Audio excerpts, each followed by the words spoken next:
Samuel Butler, a literary maverick, and the enigmatic world of Erewhon Samuel Butler, an English author, painter, and iconoclastic thinker, was born in 1835 and left an indelible mark on literature with his satirical and philosophical works. Educated at Cambridge, Butler initially followed a path towards the clergy before breaking away to explore art and literature in New Zealand. His notable works include The Way of All Flesh, a posthumously published semi-autobiographical novel, and Erewhon, which remains his most celebrated literary contribution. Erewhon, first published in 1872, is a satirical utopian novel that cleverly critiques Victorian society through its depiction of an isolated country named Erewhon, an anagram of nowhere. This land is both a paradise and a critique. Here, sickness is considered a crime, machines are feared for their potential to evolve, and moral and ethical questions are explored with wit and irony. The novel follows the journey of a young traveler who discovers Erewhon and becomes embroiled in its bizarre customs and laws, reflecting Butler's own skepticism about conventional religion, evolutionary theory, and societal norms.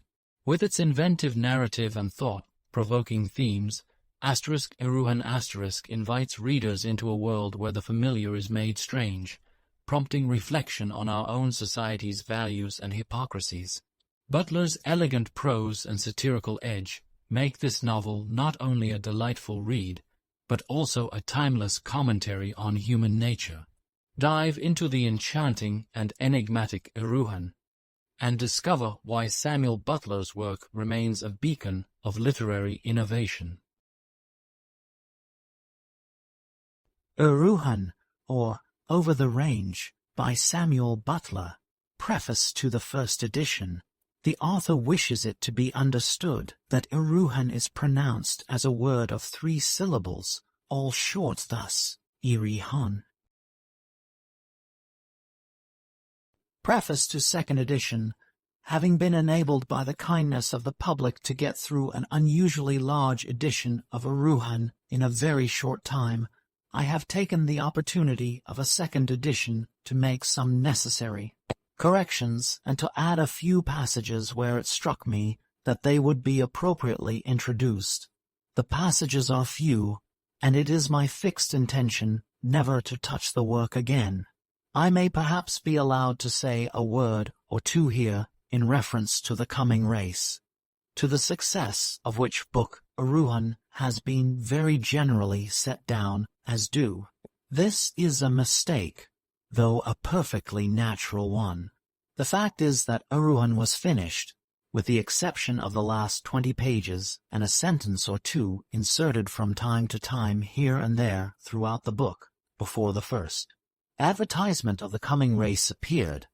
A friend having called my attention to one of the first of these advertisements, and suggesting that it probably referred to a work of similar character to my own, I took Erewhon to a well-known firm of publishers on the 1st of May 1871, and left it in their hands for consideration. I then went abroad, and on learning that the publishers alluded to decline the MS, I let it alone for 6 or 7 months, and being in an out-of-the-way part of Italy, never saw a single review of the coming race, nor a copy of the work. On my return, I purposely avoided looking into it until I had sent back my last revises to the printer. Then I had much pleasure in reading it, but was indeed surprised at the many little points of similarity between the 2 books, in spite of their entire independence to one another. I regret that reviewers have in some cases been inclined to treat the chapters on machines as an attempt to reduce Mr. Darwin's theory to an absurdity. Nothing could be further from my intention, and few things would be more distasteful to me than any attempt to laugh at Mr. Darwin But I must own that I have myself to thank for the misconception, for I felt sure that my intention would be missed, but preferred not to weaken the chapters by explanation, and knew very well that Mr.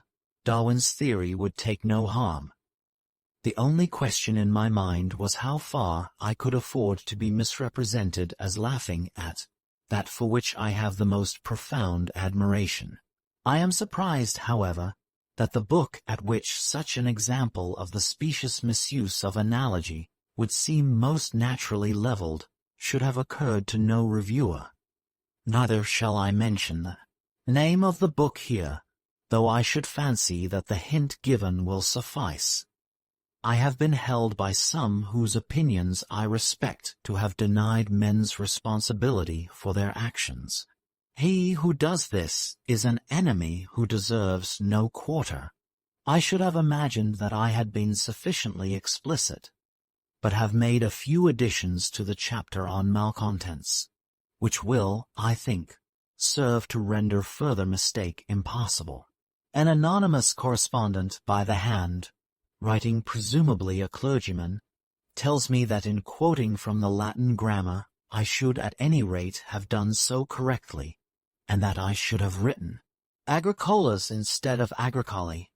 He added something about any boy in the fourth form and C, which I shall not quote, but which made me very uncomfortable. It may be said that I must have misquoted from design, from ignorance, or by a slip of the pen. But surely in these days it will be recognized as harsh to assign limits to the all-embracing boundlessness of truth, and it will be more reasonably assumed that each of the three possible causes of misquotation must have had its share in the apparent blunder. The art of writing things that shall sound right and yet be wrong has made so many reputations, and affords comfort to such a large number of readers, that I could not venture to neglect it. The Latin grammar, however, is a subject on which some of the younger members of the community feel strongly, so I have now written agricolas. I have also parted with the word infortunium, though not without regret, but have not dared to meddle with other similar inaccuracies, for the inconsistencies in the book, and I am aware that there are not a few.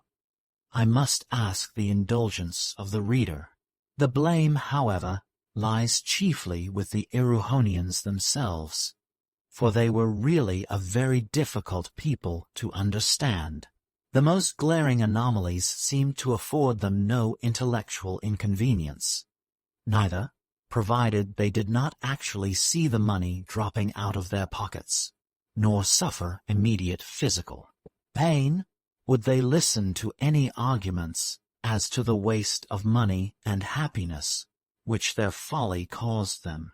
But this had an effect of which I have little reason to complain, for I was allowed almost to call them lifelong self-deceivers to their faces, and they said it was quite true, but that it did not matter. I must not conclude without expressing my most sincere thanks to my critics, and to the public for the leniency and consideration with which they have treated my adventures. June 9, 1872. Preface to the Revised Edition.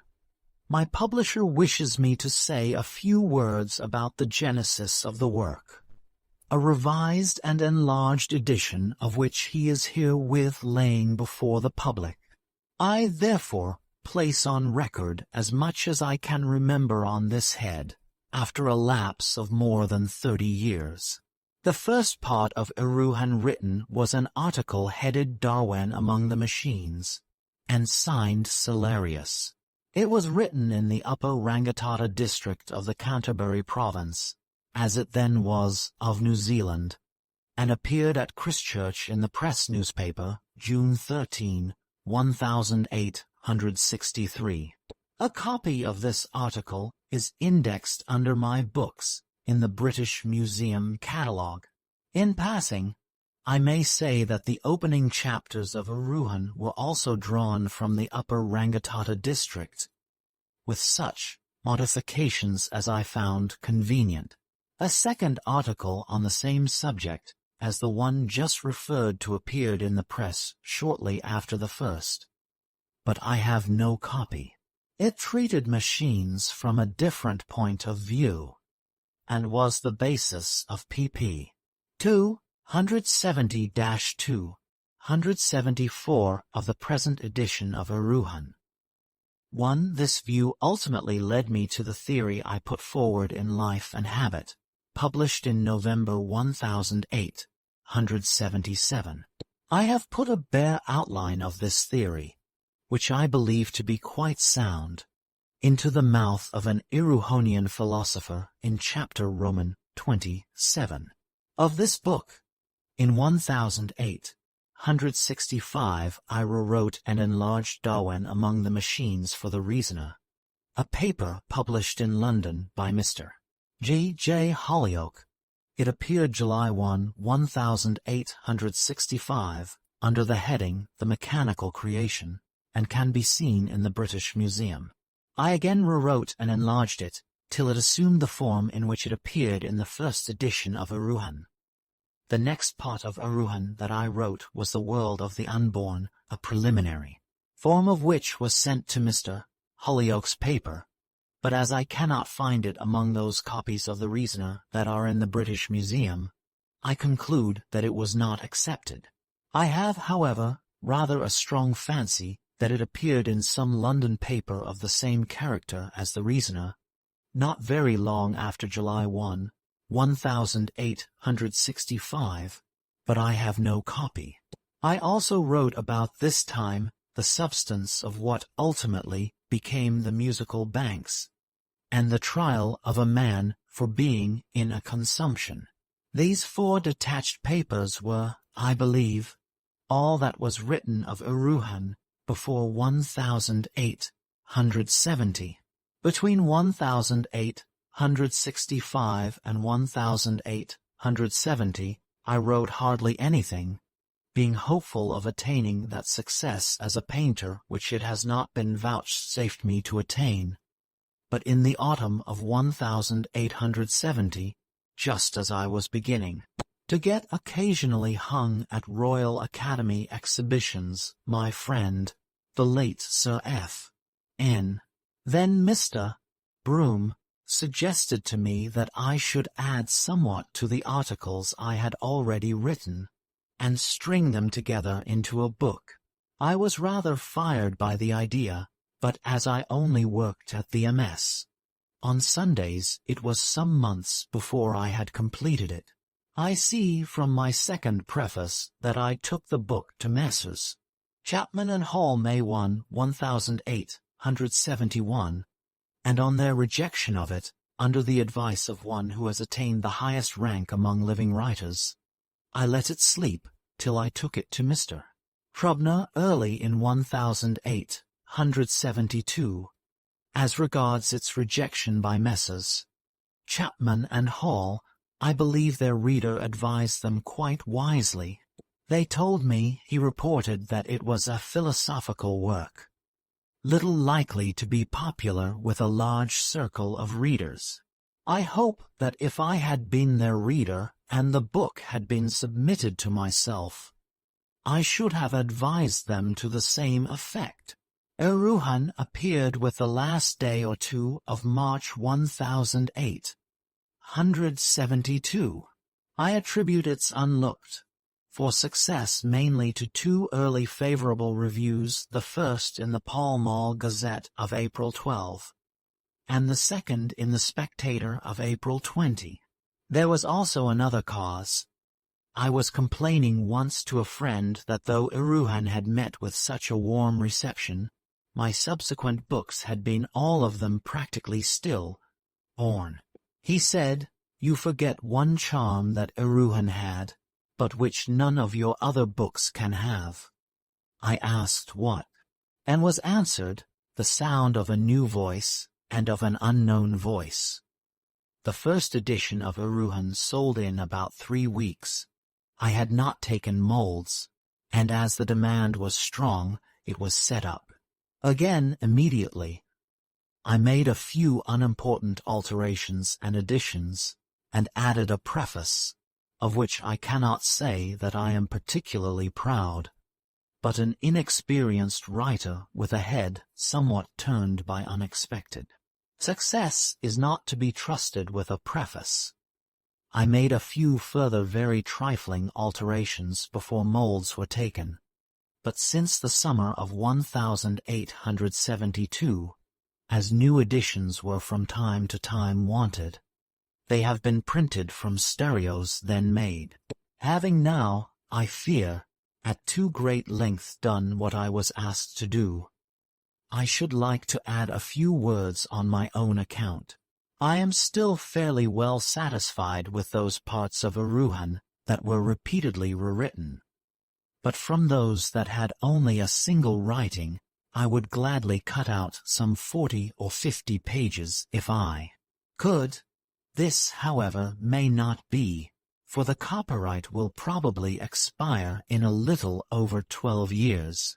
It was necessary, therefore, to revise the book throughout for literary inelegancies, of which I found many more than I had expected, and also to make such substantial additions as should secure a new lease of life at any rate for the copyright. If, then, instead of cutting out, say 50 pages, I have been compelled to add about 60 in vita Minerva, the blame rests neither with my publisher nor with me, but with the copyright laws.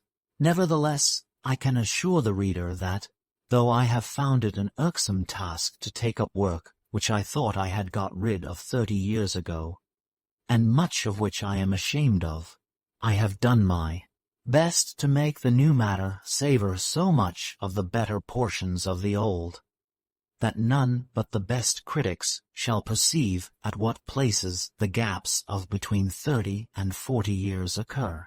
Lastly, if my readers note a considerable difference between the literary technique of EREWHON and that of EREWHON Revisited, I would remind them that, as I have just shown, EREWHON took something like 10 years in writing, and even so was written with great difficulty, while EREWHON Revisited was written easily between November 1900 and the end of April 1901.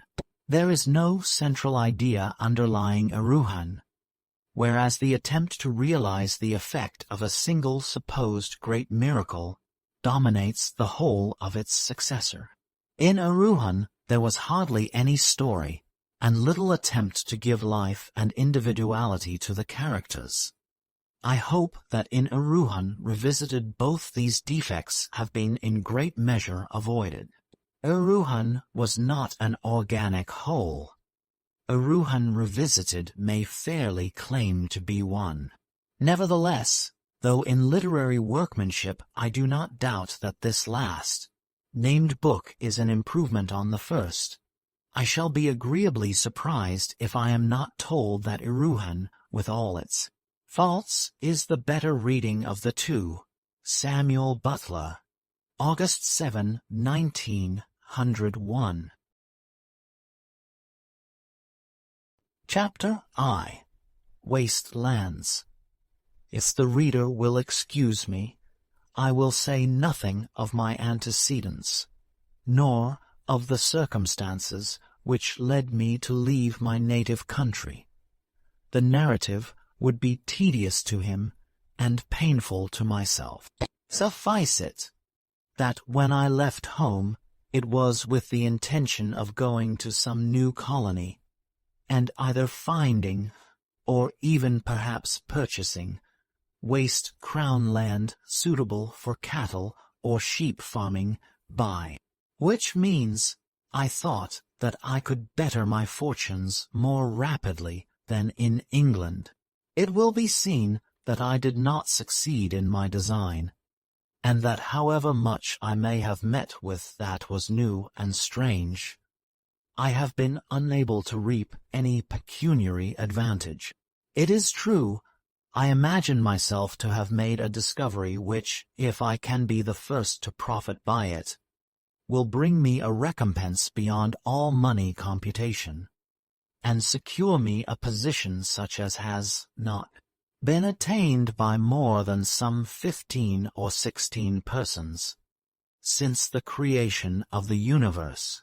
But to this end I must possess myself of a considerable sum of money. Neither do I know how to get it, except by interesting the public in my story, and inducing the charitable to come forward and assist me. With this hope I now publish my adventures, but I do so with great reluctance, for I fear that my story will be doubted unless I tell the whole of it. And yet I dare not do so, lest others with more means than mine should get the start of me. I prefer the risk of being doubted to that of being anticipated, and have therefore concealed my destination on leaving England, as also the point from which I began my more serious and difficult journey. My chief consolation lies in the fact that truth bears its own impress, and that my story will carry conviction by reason of the internal evidences for its accuracy. No one who is himself honest will doubt my being so. I reached my destination in one of the last months of 1868, but I dare not mention the season, lest the reader should gather in which hemisphere I was. The colony was one which had not been opened up even to the most adventurous settlers for more than 8 or 9 years, having been previously uninhabited, save by a few tribes of savages who frequented the seaboard. The part known to Europeans consisted of a coast line about 800 miles in length, affording 3 or 4 good harbors, and a tract of country extending inland for a space varying from 200 to 300 miles, until it reached the offshoots of an exceedingly lofty range of mountains, which could be seen from far out upon the plains, and were covered with perpetual snow. The coast was perfectly well known both north and south of the tract to which I have alluded, but in neither direction was there a single harbor for 500 miles, and the mountains, which descended almost into the sea, were covered with thick timber, so that none would think of settling. With this bay of land, however, the case was different. The harbors were sufficient, the country was timbered, but not too heavily. It was admirably suited for agriculture. It also contained millions on millions of acres of the most beautifully grassed country in the world, and of the best suited for all manner of sheep and cattle. The climate was temperate and very healthy.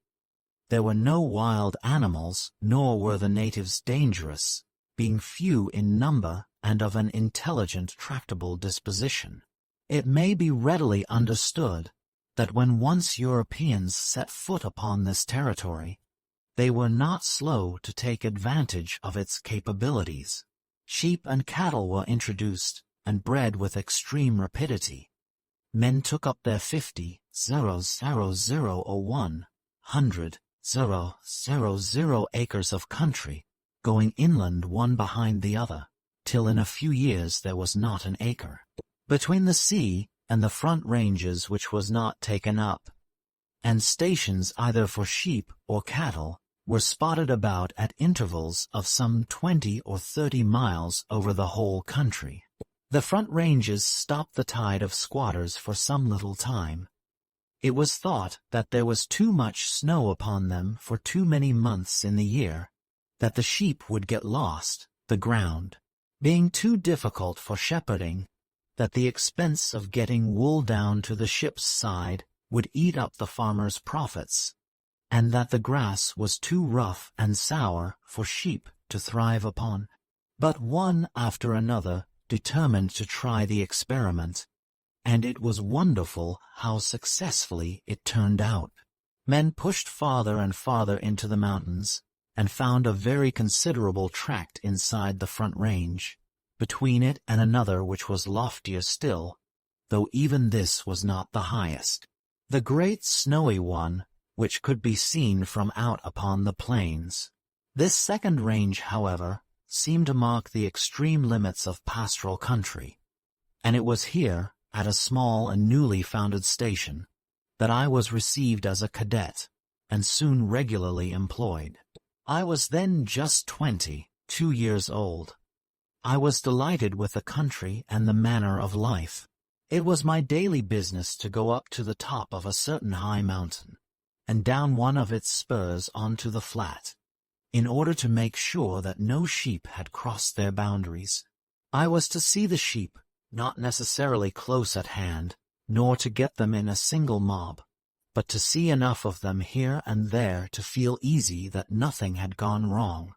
This was no difficult matter, for there were not above 800 of them, and, being all breeding ewes, they were pretty quiet. There were a good many sheep which I knew, as 2 or 3 black ewes, and a black lamb or 2, and several others which had some distinguishing mark whereby I could tell them. I would try and see all these, and if they were all there, and the mob looked large enough, I might rest assured that all was well. It is surprising how soon the eye becomes accustomed to missing 20 sheep out of 200 or 300. I had a telescope and a dog, and would take bread and meat and tobacco with me. Starting with early dawn, it would be night before I could complete my round, for the mountain over which I had to go was very high. In winter, it was covered with snow, and the sheep needed no watching from above. If I were to see sheep dung or tracks going down onto the other side of the mountain, where there was a valley with a stream, a mere cul-de-sac, I was to follow them and look out for sheep.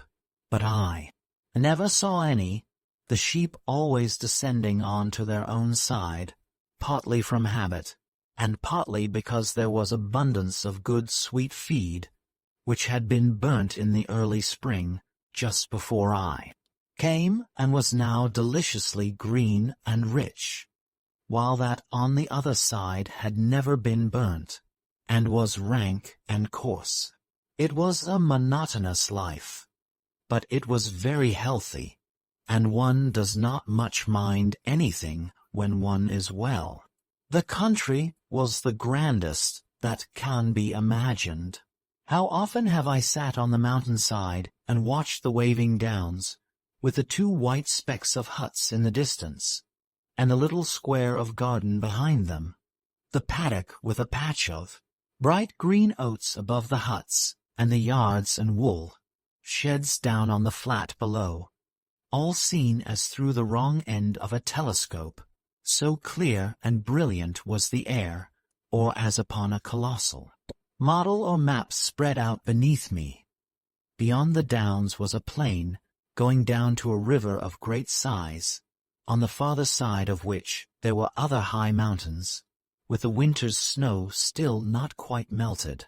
Up the river, which ran winding in many streams over a bed some 2 miles broad, I looked upon the second great chain, and could see a narrow gorge where the river retired and was lost. I knew that there was a range still farther back, but except from one place near the very top of my own mountain, no part of it was visible. From this point, however, I saw, whenever there were no clouds, a single snow-clad peak, many miles away, and I should think about as high as any mountain in the world. Never shall I forget the utter loneliness of the prospect, only the little far-away homestead giving sign of human handiwork. The vastness of mountain and plain, of river and sky, the marvelous atmospheric effects, sometimes black mountains against a white sky, and then again, after cold weather, white mountains against a black sky, sometimes seen through breaks and swirls of cloud, and sometimes, which was best of all, I went up my mountain in a fog, and then got above the mist, Going higher and higher, I would look down upon a sea of whiteness, through which would be thrust innumerable mountain tops that looked like islands. I am there now as I write. I fancy that I can see the downs, the huts, the plain, and the river bed, that torrent pathway of desolation, with its distant roar of waters. Oh, wonderful, wonderful! So lonely and so solemn, with the sad grey clouds above, and no sound save a lost lamb bleating upon the mountain-side, as though its little heart were breaking. Then there comes some lean and withered old ewe, with deep gruff voice and unlovely aspect, trotting back from the seductive pasture. Now she examines this gully, and now that, and now she stands, listening with uplifted head, that she may hear the distant wailing and obey it. Aha, they see, and rush towards each other. Alas, they are both mistaken. The ewe is not the lamb's ewe. They are neither kin nor kind to one another, and part in coldness. Each must cry louder, and wander farther yet. May luck be with them both that they may find their own at nightfall. But this is mere dreaming, and I must proceed. I could not help speculating upon what might lie farther up the river, and behind the second range. I had no money, but if I could only find workable country, I might stock it with borrowed capital, and consider myself a made man. True, the range looked so vast, that there seemed little chance of getting a sufficient road through it or over it. But no one had yet explored it, and it is wonderful how one finds that one can make a path into all sorts of places, and even get a road for pack horses, which from a distance appear inaccessible. The river was so great that it must drain an inner tract, at least I thought so. And though everyone said it would be madness to attempt taking sheep farther inland, I knew that only 3 years ago the same cry had been raised against the country which my master's flock was now overrunning. I could not keep these thoughts out of my head as I would rest myself upon the mountain-side. They haunted me as I went my daily rounds, and grew upon me from hour to hour, till I resolved that, after shearing, I would remain in doubt no longer, but saddle my horse, take as much provision with me as I could, and go and see for myself. But over and above these thoughts came that of the great range itself. What was beyond it? Ah, who could say? There was no one in the whole world who had the smallest idea, save those who were themselves on the other side of it, if, indeed, there was anyone at all. Could I hope to cross it? This would be the highest triumph that I could wish for. But it was too much to think of yet. I would try the nearer range and see how far I could go. Even if I did not find country, might I not find gold, or diamonds, or copper, or silver? I would sometimes lie flat down to drink out of a stream, and could see little yellow specks among the sand. Were these gold? People said no, but then people always said there was no gold until it was found to be abundant. There was plenty of slate and granite, which I had always understood to accompany gold, and even, though it was not found in paying quantities here, it might be abundant in the main ranges. These thoughts filled my head, and I could not banish them. Chapter Roman 2. In the wolf shed. At last shearing came, and with the shearers there was an old native, whom they had nicknamed Chowbok, though, I believe, his real name was Kahabuka. He was a sort of chief of the natives, could speak a little English, and was a great favorite with the missionaries. He did not do any regular work with the shearers, but pretended to help in the yards, his real aim being to get the grog, which is always more freely circulated at shearing time. He did not get much, for he was apt to be dangerous when drunk, and very little would make him so. Still, he did get it occasionally, and if one wanted to get anything out of him, it was the best bribe to offer him. I resolved to question him, and get as much information from him as I could. I did so. As long as I kept to questions about the nearer ranges, he was easy to get on with. He had never been there.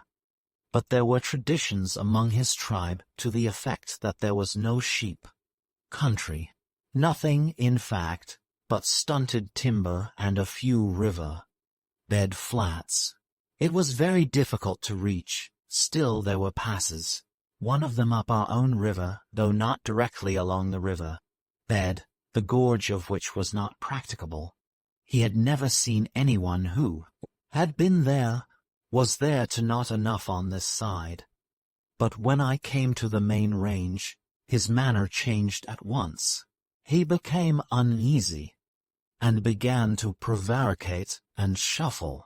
In a very few minutes I could see that of this too there existed traditions in his tribe, but no efforts or coaxing could get a word from him about them. At last I hinted about grog, and presently he feigned consent. I gave it him, but as soon as he had drunk it, he began shamming intoxication, and then went to sleep, or pretended to do so, letting me kick him pretty hard and never budging. I was angry, for I had to go without my own grog and had got nothing out of him. So the next day I determined that he should tell me before I gave him any, or get none at all. Accordingly, when night came and the shearers had knocked off work and had their supper, I got my share of rum in a tin pannikin and made a sign to Chowbok to follow me to the wool shed, which he willingly did, slipping out after me, and no one taking any notice of either of us.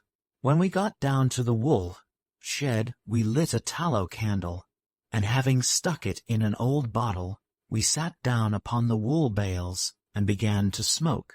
A wool shed is a roomy place, built somewhat on the same plan as a cathedral, with aisles on either side full of pens for the sheep, a great nave, at the upper end of which the shearers work, and a further space for wool sorters and packers.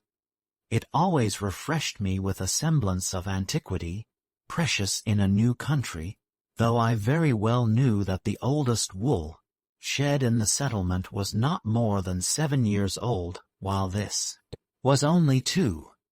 Chowbok pretended to expect his grog at once, though we both of us knew very well what the other was after, and that we were each playing against the other, the one for grog, the other for information. We had a hard fight. For more than 2 hours he had tried to put me off with lies, but had carried no conviction. During the whole time we had been morally wrestling with one another, and had neither of us apparently gained the least advantage. At length, however, I had become sure that he would give in ultimately, and that with a little further patience I should get his story out of him. As upon a cold day in winter, when one has churned, as I had often had to do, and churned in vain, and the butter makes no sign of coming, at last one tells by the sound that the cream has gone to sleep, and then upon a sudden the butter comes. So I had churned at Chowbok until I perceived that he had arrived, as it were, at the sleepy stage, and that with a continuance of steady quiet pressure the day was mine. On a sudden, without a word of warning, he rolled 2 bales of wool.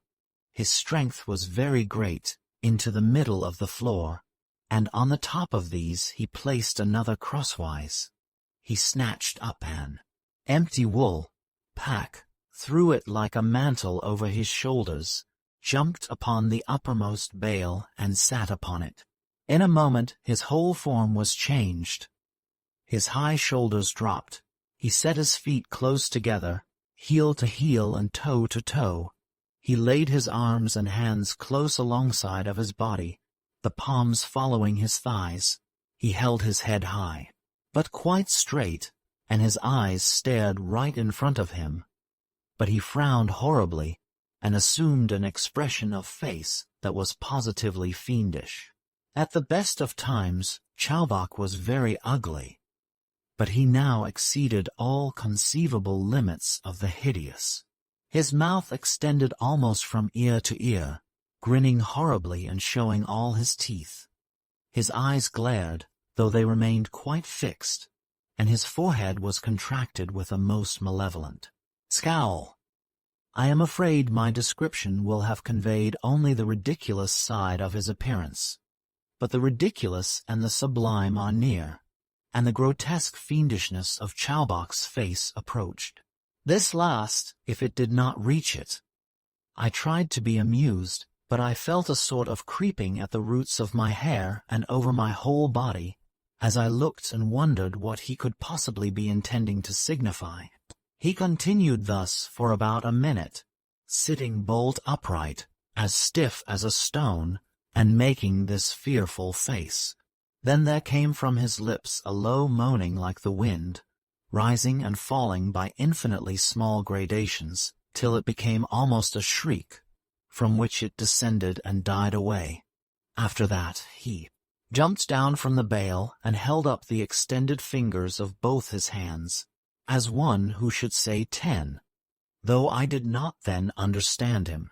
For myself I was open-mouthed with astonishment. Chowbok rolled the bales rapidly into their place, and stood before me shuddering as in great fear. Horror was written upon his face this time quite involuntarily, as though the natural panic of one who had committed an awful crime against unknown and superhuman agencies. He nodded his head and gibbered, and pointed repeatedly to the mountains. He would not touch the grog, but after a few seconds he made a run through the wool-shed door into the moonlight. Nor did he reappear till next day at dinner-time, when he turned up, looking very sheepish and abject in his civility towards myself. Of his meaning I had no conception. How could I? All I could feel sure of was that he had a meaning which was true and awful to himself. It was enough for me that I believed him to have given me the best he had, and all he had. This kindled my imagination more than if he had told me intelligible stories by the hour together. I knew not what the great snowy ranges might conceal, but I could no longer doubt that it would be something well worth discovering. I kept aloof from Chowbok for the next few days, and showed no desire to question him further. When I spoke to him, I called him Kahabuka, which gratified him greatly. He seemed to have become afraid of me, and acted as one who was in my power. Having therefore made up my mind that I would begin exploring as soon as shearing was over, I thought it would be a good thing to take Chowbok with me, so I told him that I meant going to the nearer ranges for a few days prospecting, and that he was to come too. I made him promises of nightly grog, and held out the chances of finding gold. I said nothing about the main range, for I knew it would frighten him. I would get him as far up our own river as I could, and trace it, if possible, to its source. I would then either go on by myself, if I felt my courage equal to the attempt, or return with Chowbok. So, as soon as ever shearing was over, and the wool sent off, I asked leave of absence, and obtained it. Also, I bought an old pack, horse and pack saddle, so that I might take plenty of provisions and blankets and a small tent. I was to ride and find fords over the river. Chowbok was to follow and lead the pack horse, which would also carry him over the fords. My master let me have tea and sugar, ship's biscuits, tobacco, and salt mutton, with 2 or 3 bottles of good brandy. for, as the wool was now sent down, abundance of provisions would come up. With the empty drays, everything being now ready, all the hands on the station turned out to see us off, and we started on our journey, not very long after the summer solstice of 1870. Chapter III. Up the River. The first day we had an easy time following up the great flats by the river side, which had already been twice burned, so that there was no dense undergrowth to check us, though the ground was often rough, and we had to go a good deal upon the riverbed. Towards nightfall we had made a matter of some 5 and 20 miles, and camped at the point where the river entered upon the gorge. The weather was delightfully warm, considering that the valley in which we were encamped must have been at least 2,000 feet above the level of the sea. The river bed was here about 1.5 miles broad, and entirely covered with shingle over which the river ran in many winding channels, looking, when seen from above, like a tangled skein of ribbon and glistening in the sun. We knew that it was liable to very sudden and heavy freshets, but even had we not known it, we could have seen it by the snags of trees, which must have been carried long distances, and by the mass of vegetable and mineral debris which was banked against their lower side, showing that at times the whole river bed must be covered with a roaring torrent many feet in depth, and of ungovernable fury. At present the river was low, there being but 5 or 6 streams, too deep and rapid for even a strong man to ford on foot, but to be crossed safely on horseback. On either side of it there was still a few acres of flat, which grew wider and wider down the river, till they became the large plains on which we looked from my master's hut. Behind us rose the lowest spurs of the second range, leading abruptly to the range itself, and at a distance of 1/2 mile began the gorge, where the river narrowed and became boisterous and terrible. The beauty of the scene cannot be conveyed in language.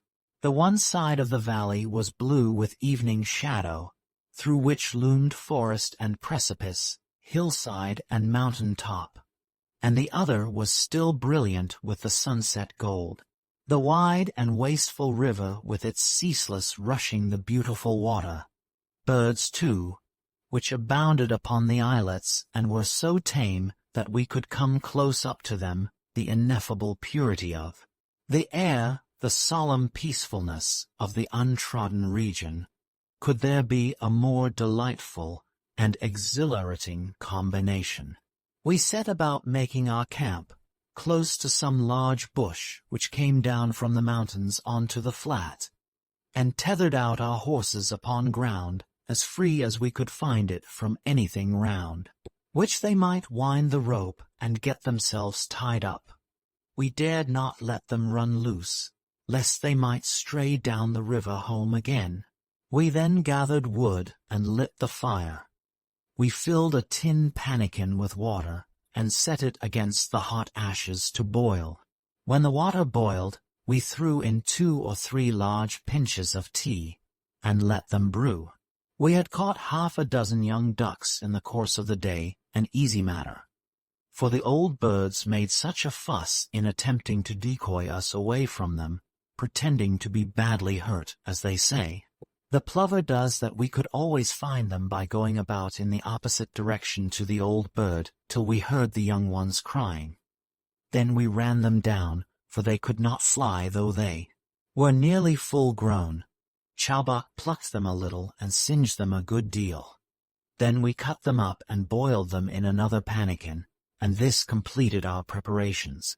When we had done supper it was quite dark. The silence and freshness of the night, the occasional sharp cry of the wood hen, the ruddy glow of the fire, the subdued rushing of the river, the somber forest, and the immediate foreground of our saddles, packs, and blankets, made a picture worthy of a Salvator Rosa or a Nicholas Pausen.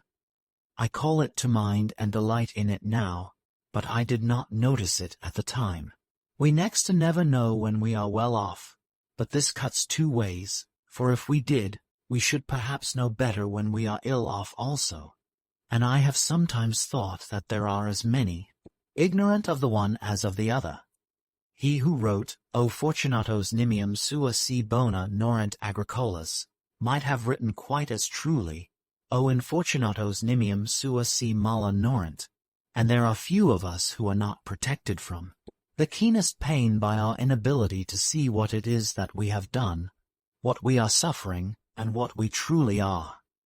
Let us be grateful to the mirror for revealing to us our appearance only. We found as soft a piece of ground as we could, though it was all stony and having collected grass, and so disposed of ourselves that we had a little hollow for our hip bones. We strapped our blankets around us and went to sleep. Waking in the night, I saw the stars overhead and the moonlight bright upon the mountains. The river was ever rushing. I heard one of our horses neigh to its companion, and was assured that they were still at hand. I had no care of mind or body, save that I had doubtless many difficulties to overcome. There came upon me a delicious sense of peace, a fullness of contentment, which I do not believe can be felt by any but those who have spent days consecutively on horseback, or at any rate in the open air.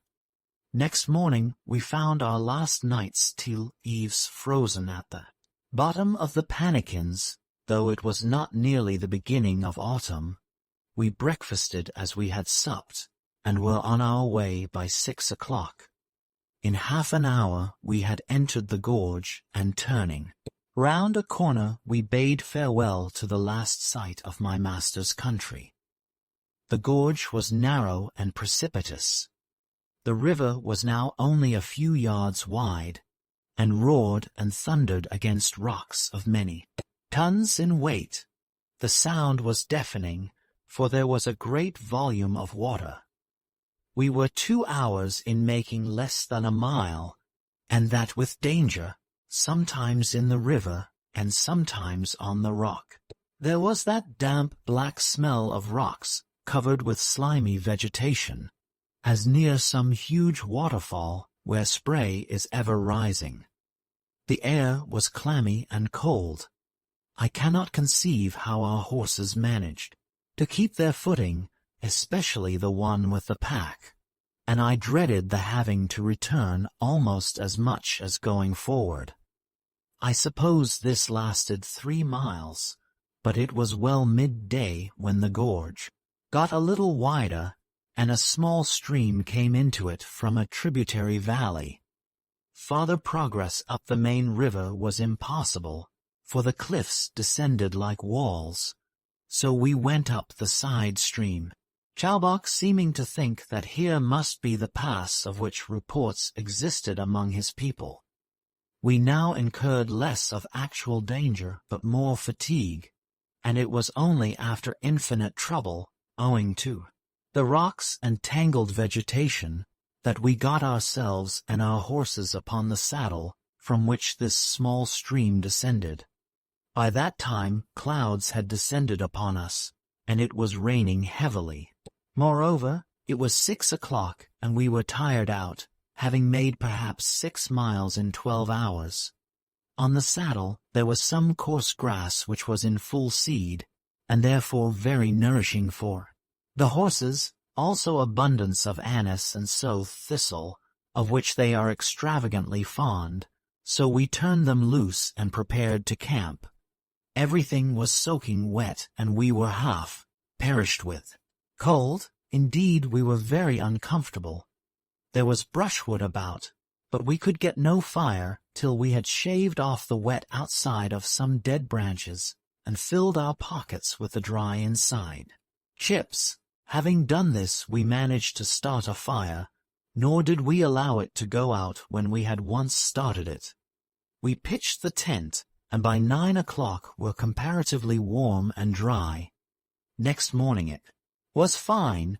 We broke camp, and after advancing a short distance, we found that, by descending over ground less difficult than yesterday's, we should come again upon the river bed, which had opened out above the gorge, but it was plain at a glance that there was no available sheep country, nothing but a few flats covered with scrub on either side the river, and mountains which were perfectly worthless, but we could see the main range.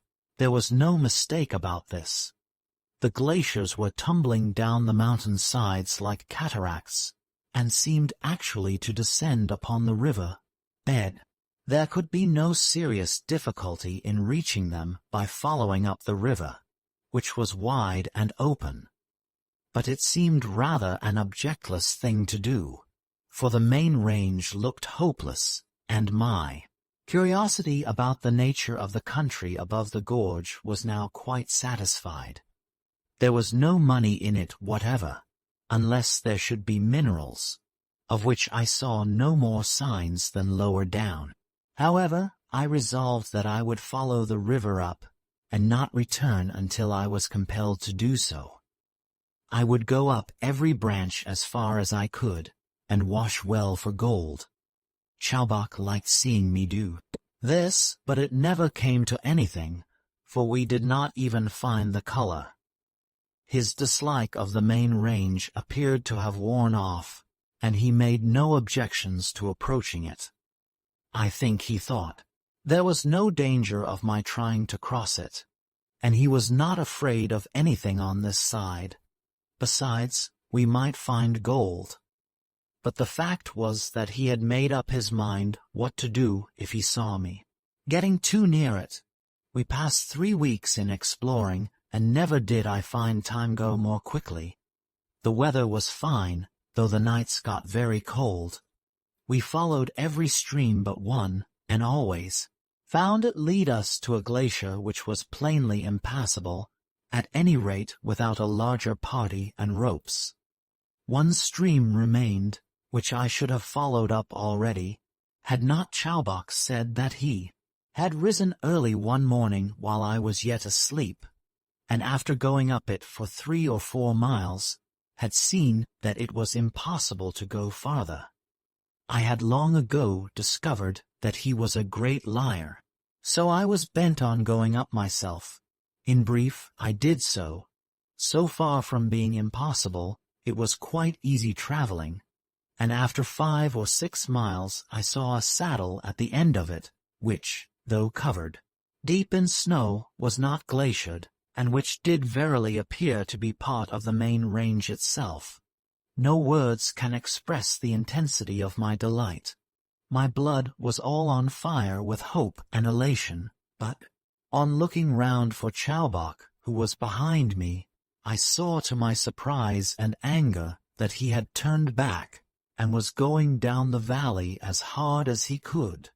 He had left me. Chapter IV. The Saddle. I cooed to him, but he would not hear. I ran after him, but he had got too good a start.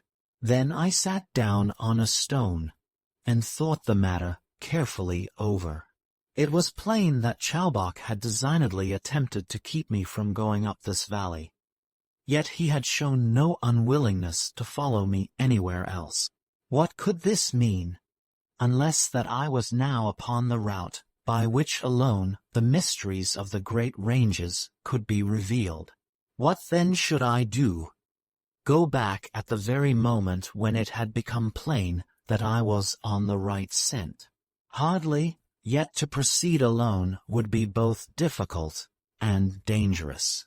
It would be bad enough to return to my master's run and pass through the rocky gorges, with no chance of help from another should I get into a difficulty, but to advance for any considerable distance without a companion would be next door to madness.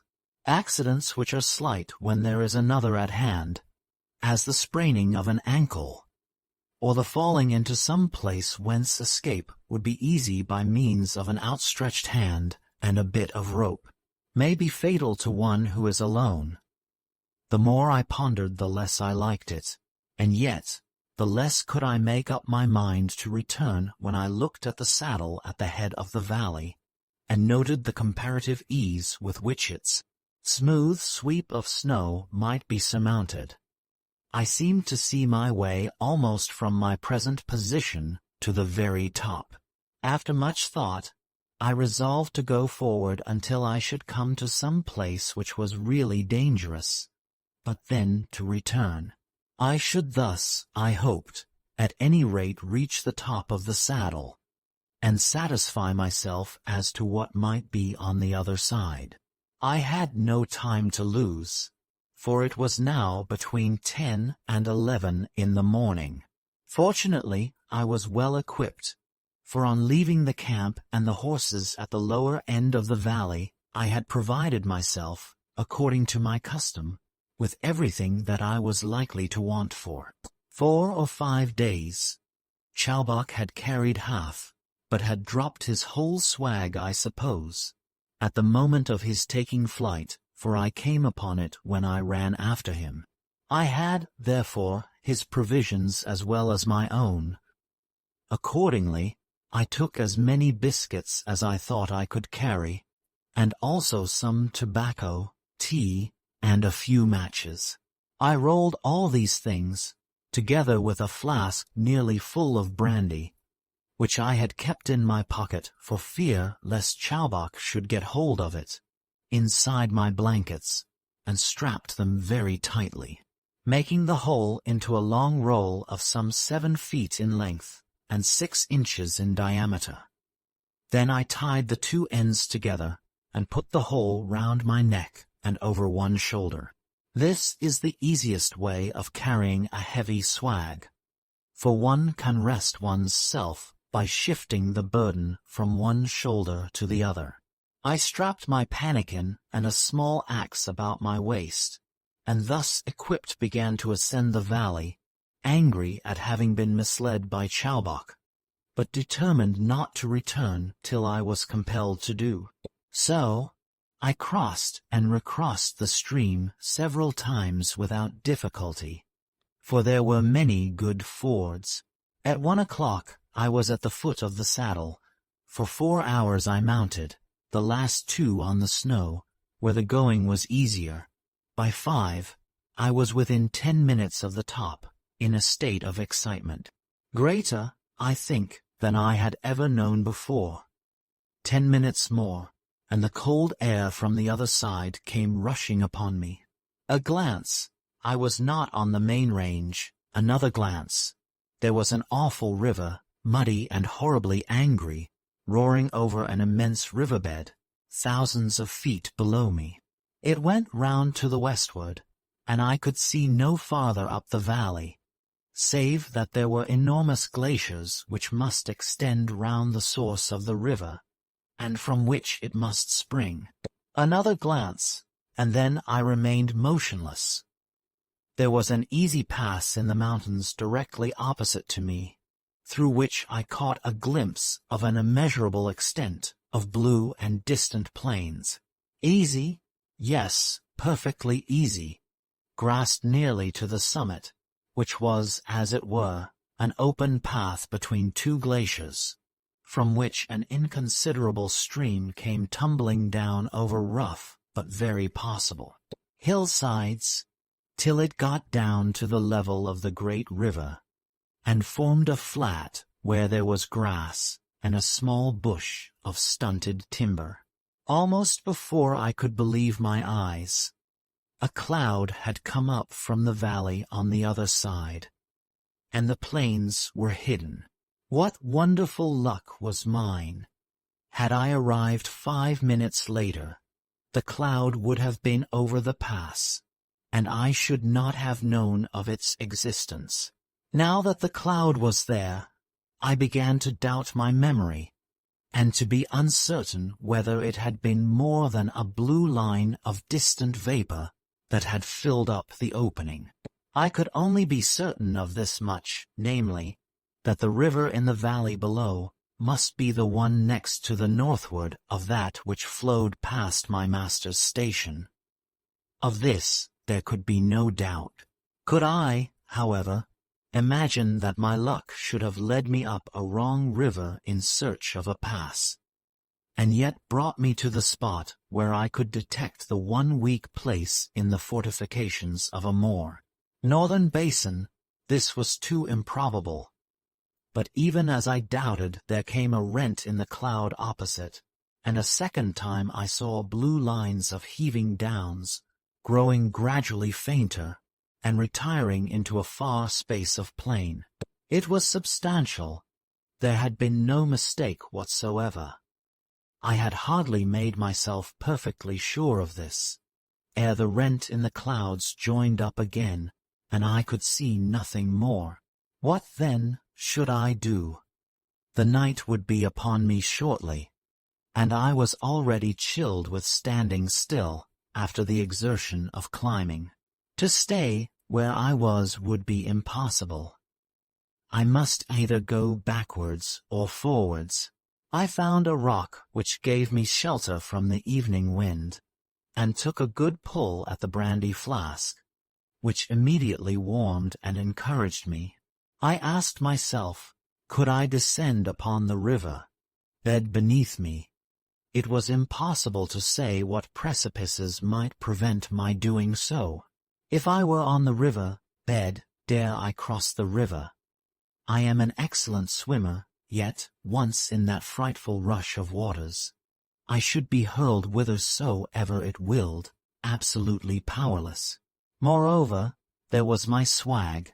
I should perish of cold and hunger if I left it, but I should certainly be drowned if I attempted to carry it across the river.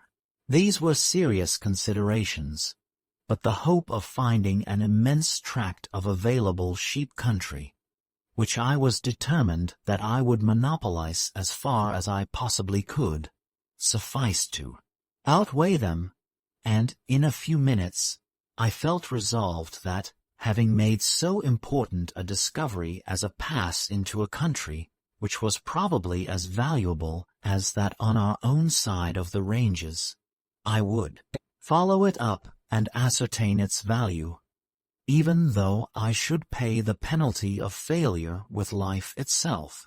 The more I thought, the more determined I became either to win fame and perhaps fortune by entering upon this unknown world, or give up life in the attempt. In fact, I felt that life would be no longer valuable if I were to have seen so great a prize, and refused to grasp at the possible profits therefrom. I had still an hour of good daylight during which I might begin my descent on to some suitable camping ground, but there was not a moment to be lost.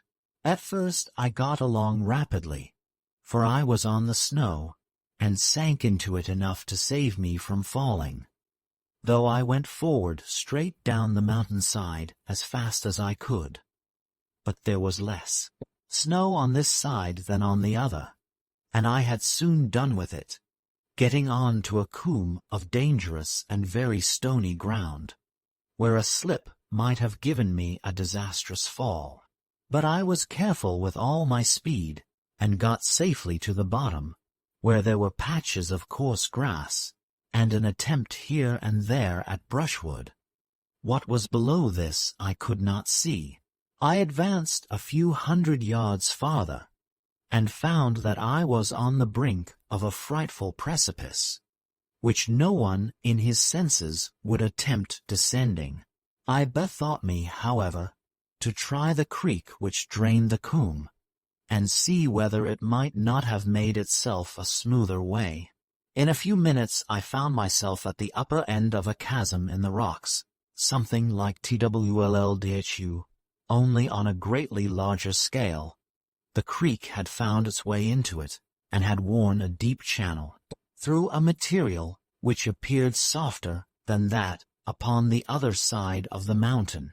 I believe it must have been a different geological formation, though I regret to say that I cannot tell what it was. I looked at this rift in great doubt.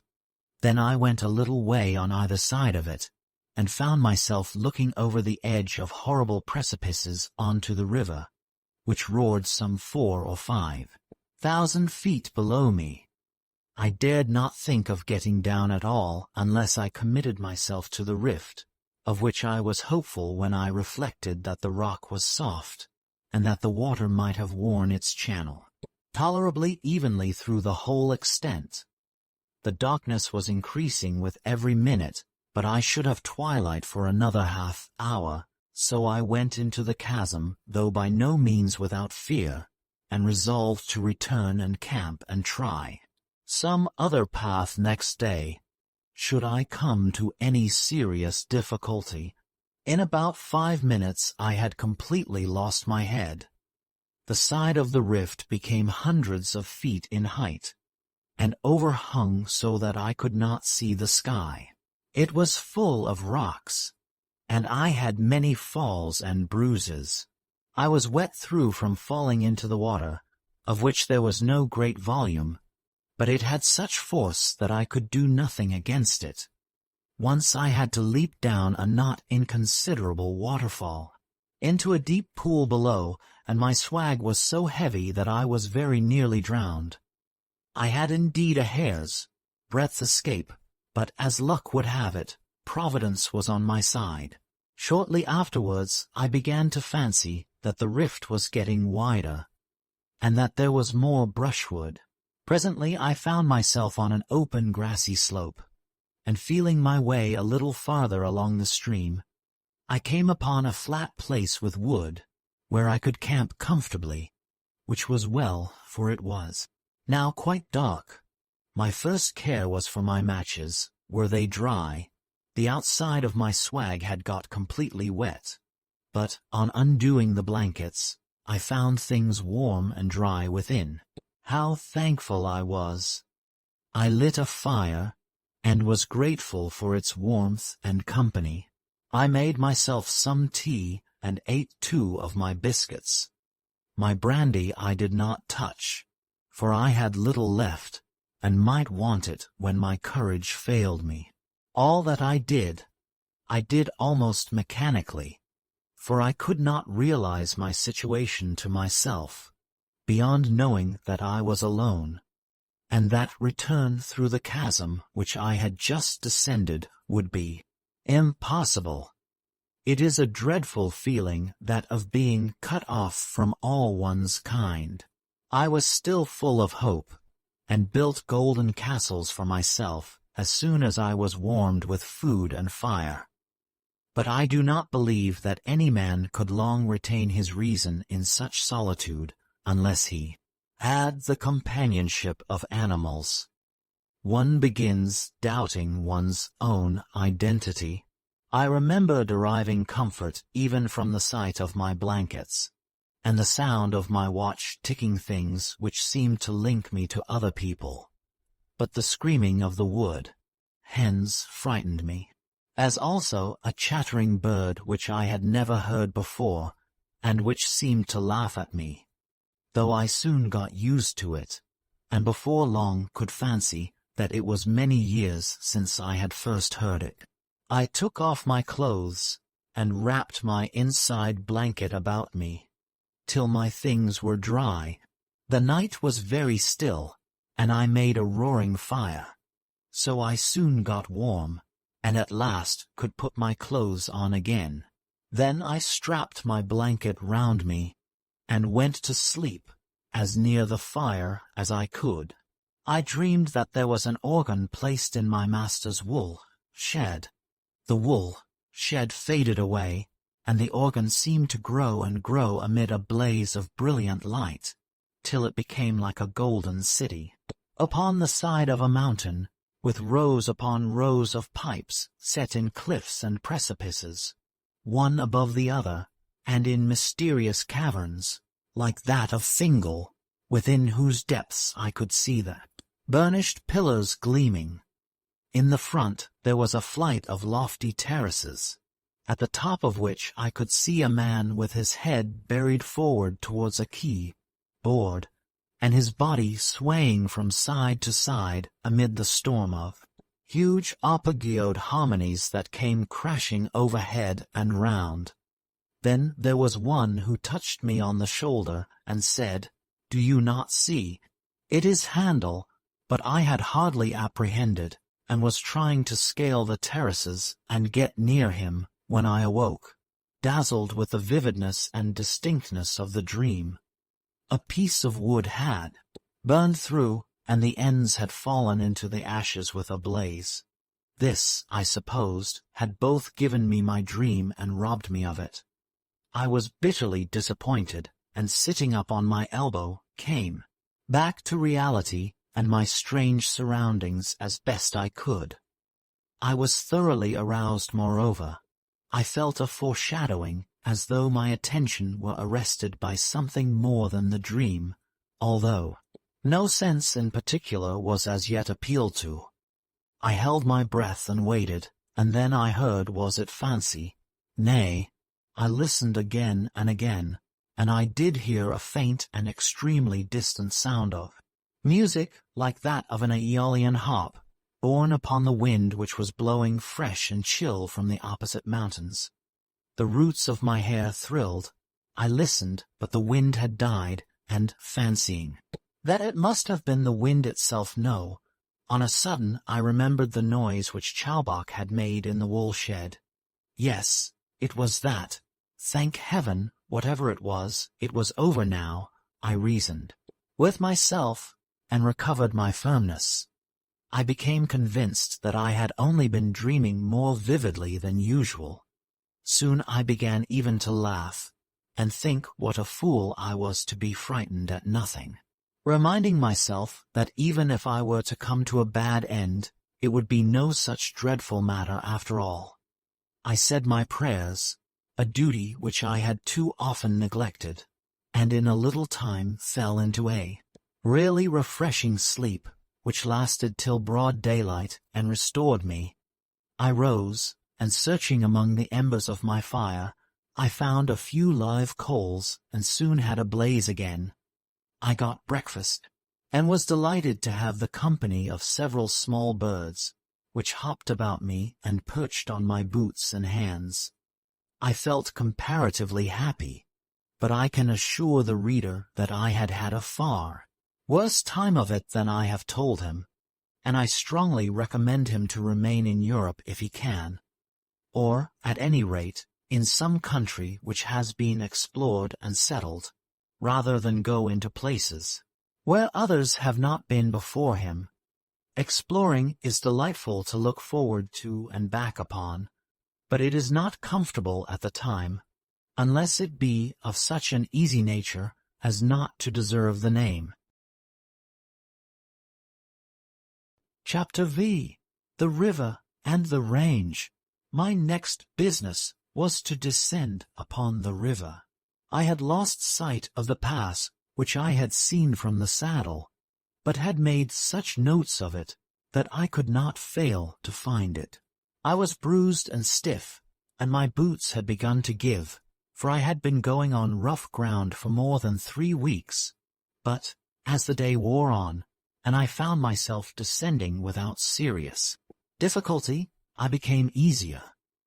In a couple of hours I got among pine forests where there was little undergrowth, and descended quickly till I reached the edge of another precipice, which gave me a great deal of trouble, though I eventually managed to avoid it. By about 3 or 4 o'clock, I found myself on the river bed. From calculations which I made as to the height of the valley on the other side, the saddle over which I had come, I concluded that the saddle itself could not be less than 9,000 feet high, and I should think that the river bed, on to which I now descended, was 3,000 feet above the sea level. The water had a terrific current, with a fall of not less than 40 to 50 feet per mile. It was certainly the river next to the northward of that which flowed past my master's run, and would have to go through an impassable gorge, as is commonly the case with the rivers of that country. before it came upon known parts. It was reckoned to be nearly 2,000 feet above the sea level where it came out of the gorge onto the plains. As soon as I got to the riverside, I liked it even less than I thought I should. It was muddy, being near its parent glaciers. The stream was wide, rapid, and rough, and I could hear the smaller stones knocking against each other under the rage of the waters, as upon a seashore. Fording was out of the question. I could not swim and carry my swag, and I dared not leave my swag behind me. My only chance was to make a small raft, and that would be difficult to make, and not at all safe when it was made, not for one man in such a current. As it was too late to do much that afternoon, I spent the rest of it in going up and down the riverside, and seeing where I should find the most favorable crossing. Then I camped early, and had a quiet, comfortable night with no more music, for which I was thankful, as it had haunted me all day, although I perfectly well knew that it had been nothing but my own fancy, brought on by the reminiscence of what I had heard from Chalbach, and by the over-excitement of the preceding evening. Next day I began gathering the dry bloom stalks of a kind of flag or iris-looking plant, which was abundant, and whose leaves, when torn into strips, were as strong as the strongest string. I brought them to the waterside, and fell to making myself a kind of rough platform, which should suffice for myself and my swag, if I could only stick to it. The stalks were 10 or 12 feet long, and very strong, but light and hollow. I made my raft entirely of them, binding bundles of them at right angles to each other, neatly and strongly, with strips from the leaves of the same plant, and tying other rods across. It took me all day till nearly 4 o'clock to finish the raft, but I had still enough daylight for crossing, and resolved on doing so at once. I had selected a place where the river was broad and comparatively still, some 70 or 80 yards above a furious rapid. At this spot I had built my raft. I now launched it, made my swag fast to the middle, and got onto it myself, keeping in my hand one of the longest blossom stalks, so that I might punt myself across as long as the water was shallow enough to let me do so. I got on pretty well for 20 or 30 yards from the shore, but even in this short space I nearly upset my raft by shifting too rapidly from one side to the other. The water then became much deeper, and I leaned over so far in order to get the bloom rod to the bottom that I had to stay still, leaning on the rod for a few seconds. Then, when I lifted up the rod from the ground, the current was too much for me, and I found myself being carried down the rapid. Everything in a second flew past me, and I had no more control over the raft. Neither can I remember anything except hurry and noise, and waters which in the end upset me.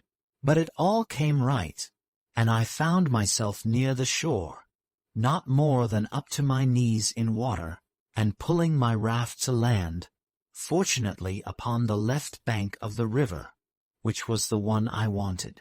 When I had landed, I found that I was about a mile, or perhaps a little less, below the point from which I started.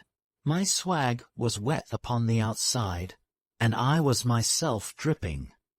But I had gained my point, and knew that my difficulties were for a time over. I then lit my fire and dried myself.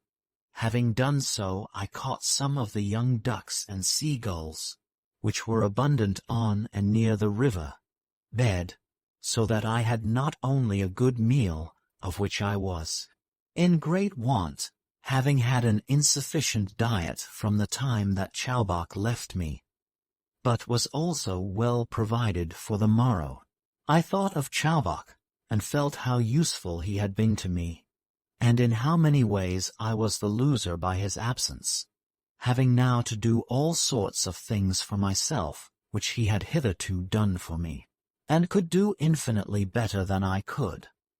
Moreover, I had set my heart upon making him a real convert to the Christian religion, which he had already embraced outwardly, though I cannot think that it had taken deep root in his impenetrably stupid nature. I used to catechize him by our campfire, and explain to him the mysteries of the Trinity and of original sin, with which I was myself familiar, having been the grandson of an archdeacon by my mother's side, to say nothing of the fact that my father was a clergyman of the English Church. I was therefore sufficiently qualified for the task, and was the more inclined to it, over and above my real desire to save the unhappy creature from an eternity of torture, by recollecting the promise of St. James, that if anyone converted a sinner, which Chalbach surely was, he should hide a multitude of sins. I reflected, therefore, that the conversion of Chalbach might in some degree compensate for irregularities and short-comings in my own previous life, the remembrance of which had been more than once unpleasant to me during my recent experiences. Indeed, on one occasion I had even gone so far as to baptize him, as well as I could, having ascertained that he had certainly not been both christened and baptized, and gathering, from his telling me that he had received the name William from the missionary, that it was probably the first mentioned rite to which he had been subjected. I thought it great carelessness on the part of the missionary to have omitted the second, and certainly more important, ceremony which I have always understood precedes christening both in the case of infants and of adult converts. And when I thought of the risks we were both incurring, I determined that there should be no further delay. Fortunately, it was not yet 12 o'clock, so I baptized him at once from one of the pannikins, the only vessels I had, reverently and, I trust, efficiently. I then set myself to work to instruct him in the deeper mysteries of our belief, and to make him, not only in name, but in heart, a Christian. It is true that I might not have succeeded, for Chalbach was very hard to teach.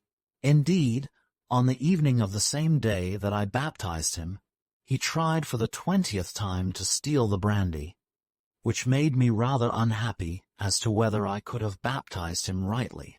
He had a prayer book more than 20 years old which had been given him by the missionaries, but the only thing in it which had taken any living hold upon him was the title of Adelaide the Queen, Dowager, which he would repeat whenever strongly moved or touched, and which did really seem to have some deep spiritual significance to him, though he could never completely separate her individuality from that of Mary Magdalene, whose name had also fascinated him, though in a less degree. He was indeed stony ground, but by digging about him I might have at any rate deprived him of all faith in the religion of his tribe, which would have been half-way towards making him a sincere Christian, and now all this was cut off from me, and I could neither be of further spiritual assistance to him, nor he of bodily profit to myself.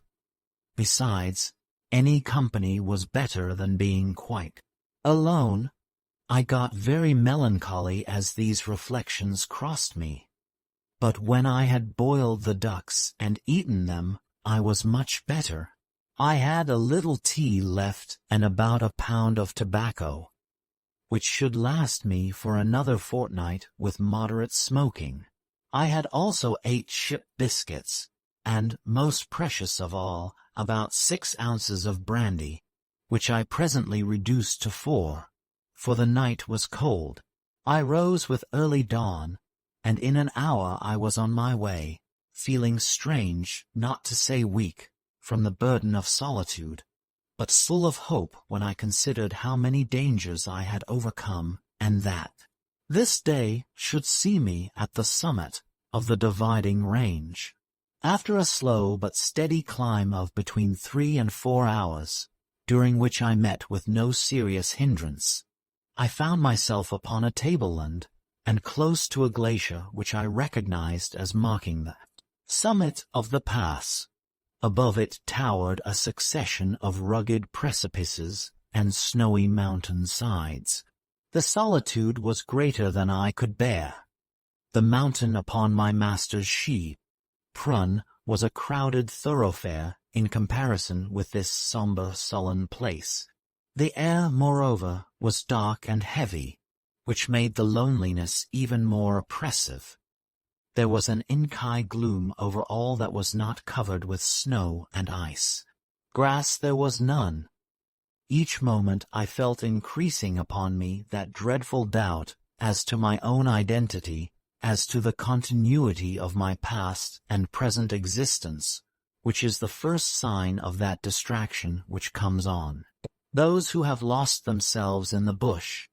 I had fought against this feeling hitherto, and had conquered it, but the intense silence and gloom of this rocky wilderness were too much for me, and I felt that my power of collecting myself was beginning to be impaired.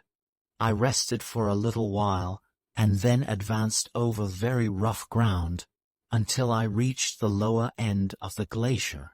Then I saw another glacier, descending from the eastern side into a small lake. I passed along the western side of the lake, where the ground was easier, and when I had got about halfway, I expected that I should see the plains which I had already seen from the opposite mountains, but it was not to be so, for the clouds rolled up to the very summit of the pass, though they did not overlip it onto the side from which I had come. I therefore soon found myself enshrouded by a cold thin vapor, which prevented my seeing more than a very few yards in front of me. Then I came upon a large patch of old snow, in which I could distinctly trace the half-melted tracks of goats, and in one place, as it seemed to me, there had been a dog following them. Had I lighted upon a land of shepherds, the ground, where not covered with snow, was so poor and stony, and there was so little herbage, that I could see no sign of a path or regular sheep track. But I could not help feeling rather uneasy, as I wondered what sort of a reception I might meet with, if I were to come suddenly upon inhabitants. I was thinking of this, and proceeding cautiously through the mist, when I began to fancy that I saw some objects darker than the cloud looming in front of me. A few steps brought me nearer, and a shudder of unutterable horror ran through me when I saw a circle of gigantic forms, many times higher than myself, upstanding grim and grey through the veil of cloud before me. I suppose I must have fainted, for I found myself some time afterwards sitting upon the ground, sick and deadly cold. There were the figures, quite still and silent, seen vaguely through the thick gloom, but in human shape indisputably. A sudden thought occurred to me, which would have doubtless struck me at once, had I not been prepossessed with forebodings at the time that I first saw the figures, and had not the cloud concealed them from me. I mean that they were not living beings, but statues. I determined that I would count 50 slowly, and was sure that the objects were not alive, if during that time I could detect no sign of motion. How thankful was I, when I came to the end of my 50, and there had been no movement. I counted a second time, but again all was still. I then advanced timidly forward, and in another moment I saw that my surmise was correct. I had come upon a sort of Stonehenge of rude and barbaric figures, seated as Chalbach had sat when I questioned him in the wool shed, and with the same superhumanly malevolent expression upon their faces. They had been all seated, but 2 had fallen.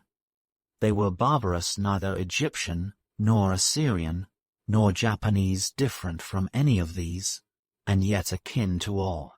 They were 6 or 7 times larger than life, of great antiquity, worn and lichen grown. They were 10 in number. There was snow upon their heads, and wherever snow could lodge. Each statue had been built of 4 or 5 enormous blocks. But how these had been raised and put together is known to those alone who raised them. Each was terrible after a different kind. One was raging furiously, as in pain and great despair. Another was lean and cadaverous with famine. Another cruel and idiotic, but with the silliest simper that can be conceived. This one had fallen, and looked exquisitely ludicrous in his fall.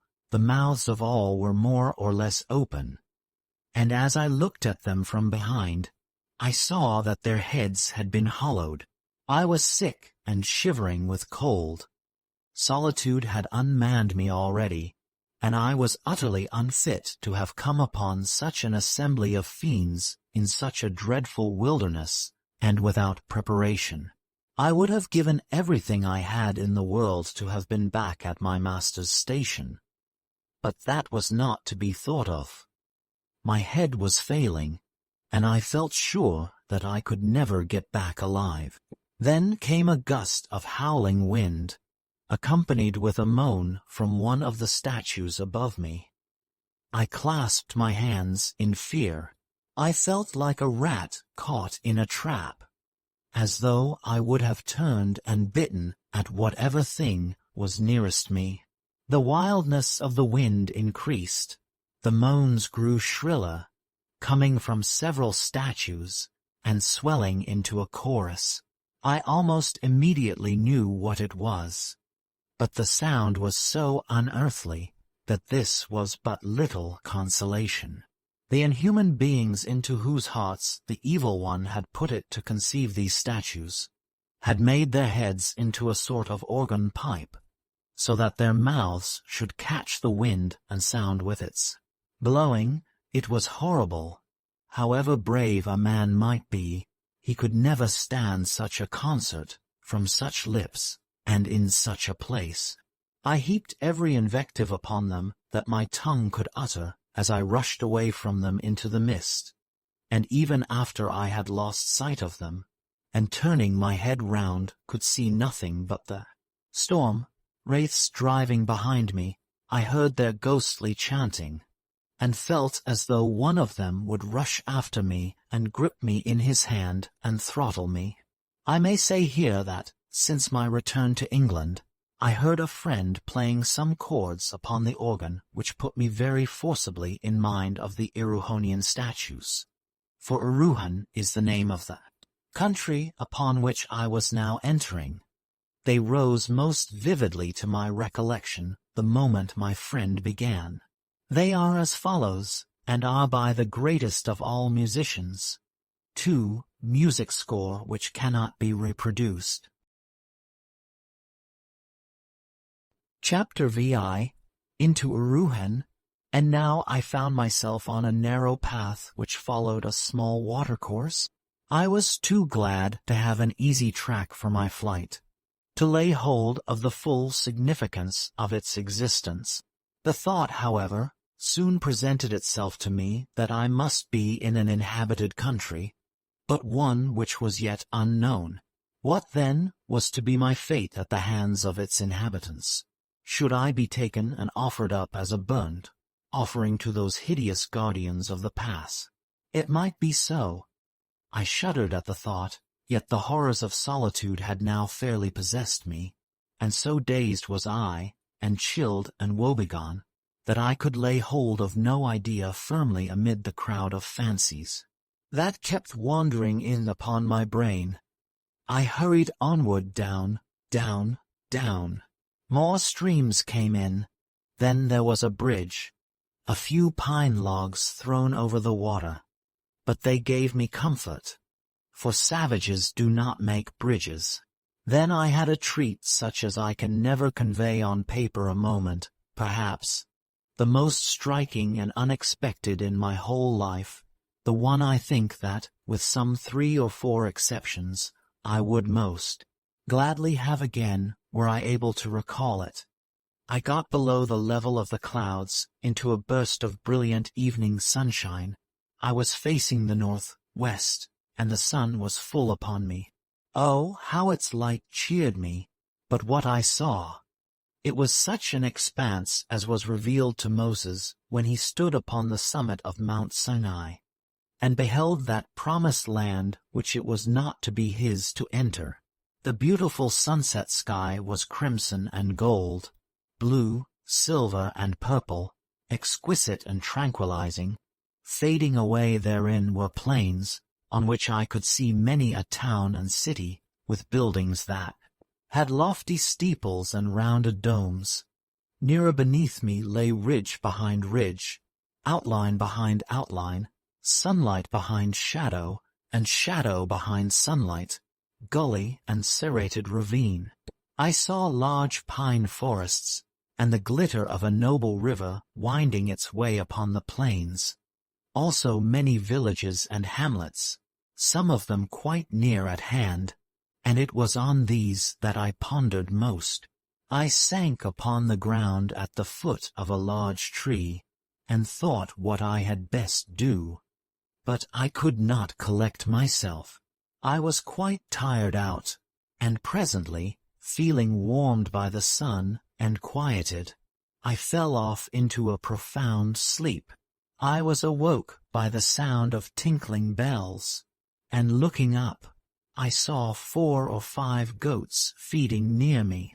As soon as I moved, the creatures turned their heads towards me with an expression of infinite wonder. They did not run away, but stood stock still, and looked at me from every side as I at them.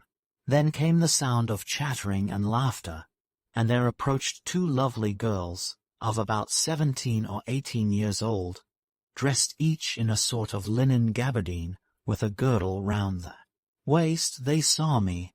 I sat quite still and looked at them, dazzled with their extreme beauty. For a moment they looked at me, and at each other in great amazement.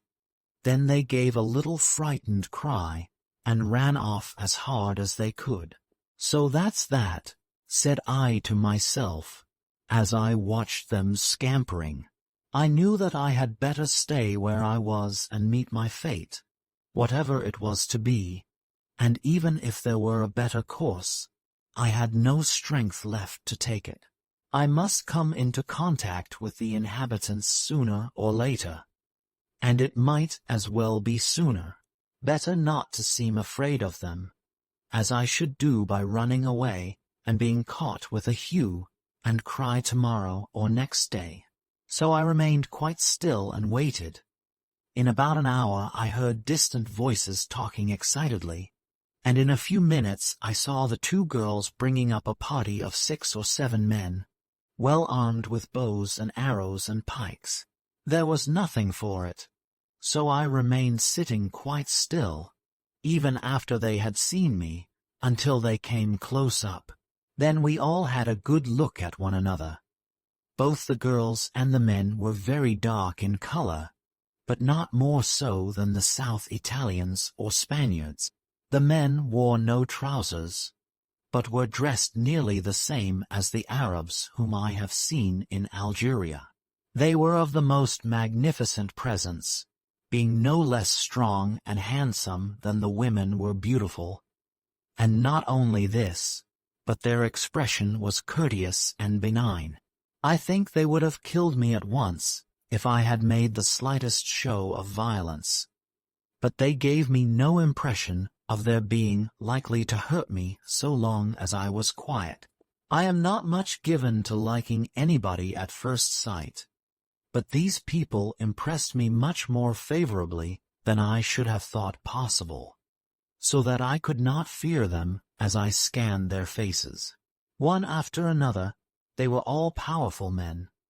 I might have been a match for any one of them singly, for I have been told that I have more to glory in the flesh than in any other respect.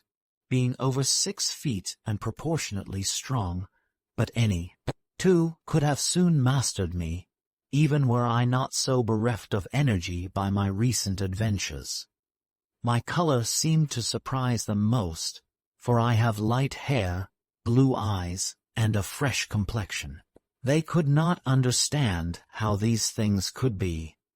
My clothes also seemed quite beyond them. Their eyes kept wandering all over me, and the more they looked, the less they seemed able to make me out. At last I raised myself upon my feet, and leaning upon my stick, I spoke whatever came into my head to the man who seemed foremost among them.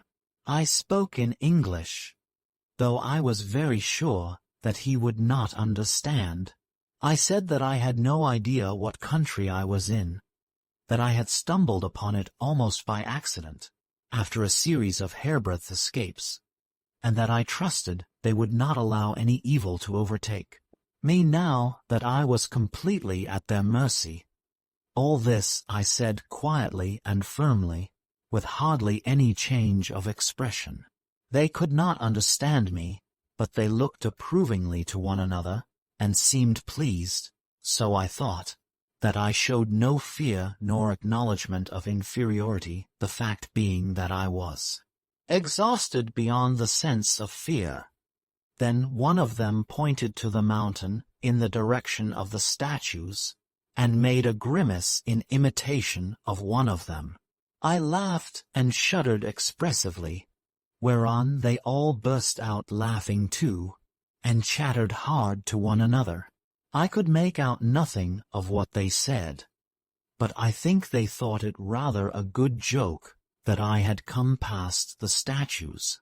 Then one among them came forward and motioned me to follow, which I did without hesitation, for I dared not thwart them.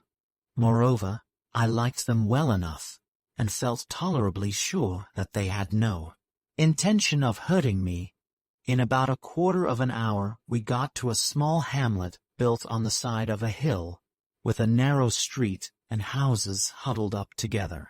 The roofs were large and overhanging. Some few windows were glazed, but not many. Altogether the village was exceedingly like one of those that one comes upon in descending the less-known passes over the Alps on to Lombardy. I will pass over the excitement which my arrival caused. Suffice it, that though there was abundance of curiosity, there was no rudeness. I was taken to the principal house, which seemed to belong to the people who had captured me. There I was hospitably entertained, and a supper of milk and goat's flesh with a kind of oatcake was set before me, of which I ate heartily. But all the time I was eating, I could not help turning my eyes upon the 2 beautiful girls whom I had first seen, and who seemed to consider me as their lawful prize, which indeed I was, for I would have gone through fire and water for either of them. Then came the inevitable surprise at seeing me smoke, which I will spare the reader, but I noticed that when they saw me strike a match, there was a hubbub of excitement which, it struck me, was not altogether unmixed with disapproval. Why, I could not guess. Then the women retired, and I was left alone with the men, who tried to talk to me in every conceivable way. But we could come to no understanding, except that I was quite alone, and had come from a long way over the mountains. In the course of time they grew tired, and I very sleepy. I made signs as though I would sleep on the floor in my blankets, but they gave me one of their bunks with plenty of dried fern and grass, onto which I had no sooner laid myself than I fell fast asleep, nor did I awake till well into the following day, when I found myself in the hut with 2 men keeping guard over me and an old woman cooking. When I woke, the men seemed pleased, and spoke to me as though bidding me good morning in a pleasant tone. I went out of doors to wash in a creek, which ran a few yards from the house. My hosts were as engrossed with me as ever. They never took their eyes off me, following every action that I did, no matter how trifling, and each looking towards the other for his opinion at every touch and turn. They took great interest in my ablutions, for they seemed to have doubted whether I was in all respects human like themselves. They even laid hold of my arms and overhauled them, and expressed approval when they saw that they were strong and muscular. They now examined my legs, and especially my feet. When they desisted, they nodded approvingly to each other, and when I had combed and brushed my hair, and generally made myself as neat and well arranged as circumstances would allow, I could see that their respect for me increased greatly, and that they were by no means sure that they had treated me with sufficient deference, a matter on which I am not competent to decide. All I know is that they were very good to me, for which I thanked them heartily, as it might well have been otherwise. For my own part, I liked them and admired them, for their quiet self-possession and dignified ease impressed me pleasurably at once. Neither did their manner make me feel as though I were personally distasteful to them, only that I was a thing utterly new and unlooked for, which they could not comprehend. Their type was more that of the most robust Italians than any other. Their manners also were eminently Italian, in their entire unconsciousness of self. Having traveled a good deal in Italy, I was struck with little gestures of the hand and shoulders, which constantly reminded me of that country. My feeling was that my wisest plan would be to go on as I had begun, and be simply myself for better or worse, such as I was, and take my chance accordingly. I thought of these things while they were waiting for me to have done washing, and on my way back. Then they gave me breakfast, hot bread and milk, and fried flesh of something between mutton and venison. Their ways of cooking and eating were European, though they had only a skewer for a fork, and a sort of butcher's knife to cut with. The more I looked at everything in the house, the more I was struck with its quasi-European character, and had the walls only been pasted over with extracts from the Illustrated London News and Punch, I could have almost fancied myself in a shepherd's hut upon my master's sheep run. And yet everything was slightly different. It was much the same with the birds and flowers on the other side, as compared with the English ones. On my arrival I had been pleased at noticing that nearly all the plants and birds were very like common English ones. Thus, there was a robin and a lark and a wren and daisies and dandelions, not quite the same as the English, but still very like them, quite like enough to be called by the same name. So now here, the ways of these two men, and the things they had in the house, were all very nearly the same as in Europe. It was not at all like going to China or Japan, where everything that one sees is strange. I was indeed at once struck with the primitive character of their appliances, for they seemed to be some 500 or 600 years behind Europe in their inventions. But this is the case in many an Italian village. All the time that I was eating my breakfast I kept speculating as to what family of mankind they could belong to, and shortly there came an idea into my head, which brought the blood into my cheeks, with excitement as I thought of it. Was it possible that they might be the lost 10 tribes of Israel, of whom I had heard both my grandfather and my father make mention as existing in an unknown country, and awaiting a final return to Palestine? Was it possible that I might have been designed by Providence as the instrument of their conversion? Oh, what a thought was this! I laid down my skewer and gave them a hasty survey. There was nothing of a Jewish type about them. Their noses were distinctly Grecian, and their lips, though full, were not Jewish. How could I settle this question? I knew neither Greek nor Hebrew, and even if I should get to understand the language here spoken, I should be unable to detect the roots of either of these tongues. I had not been long enough among them to ascertain their habits, but they did not give me the impression of being a religious people. This too was natural. The 10 tribes had been always lamentably irreligious. But could I not make them change, to restore the lost 10 tribes of Israel to a knowledge of the only truth? Here would be indeed an immortal crown of glory. My heart beat fast and furious as I entertained the thought.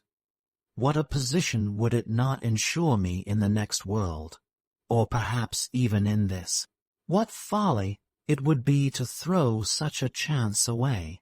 I should rank next to the apostles, if not as high as they, certainly above the minor prophets, and possibly above any Old Testament writer, except Moses and Isaiah. For such a future as this, I would sacrifice all that I have without a moment's hesitation. Could I be reasonably assured of it? I had always cordially approved of missionary efforts, and had at times contributed my mite towards their support and extension. But I had never hitherto felt drawn towards becoming a missionary myself, and indeed had always admired and envied and respected them, more than I had exactly liked them.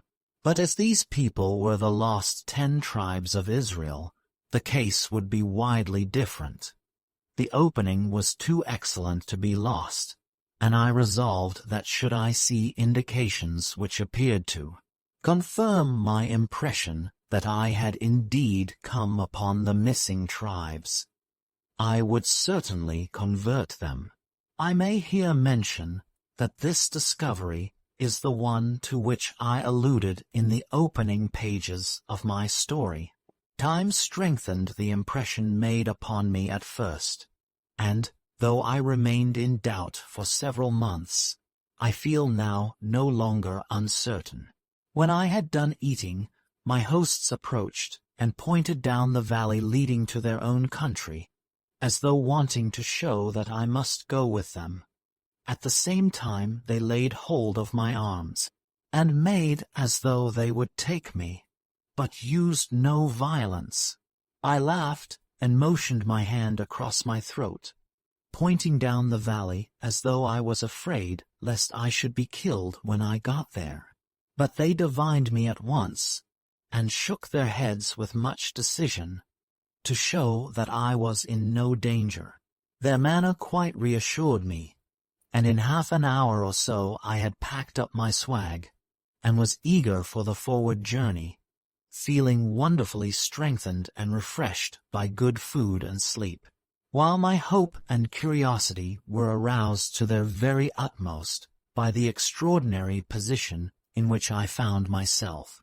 But already my excitement had begun to cool, and I reflected that these people might not be the 10 tribes after all, in which case I could not but regret that my hopes of making money, which had led me into so much trouble and danger, were almost annihilated by the fact that the country was full to overflowing, with a people who had probably already developed its more available resources. Moreover, how was I to get back? For there was something about my hosts which told me that they had got me, and meant to keep me, in spite of all their goodness. Chapter Romans 7, First Impressions. We followed an alpine path for some 4 miles, now hundreds of feet above a brawling stream which descended from the glaciers, and now nearly alongside it. The morning was cold and somewhat foggy, for the autumn had made great strides latterly. Sometimes we went through forests of pine, or rather yew trees, though they looked like pine, and I remember that now and again we passed a little wayside shrine, wherein there would be a statue of great beauty, representing some figure, male or female, in the very heyday of youth, strength, and beauty. or of the most dignified maturity and old age. My hosts always bowed their heads as they passed one of these shrines, and it shocked me to see statues that had no apparent object, beyond the chronicling of some unusual individual excellence or beauty, receive so serious a homage. However, I showed no sign of wonder or disapproval, for I remembered that to be all things to all men was one of the injunctions of the Gentile apostle, which for the present I should do well to heed. Shortly after passing one of these chapels, we came suddenly upon a village which started up out of the mist, and I was alarmed lest I should be made an object of curiosity or dislike. But it was not so. My guides spoke to many in passing, and those spoken to showed much amazement. My guides, however, were well known, and the natural politeness of the people prevented them from putting me to any inconvenience. But they could not help eyeing me, nor I them.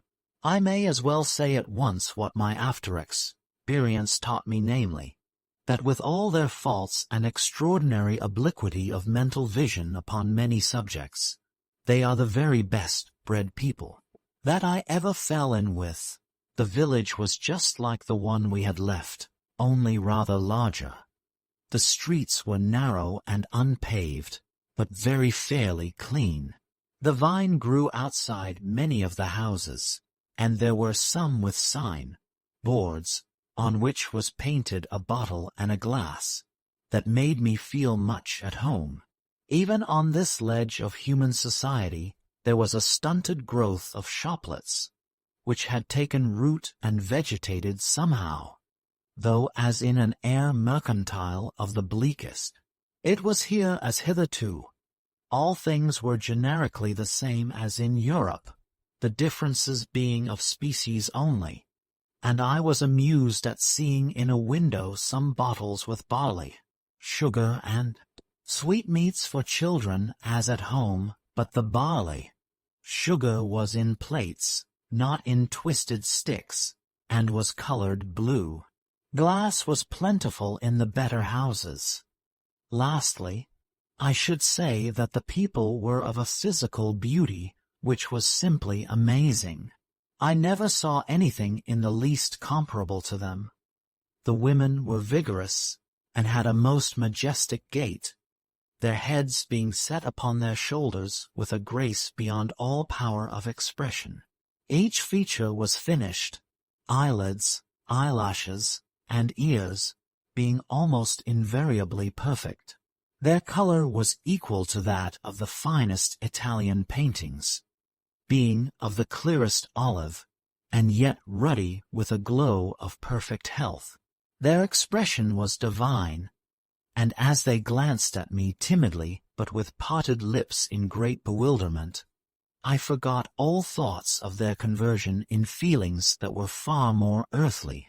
I was dazzled as I saw one after the other, of whom I could only feel that each was the loveliest I had ever seen.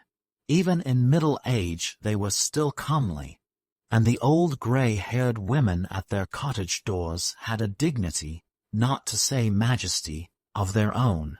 The men were as handsome as the women beautiful. I have always delighted in and reverenced beauty, but I felt simply abashed in the presence of such a splendid type, a compound of all that is best in Egyptian, Greek, and Italian. The children were infinite in number, and exceedingly merry. I need hardly say that they came in for their full share of the prevailing beauty. I expressed by signs my admiration and pleasure to my guides, and they were greatly pleased. I should add that all seemed to take a pride in their personal appearance, and that even the poorest, and none seemed rich, were well kempt and tidy. I could fill many pages with a description of their dress and the ornaments which they wore, and 100 details which struck me with all the force of novelty, but I must not stay to do so. When we had got past the village, the fog rose, and revealed magnificent views of the snowy mountains and their nearer abutments, while in front I could now and again catch glimpses of the great plains which I had surveyed on the preceding evening. The country was highly cultivated, every ledge being planted with chestnuts, walnuts, and apple trees from which the apples were now gathering. Goats were abundant, also a kind of small black cattle, in the marshes near the river, which was now fast widening, and running between larger flats, from which the hills receded more and more. I saw a few sheep, with rounded noses and enormous tails. Dogs were there in plenty, and very English, but I saw no cats, nor indeed are these creatures known, their place being supplied by a sort of small terrier.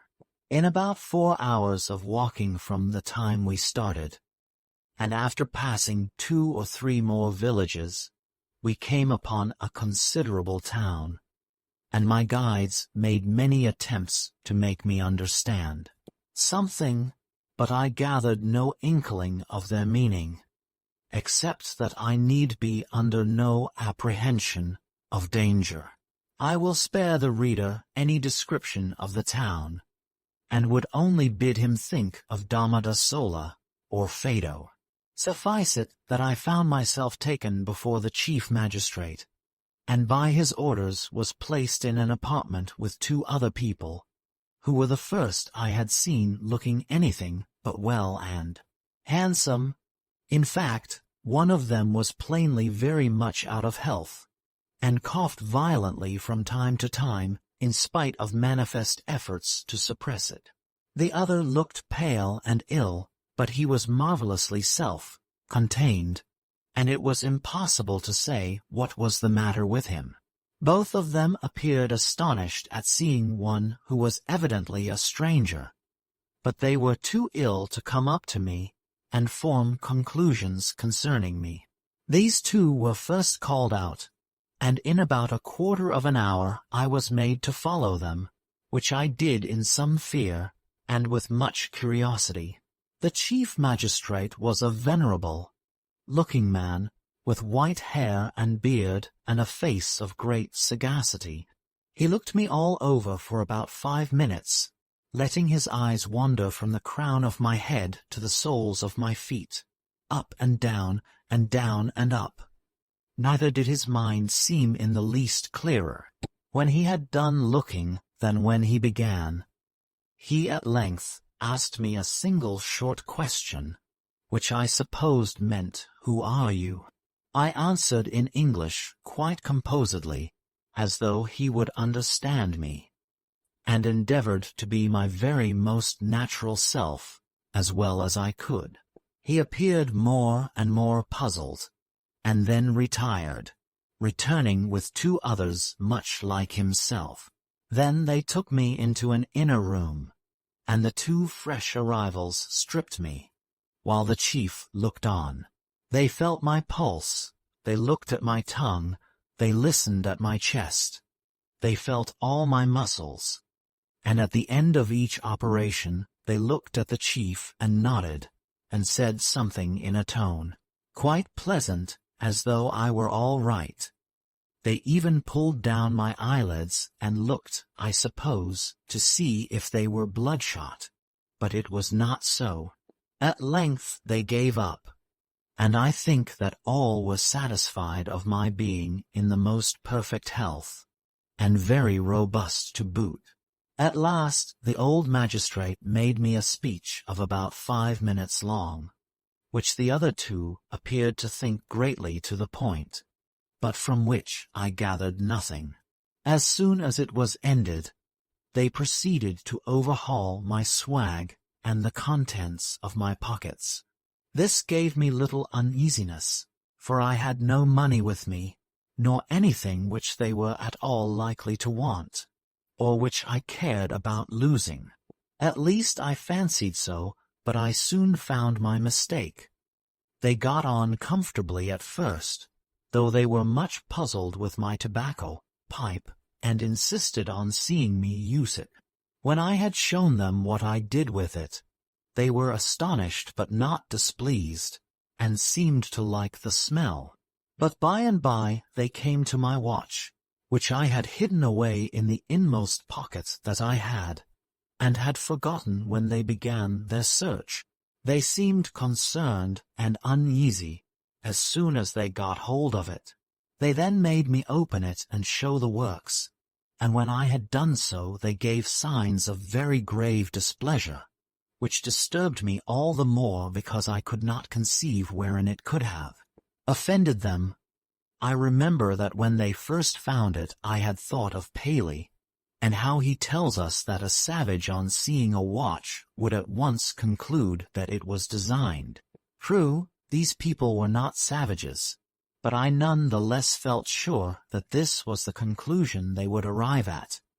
And I was thinking what a wonderfully wise man Archbishop Paley must have been, when I was aroused by a look of horror and dismay upon the face of the magistrate, a look which conveyed to me the impression that he regarded my watch not as having been designed, but rather as the designer of himself and of the universe, or as at any rate one of the great first causes of all things. Then it struck me that this view was quite as likely to be taken as the other by a people who had no experience of European civilization, and I was a little piqued with Paley for having led me so much astray, but I soon discovered that I had misinterpreted the expression on the magistrate's face, and that it was one not of fear, but hatred. He spoke to me solemnly and sternly for 2 or 3 minutes. Then, reflecting that this was of no use, he caused me to be conducted through several passages into a large room, which I afterwards found was the museum of the town, and wherein I beheld a sight, which astonished me more than anything that I had yet seen. It was filled with cases containing all manner of curiosities such as skeletons, stuffed birds and animals, carvings in stone, whereof I saw several that were like those on the saddle, only smaller, but the greater part of the room was occupied by broken machinery of all descriptions. The larger specimens had a case to themselves, and tickets with writing on them in a character which I could not understand. There were fragments of steam engines, all broken and rusted. Among them I saw a cylinder and piston, a broken fly, wheel, and part of a crank, which was laid on the ground by their side. Again, there was a very old carriage whose wheels, in spite of rust and decay, I could see, had been designed originally for iron rails. Indeed, there were fragments of a great many of our own most advanced inventions, but they seemed all to be several 100 years old, and to be placed where they were, not for instruction, but curiosity. As I said before, all were marred and broken. We passed many cases, and at last came to one in which there were several clocks, and 2 or 3 old watches. Here the magistrate stopped, and opening the case began comparing my watch with the others. The design was different, but the thing was clearly the same. On this he turned to me and made me a speech in a severe and injured tone of voice, pointing repeatedly to the watches in the case, and to my own. Neither did he seem in the least appeased until I made signs to him that he had better take my watch and put it with the others. This had some effect in calming him. I said in English, trusting to tone and manner to convey my meaning, that I was exceedingly sorry if I had been found to have anything contraband in my possession, that I had had no intention of evading the ordinary tolls, and that I would gladly forfeit the watch, if my doing so would atone for an unintentional violation of the law. He began presently to relent, and spoke to me in a kinder manner. I think he saw that I had offended without knowledge, but I believe the chief thing that brought him round was my not seeming to be afraid of him, although I was quite respectful. This, and my having light hair and complexion, on which he had remarked previously by signs, as everyone else had done. I afterwards found that it was reckoned a very great merit to have fair hair, this being a thing of the rarest possible occurrence, and greatly admired and envied in all who were possessed of it. However that might be, my watch was taken from me, but our peace was made, and I was conducted back to the room where I had been examined. The magistrate then made me another speech, whereon I was taken to a building hard by, which I soon discovered to be the common prison of the town, but in which an apartment was assigned me separate from the other prisoners. The room contained a bed, table, and chairs, also a fireplace and a washing stand. There was another door, which opened on to a balcony, with a flight of steps descending into a walled garden of some size.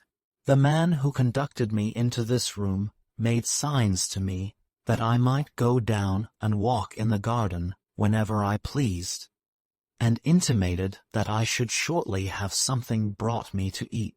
I was allowed to retain my blankets and the few things which I had wrapped inside them, but it was plain that I was to consider myself a prisoner for how long a period I could not by any means determine. He then left me alone. Chapter Roman 8. In prison, and now for the first time my courage completely failed me. It is enough to say that I was penniless, and a prisoner in a foreign country, where I had no friend, nor any knowledge of the customs or language of the people. I was at the mercy of men with whom I had little in common, and yet, engrossed as I was with my extremely difficult and doubtful position, I could not help feeling deeply interested in the people among whom I had fallen. What was the meaning of that room full of old machinery which I had just seen, and of the displeasure with which the magistrate had regarded my watch? The people had very little machinery now. I had been struck with this over and over again, though I had not been more than 24 hours in the country. They were about as far advanced as Europeans of the 12th or 13th century, certainly not more so, and yet they must have had at one time the fullest knowledge of our own most recent inventions. How could it have happened that, having been once so far in advance, they were now as much behind us? It was evident that it was not from ignorance. They knew my watch as a watch when they saw it, and the care with which the broken machines were preserved and ticketed proved that they had not lost the recollection of their former civilization. The more I thought, the less I could understand it, but at last I concluded that they must have worked out their mines of coal and iron, till either none were left or so few that the use of these metals was restricted to the very highest nobility. This was the only solution I could think of, and though I afterwards found how entirely mistaken it was, I felt quite sure then that it must be the right one. I had hardly arrived at this opinion for above 4 or 5 minutes when the door opened, and a young woman made her appearance with a tray, and a very appetizing smell of dinner. I gazed upon her with admiration as she laid a cloth and set a savour-looking dish upon the table. As I beheld her, I felt as though my position was already much ameliorated, for the very sight of her carried great comfort. She was not more than 20, rather above the middle height, active and strong, but yet most delicately featured. Her lips were full and sweet. Her eyes were of a deep hazel and fringed with long and springing eyelashes. Her hair was neatly braided from off her forehead. Her complexion was simply exquisite. Her figure as robust as was consistent with the most perfect female beauty, yet not More so. Her hands and feet might have served as models to a sculptor. Having set the stew upon the table, she retired with a glance of pity, whereon, remembering pity's kinsman, I decided that she should pity me a little more. She returned with a bottle and a glass, and found me sitting on the bed with my hands over my face, looking the very picture of abject misery, and, like all pictures, rather untruthful. As I watched her, through my fingers, out of the room again, I felt sure that she was exceedingly sorry for me. Her back being turned, I set to work and ate my dinner, which was excellent. She returned in about an hour to take away, and there came with her a man who had a great bunch of keys at his waist, and whose manner convinced me that he was the jailer. I afterwards found that he was father to the beautiful creature who had brought me my dinner. I am not a much greater hypocrite than other people, and do what I would, I could not look so very miserable. I had already recovered from my dejection, and felt in a most genial humor, both with my jailer and his daughter. I thanked them for their attention towards me, and, though they could not understand, they looked at one another and laughed and chattered till the old man said something or other which I suppose was a joke, for the girl laughed merrily and ran away, leaving her father to take away the dinner things. Then I had another visitor, who was not so prepossessing, and who seemed to have a great idea of himself and a small one of me. He brought a book with him, and pens and paper all very English, and yet neither paper nor printing nor binding nor pen nor ink were quite the same as ours. He gave me to understand that he was to teach me the language, and that we were to begin at once. This delighted me, both because I should be more comfortable when I could understand and make myself understood, and because I supposed that the authorities would hardly teach me the language if they intended any cruel usage towards me afterwards.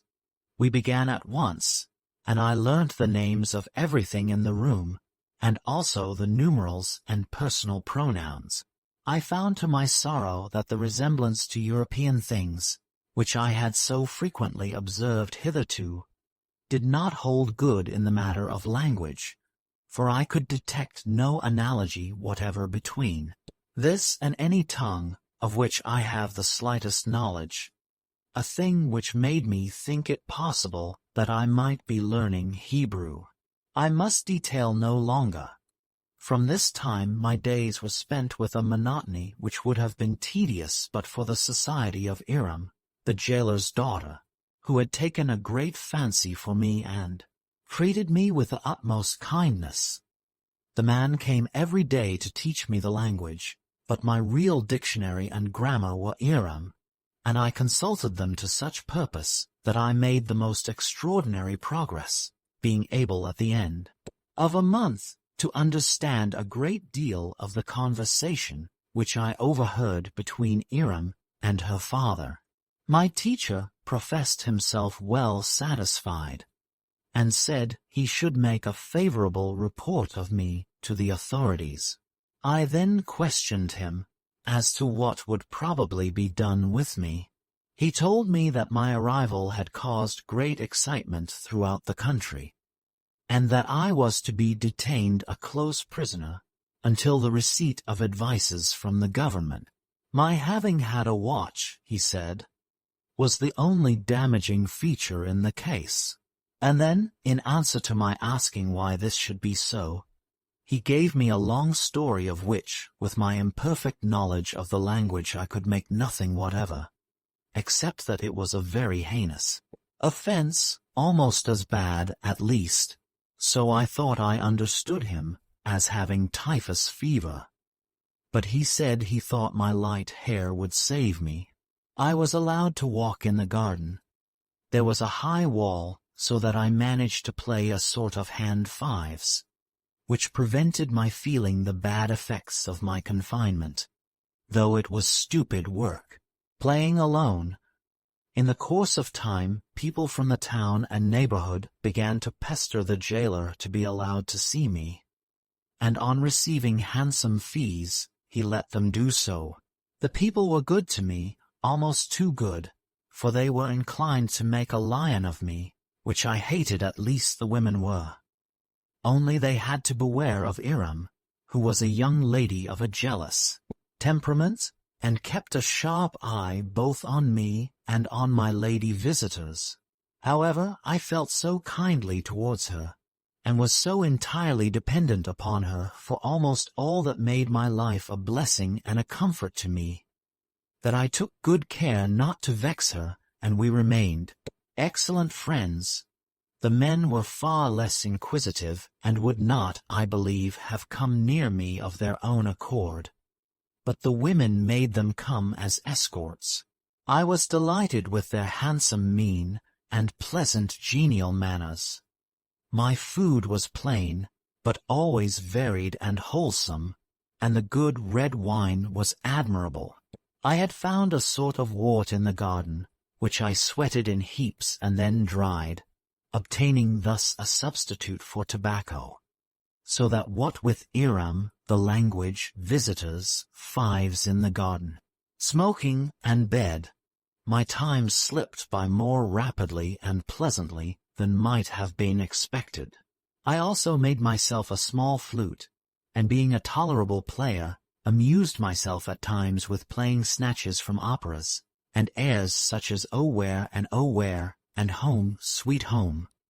This was of great advantage to me, for the people of the country were ignorant of the diatonic scale, and could hardly believe their ears on hearing some of our most common melodies. Often, too, they would make me sing, and I could at any time make Erewhon's eyes swim with tears by singing Wilkins and his Dinah, Billy Taylor, the Ratcatcher's Daughter, or as much of them as I could remember.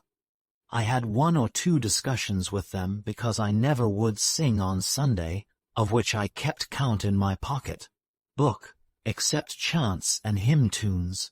Of these I regret to say that I had forgotten the words, so that I could only sing the tune. They appeared to have little or no religious feeling, and to have never so much as heard of the divine institution of the Sabbath, so they ascribed my observance of it to a fit of sulkiness, which they remarked as coming over me upon every 7th day. But they were very tolerant, and one of them said to me quite kindly that she knew how impossible it was to help being sulky at times, only she thought I ought to see someone if it became more serious, a piece of advice which I then failed to understand, though I pretended to take it quite as a matter of course. Once only did Erewhon treat me in a way that was unkind and unreasonable. At least so I thought it at the time. It happened thus.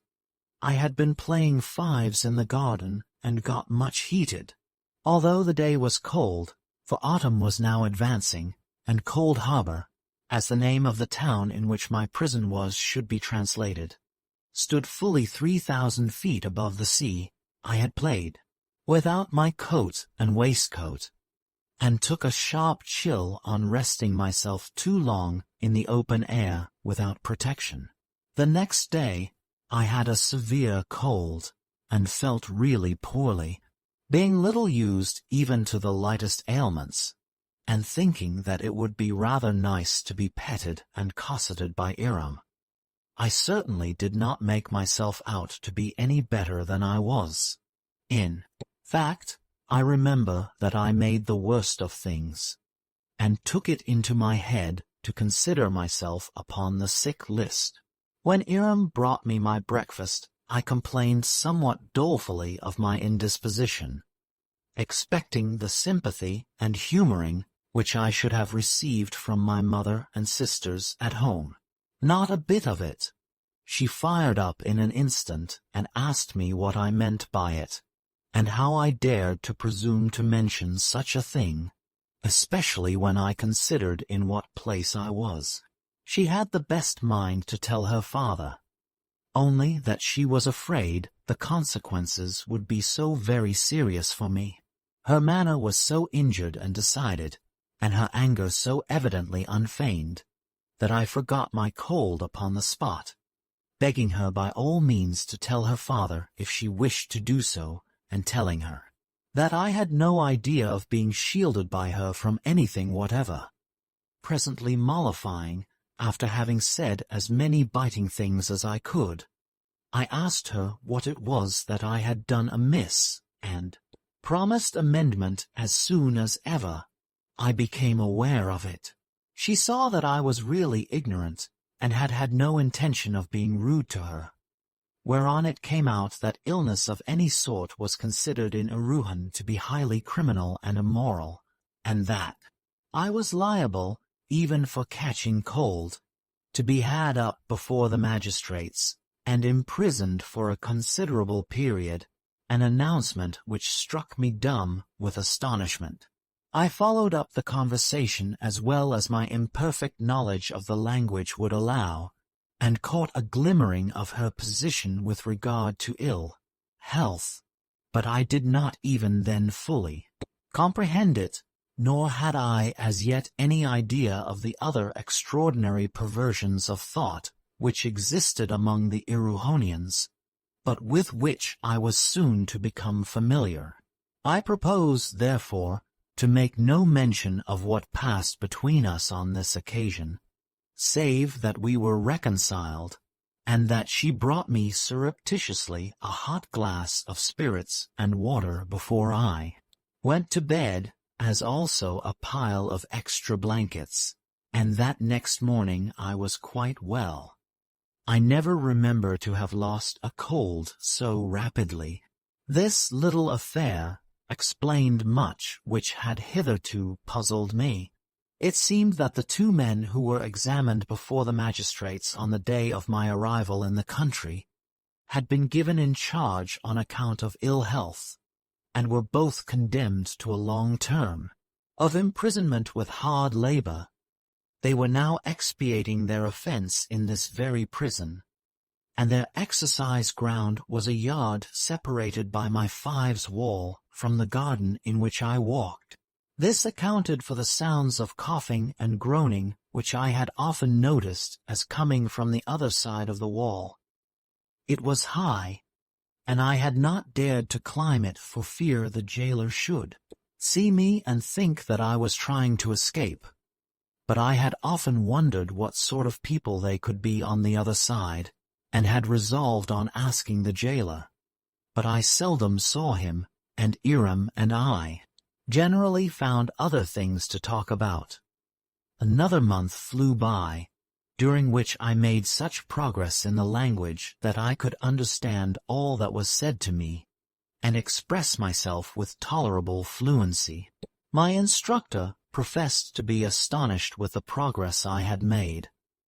I was careful to attribute it to the pains he had taken with me, and to his admirable method of explaining my difficulties. So, we became excellent friends.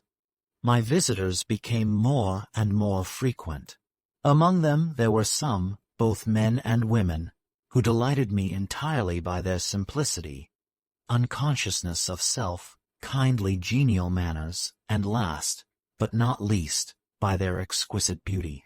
There came others less well bred, but still comely and agreeable people, while some were snobs pure and simple.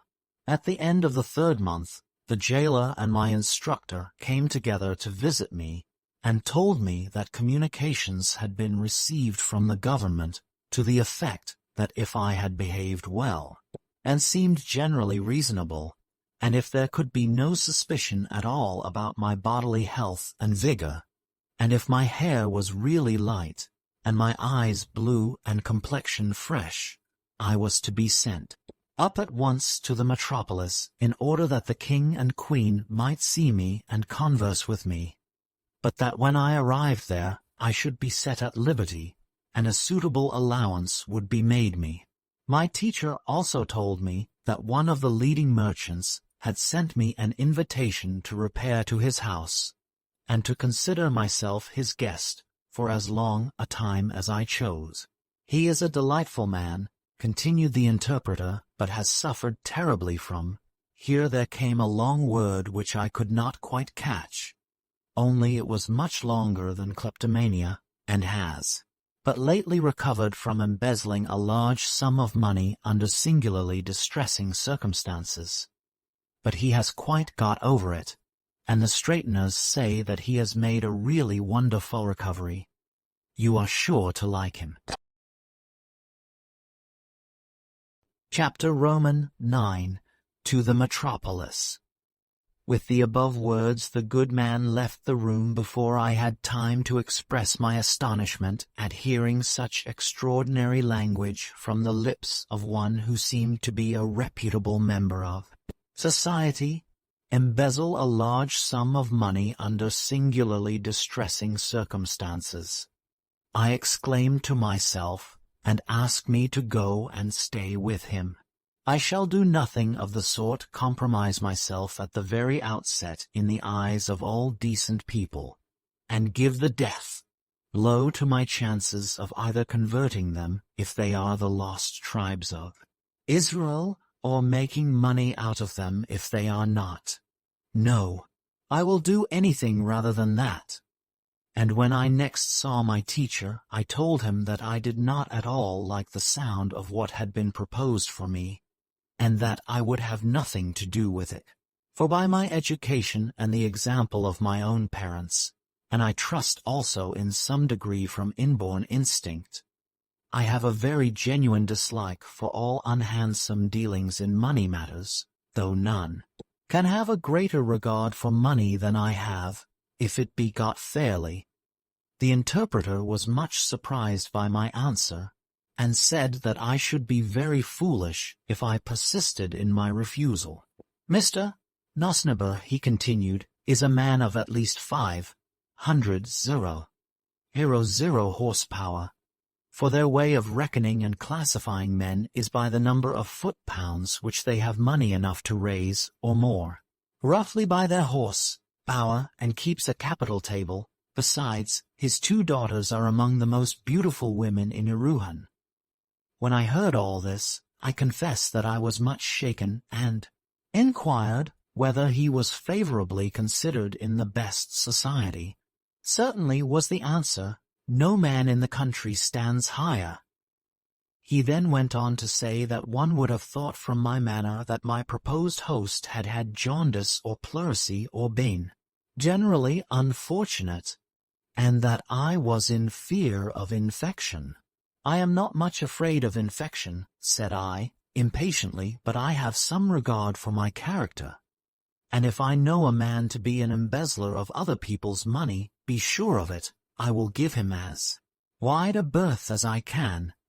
If he were ill or poor, interrupted the interpreter with a face of great alarm. So that's your notion of propriety. You would consort with the basest criminals, and yet deem simple embezzlement a bar to friendly intercourse. I cannot understand you. But I am poor myself, cried I. You were, said he, and you were liable to be severely punished for it, indeed, at the council which was held concerning you. This fact was very nearly consigning you to what I should myself consider a well-deserved chastisement, for he was getting angry, and so was I. But the queen was so inquisitive, and wanted so much to see you, that she petitioned the king and made him give you his pardon, and assign you a pension in consideration of your meritorious complexion. It is lucky for you that he has not heard what you have been saying now, or he would be sure to cancel it. As I heard these words, my heart sank within me.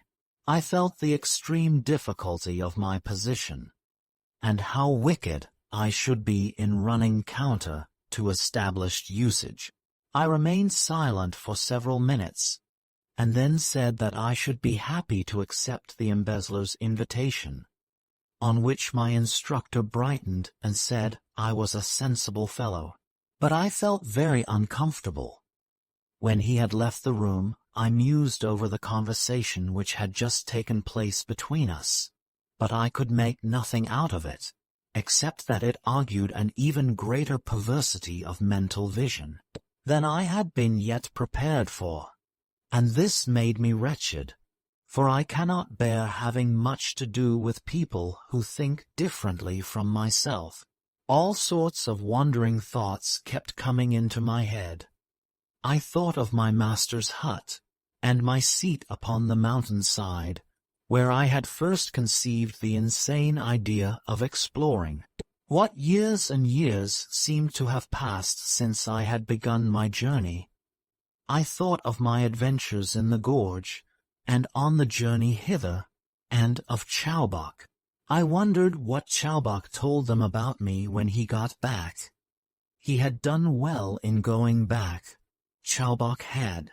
He was not handsome, nay, he was hideous, and it would have gone hardly with him. Twilight drew on, and rain pattered against the windows. Never yet had I felt so unhappy, except during 3 days of sea-sickness, at the beginning of my voyage from England. I sat musing and in great melancholy until Iram made her appearance with light and supper. She too, poor girl, was miserable, for she had heard that I was to leave them. She had made up her mind that I was to remain always in the town, even after my imprisonment was over, and I fancy had resolved to marry me, though I had never so much as hinted at her doing so.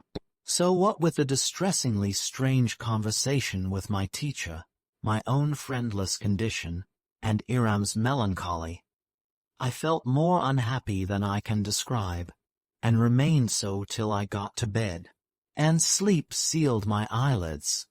On awaking next morning I was much better.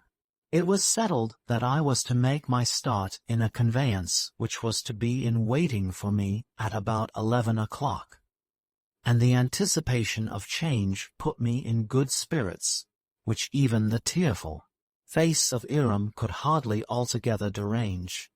I kissed her again and again, assured her that we should meet hereafter, and that in the meanwhile I should be ever mindful of her kindness. I gave her 2 of the buttons off my coat and a lock of my hair as a keepsake, taking a goodly curl from her own beautiful head in return, and so, having said good-bye 100 times till I was fairly overcome with her great sweetness and her sorrow, I tore myself away from her and got down stairs to the carriage which was in waiting. How thankful I was when it was all over, and I was driven away and out of sight. Would that I could have felt that it was out of mind also.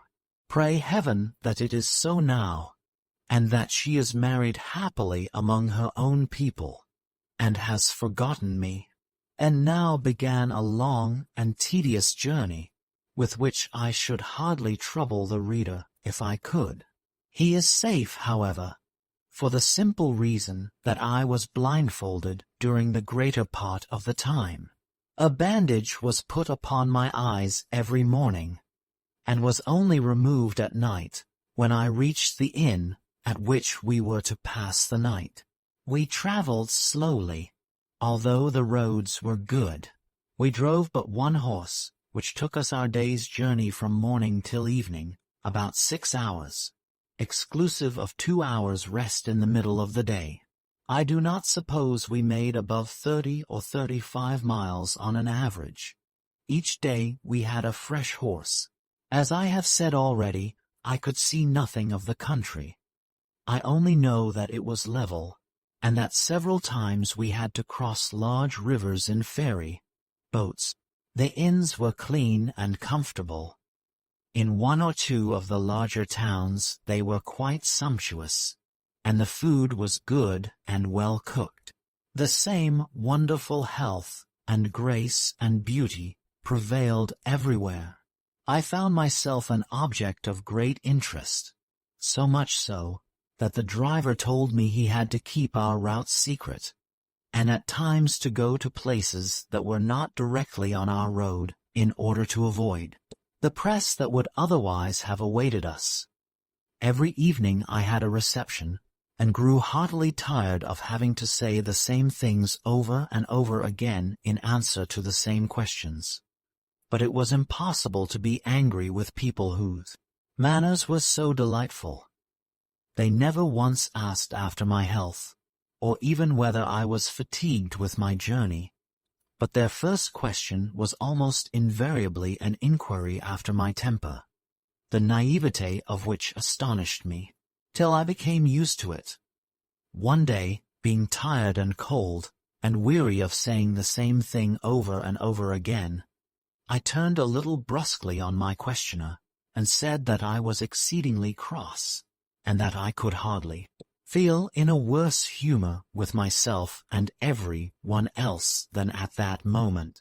To my surprise, I was met with the kindest expressions of condolence, and heard it buzzed about the room that I was in an ill temper, whereon people began to give me nice things to smell and to eat, which really did seem to have some temper, mending quality about them, for I soon felt pleased and was at once congratulated upon being better. The next morning, 2 or 3 people sent their servants to the hotel with sweetmeats, and inquiries whether I had quite recovered from my ill humor. On receiving the good things, I felt in half a mind to be ill-tempered every evening, but I disliked the condolences and the inquiries, and found it most comfortable to keep my natural temper, which is smooth enough generally. Among those who came to visit me were some who had received a liberal education at the colleges of unreason, and taken the highest degrees in hypothetics, which are their principal study. These gentlemen had now settled down to various employments in the country, as straighteners, managers and cashiers of the musical banks, priests of religion, or what not, and carrying their education with them, they diffused a leaven of culture throughout the country. I naturally questioned them about many of the things which had puzzled me since my arrival. I inquired what was the object and meaning of the statues which I had seen upon the plateau of the pass. I was told that they dated from a very remote period, and that there were several other such groups in the country, but none so remarkable as the one which I had seen. They had a religious origin, having been designed to propitiate the gods of deformity and disease. In former times it had been the custom to make expeditions over the ranges, and capture the ugliest of Chowbok's ancestors whom they could find, in order to sacrifice them in the presence of these deities, and thus avert ugliness and disease from the EREWHONIANS themselves. It had been whispered, but my informant assured me untruly, that centuries ago they had even offered up some of their own people who were ugly or out of health, in order to make examples of them. These detestable customs, however, had been long discontinued. Neither was there any present observance of the statues. I had the curiosity to inquire what would be done to any of Chowbok's tribe if they crossed over into EREWHON. I was told that nobody knew, inasmuch as such a thing had not happened for ages. They would be too ugly to be allowed to go at large, but not so much so as to be criminally liable. Their offense in having come would be a moral one, but they would be beyond the straightener's art. Possibly they would be consigned to the hospital for incurable bores, and made to work at being bored for so many hours a day by the EREWHONIAN inhabitants of the hospital, who are extremely impatient of one another's boredom, but would soon die if they had no one whom they might bore. In fact, that they would be kept as professional borees. When I heard this, it occurred to me that some rumors of its substance might perhaps have become current among Chowbok's people, for the agony of his fear had been too great to have been inspired. by the mere dread of being burnt alive before the statues. I also questioned them about the Museum of Old Machines, and the cause of the apparent retrogression in all arts, sciences, and inventions. I learnt that about 400 years previously, the state of mechanical knowledge was far beyond our own, and was advancing with prodigious rapidity, until one of the most learned professors of hypothetics wrote an extraordinary book, from which I propose to give extracts later on, proving that the machines were ultimately destined to supplant the race of man, and to become instinct with a vitality as different from, and superior to, that of animals, as animal to vegetable life. So convincing was his reasoning, or unreasoning, to this effect, that he carried the country with him, and they made a clean sweep of all machinery that had not been in use for more than 271 years, which period was arrived at after a series of compromises, and strictly forbade all further improvements and inventions under pain of being considered in the eye of the law to be laboring under typhus fever, which they regard as one of the worst of all crimes. This is the only case in which they have confounded mental and physical diseases, and they do it even here as by an avowed legal fiction. I became uneasy when I remembered about my watch, but they comforted me with the assurance that transgression in this matter was now so unheard of, that the law could afford to be lenient towards an utter stranger, especially towards one who had such a good character. They meant physique, and such beautiful light hair. Moreover, the watch was a real curiosity, and would be a welcome addition to the metropolitan collection. So they did not think I need let it trouble me seriously. I will write, however, more fully upon this subject when I deal with the colleges of unreason, and the book of the machines. In about a month from the time of our starting, I was told that our journey was nearly over. The bandage was now dispensed with, for it seemed impossible that I should ever be able to find my way back without being captured. Then we rolled merrily along through the streets of a handsome town, and got on to a long, broad, and level road, with poplar trees on either side. The road was raised slightly above the surrounding country, and had formerly been a railway. The fields on either side were in the highest conceivable cultivation, but the harvest and also the vintage had been already gathered. The weather had got cooler more rapidly than could be quite accounted for by the progress of the season, so I rather thought that we must have been making away from the sun, and were some degrees farther from the equator than when we started. Even here the vegetation showed that the climate was a hot one, yet there was no lack of vigor among the people. On the contrary, they were a very hardy race, and capable of great endurance. For the 100th time I thought that, take them all round, I had never seen their equals in respect of physique, and they looked as good-natured as they were robust. The flowers were for the most part over, but their absence was in some measure compensated for by a profusion of delicious fruit, closely resembling the figs, peaches, and pears of Italy and France.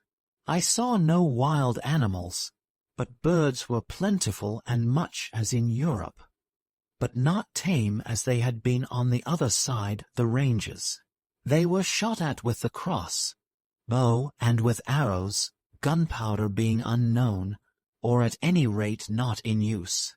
We were now nearing the metropolis, and I could see great towers and fortifications, and lofty buildings that looked like palaces. I began to be nervous as to my reception, but I had got on very well so far, and resolved to continue upon the same plan as hitherto, namely, to behave just as though I were in England until I saw that I was making a blunder, and then to say nothing till I could gather how the land lay. We drew nearer and nearer. The news of my approach had got abroad, and there was a great crowd collected on either side the road, who greeted me with marks of most respectful curiosity, keeping me bowing constantly in acknowledgment from side to side. When we were about a mile off, we were met by the mayor and several councillors, among whom was a venerable old man, who was introduced to me by the mayor, for so I suppose I should call him, as the gentleman who had invited me to his house. I bowed deeply, and told him how grateful I felt to him, and how gladly I would accept his hospitality. He forbade me to say more, and pointing to his carriage, which was close at hand, he motioned me to a seat therein. I again bowed profoundly to the mayor and councillors, and drove off with my entertainer, whose name was Senaj Nosniber. After about half a mile, the carriage turned off the main road, and we drove under the walls of the town till we reached a palazzo on a slight eminence, and just on the outskirts of the city. This was Senaj Nosniber's house, and nothing can be imagined finer. It was situated near the magnificent and venerable ruins of the old railway station, which formed an imposing feature from the gardens of the house. The grounds, some 10 or a dozen acres in extent, were laid out in terraced gardens, one above the other, with flights of broad steps ascending and descending the declivity of the garden. On these steps there were statues of most exquisite workmanship.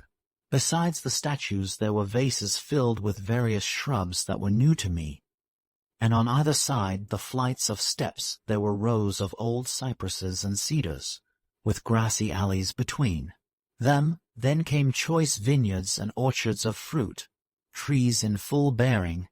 The house itself was approached by a court-yard, and round it was a corridor onto which rooms opened, as at Pompeii. In the middle of the court there was a bath and a fountain. Having passed the court we came to the main body of the house, which was 2 stories in height. The rooms were large and lofty. Perhaps at first they looked rather bare of furniture, but in hot climates people generally keep their rooms more bare than they do in colder ones. I missed also the sight of a grand piano or some similar instrument, there being no means of producing music in any of the rooms save the larger drawing room, where there were half a dozen large bronze gongs, which the ladies used occasionally to beat about at random. It was not pleasant to hear them, but I have heard quite as unpleasant music both before and since. Mr. Nosniber took me through several spacious rooms, till we reached a boudoir where were his wife and daughters, of whom I had heard from the interpreter. Mrs. Nosniber was about 40 years old, and still handsome, but she had grown very stout.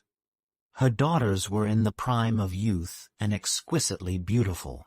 I gave the preference almost at once to the younger, whose name was AROWHENA, for the elder sister was haughty, while the younger had a very winning manner.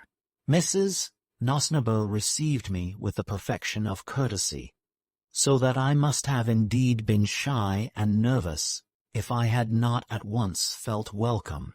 Scarcely was the ceremony of my introduction well completed before a servant announced that dinner was ready in the next room. I was exceedingly hungry, and the dinner was beyond all praise.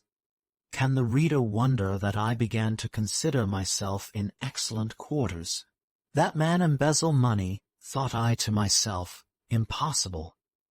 But I noticed that my host was uneasy during the whole meal, and that he ate nothing but a little bread and milk. Towards the end of dinner there came a tall, lean man with a black beard, to whom Mr. Nosniber and the whole family paid great attention. He was the family straightener. With this gentleman, Mr. Nosniber retired into another room, from which there presently proceeded a sound of weeping and wailing. I could hardly believe my ears, but in a few minutes I got to know for a certainty that they came from Mr. Nosnibor himself. "Poor papa," said AROWHENA, as she helped herself composedly to the salt, "how terribly he has suffered." "Yes," answered her mother, "but I think he is quite out of danger now." Then they went on to explain to me the circumstances of the case, and the treatment which the straightener had prescribed, and how successful he had been, all which I will reserve for another chapter, and put rather in the form of a general summary of the opinions current upon these subjects, than in the exact words in which the facts were delivered to me. The reader, however, is earnestly requested to believe that both in this next chapter and in those that follow it, I have endeavored to adhere most conscientiously to the strictest accuracy, and that I have never willingly misrepresented, though I may have sometimes failed to understand all the bearings of an opinion or custom. Chapter X, Current Opinions. This is what I gathered, that in that country if a man falls into ill health, or catches any disorder, or fails bodily in any way before he is 70 years old, he is tried before a jury of his countrymen, and if convicted, is held up to public scorn, and sentenced more or less severely, as the case may be. There are subdivisions of illnesses into crimes and misdemeanors, as with offences amongst ourselves, a man being punished very heavily for serious illness, while failure of eyes or hearing in one over 65, who has had good health hitherto, is dealt with by fine only, or imprisonment in default of payment. But if a man forges a check, or sets his house on fire, or robs with violence from the person, or does any other such things as are criminal in our own country, he is either taken to a hospital and most carefully tended at the public expense, or if he is in good circumstances, he lets it be known to all his friends that he is suffering from a severe fit of immorality, just as we do when we are ill, and they come and visit him with great solicitude, and inquire with interest how it all came about, what symptoms first showed themselves, and so forth, questions which he will answer with perfect unreserve, for bad conduct, though considered no less deplorable than illness with ourselves, and as unquestionably indicating something seriously wrong with the individual who misbehaves, is, nevertheless, held to be the result of either prenatal or post-natal misfortune. The strange part of the story, however, is that though they ascribe moral defects to the effect of misfortune either in character or surroundings, they will not listen to the plea of misfortune in cases that in England meet with sympathy and commiseration only. Ill luck of any kind, or even ill treatment at the hands of others, is considered an offense against society, inasmuch as it makes people uncomfortable to hear of it. Loss of fortune, therefore, or loss of some dear friend on whom another was much dependent, is punished hardly less severely than physical delinquency. Foreign, indeed, as such ideas are to our own, traces of somewhat similar opinions can be found even in 19th century England. If a person has an abscess, the medical man will say that it contains peccant matter, and people say that they have a bad arm or finger, or that they are very bad all over, when they only mean diseased. Among foreign nations, Erewhonian opinions may be still more clearly noted. The Mohammedans, for example, to this day, send their female prisoners to hospitals, and the New Zealand Maoris visit any misfortune with forcible entry into the house of the offender, and the breaking up and burning of all his goods. The Italians, again, use the same word for disgrace and misfortune. I once heard an Italian lady speak of a young friend whom she described as endowed with every virtue under heaven. She exclaimed, "Povero disgraziato, ha ammazzato suo zio." Poor unfortunate fellow, he has murdered his uncle. On mentioning this, which I heard when taken to Italy as a boy by my father, the person to whom I told it showed no surprise. He said that he had been driven for 2 or 3 years in a certain city by a young Sicilian cab driver of prepossessing manners and appearance, but then lost sight of him. On asking what had become of him, he was told that he was in prison for having shot at his father, with intent to kill him happily without serious result. Some years later, my informant again found himself warmly accosted by the prepossessing young cab driver. "Ah, caro signor," he exclaimed, "sono 5 anni che non lo vedo 3 anni di militare, e 2 anni di disgrazia, and see, my dear sir, it is 5 years since I saw you, 3 years of military service, and 2 of misfortune, during which last the poor fellow had been in prison. Of moral sense he showed not so much as a trace. He and his father were now on excellent terms, and were likely to remain so unless either of them should again have the misfortune mortally to offend the other." In the following chapter, I will give a few examples of the way in which what we should call misfortune, hardship, or disease are dealt with by the Erewhonians. But for the moment we'll return to their treatment of cases that with us are criminal. As I have already said, these, though not judicially punishable, are recognized as requiring correction. Accordingly, there exists a class of men trained in soul, craft, whom they call straighteners, as nearly as I can translate a word which literally means one who bends back the crooked. These men practice much as medical men in England, and receive a quasi-surreptitious fee on every visit. They are treated with the same unreserve, and obeyed as readily, as our own doctors, that is to say, on the whole sufficiently, because people know that it is their interest to get well as soon as they can, and that they will not be scouted as they would be if their bodies were out of order, even though they may have to undergo a very painful course of treatment.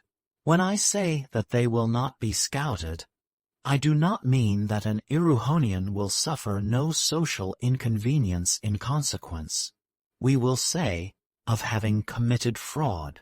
Friends will fall away from him because of his being less pleasant company, just as we ourselves are disinclined to make companions of those who are either poor or poorly. No one with any sense of self-respect will place himself on an equality in the matter of affection with those who are less lucky than himself in birth, health, money, good looks, capacity, or anything else. Indeed, that dislike and even disgust should be felt by the fortunate for the unfortunate, or at any rate for those who have been discovered to have met with any of the more serious and less familiar misfortunes, is not only natural, but desirable for any society, whether of man or brute. The fact, therefore, that the Erewhonians attach none of that guilt to crime which they do to physical ailments, does not prevent the more selfish among them from neglecting a friend who has robbed a bank, for instance, till he has fully recovered. But it does prevent them from even thinking of treating criminals with that contemptuous tone which would seem to say, "I, if I were you, should be a better man than you are," a tone which is held quite reasonable in regard to physical ailment.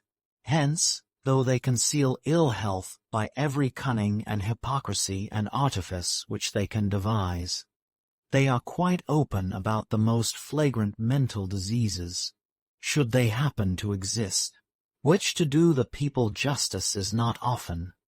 Indeed, there are some who are, so to speak, spiritual valetudinarians, and who make themselves exceedingly ridiculous by their nervous supposition that they are wicked, while they are very tolerable people all the time.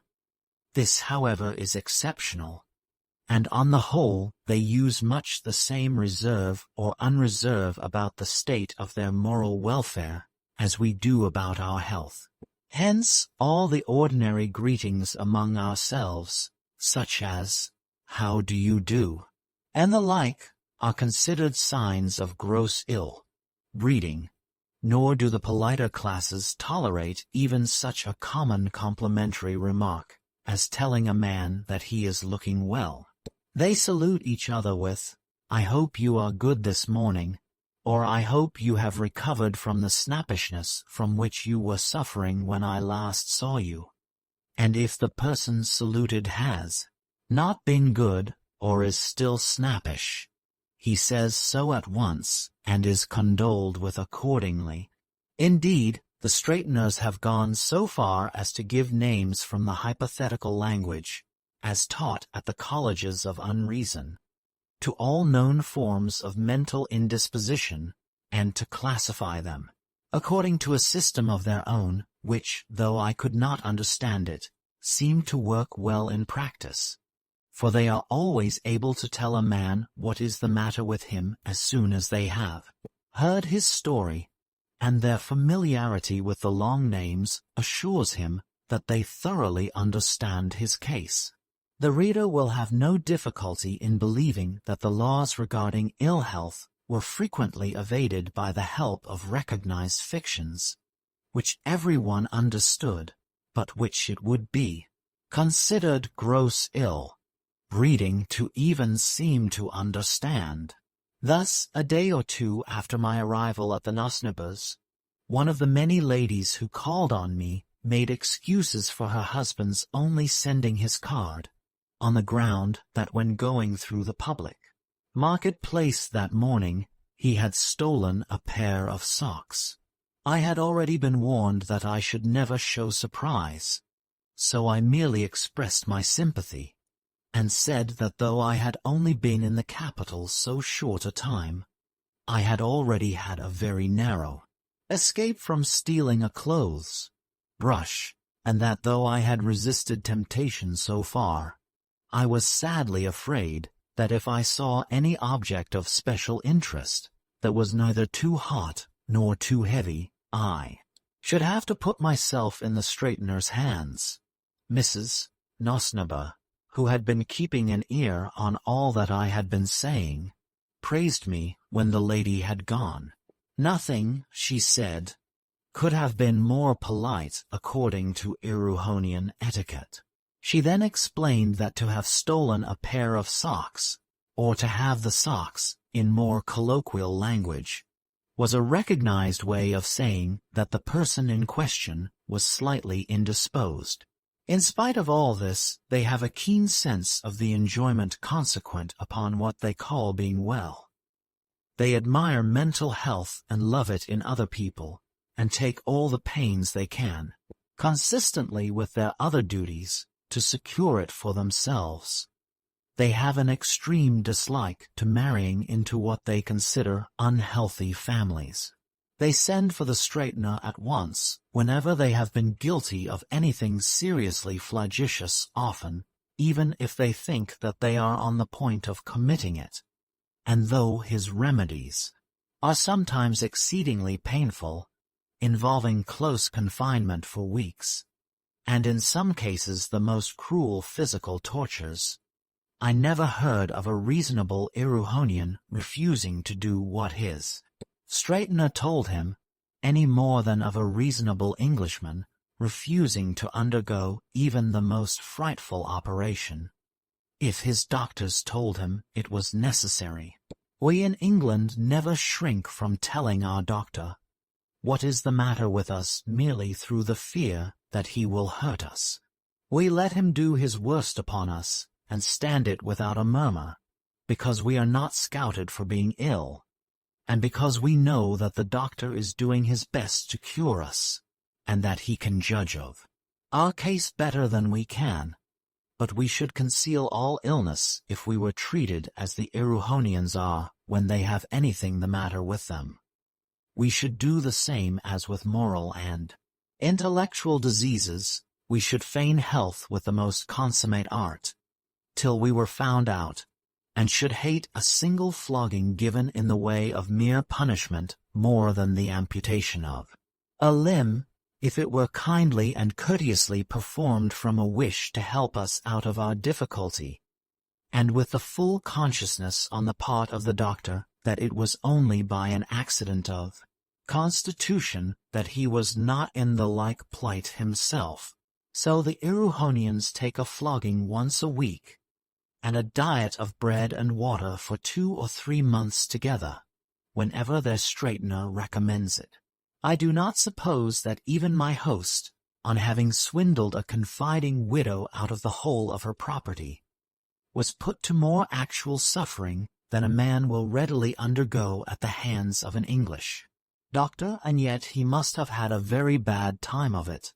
The sounds I heard were sufficient to show that his pain was exquisite, but he never shrank from undergoing it. He was quite sure that it did him good, and I think he was right. I cannot believe that that man will ever embezzle money again. He may, but it will be a long time before he does so. During my confinement in prison and on my journey, I had already discovered a great deal of the above, but it still seemed surpassingly strange, and I was in constant fear of committing some piece of rudeness through my inability to look at things from the same point as my neighbors. But after a few weeks' stay with the Nosnibors, I got to understand things better, especially on having heard all about my host's illness, of which he told me fully and repeatedly. It seemed that he had been on the stock exchange of the city for many years, and had amassed enormous wealth, without exceeding the limits of what was generally considered justifiable, or at any rate permissible dealing. But at length on several occasions he had become aware of a desire to make money by fraudulent representations, and had actually dealt with 2 or 3 sums in a way which had made him rather uncomfortable. He had unfortunately made light of it and poohed the ailment, until circumstances eventually presented themselves which enabled him to cheat upon a very considerable scale. He told me what they were, and they were about as bad as anything could be, but I need not detail them. He seized the opportunity and became aware, when it was too late, that he must be seriously out of order. He had neglected himself too long. He drove home at once, broke the news to his wife and daughters as gently as he could, and sent off for one of the most celebrated straighteners of the kingdom to a consultation with the family practitioner, for the case was plainly serious. On the arrival of the straightener he told his story, and expressed his fear that his morals must be permanently impaired. The eminent man reassured him with a few cheering words, and then proceeded to make a more careful diagnosis of the case. He inquired concerning Mr. Nosnibor's parents, had their moral health been good. He was answered that there had not been anything seriously amiss with them, but that his maternal grandfather, whom he was supposed to resemble somewhat in person, had been a consummate scoundrel, and had ended his days in a hospital, while a brother of his father's, after having led a most flagitious life for many years, had been at last cured by a philosopher of a new school, which, as far as I could understand it, bore much the same relation to the old as homeopathy to allopathy. The straightener shook his head at this, and laughingly replied that the cure must have been due to nature. After a few more questions he wrote a prescription and departed. I saw the prescription. It ordered a fine to the state of double the money embezzled, no food but bread and milk for 6 months, and a severe flogging once a month for 12. I was surprised to see that no part of the fine was to be paid to the poor woman whose money had been embezzled. But on inquiry, I learned that she would have been prosecuted in the misplaced confidence court if she had not escaped its clutches by dying shortly after she had discovered her loss. As for Mr. Nosnibor, he had received his 11th flogging on the day of my arrival.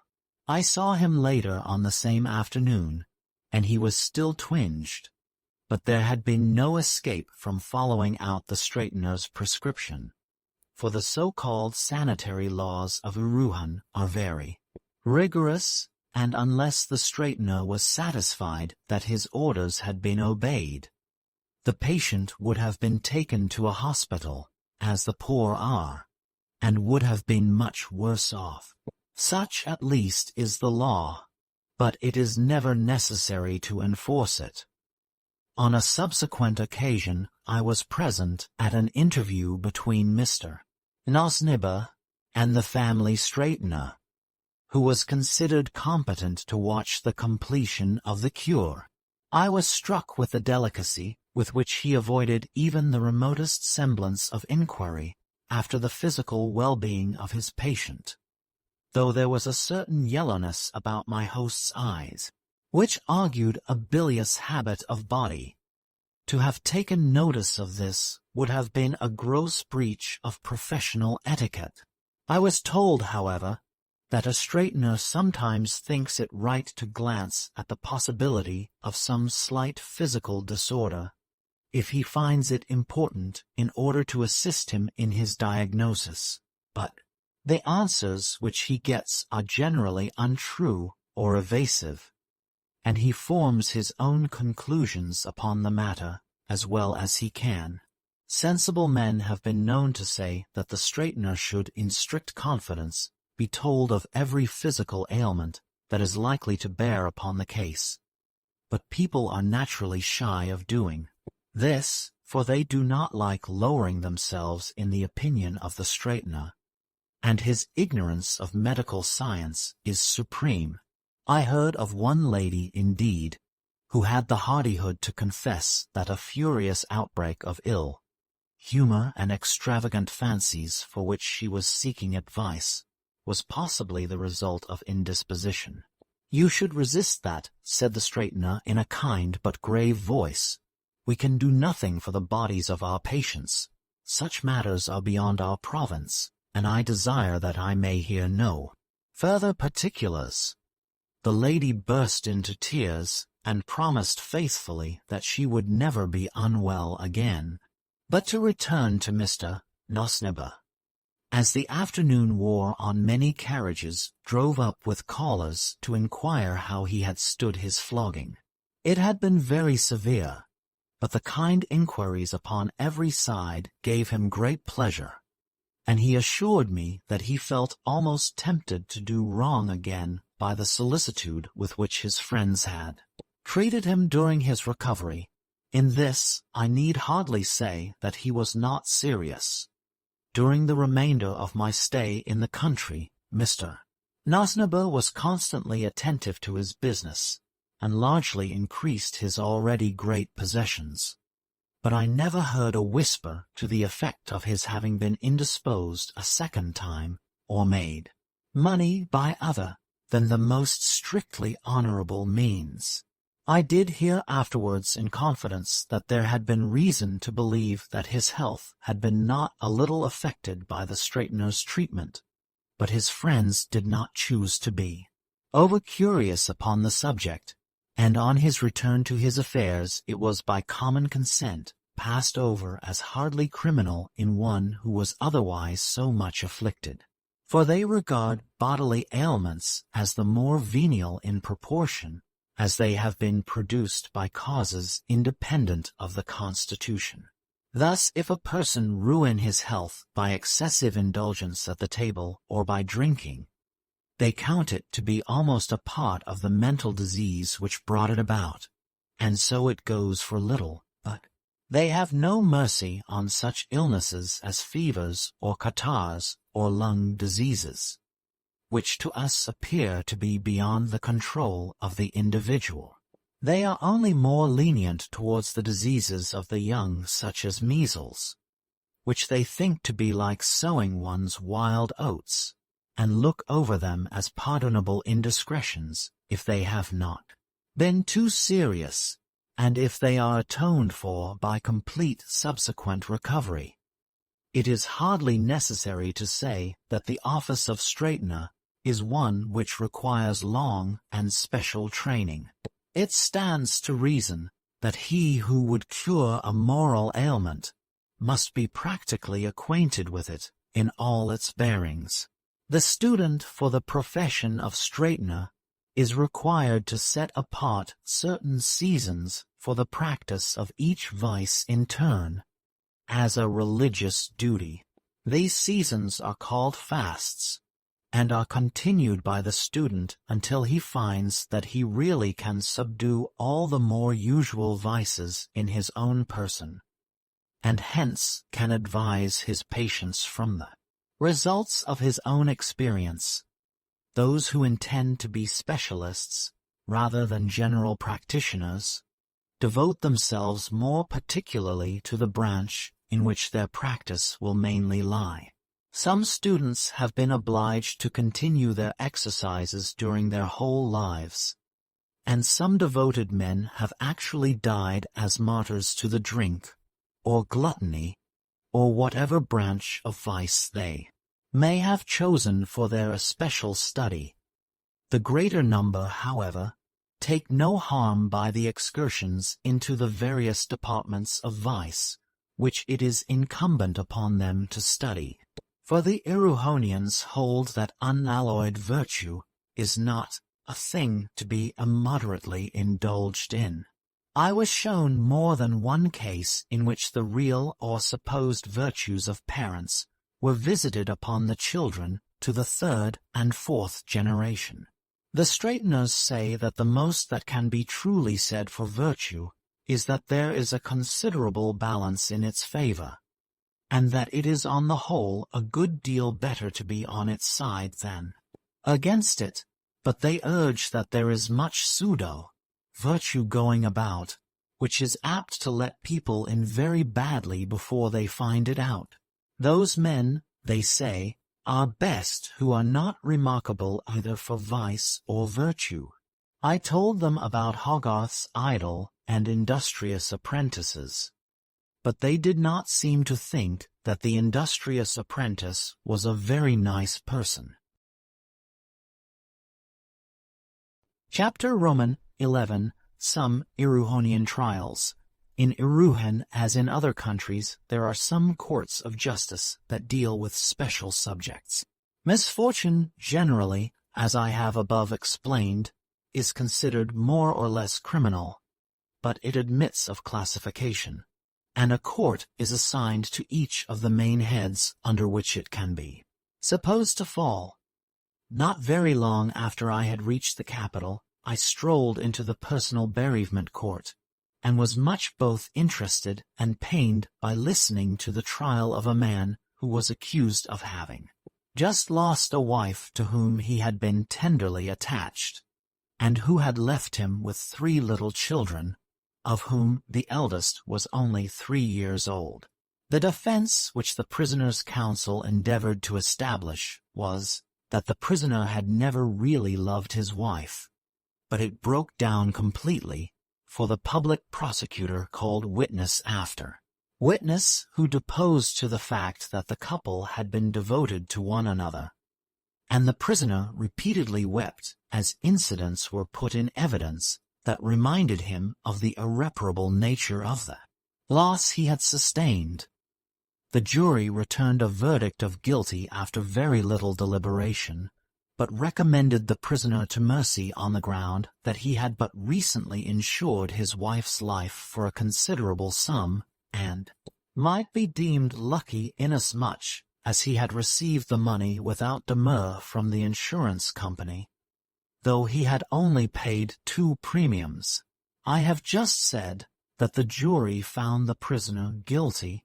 When the judge passed sentence, I was struck with the way in which the prisoner's counsel was rebuked for having referred to a work in which the guilt of such misfortunes as the prisoner's was extenuated to a degree that roused the indignation of the court.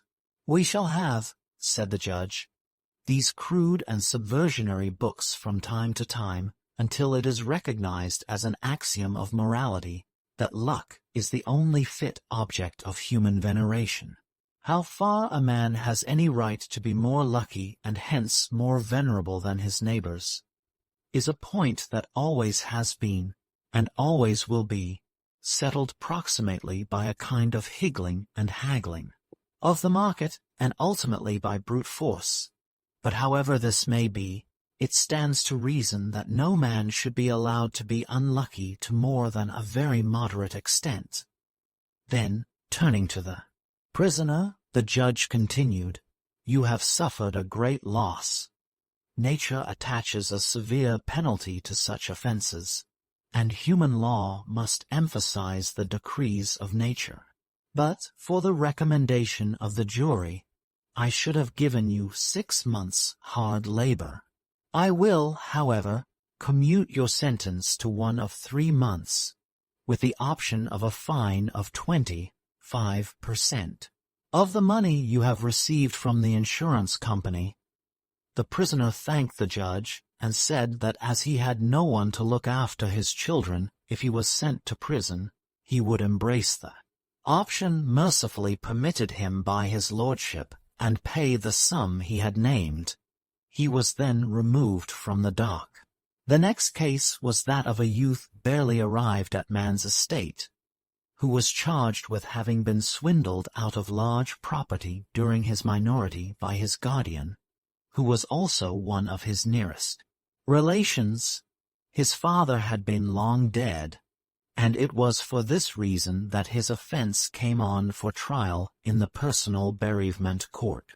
The lad, who was undescended, pleaded that he was young, inexperienced, greatly in awe of his guardian, and without independent professional advice.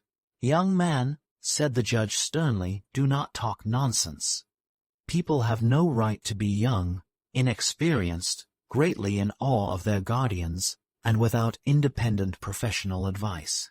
If by such indiscretions they outrage the moral sense of their friends, they must expect to suffer accordingly."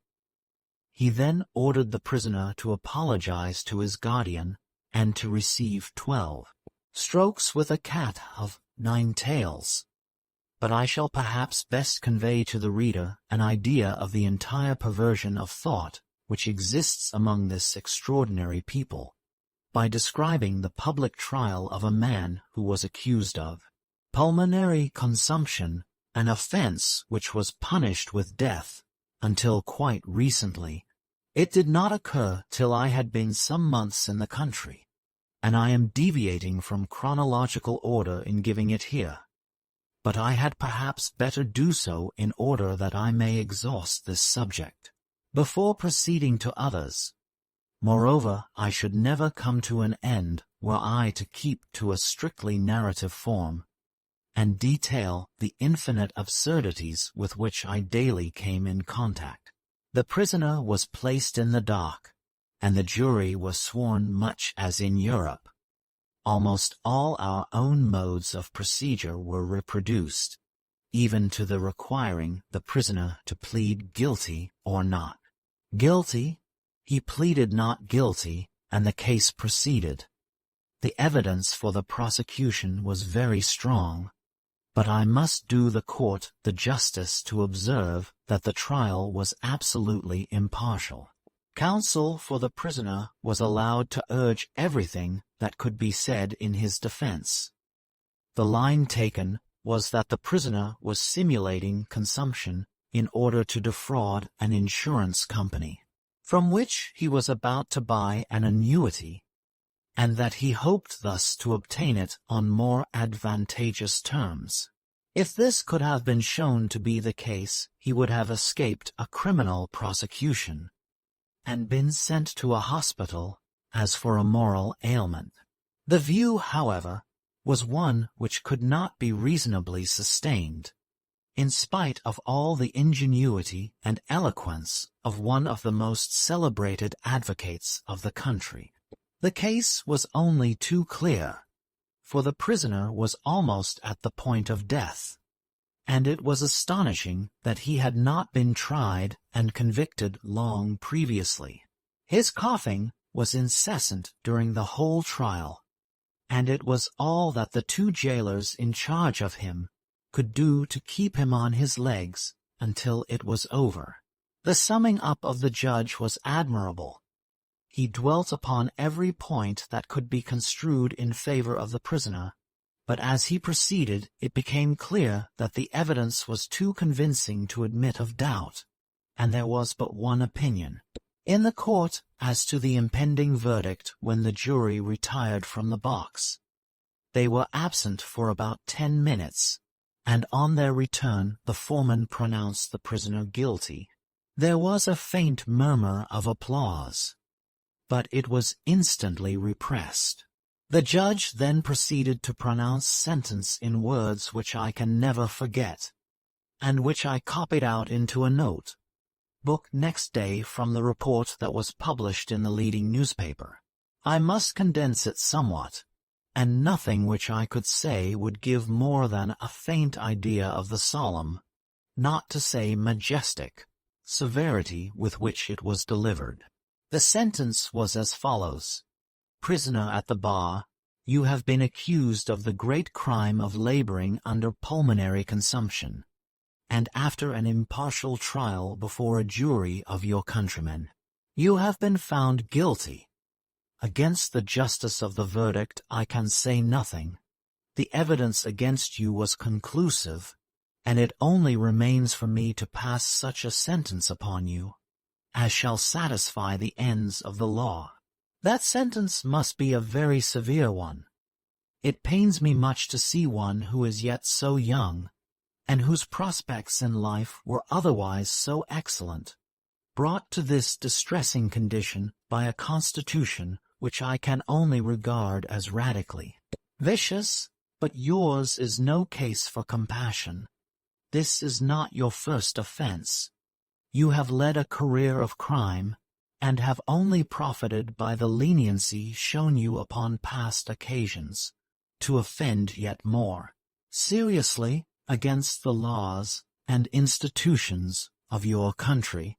You were convicted of aggravated bronchitis last year, and I find that though you are now only 23 years old, you have been imprisoned on no less than 14 occasions for illnesses of a more or less hateful character. In fact, it is not too much to say that you have spent the greater part of your life in a jail. It is all very well for you to say that you came of unhealthy parents, and had a severe accident in your childhood which permanently undermined your constitution. Excuses such as these are the ordinary refuge of the criminal, but they cannot for one moment be listened to by the ear of justice. I am not here to enter upon curious metaphysical questions as to the origin of this or that, questions to which there would be no end were their introduction once tolerated, and which would result in throwing the only guilt on the tissues of the primordial cell or on the elementary gases. There is no question of how you came to be wicked, but only this, namely, are you wicked or not? This has been decided in the affirmative. Neither can I hesitate for a single moment to say that it has been decided justly. You are a bad and dangerous person, and stand branded in the eyes of your fellow countrymen with one of the most heinous known offenses. It is not my business to justify the law. The law may in some cases have its inevitable hardships, and I may feel regret at times that I have not the option of passing a less severe sentence than I am compelled to do, but yours is no such case. On the contrary, had not the capital punishment for consumption been abolished, I should certainly inflict it now. It is intolerable that an example of such terrible enormity should be allowed to go at large unpunished. Your presence in the society of respectable people would lead the less able-bodied to think more lightly of all forms of illness. Neither can it be permitted that you should have the chance of corrupting unborn beings who might hereafter pester you. The unborn must not be allowed to come near you, and this not so much for their protection, for they are our natural enemies, as for our own. For since they will not be utterly gainsaid, it must be seen to that they shall be quartered upon those who are least likely to corrupt them. But independently of this consideration, and independently of the physical guilt which attaches itself to a crime so great as yours, there is yet another reason why we should be unable to show you mercy, even if we were inclined to do so. I refer to the existence of a class of men who lie hidden among us, and who are called physicians. Were the severity of the law or the current feeling of the country to be relaxed never so slightly, these abandoned persons, who are now compelled to practice secretly and who can be consulted only at the greatest risk, would become frequent visitors in every household. Their organization and their intimate acquaintance with all family secrets would give them a power, both social and political, which nothing could resist. The head of the household would become subordinate to the family doctor, who would interfere between man and wife, between master and servant, until the doctors should be the only depositaries of power in the nation, and have all that we hold precious at their mercy. A time of universal dephysicalization would ensue. Medicine, vendors of all kinds would abound in our streets and advertise in all our newspapers. There is one remedy for this, and one only. It is that which the laws of this country have long received and acted upon, and consists in the sternest repression of all diseases whatsoever, as soon as their existence is made manifest to the eye of the law. Would that eye were far more piercing than it is. But I will enlarge no further upon things that are themselves so obvious. You may say that it is not your fault. The answer is ready enough at hand, and it amounts to this: that if you had been born of healthy and well-to-do parents, and been well taken care of when you were a child, you would never have offended against the laws of your country, nor found yourself in your present disgraceful position. If you tell me that you had no hand in your parentage and education, and that it is therefore unjust to lay these things to your charge, I answer that whether your being in a consumption is your fault or no, it is a fault in you, and it is my duty to see that against such faults as this the Commonwealth shall be protected. You may say that it is your misfortune to be criminal. I answer that it is your crime to be unfortunate. Lastly, I should point out that even though the jury had acquitted you, a supposition that I cannot seriously entertain, I should have felt it my duty to inflict a sentence hardly less severe than that which I must pass at present. For the more you had been found guiltless of the crime imputed to you, the more you would have been found guilty of one hardly less heinous, I mean the crime of having been maligned unjustly. I do not hesitate, therefore, to sentence you to imprisonment, with hard labor, for the rest of your miserable existence. During that period, I would earnestly entreat you to repent of the wrongs you have done already, and to entirely reform the constitution of your whole body. I entertain but little hope that you will pay attention to my advice. You are already far too abandoned. Did it rest with myself, I should add nothing in mitigation of the sentence which I have passed. But it is the merciful provision of the law that even the most hardened criminal shall be allowed some one of the 3 official remedies, which is to be prescribed at the time of his conviction. I shall therefore order that you receive 2 tablespoonfuls of castor oil daily, until the pleasure of the court be further known. When the sentence was concluded, the prisoner acknowledged in a few, scarcely audible words that he was justly punished, and that he had had a fair trial. He was then removed to the prison from which he was never to return. There was a second attempt at applause when the judge had finished speaking, but as before, it was at once repressed. And though the feeling of the court was strongly against the prisoner, there was no show of any violence against him, if one may accept a little hooting from the bystanders when he was being removed in the prisoner's van. Indeed, nothing struck me more during my whole sojourn in the country than the general respect for law and order. Chapter Roman 12, Malcontents. I confess that I felt rather unhappy when I got home, and thought more closely over the trial that I had just witnessed. For the time, I was carried away by the opinion of those among whom I was.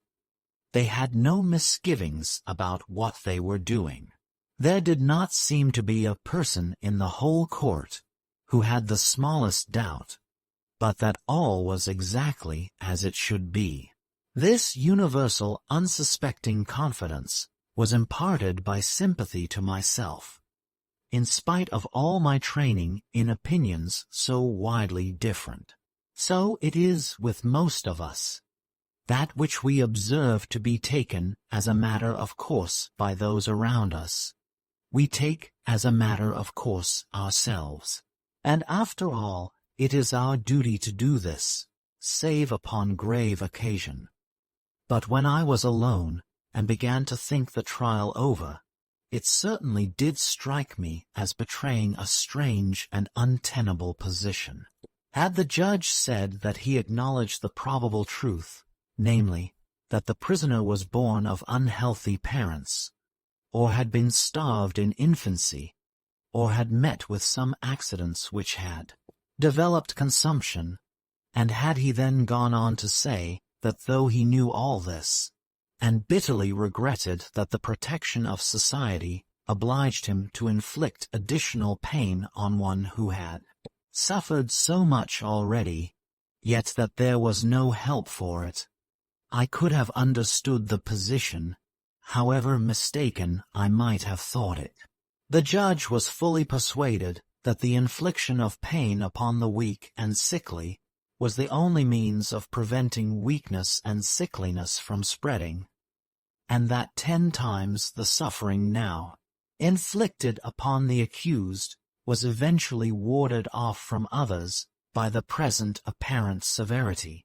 I could therefore perfectly understand his inflicting whatever pain he might consider necessary in order to prevent so bad an example from spreading further and lowering the Erewhonian standard.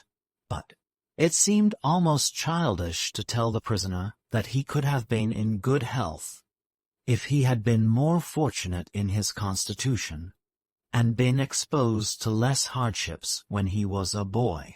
I write with great diffidence, but it seems to me that there is no unfairness in punishing people for their misfortunes, or rewarding them for their sheer good luck.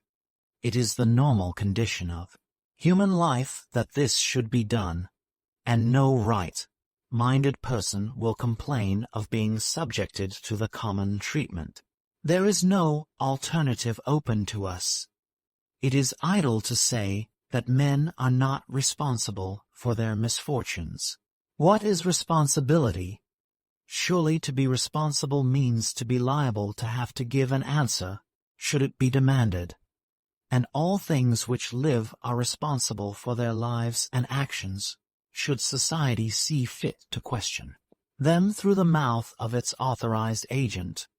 What is the offense of a lamb that we should rear it, and tend it, and lull it into security, for the express purpose of killing it?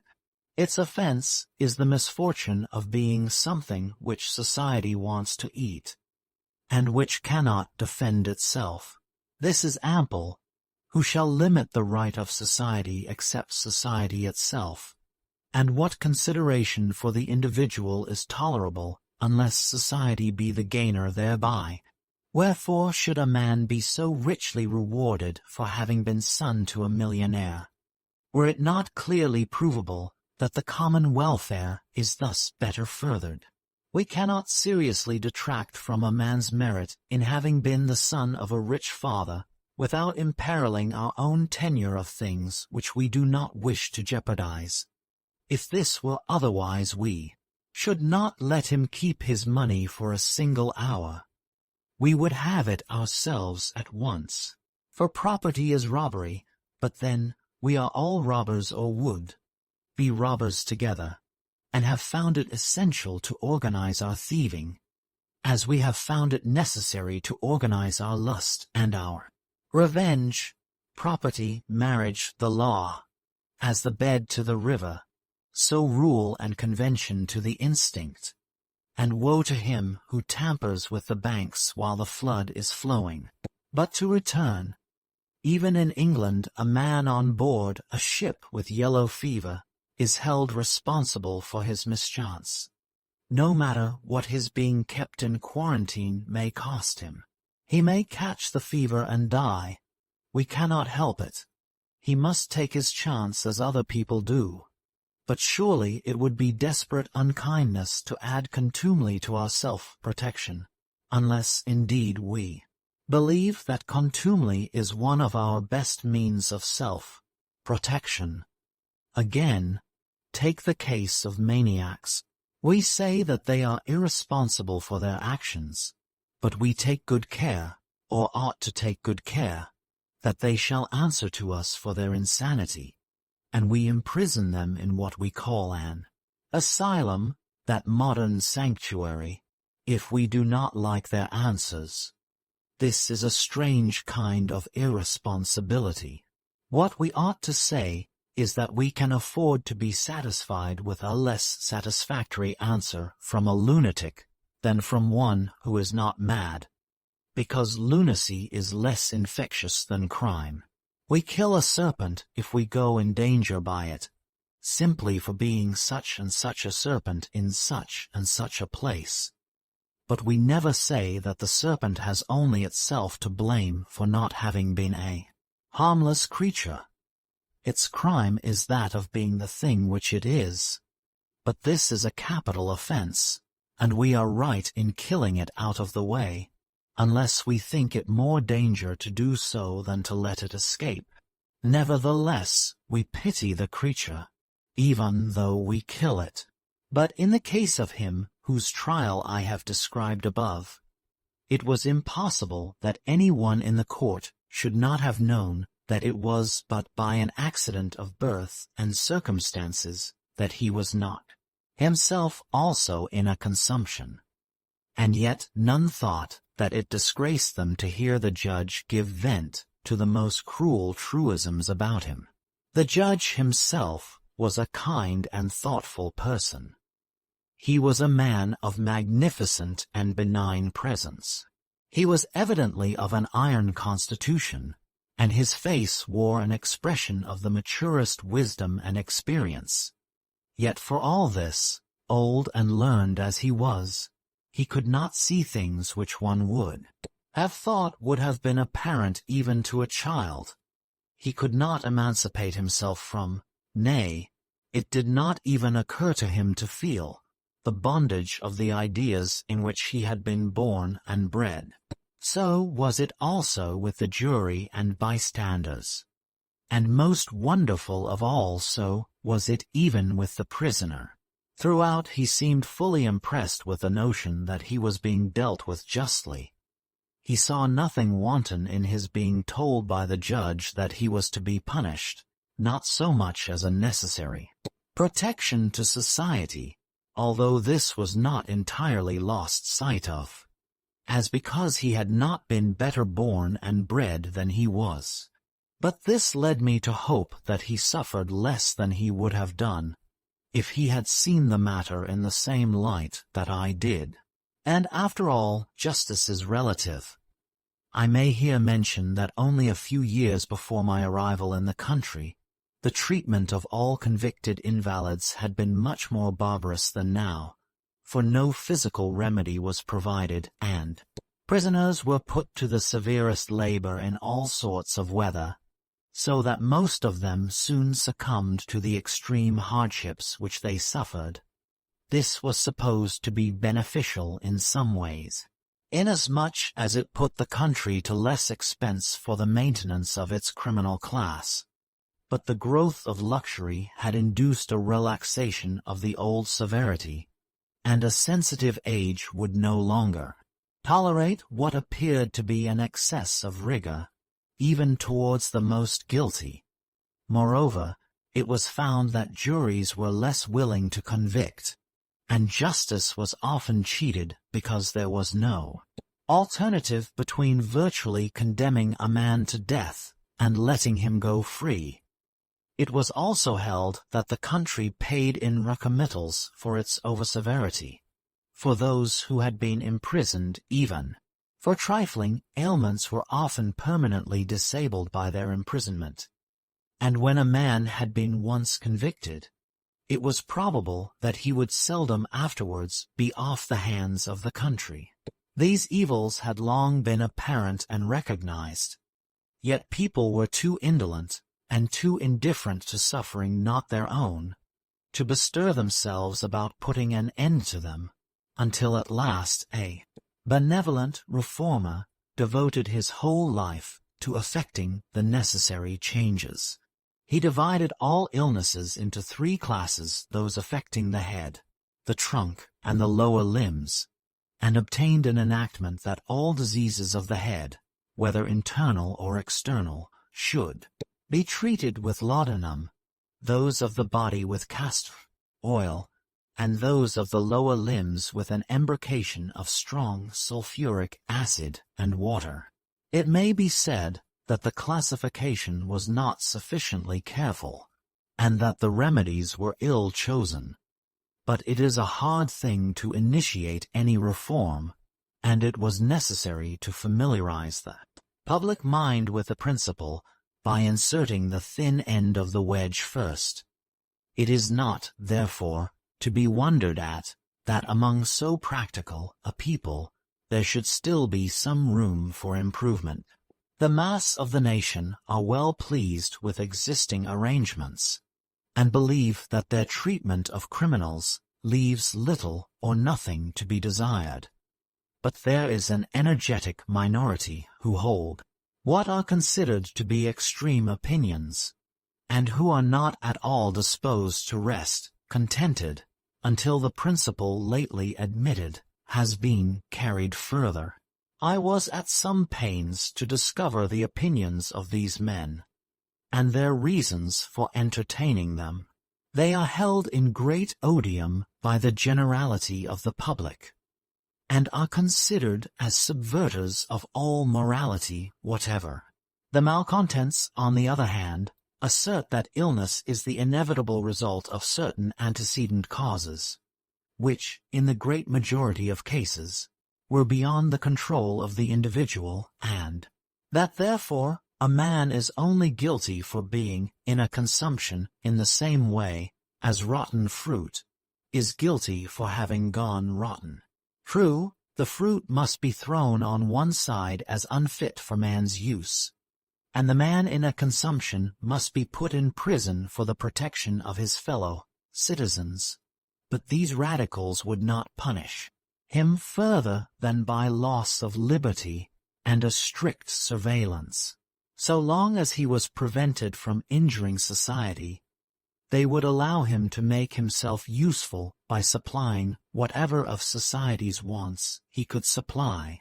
If he succeeded in thus earning money, they would have him made as comfortable in prison as possible, and would in no way interfere with his liberty more than was necessary to prevent him from escaping, or from becoming more severely indisposed within the prison walls. But they would deduct from his earnings the expenses of his board, lodging, surveillance, and half those of his conviction. If he was too ill to do anything for his support in prison, they would allow him nothing but bread and water, and very little of that.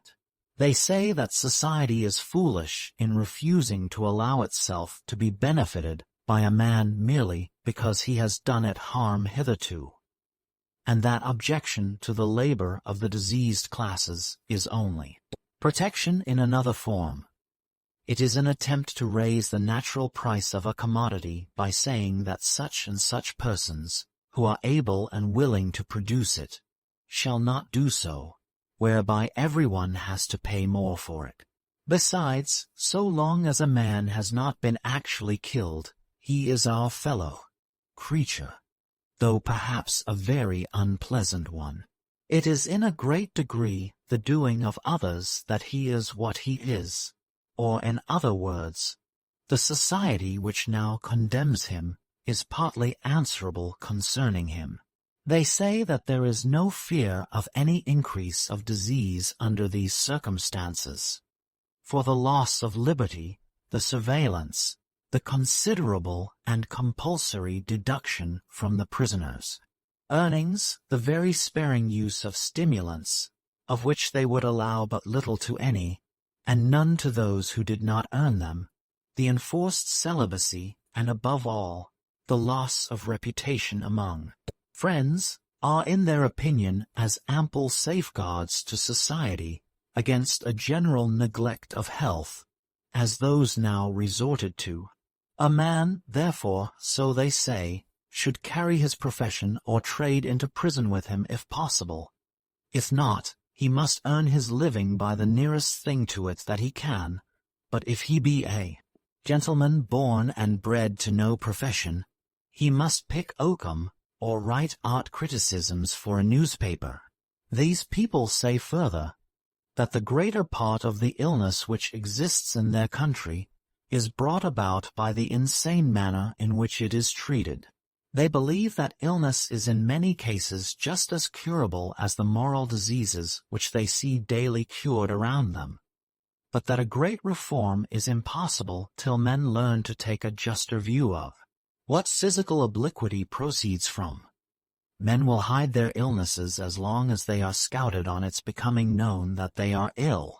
It is the scouting, not the physic, which produces the concealment, and if a man felt that the news of his being in ill health would be received by his neighbors as a deplorable fact, but one as much the result of necessary antecedent causes, as though he had broken into a jeweler's shop and stolen a valuable diamond necklace as a fact which might just as easily have happened to themselves, only that they had the luck to be better born or reared, and if they also felt that they would not be made more uncomfortable in the prison than the protection of society against infection and the proper treatment of their own disease actually demanded, men would give themselves up to the police as readily on perceiving that they had taken small pox, as they go now to the straightener when they feel that they are on the point of forging a will, or running away with somebody else's wife. But the main argument on which they rely is that of economy, for they know that they will sooner gain their end by appealing to men's pockets, in which they have generally something of their own, than to their heads, which contain for the most part little but borrowed or stolen property. And also, they believe it to be the readiest test, and the one which has most to show for itself. If a course of conduct can be shown to cost a country less, and this by no dishonorable saving, and with no indirectly increased expenditure in other ways, they hold that it requires a good deal to upset the arguments in favor of its being adopted, and whether rightly or wrongly I cannot pretend to say.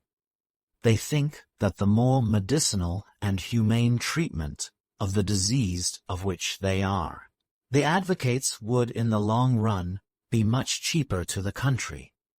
But I did not gather that these reformers were opposed to meeting some of the more violent forms of illness with the cat of nine tails or with death, for they saw no so effectual way of checking them.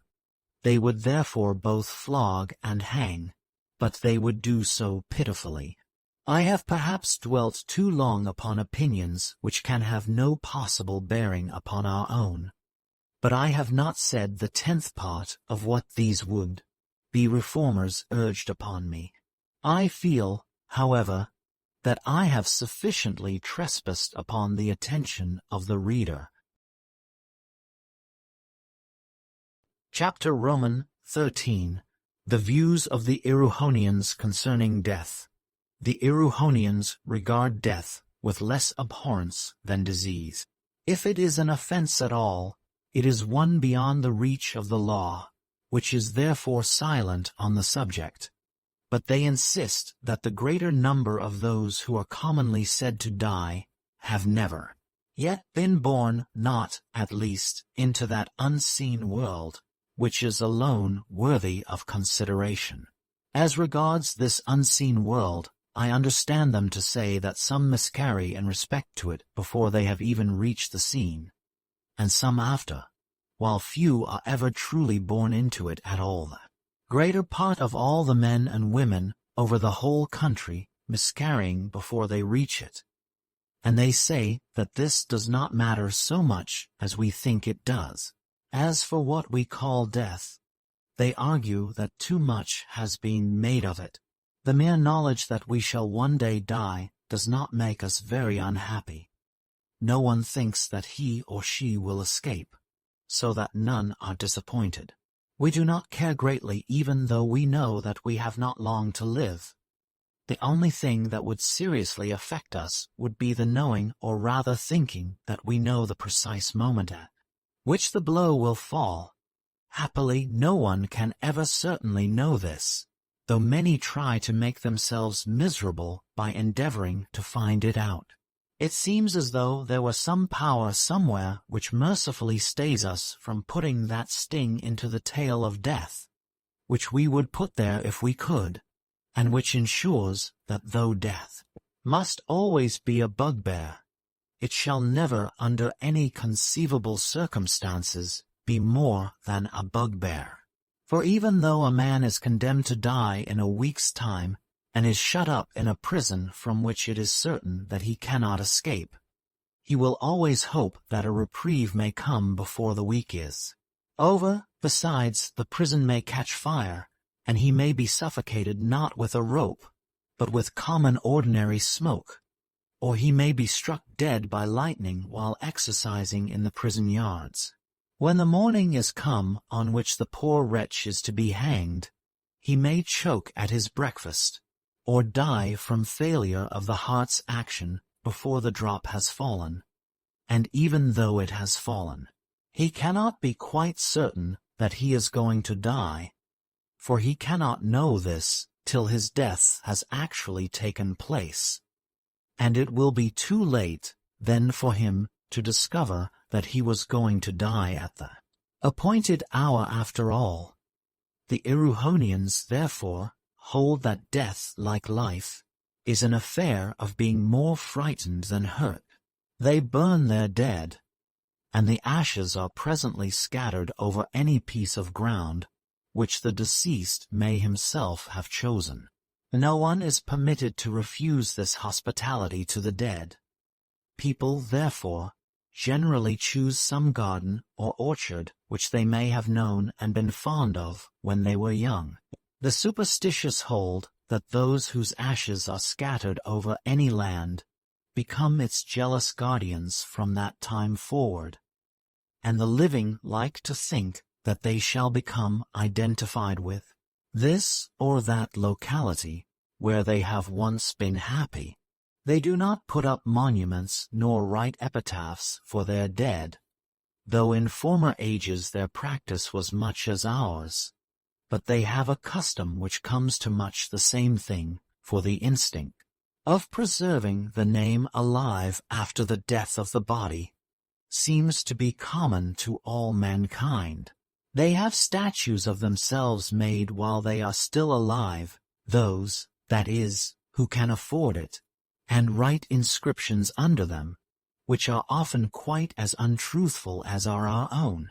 Epitaphs only in another way, for they do not hesitate to describe themselves as victims to ill temper, jealousy, covetousness, and the like, but almost always lay claim to personal beauty, whether they have it or not, and, often, to the possession of a large sum in the funded debt of the country. If a person is ugly, he does not sit as a model for his own statue, although it bears his name. He gets the handsomest of his friends to sit for him, and one of the ways of paying a compliment to another is to ask him to sit for such a statue. Women generally sit for their own statues, from a natural disinclination to admit the superior beauty of a friend, but they expect to be idealized. I understood that the multitude of these statues was beginning to be felt as an encumbrance in almost every family, and that the custom would probably before long fall into desuetude. Indeed, this has already come about to the satisfaction of everyone. As regards the statues of public men, not more than 3 of which can be found in the whole capital.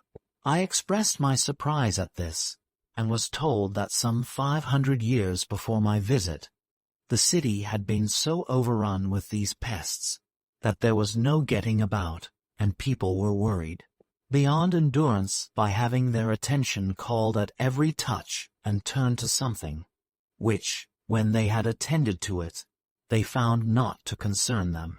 Most of these statues were mere attempts to do for some man or woman what an animal stuffer does more successfully for a dog, or bird, or pike.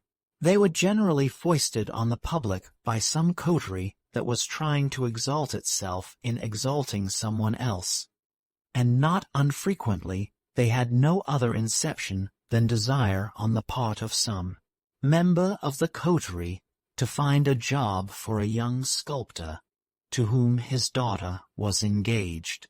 Statues so begotten could never be anything but deformities, and this is the way in which they are sure to be begotten, as soon as the art of making them at all has become widely practiced. I know not why, but all the noblest arts hold in perfection, but for a very little moment.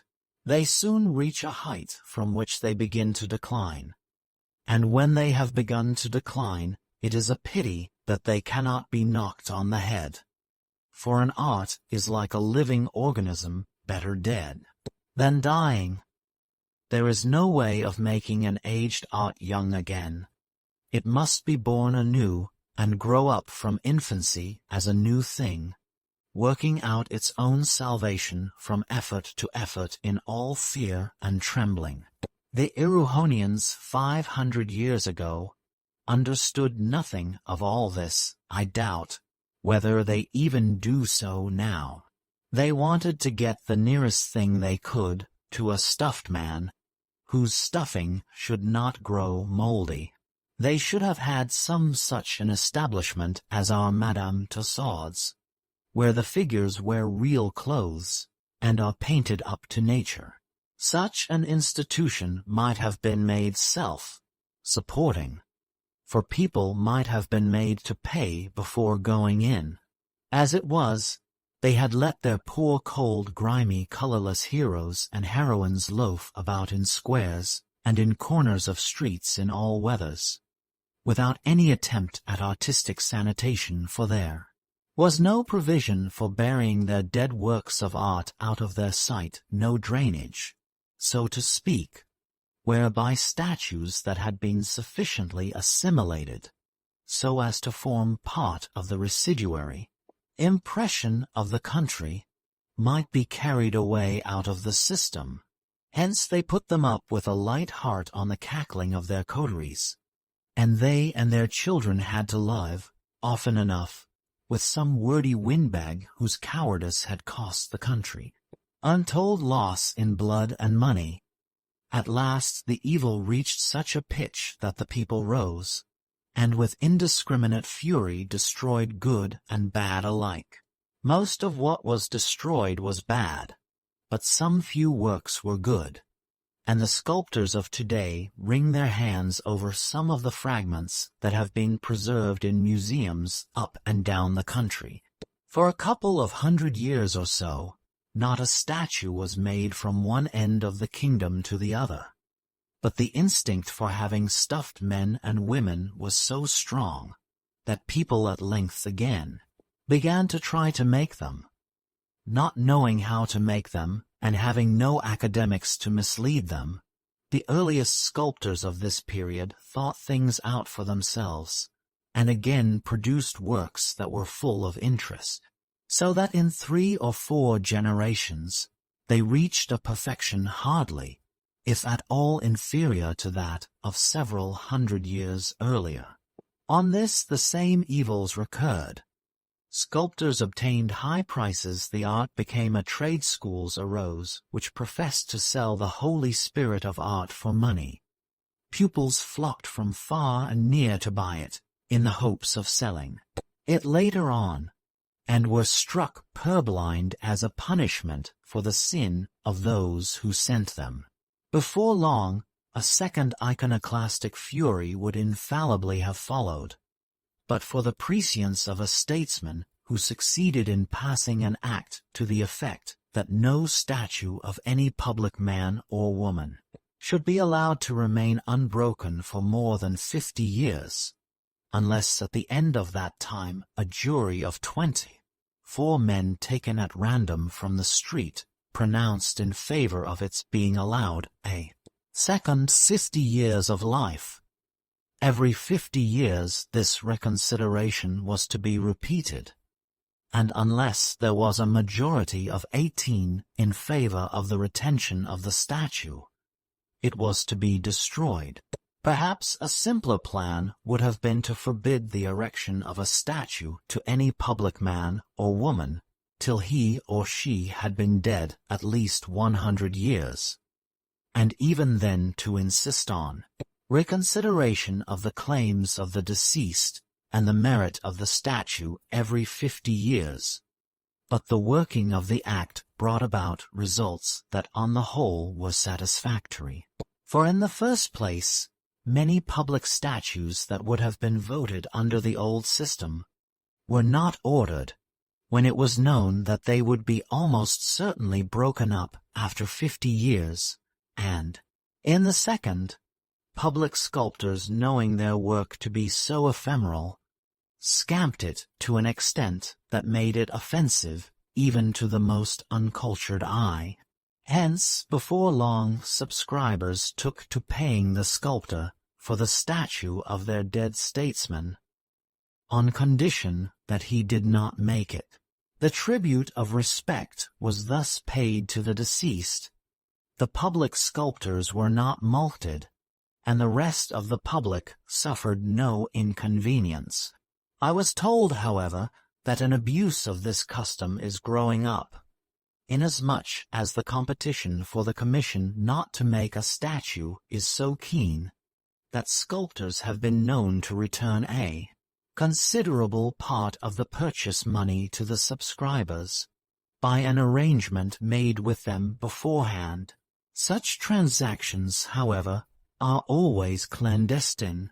A small inscription is let into the pavement where the public statue would have stood, which informs the reader that such a statue has been ordered for the person, whoever he or she may be, but that as yet the sculptor has not been able to complete it. There has been no act to repress statues that are intended for private consumption, but as I have said, the custom is falling into desuetude. Returning to Erewhonian customs in connection with death, there is one which I can hardly pass over. When anyone dies, the friends of the family write no letters of condolence, neither do they attend the scattering nor wear mourning, but they send little boxes filled with artificial tears and, with the name of the sender painted neatly upon the outside of the lid. The tears vary in number from 2 to 15 or 16, according to degree of intimacy or relationship, and people sometimes find it a nice point of etiquette to know the exact number which they ought to send. Strange as it may appear, this attention is highly valued, and its omission by those from whom it might be expected is keenly felt. These tears were formerly stuck with adhesive plaster to the cheeks of the bereaved, and were worn in public for a few months after the death of a relative. They were then banished to the hat or bonnet, and are now no longer worn. The birth of a child is looked upon as a painful subject on which it is kinder not to touch.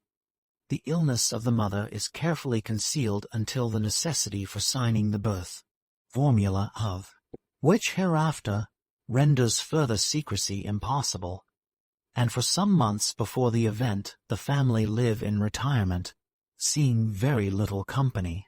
When the offense is over and done with, it is condoned by the common want of logic. For this merciful provision of nature, this buffer against collisions, this friction which upsets our calculations, but without which existence would be intolerable, this crowning glory of human invention whereby we can be blind and see at one and the same moment, this blessed inconsistency, exists here as elsewhere, and though the strictest writers on morality have maintained that it is wicked for a woman to have children at all, inasmuch as it is wrong to be out of health that good may come, yet the necessity of the case has caused a general feeling in favor of passing over such events in silence, and of assuming their non-existence, except in such flagrant cases as force themselves on the public notice. Against these the condemnation of society is inexorable, and if it is believed that the illness has been dangerous and protracted, it is almost impossible for a woman to recover her former position in society. The above conventions struck me as arbitrary and cruel, but they put a stop to many fancied ailments, for the situation, so far from being considered interesting, is looked upon as savoring more or less distinctly of a very reprehensible condition of things, and the ladies take care to conceal it as long as they can, even from their own husbands, in anticipation of a severe scolding as soon as the misdemeanor is discovered. Also the baby is kept out of sight, except on the day of signing the birth formula, until it can walk and talk. Should the child unhappily die, a coroner's inquest is inevitable, but in order to avoid disgracing a family which may have been hitherto respected, it is almost invariably found that the child was over 75 years old, and died from the decay of nature.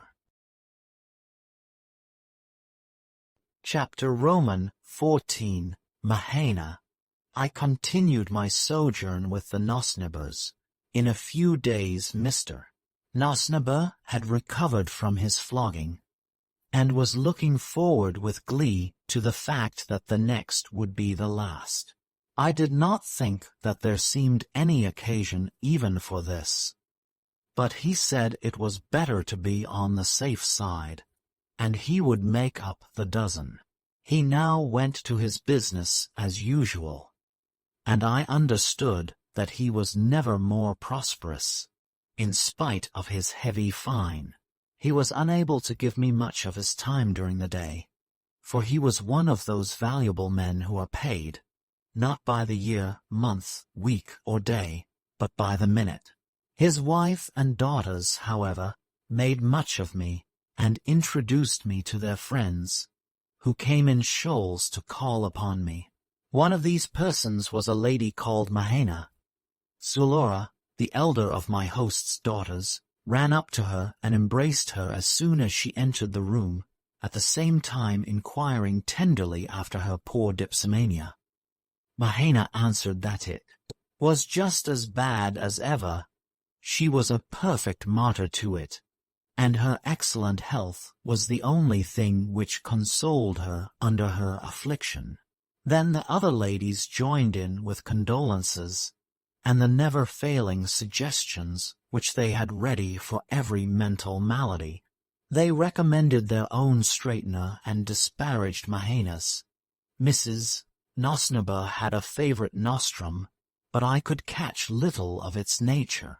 I heard the words full confidence that the desire to drink will cease when the formula has been repeated. This confidence is everything far from undervaluing a thorough determination never to touch spirits again. Fail too often. Formula a certain cure, with great emphasis, prescribed form full conviction. The conversation then became more audible, and was carried on at considerable length. I should perplex myself and the reader by endeavoring to follow the ingenious perversity of all they said. Enough, that in the course of time the visit came to an end, and Mahaina took her leave, receiving affectionate embraces from all the ladies. I had remained in the background after the first ceremony of introduction, for I did not like the looks of Mahaina, and the conversation displeased me. When she left the room I had some consolation in the remarks called forth by her departure. At first they fell to praising her very demurely. She was all this, that, and the other, till I disliked her more and more at every word, and inquired how it was that the straighteners had not been able to cure her as they had cured Mr. Nosnibor. There was a shade of significance on Mrs. Nosnibor's face as I said this, which seemed to imply that she did not consider Mahaina's case to be quite one for a straightener. It flashed across me that perhaps the poor woman did not drink at all. I knew that I ought not to have inquired, but I could not help it, and asked point-blank whether she did or not. "We can none of us judge of the condition of other people," said Mrs. Nosnibor in a gravely charitable tone, and with a look towards Zulora. "Oh, mamma," answered Zulora, pretending to be half angry, but rejoiced at being able to say out what she was already longing to insinuate. "I don't believe a word of it. It's all indigestion. I remember staying in the house with her for a whole month last summer, and I am sure she never once touched a drop of wine or spirits. The fact is, Mahaina is a very weakly girl, and she pretends to get tipsy in order to win a forbearance from her friends to which she is not entitled. She is not strong enough for her calisthenic exercises, and she knows she would be made to do them unless her inability was referred to moral causes." Here the younger sister, who was ever sweet and kind, remarked that she thought Mahaina did tipple occasionally. "I also think," she added, "that she sometimes takes poppy juice." "Well, then, perhaps she does drink sometimes," said Zulora, "but she would make us all think that she does it much oftener in order to hide her weakness." And so they went on for half an hour and more, bandying about the question as to how far their late visitor's intemperance was real or no. Every now and then they would join in some charitable commonplace, and would pretend to be all of one mind that Mahaina was a person whose bodily health would be excellent if it were not for her unfortunate inability to refrain from excessive drinking. But as soon as this appeared to be fairly settled, they began to be uncomfortable until they had undone their work, and left some serious imputation upon her constitution. At last, seeing that the debate had assumed the character of a cyclone or circular storm, going round and round and round and round, till one could never say where it began nor where it ended, I made some apology for an abrupt departure, and retired to my own room. Here at least I was alone, but I was very unhappy. I had fallen upon a set of people who, in spite of their high civilization and many excellences, had been so warped by the mistaken views presented to them during childhood from generation to generation, that it was impossible to see how they could ever clear themselves. Was there nothing which I could say to make them feel that the constitution of a person's body was a thing over which he or she had had at any rate no initial control whatever, while the mind was a perfectly different thing, and capable of being created anew and directed according to the pleasure of its possessor? Could I never bring them to see that while habits of mind and character were entirely independent of initial mental force and early education, the body was so much a creature of parentage and circumstances that no punishment for ill health should be ever tolerated save as a protection from contagion, and that even where punishment was inevitable, it should be attended with compassion? Surely, if the unfortunate Mahaina were to feel that she could avow her bodily weakness without fear of being despised for her infirmities, and if there were medical men to whom she could fairly state her case, she would not hesitate about doing so through the fear of taking nasty medicine. It was possible that her malady was incurable, for I had heard enough to convince me that her dipsomania was only a pretense, and that she was temperate in all her habits.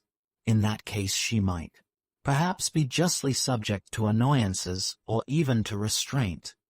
But who could say whether she was curable or not, until she was able to make a clean breast of her symptoms instead of concealing them? In their eagerness to stamp out disease, these people overshot their mark, for people had become so clever at dissembling, they painted their faces with such consummate skill, they repaired the decay of time and the effects of mischance with such profound dissimulation, that it was really impossible to say whether anyone was well or ill till, after an intimate acquaintance of months or years. Even then the shrewdest were constantly mistaken in their judgments, and marriages were often contracted with most deplorable results, owing to the art with which infirmity had been concealed. It appeared to me that the first step towards the cure of disease should be the announcement of the fact to a person's near relations and friends. If anyone had a headache, he ought to be permitted within reasonable limits to say so at once, and to retire to his own bedroom and take a pill, without everyone's looking grave and tears being shed and all the rest of it. As it was, even upon hearing it whispered that somebody else was subject to headaches, a whole company must look as though they had never had a headache in their lives. It is true they were not very prevalent, for the people were the healthiest and most comely imaginable, owing to the severity with which ill health was treated. Still, even the best were liable to be out of sorts sometimes, and there were few families that had not a medicine chest in a cupboard somewhere. Chapter Roman 15. The Musical Banks. On my return to the drawing-room, I found that the Mahaina current had expended itself. The ladies were just putting away their work and preparing to go out. I asked them where they were going. They answered, with a certain air of reserve, that they were going to the bank to get some money. Now I had already collected that the mercantile affairs of the EREWHONIANS were conducted on a totally different system from our own. I had, however, gathered little hitherto, except that they had two distinct commercial systems, of which the one appealed more strongly to the imagination than anything to which we are accustomed in Europe, inasmuch as the banks that were conducted upon this system were decorated in the most profuse fashion, and all mercantile transactions were accompanied with music, so that they were called musical banks, though the music was hideous to a European ear. As for the system itself, I never understood it, neither can I do so now. They have a code in connection with it, which I have not the slightest doubt that they understand, but no foreigner can hope to do so. One rule runs into and against another, as in a most complicated grammar, or as in Chinese pronunciation, wherein I am told that the slightest change in accentuation or tone of voice alters the meaning of a whole sentence. Whatever is incoherent in my description must be referred to the fact of my never having attained to a full comprehension of the subject. So far, however, as I could collect anything certain, I gathered that they have two distinct currencies, each under the control of its own banks and mercantile codes. One of these, the one with the musical banks, was supposed to be the system, and to give out the currency in which all monetary transactions should be carried on. And as far as I could see, all who wished to be considered respectable kept a larger or smaller balance at these banks. On the other hand, if there is one thing of which I am more sure than another, it is that the amounts so kept had no direct commercial value in the outside world. I am sure that the managers and cashiers of the musical banks were not paid in their own currency. Mr. Nosnibor used to go to these banks, or rather to the great mother bank of the city, sometimes but not very often. He was a pillar of one of the other kind of banks, though he appeared to hold some minor office also in the musical ones.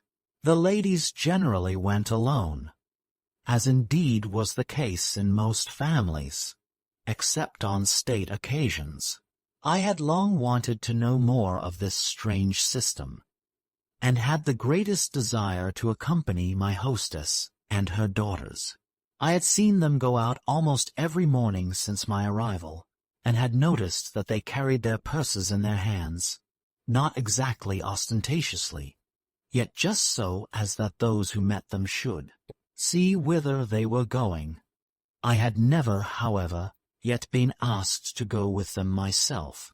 It is not easy to convey a person's manner by words, and I can hardly give any idea of the peculiar feeling that came upon me when I saw the ladies on the point of starting for the bank. There was a something of regret, a something as though they would wish to take me with them, but did not like to ask me, and yet as though I were hardly to ask to be taken. I was determined, however, to bring matters to an issue with my hostess about my going with them, and after a little parleying, and many inquiries as to whether I was perfectly sure that I myself wished to go, it was decided that I might do so. We passed through several streets of more or less considerable houses, and at last turning round a corner we came upon a large piazza, at the end of which was a magnificent building of a strange but noble architecture and of great antiquity. It did not open directly on to the piazza, there being a screen, through which was an archway, between the piazza and the actual precincts of the bank. On passing under the archway, we entered upon a green sward, round which there ran an arcade or cloister, while in front of us uprose the majestic towers of the bank and its venerable front, which was divided into 3 deep recesses, and adorned with all sorts of marbles and many sculptures. On either side there were beautiful old trees wherein the birds were busy by the hundred, and a number of quaint but substantial houses of singularly comfortable appearance. They were situated in the midst of orchards and gardens, and gave me an impression of great peace and plenty. Indeed, it had been no error to say that this building was one that appealed to the imagination. It did more, it carried both imagination and judgment by storm. It was an epic in stone and marble, and so powerful was the effect it produced on me, that as I beheld it I was charmed and melted. I felt more conscious of the existence of a remote past, One knows of this always, but the knowledge is never so living as in the actual presence of some witness to the life of bygone ages. I felt how short a space of human life was the period of our own existence. I was more impressed with my own littleness, and much more inclinable to believe that the people whose sense of the fitness of things was equal to the appraising of so serene a handiwork were hardly likely to be wrong in the conclusions they might come to upon any subject. My feeling certainly was that the currency of this bank must be the right one. We crossed the sward and entered the building.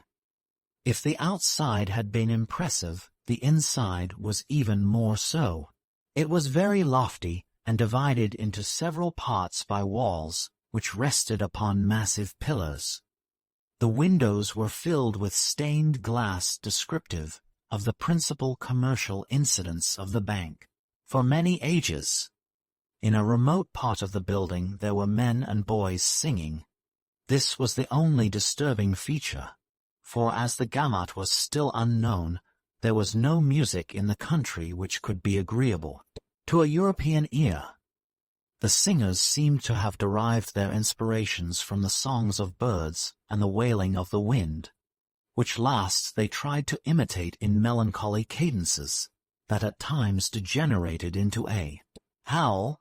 To my thinking the noise was hideous, but it produced a great effect upon my companions, who professed themselves much moved. As soon as the singing was over, the ladies requested me to stay where I was, while they went inside the place from which it had seemed to come. During their absence, certain reflections forced themselves upon me. In the first place, it struck me as strange that the building should be so nearly empty. I was almost alone, and the few besides myself had been led by curiosity, and had no intention of doing business with the bank. But there might be more inside. I stole up to the curtain, and ventured to draw the extreme edge of it on one side. No, there was hardly anyone there. I saw a large number of cashiers, all at their desks ready to pay checks, and one or two who seemed to be the managing partners. I also saw my hostess and her daughters, and 2 or 3 other ladies. Also 3 or 4 old women, and the boys from one of the neighboring colleges of unreason. But there was no one else. This did not look as though the bank was doing a very large business. And yet I had always been told that every one in the city dealt with this establishment. I cannot describe all that took place in these inner precincts, for a sinister looking person in a black gown came and made unpleasant gestures at me for peeping. I happened to have in my pocket one of the musical bank pieces, which had been given me by Mrs. Nosnibor, so I tried to tip him with it, but having seen what it was, he became so angry that I had to give him a piece of the other kind of money to pacify him. When I had done this, he became civil directly. As soon as he was gone, I ventured to take a second look, and saw Zulora in the very act of giving a piece of paper which looked like a check to one of the cashiers. He did not examine it, but putting his hand into an antique coffer hard by, he pulled out a quantity of metal pieces apparently at random, and handed them over without counting them. Neither did Zulora count them, but put them into her purse and went back to her seat, after dropping a few pieces of the other coinage into an alms box that stood by the cashier's side. Mrs.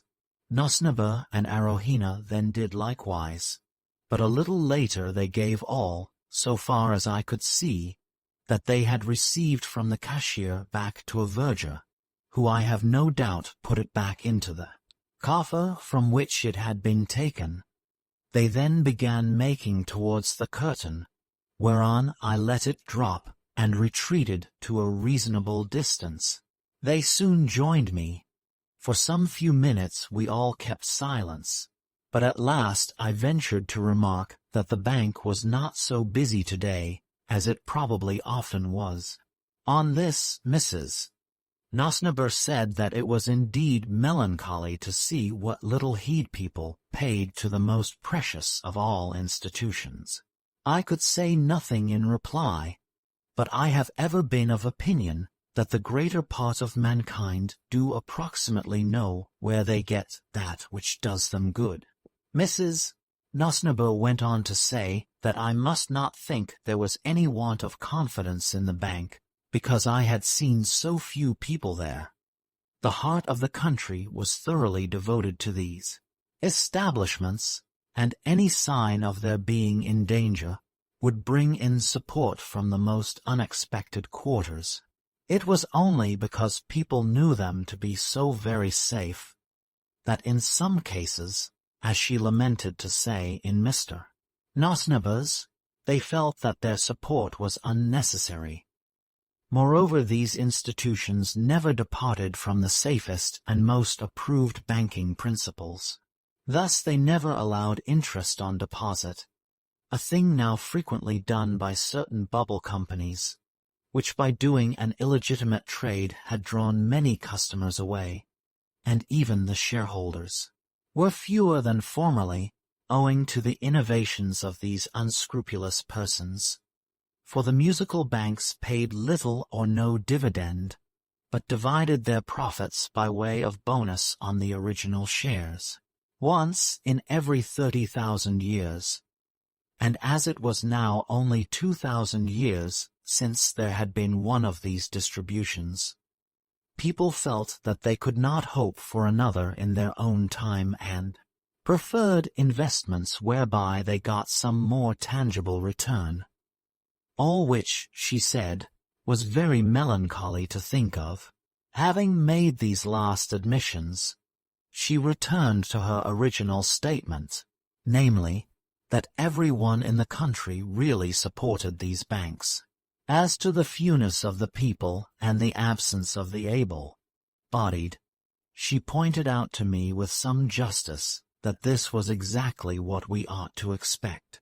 The men who were most conversant about the stability of human institutions, such as the lawyers, men of science, doctors, statesmen, painters, and the like, were just those who were most likely to be misled by their own fancied accomplishments, and to be made unduly suspicious by their licentious desire for greater present return, which was at the root of 9/10 of the opposition, by their vanity, which would prompt them to affect superiority to the prejudices of the vulgar, and by the stings of their own conscience, which was constantly upbraiding them in the most cruel manner, on account of their bodies, which were generally diseased.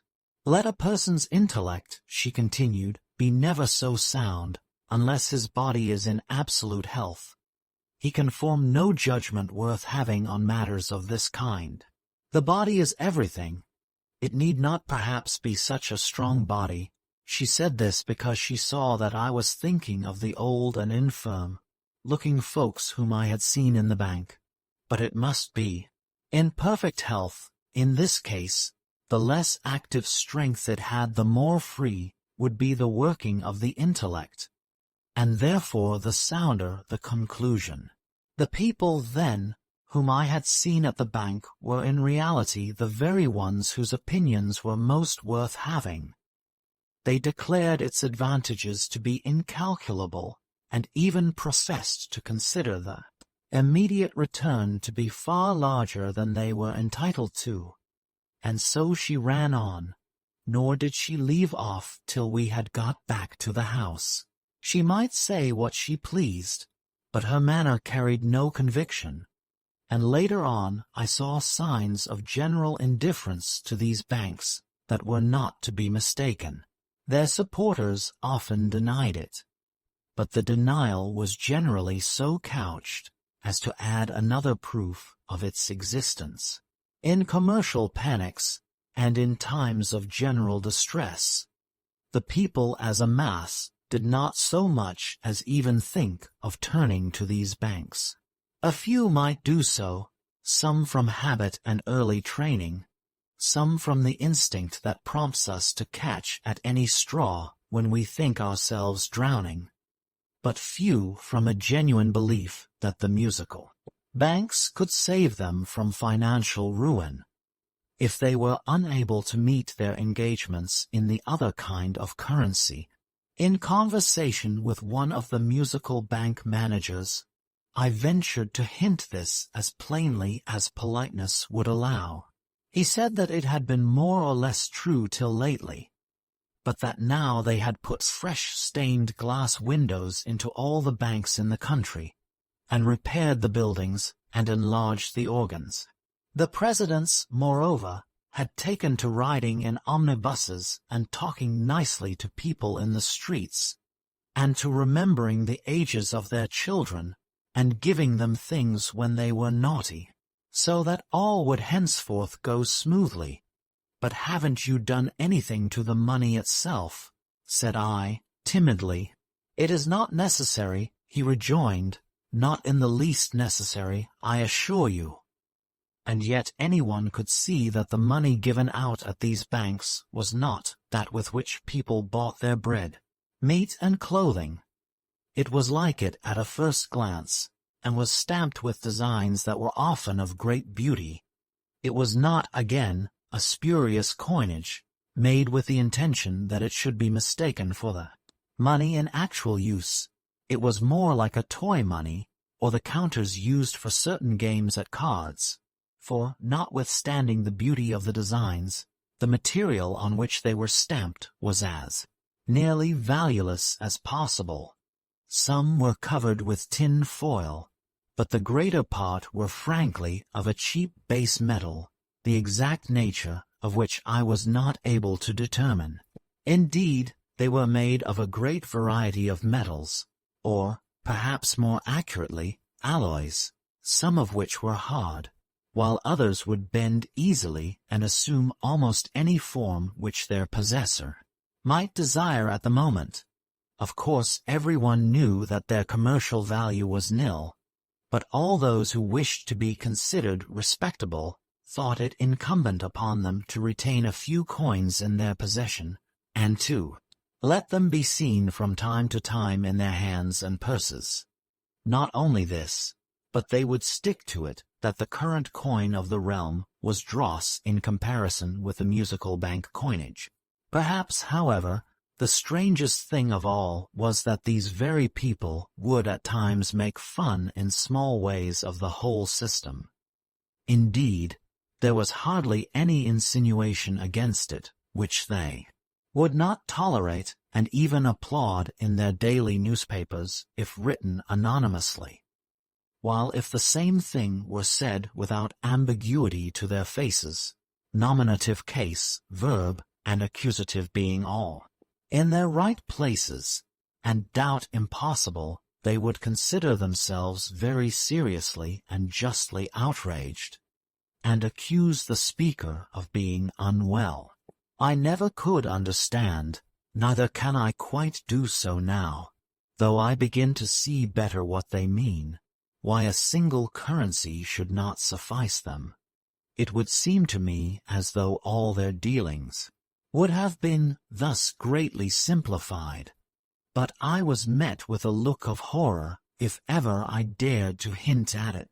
Even those who to my certain knowledge kept only just enough money at the musical banks to swear by, would call the other banks, where their securities really lay, cold, deadening, paralyzing, and the like. I noticed another thing, moreover, which struck me greatly. I was taken to the opening of one of these banks in a neighboring town, and saw a large assemblage of cashiers and managers. I sat opposite them and scanned their faces attentively. They did not please me. They lacked, with few exceptions, the true Erewhonian frankness, and an equal number from any other class would have looked happier and better men. When I met them in the streets, they did not seem like other people, but had, as a general rule, a cramped expression upon their faces which pained and depressed me. Those who came from the country were better. They seemed to have lived less as a separate class, and to be freer and healthier. But in spite of my seeing not a few whose looks were benign and noble, I could not help asking myself concerning the greater number of those whom I met, whether Erewhon would be a better country if their expression were to be transferred to the people in general. I answered myself emphatically no. The expression on the faces of the YDGRUNITES was that which one would wish to diffuse, and not that of the cashiers. A man's expression is his sacrament. It is the outward and visible sign of his inward and spiritual grace, or want of grace. And as I looked at the majority of these men, I could not help feeling that there must be a something in their lives which had stunted their natural development, and that they would have been more healthily minded in any other profession. I was always sorry for them, for in 9 cases out of 10 they were well-meaning persons. They were in the main very poorly paid. Their constitutions were as a rule above suspicion, and there were recorded numberless instances of their self-sacrifice and generosity. But they had had the misfortune to have been betrayed into a false position at an age, for the most part, when their judgment was not matured, and after having been kept in studied ignorance of the real difficulties of the system. But this did not make their position the less a false one, and its bad effects upon themselves were unmistakable. Few people would speak quite openly and freely before them, which struck me as a very bad sign. When they were in the room, everyone would talk as though all currency save that of the musical banks should be abolished. And yet they knew perfectly well that even the cashiers themselves hardly used the musical bank money more than other people. It was expected of them that they should appear to do so, but this was all. The less thoughtful of them did not seem particularly unhappy, but many were plainly sick at heart, though perhaps they hardly knew it, and would not have owned to being so. Some few were opponents of the whole system, but these were liable to be dismissed from their employment at any moment, and this rendered them very careful, for a man who had once been cashier at a musical bank was out of the field for other employment, and was generally unfitted for it by reason of that course of treatment which was commonly called his education. In fact, it was a career from which retreat was virtually impossible, and into which young men were generally induced to enter before they could be reasonably expected, considering their training, to have formed any opinions of their own. Not unfrequently, indeed, they were induced, by what we in England should call undue influence, concealment, and fraud. Few indeed were those who had the courage to insist on seeing both sides of the question before they committed themselves to what was practically a leap in the dark.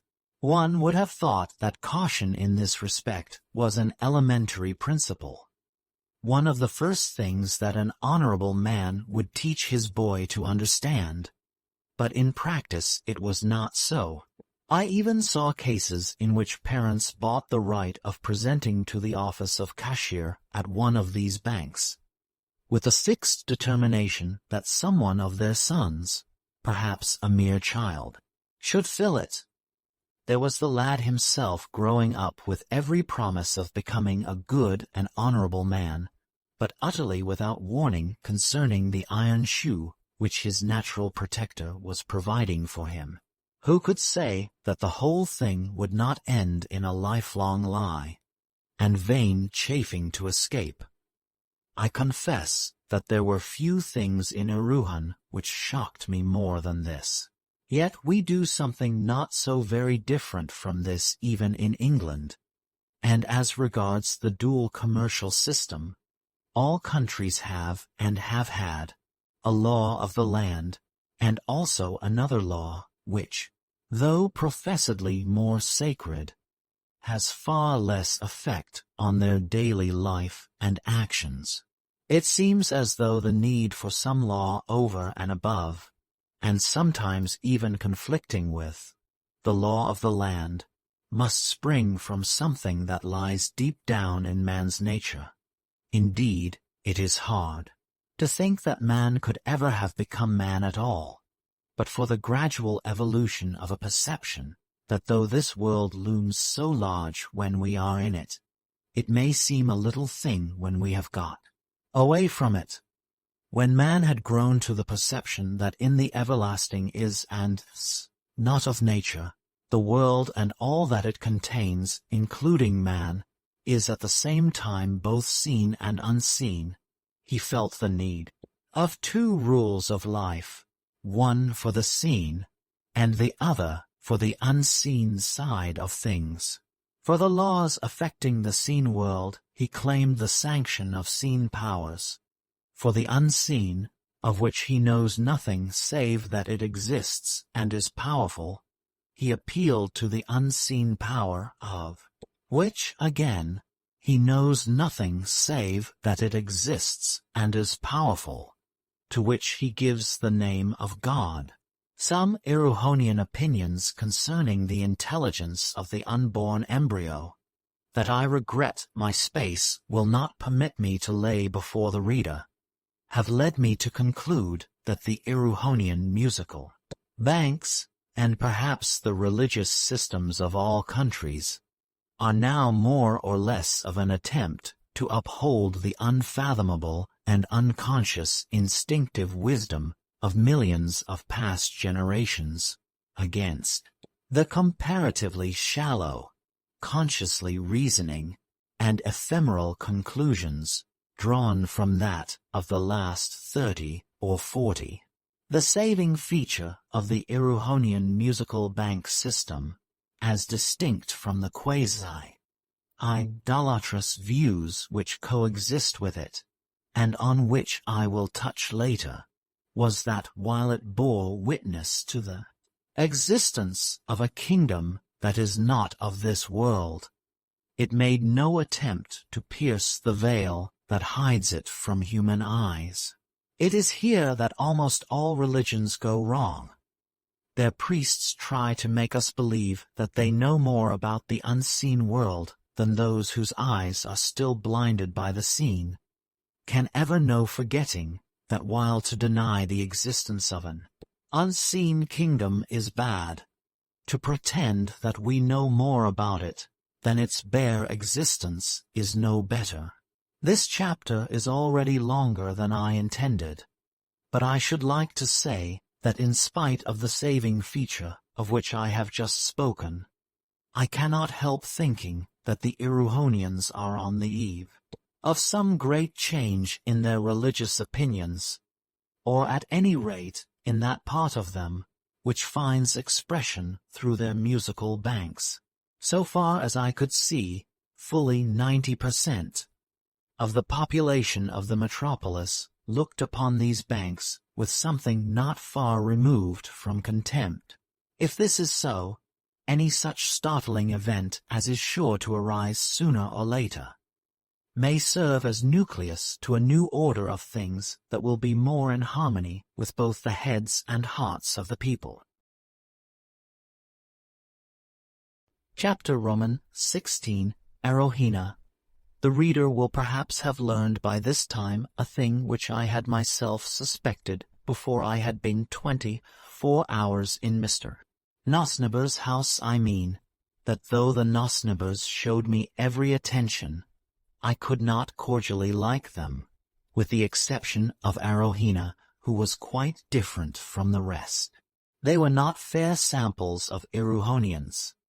I saw many families with whom they were on visiting terms, whose manners charmed me more than I know how to say, but I never could get over my original prejudice against Mr. Nosniber for having embezzled the money. Mrs. Nosniber, too, was a very worldly woman, yet to hear her talk one would have thought that she was singularly the reverse. Neither could I endure Zulora. AROWHENA, however, was perfection. She it was who ran all the little errands for her mother and Mr. Nosnibor and Zulora, and gave those 1,000 proofs of sweetness and unselfishness which some one member of a family is generally required to give.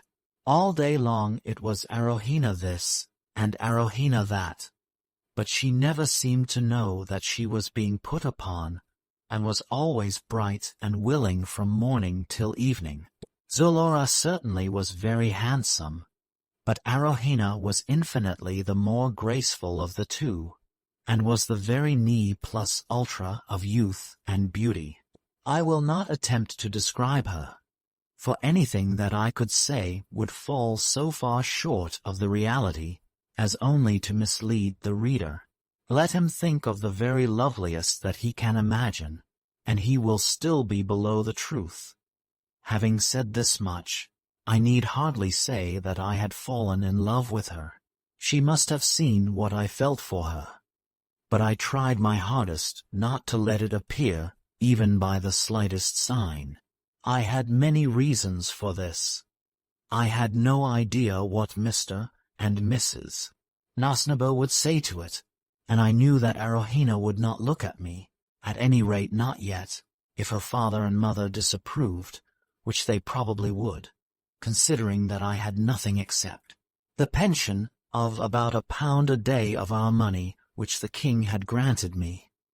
I did not yet know of a more serious obstacle.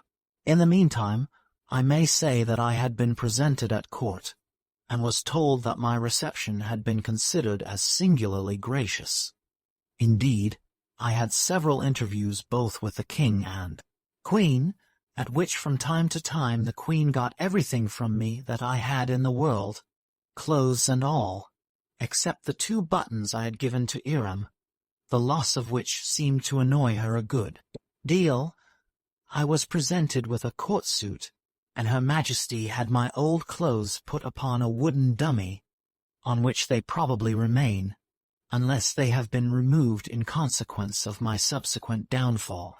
His Majesty's manners were those of a cultivated English gentleman. He was much pleased at hearing that our government was monarchical, and that the mass of the people were resolute that it should not be changed. Indeed, I was so much encouraged by the evident pleasure with which he heard me, that I ventured to quote to him those beautiful lines of Shakespeare's, "There's a divinity doth hedge a king, rough hew him how we may," but I was sorry I had done so afterwards, for I do not think His Majesty admired the lines as much as I could have wished. There is no occasion for me to dwell further upon my experience of the court, but I ought perhaps to allude to one of my conversations with the king, inasmuch as it was pregnant with the most important consequences. He had been asking me about my watch, and inquiring whether such dangerous inventions were tolerated in the country from which I came. I owned with some confusion that watches were not uncommon, but observing the gravity which came over His Majesty's face, I presumed to say that they were fast dying out, and that we had few, if any, other mechanical contrivances of which he was likely to disapprove. Upon his asking me to name some of our most advanced machines, I did not dare to tell him of our steam engines and railroads and electric telegraphs, and was puzzling my brains to think what I could say, when, of all things in the world, balloons suggested themselves, and I gave him an account of a very remarkable ascent, which was made some years ago. The king was too polite to contradict, but I felt sure that he did not believe me, and from that day forward, though he always showed me the attention which was due to my genius, for in this light was my complexion regarded, he never questioned me about the manners and customs of my country. To return, however, to AROWHENA, I soon gathered that neither Mr. nor Mrs. Nosnibor would have any objection to my marrying into the family. A physical excellence is considered in EREWHON as a set-off against almost any other disqualification, and my light hair was sufficient to make me an eligible match. But along with this welcome fact I gathered another which filled me with dismay. I was expected to marry Zulora, for whom I had already conceived a great aversion. At first, I hardly noticed the little hints and the artifices which were resorted to in order to bring us together. But after a time they became too plain. Zulora, whether she was in love with me or not, was bent on marrying me, and I gathered in talking with a young gentleman of my acquaintance, who frequently visited the house and whom I greatly disliked, that it was considered a sacred and inviolable rule that whoever married into a family must marry the eldest daughter, at that time unmarried. The young gentleman urged this upon me so frequently that I at last saw he was in love with AROWHENA himself, and wanted me to get Zulora out of the way. But others told me the same story as to the custom of the country, and I saw there was a serious difficulty. My only comfort was that AROWHENA snubbed my rival and would not look at him. Neither would she look at me. Nevertheless, there was a difference in the manner of her disregard. This was all I could get from her. Not that she avoided me. On the contrary, I had many a tete with her. For her mother and sister were anxious for me to deposit some part of my pension in the musical banks, this being in accordance with the dictates of their goddess YDGRUN, of whom both Mrs. Nosnibor and Zulora were great devotees. I was not sure whether I had kept my secret from being perceived by AROWHENA herself, but none of the others suspected me, so she was set upon me to get me to open an account, at any rate pro forma, with the musical banks, and I need hardly say that she succeeded. But I did not yield at once. I enjoyed the process of being argued with too keenly to lose it by a prompt concession. Besides, a little hesitation rendered the concession itself more valuable. It was in the course of conversations on this subject that I learned the more defined religious opinions of the EREWHONIANS, that coexist with the musical bank system, but are not recognized by those curious institutions. I will describe them as briefly as possible in the following chapters, before I return to the personal adventures of AROWHENA and myself. They were idolaters, though of a comparatively enlightened kind. But here, as in other things, there was a discrepancy between their professed and actual belief, for they had a genuine and potent faith which existed without recognition alongside of their idol worship. The gods whom they worship openly are personifications of human qualities, as justice, strength, hope, fear, love, and sea. The people think that prototypes of these have a real objective existence in a region far beyond the clouds, holding, as did the ancients, that they are like men and women both in body and passion, except that they are even comelier and more powerful, and also that they can render themselves invisible to human eyesight. They are capable of being propitiated by mankind, and of coming to the assistance of those who ask their aid. Their interest in human affairs is keen, and on the whole beneficent. But they become very angry if neglected, and punish rather the first they come upon, than the actual person who has offended them, their fury being blind when it is raised, though never raised without reason. They will not punish with any less severity when people sin against them from ignorance, and without the chance of having had knowledge. They will take no excuses of this kind, but are even as the English law, which assumes itself to be known to everyone. Thus they have a law that two pieces of matter may not occupy the same space at the same moment, which law is presided over and administered by the gods of time and space jointly, so that if a flying stone and a man's head attempt to outrage these gods, by arrogating a right which they do not possess. For so it is written in one of their books, and to occupy the same space. Simultaneously, a severe punishment, sometimes even death itself, is sure to follow, without any regard to whether the stone knew that the man's head was there, or the head the stone. This, at least, is their view of the common accidents of life. Moreover, they hold their deities to be quite regardless of motives. With them, it is the thing done which is everything, and the motive goes for nothing. Thus they hold it strictly forbidden for a man to go without common air in his lungs for more than a very few minutes. And if by any chance he gets into the water, the air, God is very angry and will not suffer it, no matter whether the man got into the water by accident or on purpose, whether through the attempt to save a child or through presumptuous contempt of the air. God, the air, God, will kill him unless he keeps his head high enough out of the water, and thus gives the air, God, his due. This, with regard to the deities who manage physical affairs.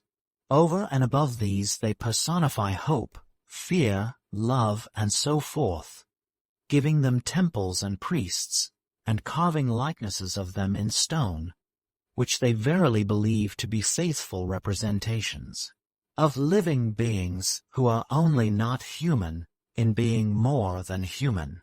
If anyone denies the objective existence of these divinities, and says that there is really no such being as a beautiful woman called Justice, with her eyes blinded and a pair of scales, positively, living and moving in a remote and ethereal region, but that justice is only the personified expression of certain modes of human thought and action, they say that he denies the existence of justice, in denying her personality, and that he is a wanton disturber of men's religious convictions. They detest nothing so much as any attempt to lead them to higher spiritual conceptions of the deities whom they profess to worship. AROWHENA and I had a pitched battle on this point, and should have had many more but for my prudence in allowing her to get the better of me. I am sure that in her heart she was suspicious of her own position, for she returned more than once to the subject. Can you not see, I had exclaimed, that the fact of justice being admirable will not be affected by the absence of a belief in her being also a living agent? Can you really think that men will be one whit less hopeful, because they no longer believe that hope is an actual person?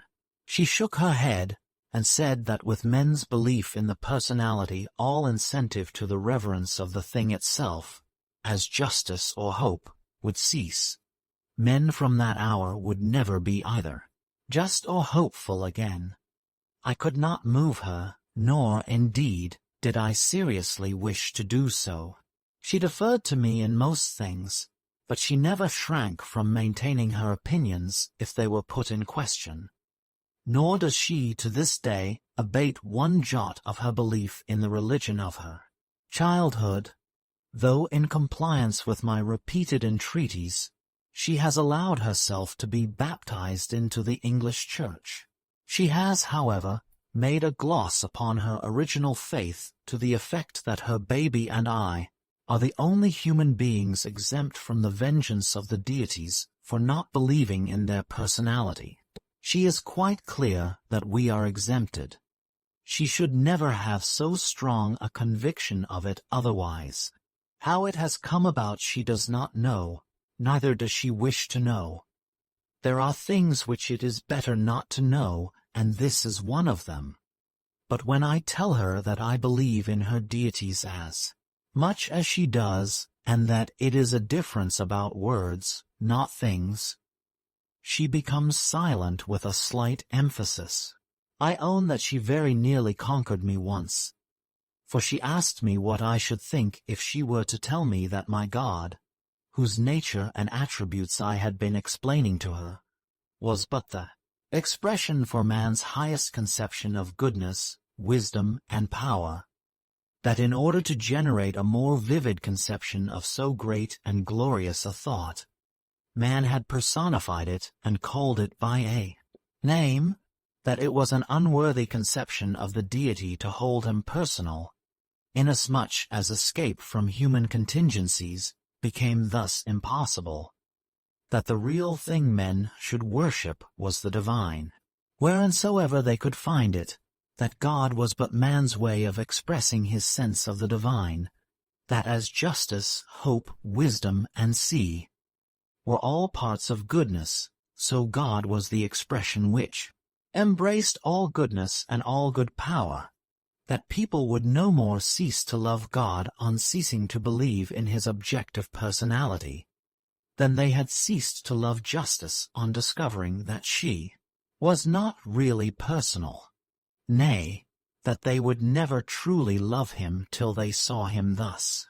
She said all this in her artless way, and with none of the coherence with which I have here written it. Her face kindled, and she felt sure that she had convinced me that I was wrong, and that justice was a living person. Indeed, I did wince a little, but I recovered myself immediately, and pointed out to her that we had books whose genuineness was beyond all possibility of doubt, as they were certainly none of them less than 1,800 years old, that in these there were the most authentic accounts of men who had been spoken to by the deity himself, and of one prophet who had been allowed to see the back parts of God through the hand that was laid over his face. This was conclusive, and I spoke with such solemnity that she was a little frightened, and only answered that they too had their books, in which their ancestors had seen the gods, on which I saw that further argument was not at all likely to convince her, and fearing that she might tell her mother what I had been saying, and that I might lose the hold upon her affections which I was beginning to feel pretty sure that I was obtaining, I began to let her have her own way, and to convince me. Neither till after we were safely married did I show the cloven hoof again. Nevertheless, her remarks have haunted me, and I have since met with many very godly people who have had a great knowledge of divinity, but no sense of the divine, and again I have seen a radiance upon the face of those who were worshipping the divine, either in art or nature, in picture or statue, in field or cloud or sea, in man, woman, or child, which I have never seen kindled by any talking about the nature and attributes of God. Mention but the word divinity, and our sense of the divine is clouded. Chapter Roman 17. YDGRUN and the YDGRUNITES. In spite of all the to-do they make about their idols, and the temples they build, and the priests and priestesses whom they support, I could never think that their professed religion was more than skin deep, but they had another which they carried with them into all their actions, and although no one from the outside of things would suspect it to have any existence at all, it was in reality their great guide, the mariner's compass of their lives, so that there were very few things which they ever either did or refrained from doing without reference to its precepts. Now I suspected that their professed faith had no great hold upon them, firstly, because I often heard the priests complain of the prevailing indifference, and they would hardly have done so without reason; secondly, because of the show which was made, for there was none of this about the worship of the goddess YDGRUN, in whom they really did believe; thirdly, because though the priests were constantly abusing YDGRUN as being the great enemy of the gods, it was well known that she had no more devoted worshippers in the whole country than these very persons, who were often priests of YDGRUN rather than of their own deities. Neither am I by any means sure that these were not the best of the priests. YDGRUN certainly occupied a very anomalous position. She was held to be both omnipresent and omnipotent, but she was not an elevated conception, and was sometimes both cruel and absurd. Even her most devoted worshippers were a little ashamed of her, and served her more with heart and in deed than with their tongues. Theirs was no lip service. On the contrary, even when worshipping her most devoutly, they would often deny her. Take her all in all, however, she was a beneficent and useful deity, who did not care how much she was denied so long as she was obeyed and feared, and who kept hundreds of thousands in those paths, which make life tolerably happy, who would never have been kept there otherwise, and over whom a higher and more spiritual ideal would have had no power. I greatly doubt whether the EREWHONIANS are yet prepared for any better religion, and though, considering my gradually strengthened conviction that they were the representatives of the lost tribes of Israel, I would have set about converting them at all hazards had I seen the remotest prospect of success. I could hardly contemplate the displacement of YDGRUN as the great central object of their regard without admitting that it would be attended with frightful consequences. In fact, were I a mere philosopher, I should say that the gradual raising of the popular conception of YDGRUN would be the greatest spiritual boon which could be conferred upon them, and that nothing could effect this except example. I generally found that those who complained most loudly that YDGRUN was not high enough for them had hardly as yet come up to the YDGRUN standard, and I often met with a class of men whom I called to myself high YDGRUNites, the rest being YDGRUNites and low YDGRUNites, who, in the matter of human conduct and the affairs of life, appeared to me to have got about as far as it is in the right nature of man to go. They were gentlemen in the full sense of the word. And what has one not said in saying this? They seldom spoke of YDGRUN or even alluded to her, but would never run counter to her dictates without ample reason for doing so. In such cases they would override her with due self-reliance, and the goddess seldom punished them, for they are brave, and YDGRUN is not. They had most of them a smattering of the hypothetical language, and some few more than this, but only a few. I do not think that this language has had much hand in making them what they are, but rather that the fact of their being generally possessed of its rudiments was one great reason for the reverence paid to the hypothetical language itself.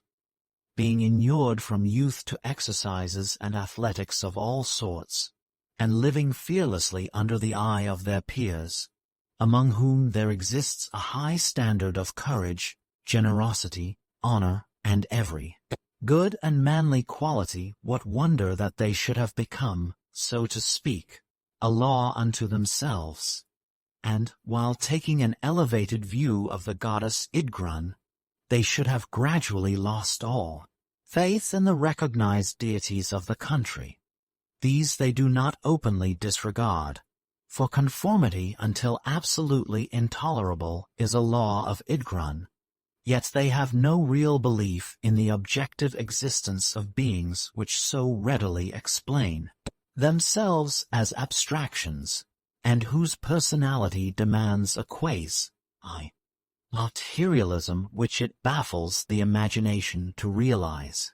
They keep their opinions, however, greatly to themselves, inasmuch as most of their countrymen feel strongly about the gods, and they hold it wrong to give pain, unless for some greater good than seems likely to arise from their plain speaking.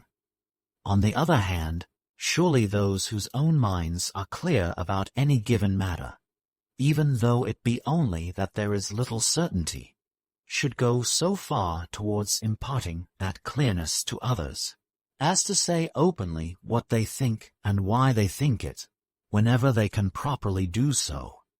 For they may be sure that they owe their own clearness almost entirely to the fact that others have done this.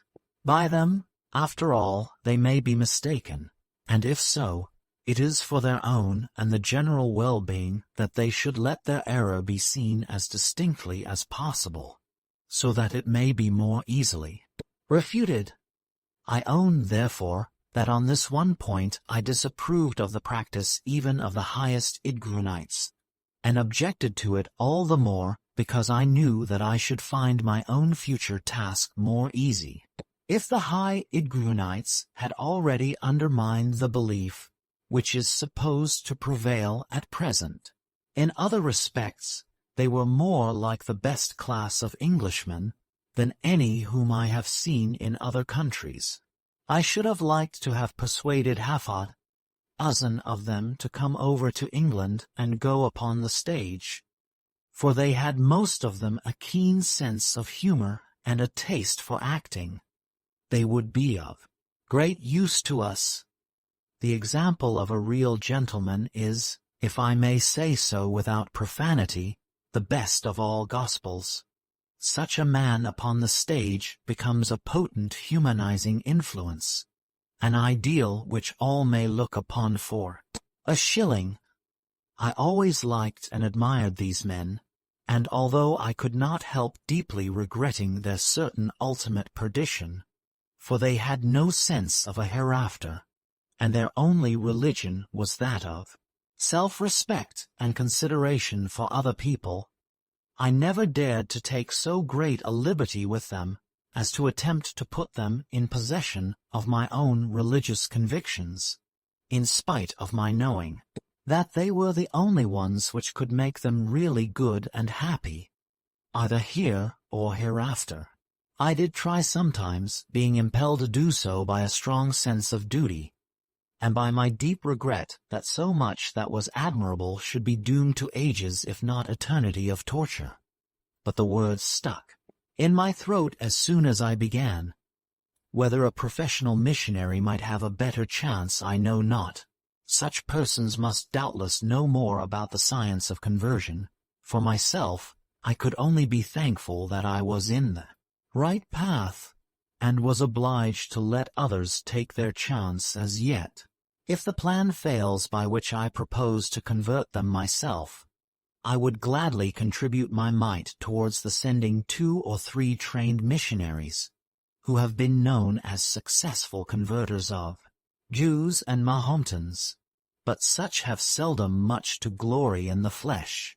And when I think of the high YDGRUNites, and of the figure which a missionary would probably cut among them, I cannot feel sanguine that much good would be arrived at.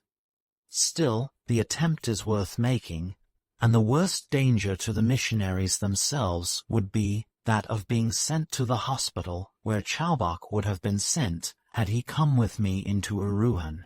Taking then their religious opinions as a whole, I must own that the Erewhonians are superstitious, on account of the views which they hold of their professed gods, and their entirely anomalous and inexplicable worship of YDGRUN, a worship at once the most powerful, yet most devoid of formalism, that I ever met with.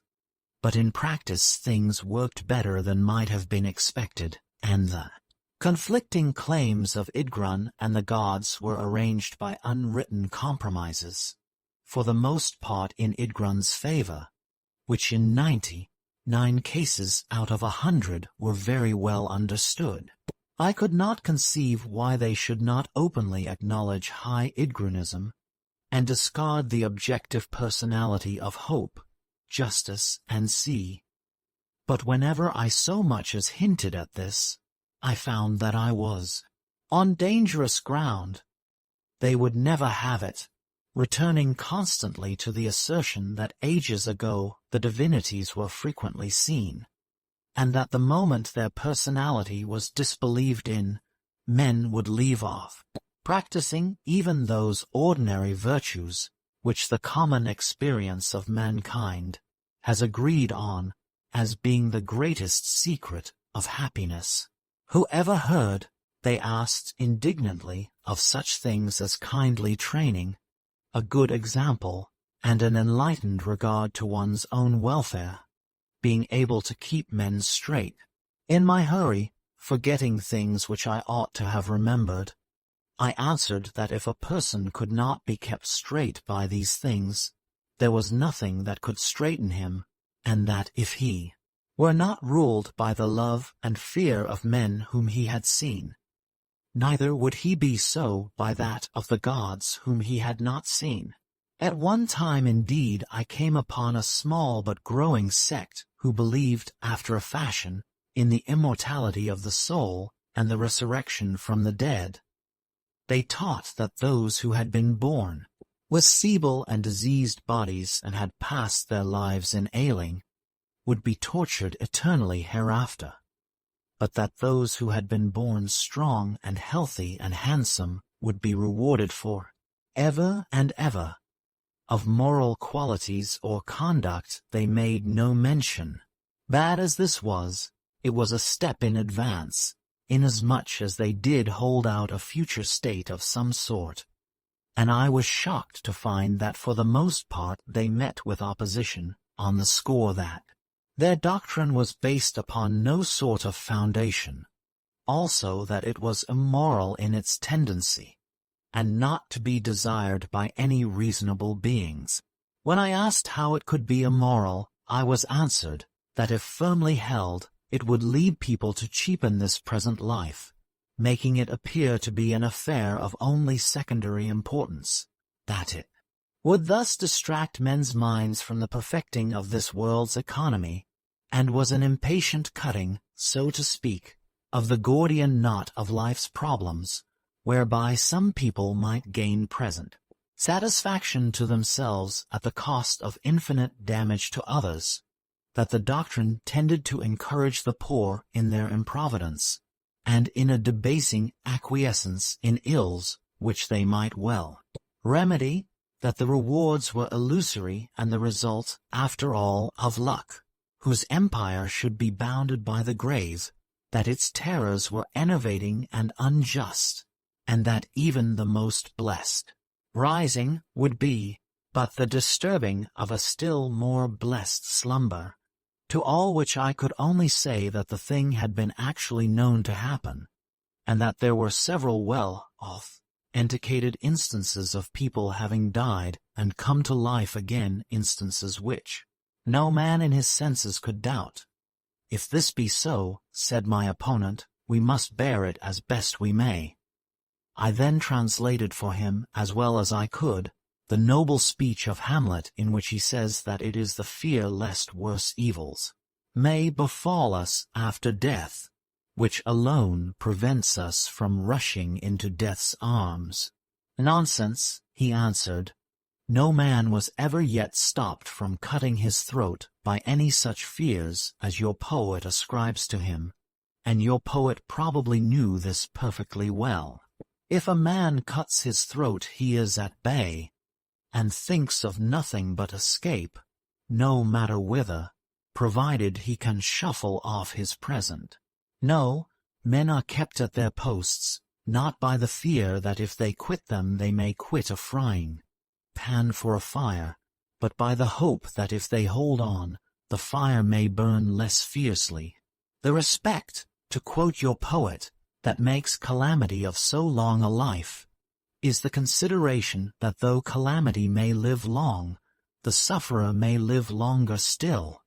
On this, seeing that there was little probability of our coming to an agreement, I let the argument drop, and my opponent presently left me with as much disapprobation as he could show without being overtly rude. Chapter XVIII. Birth Formulae. I heard what follows not from AROWHENA, but from Mr. Nosnibor and some of the gentlemen who occasionally dined at the house.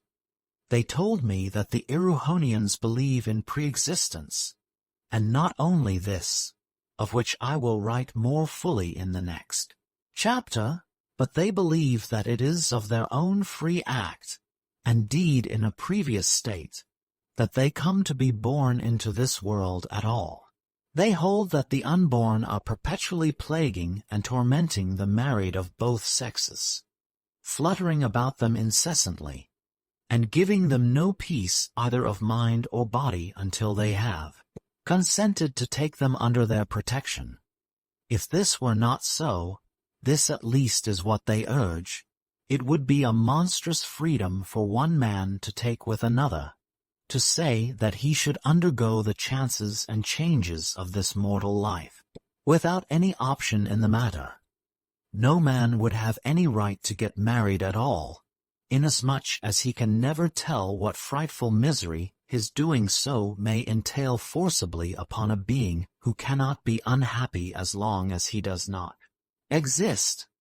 They feel this so strongly that they are resolved to shift the blame onto other shoulders, and have fashioned a long mythology as to the world in which the unborn people live, and what they do, and the arts and machinations to which they have recourse in order to get themselves into our own world.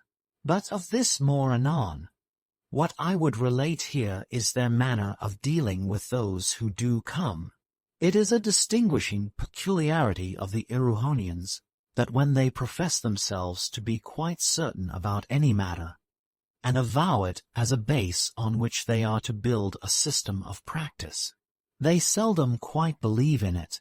If they smell a rat about the precincts of a cherished institution, they will always stop their noses to it if they can. This is what most of them did in this matter of the unborn, for I cannot, and never could, think that they seriously believed in their mythology concerning pre-existence. They did, and they did not. They did not know themselves what they believed. All they did know was that it was a disease not to believe as they did. The only thing of which they were quite sure was that it was the pestering of the unborn which caused them to be brought into this world, and that they would not have been here if they would have only let peaceable people alone. It would be hard to disprove this position, and they might have a good case if they would only leave it as it stands. But this they will not do. They must have assurance doubly sure. They must have the written word of the child itself as soon as it is born, giving the parents indemnity from all responsibility on the score of its birth, and asserting its own pre-existence. They have therefore devised something which they call a birth formula, a document which varies in words according to the caution of parents, but is much the same practically in all cases, for it has been the business of the Erewhonian lawyers during many ages to exercise their skill in perfecting it, and providing for every contingency. These formulae are printed on common paper at a moderate cost for the poor, but the rich have them written on parchment and handsomely bound, so that the getting up of a person's birth formula is a test of his social position. They commence by setting forth that whereas A. B.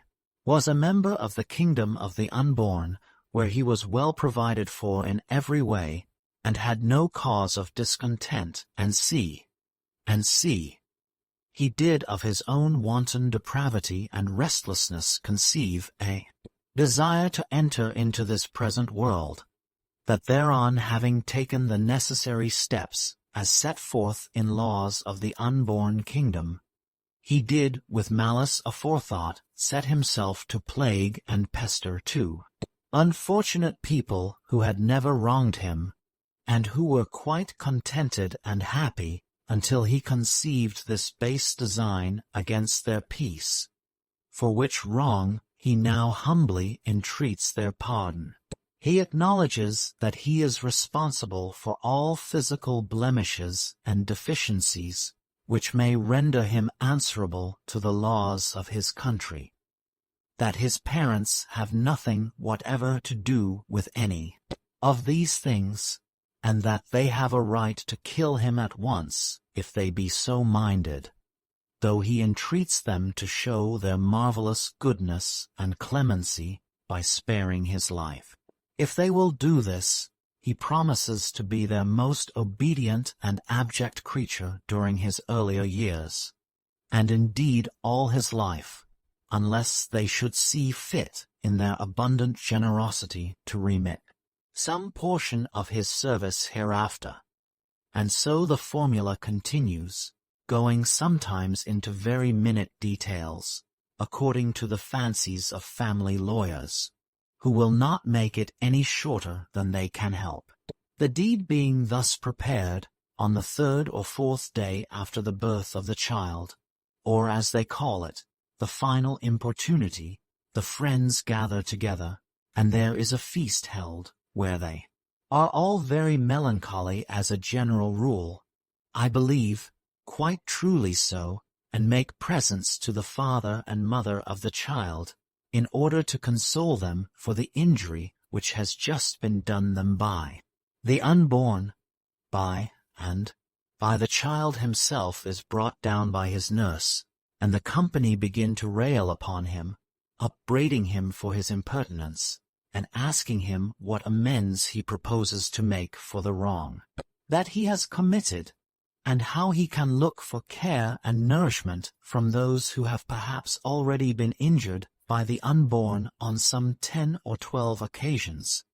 For they say of people with large families that they have suffered terrible injuries from the unborn, till at last, when this has been carried far enough, someone suggests the formula, which is brought out and solemnly read to the child by the family straightener.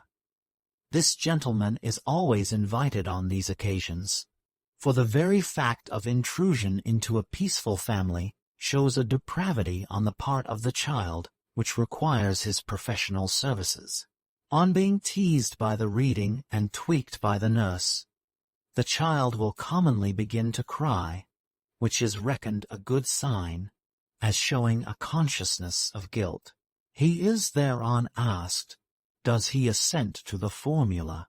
On which, as he still continues crying and can obviously make no answer, some one of the friends comes forward and undertakes to sign the document on his behalf, feeling sure, so he says, that the child would do it if he only knew how, and that he will release the present signer from his engagement on arriving at maturity. The friend then inscribes the signature of the child at the foot of the parchment, which is held to bind the child as much as though he had signed it himself. Even this, however, does not fully content them, for they feel a little uneasy until they have got the child's own signature after all. So when he is about 14, these good people partly bribe him by promises of greater liberty and good things, and partly intimidate him through their great power of making themselves actively unpleasant to him, so that though there is a show of freedom made, there is really none. They also use the offices of the teachers in the colleges of unreason, till at last, in one way or another, they take very good care that he shall sign the paper by which he professes to have been a free agent in coming into the world, and to take all the responsibility of having done so on to his own shoulders. And yet, though this document is obviously the most important which anyone can sign in his whole life, they will have him do so at an age when neither they nor the law will for many a year allow anyone else to bind him to the smallest obligation, no matter how righteously he may owe it, because they hold him too young to know what he is about, and do not consider it fair that he should commit himself to anything that may prejudice him in after years. I own that all this seemed rather hard, and not of a piece with the many admirable institutions existing among them.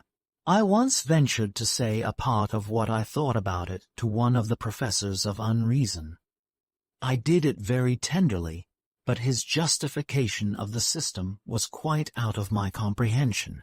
I remember asking him whether he did not think it would do harm to a lad's principles, by weakening his sense of the sanctity of his word and of truth generally, that he should be led into entering upon a solemn declaration as to the truth of things about which all that he can certainly know is that he knows nothing, whether, in fact, the teachers who so led him, or who taught anything as a certainty of which they were themselves uncertain, were not earning their living by impairing the truth, sense of their pupils, a delicate organization mostly, and by vitiating one of their most sacred instincts. The professor, who was a delightful person, seemed greatly surprised at the view which I took, but it had no influence with him whatsoever. No one, he answered, expected that the boy either would or could know all that he said he knew, but the world was full of compromises, and there was hardly any affirmation which would bear being interpreted literally. Human language was too gross a vehicle of thought being incapable of absolute translation. He added that as there can be no translation from one language into another which shall not scant the meaning somewhat, or enlarge upon it, so there is no language which can render thought without a jarring and a harshness somewhere, and so forth, all of which seemed to come to this in the end, that it was the custom of the country, and that the Erewhonians were a conservative people, that the boy would have to begin compromising sooner or later, and this was part of his education in the art. It was perhaps to be regretted that compromise should be as necessary as it was. Still, it was necessary, and the sooner the boy got to understand it, the better for himself. But they never tell this to the boy. From the book of their mythology about the unborn, I made the extracts which will form the following chapter. Chapter Roman 19, The World of the Unborn. The Erewhonians say that we are drawn through life backwards, or again, that we go onwards into the future as into a dark corridor. Time walks beside us and flings back shutters as we advance. But the light thus given often dazzles us, and deepens the darkness which is in front. We can see but little at a time, and heed that little far less than our apprehension of what we shall see next. Ever peering curiously through the glare of the present into the gloom of the future, we presage the leading lines of that which is before us, by faintly reflected lights from dull mirrors that are behind, and stumble on as we may till the trap door opens beneath us and we are gone. They say at other times that the future and the past are as a panorama upon two rollers. That which is on the roller of the future unwraps itself onto the roller of the past. We cannot hasten it, and we may not stay it. We must see all that is unfolded to us, whether it be good or ill. And what we have seen once we may see again no more. It is ever unwinding and being wound. We catch it in transition for a moment, and call it present. Our flustered senses gather what impression they can, and we guess at what is coming by the tenor of that which we have seen. The same hand has painted the whole picture, and the incidents very little rivers, woods, plains, mountains, towns and peoples, love, sorrow, and death. Yet the interest never flags, and we look, hopefully for some good fortune, or fearfully lest our own faces be shown us as figuring in something terrible. When the scene is past, we think we know it, though there is so much to see, and so little time to see it, that our conceit of knowledge as regards the past is for the most part poorly founded. Neither do we care about it greatly, save in so far as it may affect the future, wherein our interest mainly lies.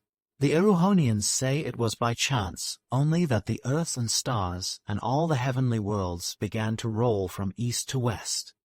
and not from west to east. And in like manner, they say it is by chance. That man is drawn through life with his face to the past instead of to the future. For the future is there as much as the past, only that we may not see it. Is it not in the loins of the past? And must not the past alter before the future can do so?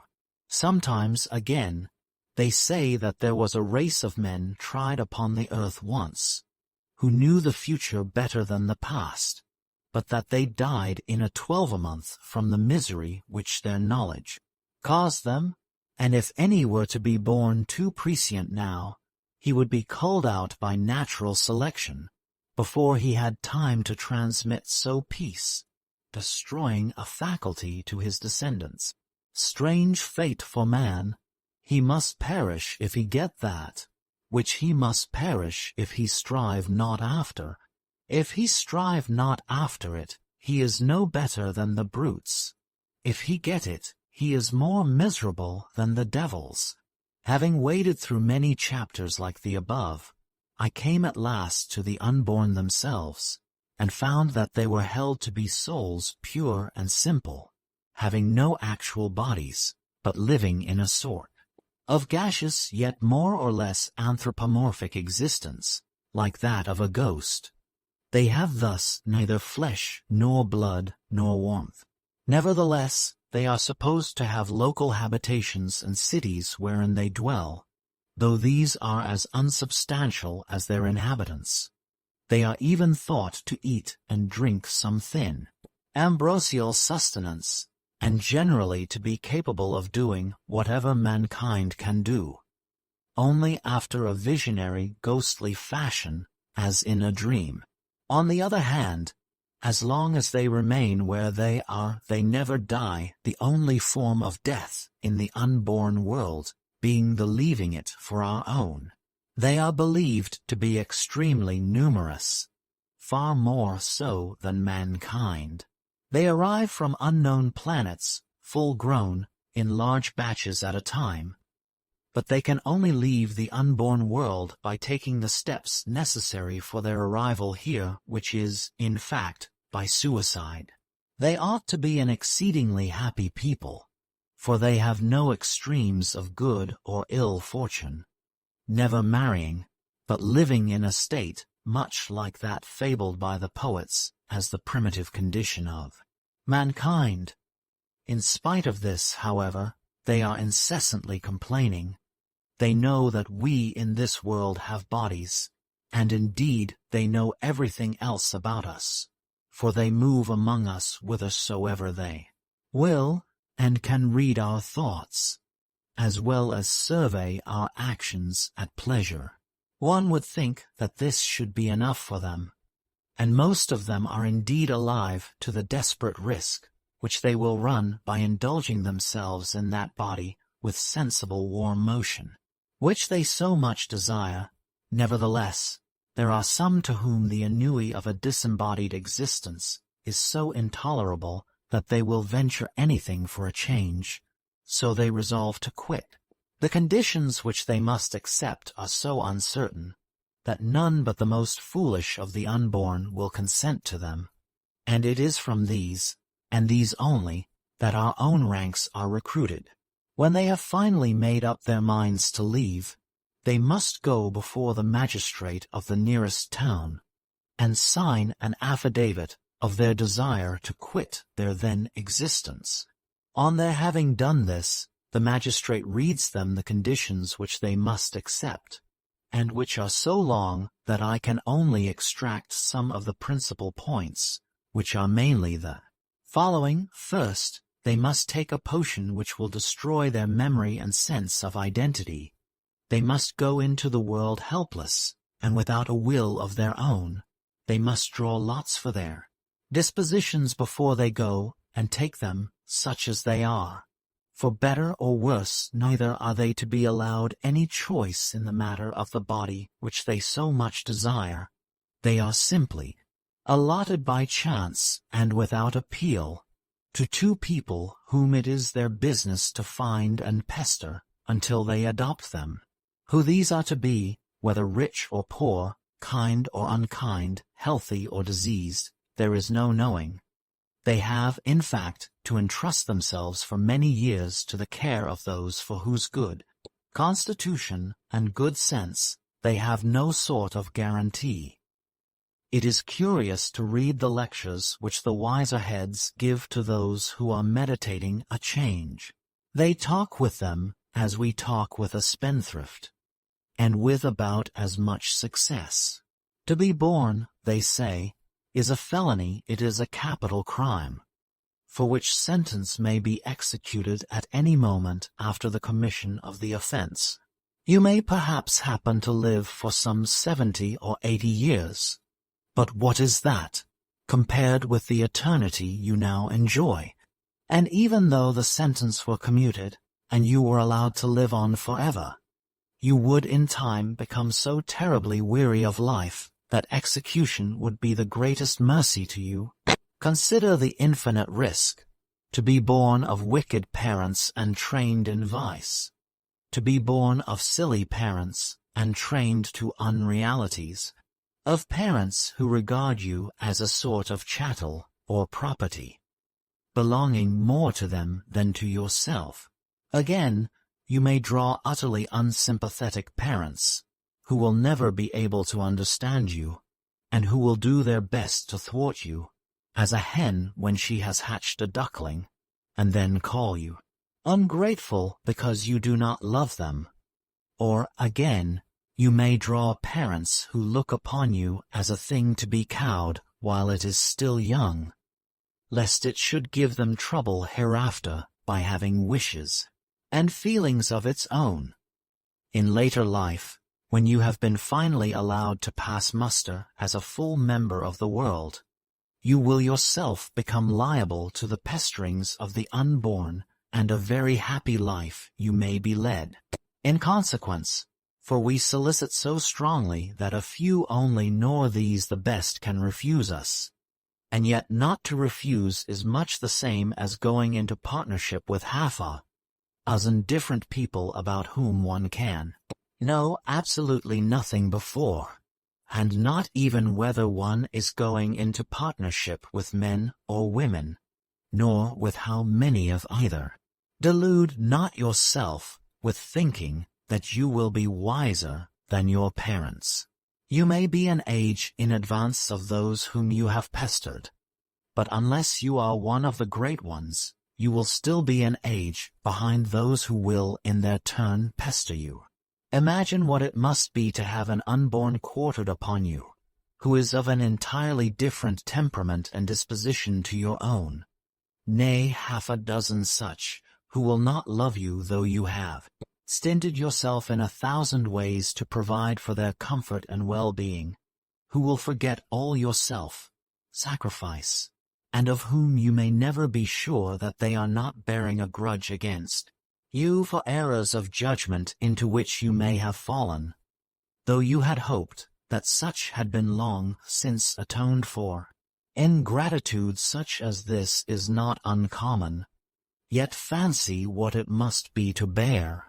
It is hard upon the duckling to have been hatched by a hen, but is it not also hard upon the hen to have hatched the duckling? Consider it again, we pray you, not for our sake, but for your own. Your initial character you must draw by lot, but whatever it is, it can only come to a tolerably successful development after long training. Remember that over that training you will have no control. It is possible, and even probable, that whatever you may get in after life which is of real pleasure and service to you, will have to be won in spite of, rather than by the help of, those whom you are now about to pester, and that you will only win your freedom after years of a painful struggle, in which it will be hard to say whether you have suffered most injury, or inflicted it. Remember also, that if you go into the world you will have free will, that you will be obliged to have it, that there is no escaping it, that you will be fettered to it during your whole life, and must on every occasion do that which on the whole seems best to you at any given time, no matter whether you are right or wrong in choosing it. Your mind will be a balance for considerations, and your action will go with the heavier scale. How it shall fall will depend upon the kind of scales which you may have drawn at birth, the bias which they will have obtained by use, and the weight of the immediate considerations. If the scales were good to start with, and if they have not been outrageously tampered with in childhood, and if the combinations into which you enter are average ones, you may come off well, but there are too many ifs in this, and with the failure of any one of them, your misery is assured. Reflect on this, and remember that should the ill come upon you, you will have yourself to thank, for it is your own choice to be born, and there is no compulsion in the matter. Not that we deny the existence of pleasures among mankind. There is a certain show of sundry phases of contentment, which may even amount to very considerable happiness. But mark how they are distributed over a man's life, belonging, all the keenest of them, to the fore part, and few indeed to the after. Can there be any pleasure worth purchasing with the miseries of a decrepit age?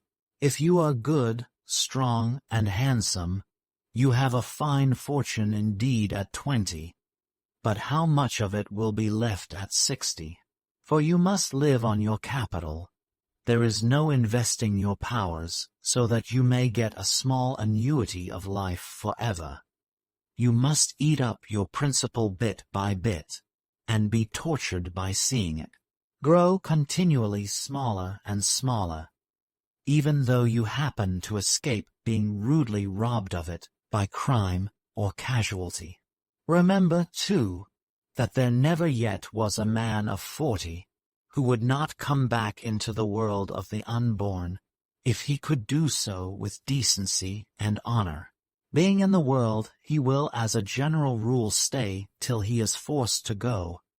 But do you think that he would consent to be born again, and relive his life, if he had the offer of doing so? Do not think it.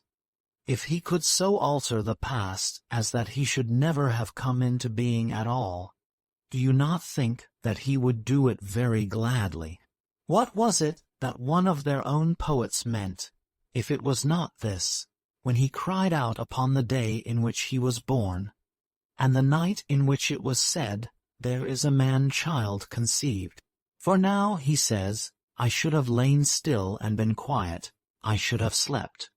Then had I been at rest with kings and counselors of the earth, which built desolate places for themselves, or with princes that had gold, who filled their houses with silver, or as an hidden untimely birth, I had not been, as infants which never saw light. There the wicked cease from troubling, and the weary are at rest. Be very sure that the guilt of being born carries this punishment at times to all men, but how can they ask for pity or complain of any mischief that may befall them, having entered open-eyed into the snare? One word more, and we have done. If any faint remembrance, as of a dream, flit in some puzzled moment across your brain, and you shall feel that the potion which is to be given you shall not have done its work, and the memory of this existence which you are leaving endeavors vainly to return, we say in such a moment, when you clutch at the dream but it eludes your grasp, and you watch it, as Orpheus watched Eurydice, gliding back again into the twilight kingdom, fly, fly, if you can remember the advice to the haven of your present and immediate duty, taking shelter incessantly in the work which you have in hand. This much you may perhaps recall, and this, if you will imprint it deeply upon your every faculty, will be most likely to bring you safely and honorably home through the trials that are before you. 3. This is the fashion in which they reason with those who would be for leaving them, but it is seldom that they do much good.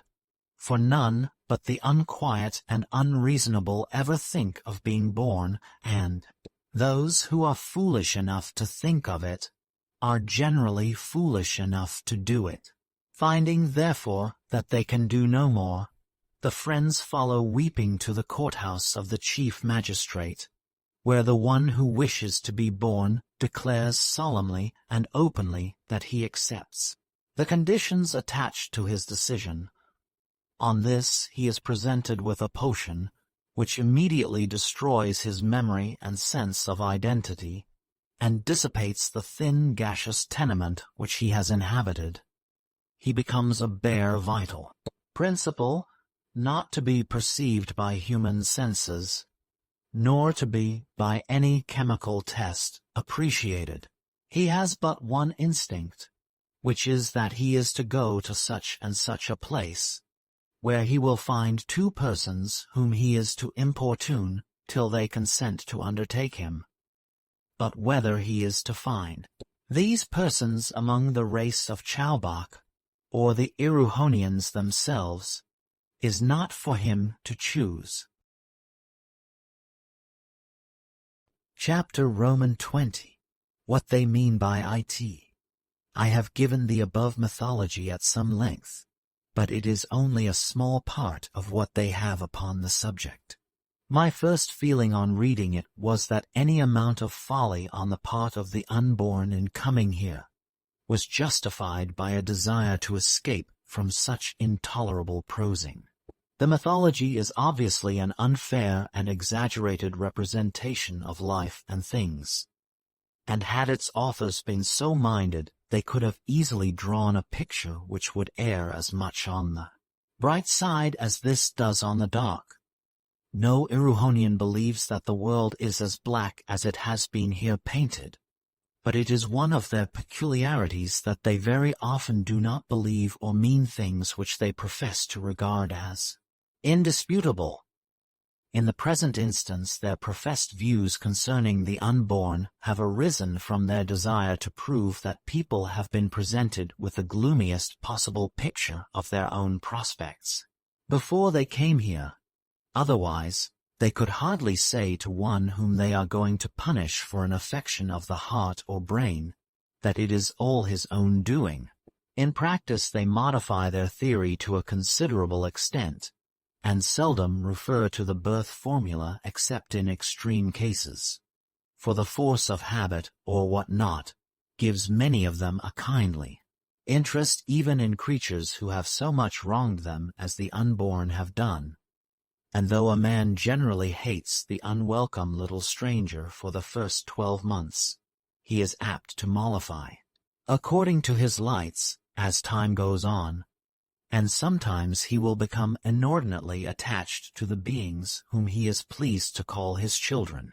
Of course, according to Erewhonian premises, it would serve people right to be punished and scouted for moral and intellectual diseases as much as for physical, and I cannot to this day understand why they should have stopped short halfway.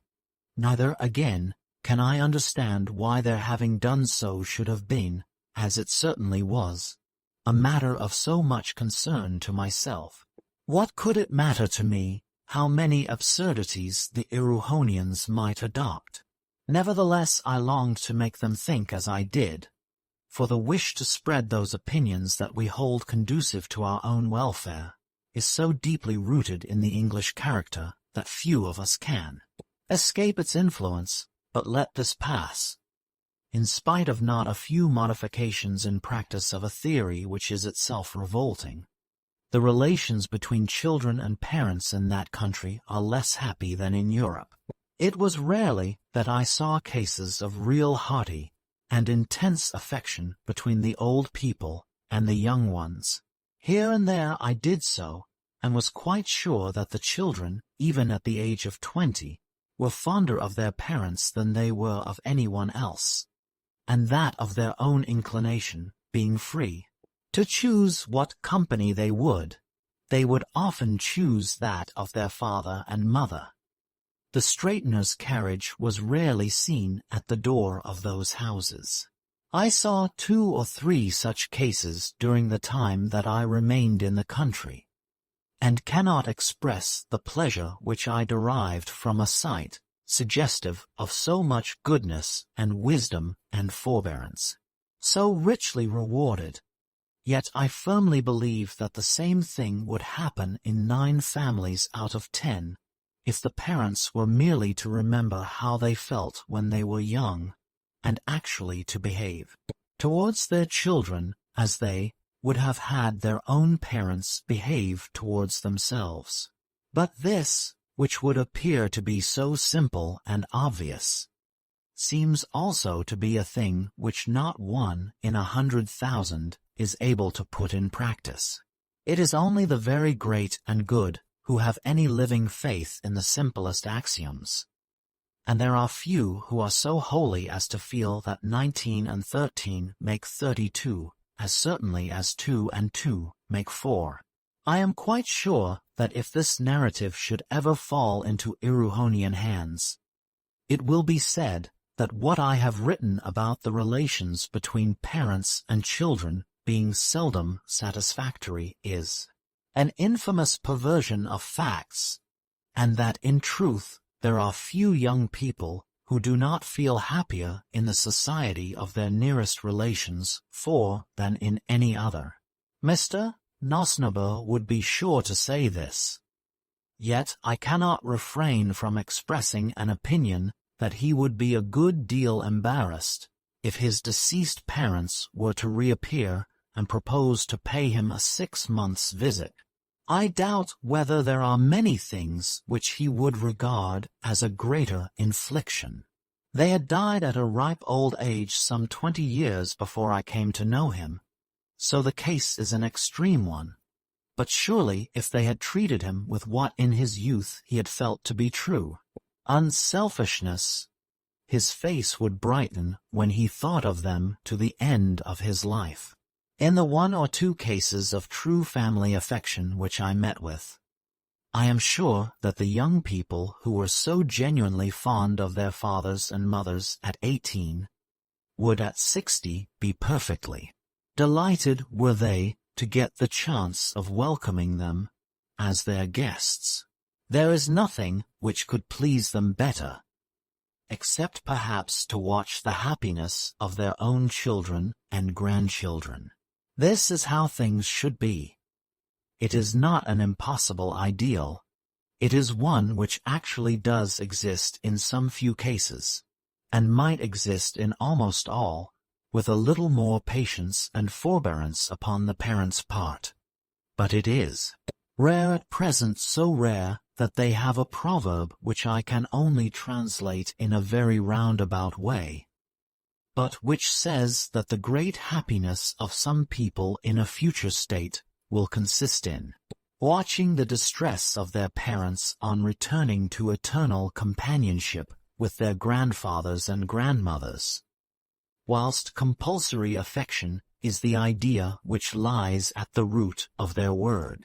For the deepest anguish, there is no talisman in the word parent which can generate miracles of affection, and I can well believe that my own child might find it less of a calamity to lose both AROWHENA and myself when he is 6 years old, than to find us again when he is 60, a sentence which I would not pen did I not feel that by doing so I was giving him something like a hostage, or at any rate putting a weapon into his hands against me, should my selfishness exceed reasonable limits.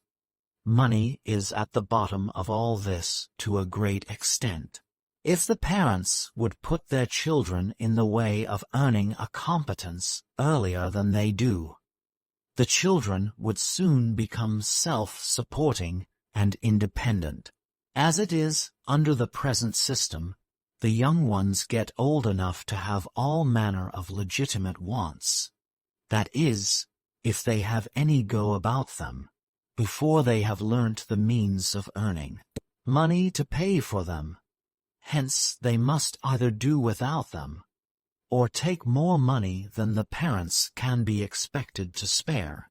This is due chiefly to the schools of unreason, where a boy is taught upon hypothetical principles, as I will explain hereafter, spending years in being incapacitated for doing this, that, or the other, he hardly knows what, during all which time he ought to have been actually doing the thing itself, beginning at the lowest grades, picking it up through actual practice, and rising according to the energy which is in him. These schools of unreason surprised me much. It would be easy to fall into pseudo-utilitarianism, and I would fain believe that the system may be good for the children of very rich parents, or for those who show a natural instinct to acquire hypothetical lore, but the misery was that their YDGRUN worship required all people with any pretense to respectability to send their children to someone or other of these schools, mulcting them of years of money. It astonished me to see what sacrifices the parents would make in order to render their children as nearly useless as possible, and it was hard to say whether the old suffered most from the expense which they were thus put to, or the young from being deliberately swindled in some of the most important branches of human inquiry, and directed into false channels or left to drift in the great majority of cases. I cannot think I am mistaken in believing that the growing tendency to limit families by infanticide, an evil which was causing general alarm throughout the country, was almost entirely due to the way in which education had become a fetish from one end of EREWHON to the other. Granted that provision should be made whereby every child should be taught reading, writing, and arithmetic, but here compulsory state-aided education should end, and the child should begin with all due precautions to ensure that he is not overworked, to acquire the rudiments of that art whereby he is to earn his living. He cannot acquire these in what we in England call schools of technical education. Such schools are cloister life as against the rough and tumble of the world. They unfit, rather than fit for work. In the open, an art can only be learned in the workshop of those who are winning their bread by it. Boys, as a rule, hate the artificial and delight in the actual. Give them the chance of earning, and they will soon earn. When parents find that their children, instead of being made artificially burdensome, will early begin to contribute to the well-being of the family, they will soon leave off killing them and will seek to have that plenitude of offspring which they now avoid. As things are, the state lays greater burdens on parents than flesh and blood can bear, and then wrings its hands over an evil for which it is itself mainly responsible. With the less well-dressed classes the harm was not so great, for among these, at about 10 years old, the child has to begin doing something. If he is capable, he makes his way up. If he is not, he is at any rate not made more incapable by what his friends are pleased to call his education. People find their level as a rule, and though they unfortunately sometimes miss it, it is in the main true that those who have valuable qualities are perceived to have them and can sell them. I think that the EREWHONIANS are beginning to become aware of these things, for there was much talk about putting a tax upon all parents whose children were not earning a competence according to their degrees by the time they were 20 years old. I am sure that if they will have the courage to carry it through, they will never regret it, for the parents will take care that the children shall begin earning money, which means doing good to society at an early age. Then the children will be independent early, and they will not press on the parents, nor the parents on them, and they will like each other better than they do now. This is the true philanthropy. He who makes a colossal fortune in the hosiery trade, and by his energy has succeeded in reducing the price of woolen goods by the 1,000th part of a penny in the pound, this man is worth 10 professional philanthropists. So strongly are the Erewhonians impressed with this, that if a man has made a fortune of over 20 £0 a year, they exempt him from all taxation, considering him as a work of art, and too precious to be meddled with. They say, how very much he must have done for society before society could have been prevailed upon to give him so much money. So magnificent an organization overawes them. They regard it as a thing dropped from heaven. Money, they say, is the symbol of duty. It is the sacrament of having done for mankind that which mankind wanted. Mankind may not be a very good judge, but there is no better. This used to shock me at first, when I remembered that it had been said on high authority that they who have riches shall enter hardly into the kingdom of heaven. But the influence of Erewhon had made me begin to see things in a new light, and I could not help thinking that they who have not riches shall enter more hardly still. People oppose money to culture, and imply that if a man has spent his time in making money, he will not be cultivated. Fallacy of fallacies. As though there could be a greater aid to culture than the having earned an honorable independence, and as though any amount of culture will do much for the man who is penniless, except make him feel his position more deeply. The young man who was told to sell all his goods and give to the poor must have been an entirely exceptional person if the advice was given wisely, either for him or for the poor. How much more often does it happen that we perceive a man to have all sorts of good qualities except money, and feel that his real duty lies in getting every half penny that he can persuade others to pay him for his services, and becoming rich. It has been said that the love of money is the root of all evil. The want of money is so quite as truly. The above may sound irreverent, but it is conceived in a spirit of the most utter reverence for those things which do alone deserve it, that is, for the things which are, which mold us and fashion us, be they what they may, for the things that have power to punish us, and which will punish us if we do not heed them, for our masters therefore. But I am drifting away from my story. They have another plan about which they are making a great noise and fuss, much as some are doing with women's rights in England. A party of extreme radicals have professed themselves unable to decide upon the superiority of age or youth. At present, all goes on the supposition that it is desirable to make the young old as soon as possible.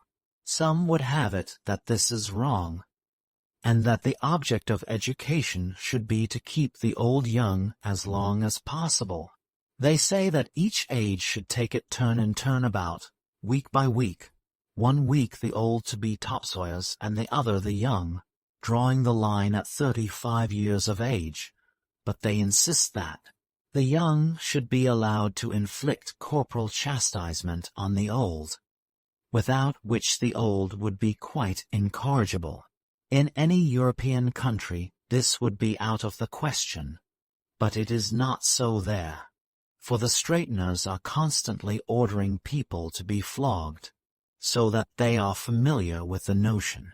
I do not suppose that the idea will be ever acted upon, but its having been even mooted is enough to show the utter perversion of the Erewhonian mind. Chapter Roman 21, The Colleges of Unreason. I had now been a visitor with the Nosnibors for some 5 or 6 months, and though I had frequently proposed to leave them and take apartments of my own, they would not hear of my doing so. I suppose they thought I should be more likely to fall in love with Zulora if I remained. But it was my affection for AROWHENA that kept me. During all this time, both AROWHENA and myself had been dreaming, and drifting towards an avowed attachment. but had not dared to face the real difficulties of the position. Gradually, however, matters came to a crisis in spite of ourselves, and we got to see the true state of the case all too clearly. One evening we were sitting in the garden, and I had been trying in every stupid roundabout way to get her to say that she should be at any rate sorry for a man, if he really loved a woman who would not marry him. I had been stammering and blushing, and been as silly as anyone could be, and I suppose had pained her by fishing for pity for myself in such a transparent way, and saying nothing about her own need of it. At any rate, she turned all upon me with a sweet sad smile, and said, "Sorry. I am sorry for myself, I am sorry for you, and I am sorry for everyone."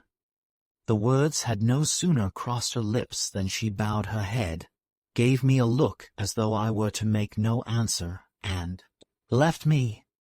The words were few and simple, but the manner with which they were uttered was ineffable. The scales fell from my eyes, and I felt that I had no right to try and induce her to infringe one of the most inviolable customs of her country, as she needs must do if she were to marry me. I sat for a long while thinking, and when I remembered the sin and shame and misery which an unrighteous marriage for as such it would be held in Erewhon would entail, I became thoroughly ashamed of myself for having been so long self-blinded. I write coldly now, but I suffered keenly at the time, and should probably retain a much more vivid recollection of what I felt, had not all ended so happily. As for giving up the idea of marrying AROWHENA, it never so much as entered my head to do so. The solution must be found in some other direction than this. The idea of waiting till somebody married Zulora was to be no less summarily dismissed. To marry AROWHENA at once in Erewhon, this had already been abandoned.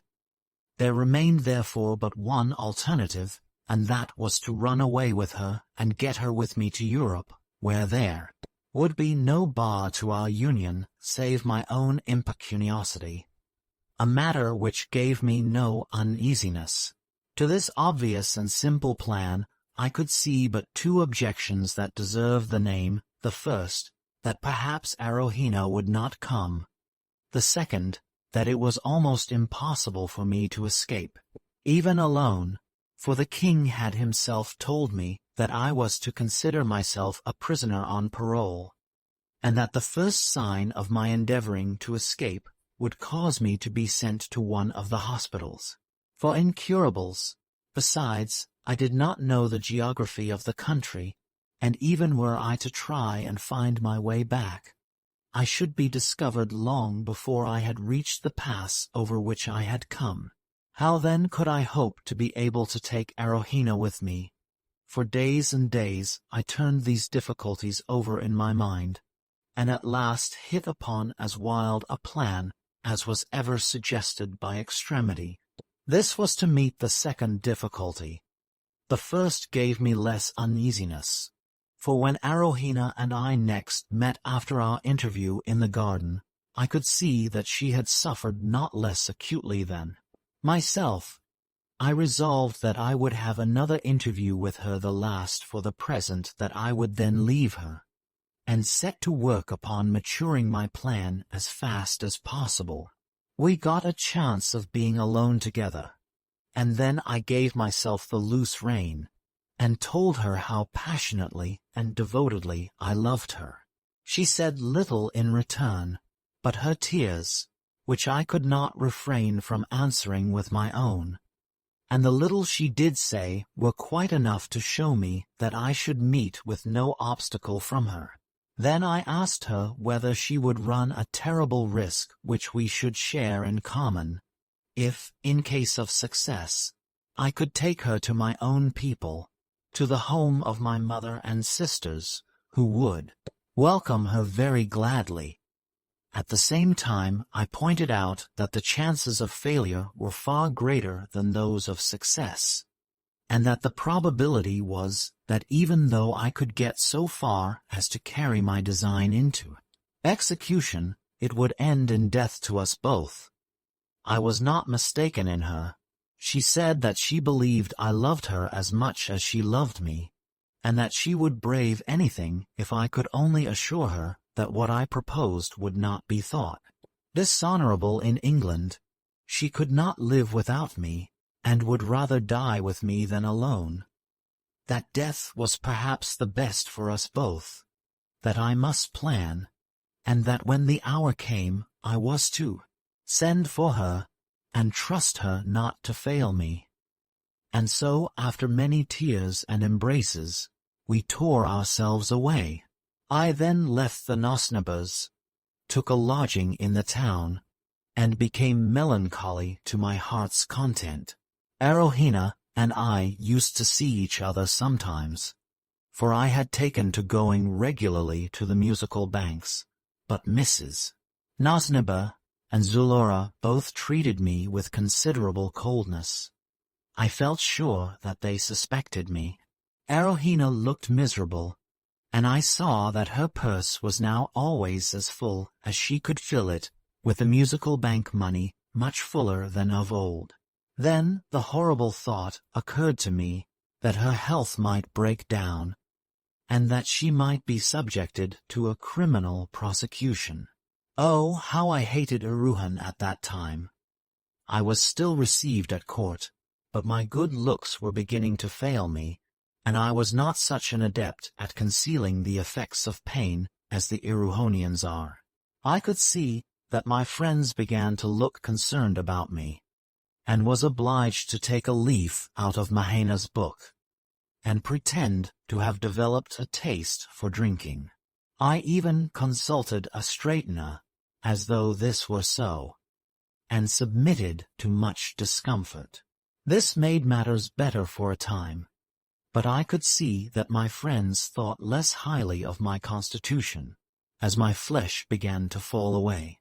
I was told that the poor made an outcry about my pension, and I saw a stinging article in an anti-ministerial paper, in which the writer went so far as to say that my having light hair reflected little credit upon me, inasmuch as I had been reported to have said that it was a common thing in the country from which I came.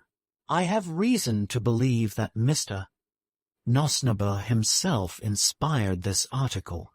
Presently it came round to me that the king had begun to dwell upon my having been possessed of a watch, and to say that I ought to be treated medicinally for having told him a lie about the balloons. I saw misfortune gathering round me in every direction, and felt that I should have need of all my wits and a good many more, if I was to steer myself and AROWHENA to a good conclusion. There were some who continued to show me kindness, and strange to say, I received the most from the very persons from whom I should have least expected it, I mean from the cashiers of the musical banks. I had made the acquaintance of several of these persons, and now that I frequented their bank, they were inclined to make a good deal of me. One of them, seeing that I was thoroughly out of health, though of course he pretended not to notice it, suggested that I should take a little change of air and go down with him to one of the principal towns, which was some 2 or 3 days' journey from the metropolis, and the chief seat of the colleges of unreason. He assured me that I should be delighted with what I saw, and that I should receive a most hospitable welcome. I determined therefore to accept the invitation. We started 2 or 3 days later, and after a night on the road, we arrived at our destination towards evening. It was now full spring, and as nearly as might be 10 months since I had started with Chowbok on my expedition, but it seemed more like 10 years. The trees were in their freshest beauty, and the air had become warm without being oppressively hot. After having lived so many months in the metropolis, the sight of the country and the country villages through which we passed refreshed me greatly, but I could not forget my troubles. The last 5 miles or so were the most beautiful part of the journey, for the country became more undulating, and the woods were more extensive. But the first sight of the city of the colleges itself was the most delightful of all. I cannot imagine that there can be any fairer in the whole world, and I expressed my pleasure to my companion, and thanked him for having brought me. We drove to an inn in the middle of the town, and then, while it was still light, my friend the cashier, whose name was Thims, took me for a stroll in the streets and in the court-yards of the principal colleges. Their beauty and interest were extreme.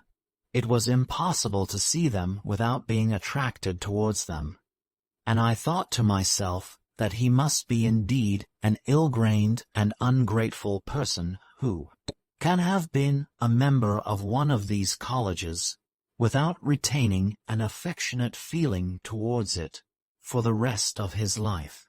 All my misgivings gave way at once when I saw the beauty and venerable appearance of this delightful city. For half an hour I forgot both myself and AROWHENA. After supper, Mr. Thims told me a good deal about the system of education which is here practiced. I already knew a part of what I heard, but much was new to me, and I obtained a better idea of the EREWHONIAN position than I had done hitherto. Nevertheless, there were parts of the scheme of which I could not comprehend the fitness, although I fully admit that this inability was probably the result of my having been trained so very differently, and to my being then much out of sorts. The main feature in their system is the prominence which they give to a study which I can only translate by the word hypothetics.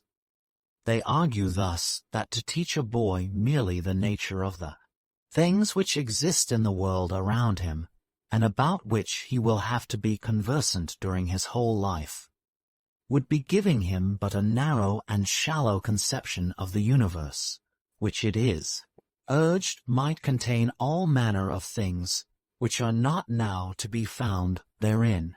To open his eyes to these possibilities, and so to prepare him for all sorts of emergencies, is the object of this system of hypothetics. To imagine a set of utterly strange and impossible contingencies, and require the youths to give intelligent answers to the questions that arise therefrom, is reckoned the fittest conceivable way of preparing them for the actual conduct of their affairs in after life. Thus they are taught what is called the hypothetical language for many of their best years, a language which was originally composed at a time when the country was in a very different state of civilization to what it is at present, a state which has long since disappeared and been superseded. Many valuable maxims and noble thoughts, which were at one time concealed in it, have become current in their modern literature, and have been translated over and over again into the language now spoken. Surely then it would seem enough that the study of the original language should be confined to the few whose instincts led them naturally to pursue it. But the EREWHONIANS think differently. The store they set by this hypothetical language can hardly be believed.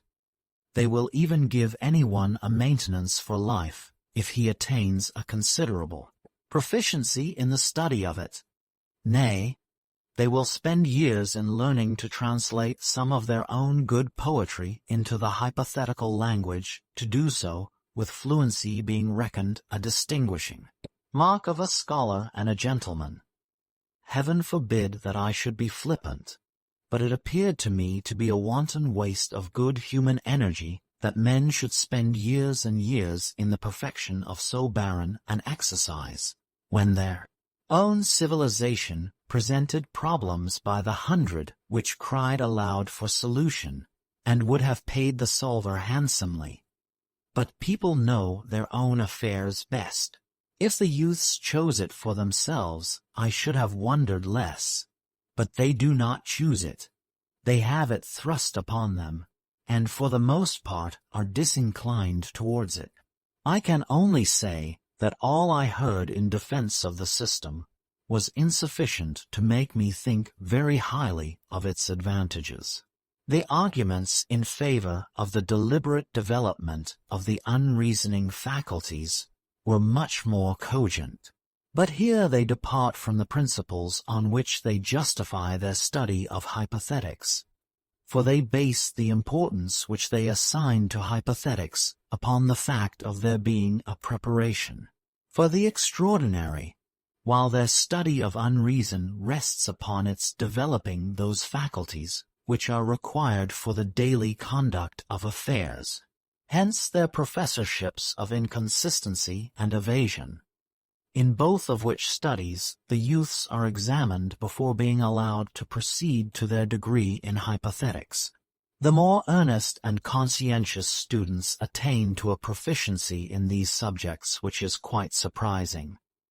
There is hardly any inconsistency so glaring, but they soon learn to defend it, or injunctions so clear that they cannot find some pretext for disregarding it.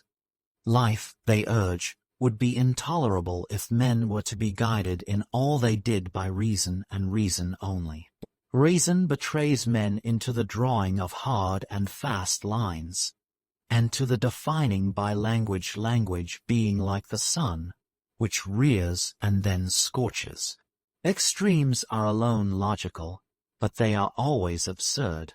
The mean is illogical, but an illogical mean is better than the sheer absurdity of an extreme. There are no follies and no unreasonablenesses so great as those which can apparently be irrefragably defended by reason itself, and there is hardly an error into which men may not easily be led if they base their conduct upon reason only. Reason might very possibly abolish the double currency. It might even attack the personality of hope and justice. Besides, people have such a strong natural bias towards it, that they will seek it for themselves and act upon it quite as much as or more than is good for them. There is no need of encouraging reason. With unreason the case is different. She is the natural complement of reason, without whose existence reason itself were non-existent. If then, reason would be non-existent were there no such thing as unreason. Surely it follows that the more unreason there is, the more reason there must be also. Hence the necessity for the development of unreason, even in the interests of reason herself. The professors of unreason deny that they undervalue reason. None can be more convinced than they are, that if the double currency cannot be rigorously deduced as a necessary consequence of human reason, the double currency should cease forthwith. But they say that it must be deduced from no narrow and exclusive view of reason, which should deprive that admirable faculty of the one half of its own existence. Unreason is a part of reason. It must therefore be allowed its full share in stating the initial conditions. Chapter Roman 22. The colleges of unreason continued. Of genius they make no account, for they say that every one is a genius, more or less. No one is so physically sound that no part of him will be even a little unsound, and no one is so diseased but that some part of him will be healthy, so no man is so mentally and morally sound, but that he will be in part both mad and wicked. And no man is so mad and wicked, but he will be sensible and honorable in part. In like manner, there is no genius who is not also a fool, and no fool who is not also a genius. When I talked about originality and genius to some gentlemen whom I met at a supper party given by Mr. Thims in my honor, and said that original thought ought to be encouraged, I had to eat my words at once. Their view evidently was that genius was like offences, needs must that it come. But woe unto that man through whom it comes. A man's business, they hold, is to think as his neighbors do. For heaven help him if he thinks good what they count bad. And really, it is hard to see how the Erewhonian theory differs from our own. For the word idiot only means a person who forms his opinions for himself. The venerable professor of worldly wisdom, a man verging on 80 but still hale, spoke to me very seriously on this subject in consequence of the few words that I had imprudently let fall in defense of genius. He was one of those who carried most weight in the university, and had the reputation of having done more perhaps than any other living man to suppress any kind of originality. It is not our business, he said, to help students to think for themselves. Surely this is the very last thing which one who wishes them well should encourage them to do. Our duty is to ensure that they shall think as we do, or at any rate, as we hold it expedient to say we do. In some respects, however, he was thought to hold somewhat radical opinions, for he was president of the Society for the Suppression of Useless Knowledge, and for the completer obliteration of the past. As regards the tests that a youth must pass before he can get a degree, I found that they have no class lists, and discourage anything like competition among the students. This, indeed, they regard as self-seeking and unneighborly. The examinations are conducted by way of papers written by the candidate on set subjects, some of which are known to him beforehand, while others are devised with a view of testing his general capacity and savoir-faire. My friend the professor of worldly wisdom was the terror of the greater number of students, and so far as I could judge, he very well might be, for he had taken his professorship more seriously than any of the other professors had done. I heard of his having plucked one poor fellow for want of sufficient vagueness in his saving clauses paper. Another was sent down for having written an article on a scientific subject without having made free enough use of the words carefully, patiently, and earnestly. One man was refused a degree for being too often and too seriously in the right, while a few days before I came a whole batch had been plucked for insufficient distrust of printed matter. About this there was just then rather a ferment, for it seems that the professor had written an article in the leading university magazine, which was well known to be by him, and which abounded in all sorts of plausible blunders. He then set a paper which afforded the examinees an opportunity of repeating these blunders which, believing the article to be by their own examiner, they of course did. The professor plucked every single one of them, but his action was considered to have been not quite handsome. I told them of Homer's noble line to the effect that a man should strive ever to be foremost, and in all things to outvie his peers. But they said that no wonder the countries in which such a detestable maxim was held in admiration were always flying at one another's throats. Why, asked one professor, should a man want to be better than his neighbors? Let him be thankful if he is no worse. I ventured feebly to say that I did not see how progress could be made in any art or science, or indeed in anything at all, without more or less self-seeking, and hence unamiability. Of course it cannot, said the professor, and therefore we object to progress. After which there was no more to be said.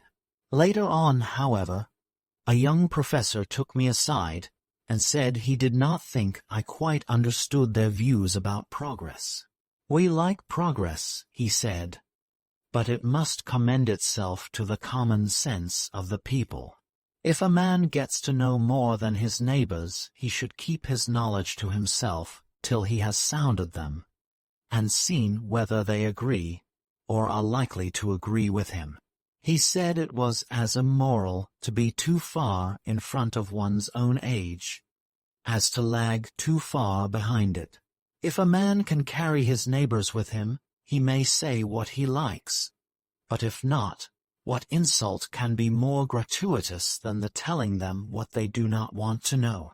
A man should remember that intellectual overindulgence is one of the most insidious and disgraceful forms that excess can take. Granted that everyone should exceed more or less, inasmuch as absolutely perfect sanity would drive any man mad the moment he reached it. But he was now warming to his subject, and I was beginning to wonder how I should get rid of him when the party broke up, and though I promised to call on him before I left, I was unfortunately prevented from doing so. I have now said enough to give English readers some idea of the strange views which the Erewhonians hold concerning unreason, hypothetics, and education generally. In many respects they were sensible enough, but I could not get over the hypothetics, especially the turning their own good poetry into the hypothetical language. In the course of my stay, I met one youth who told me that for 14 years the hypothetical language had been almost the only thing that he had been taught, although he had never, to his credit, as it seemed to me, shown the slightest proclivity towards it, while he had been endowed with not inconsiderable ability for several other branches of human learning. He assured me that he would never open another hypothetical book after he had taken his degree, but would follow out the bent of his own inclinations. This was well enough, but who could give him his 14 years back again? I sometimes wondered how it was that the mischief done was not more clearly perceptible, and that the young men and women grew up as sensible and goodly as they did, in spite of the attempts almost deliberately made to warp and stunt their growth. Some doubtless received damage, from which they suffered to their life's end, but many seemed little or none the worse, and some almost the better. The reason would seem to be that the natural instinct of the lads in most cases so absolutely rebelled against their training, that do what the teachers might, they could never get them to pay serious heed to it. The consequence was that the boys only lost their time, and not so much of this as might have been expected, for in their hours of leisure they were actively engaged in exercises and sports which developed their physical nature, and made them at any rate strong and healthy. Moreover, those who had any special tastes could not be restrained from developing them. They would learn what they wanted to learn and liked, in spite of obstacles which seemed rather to urge them on than to discourage them, while for those who had no special capacity, the loss of time was of comparatively little moment.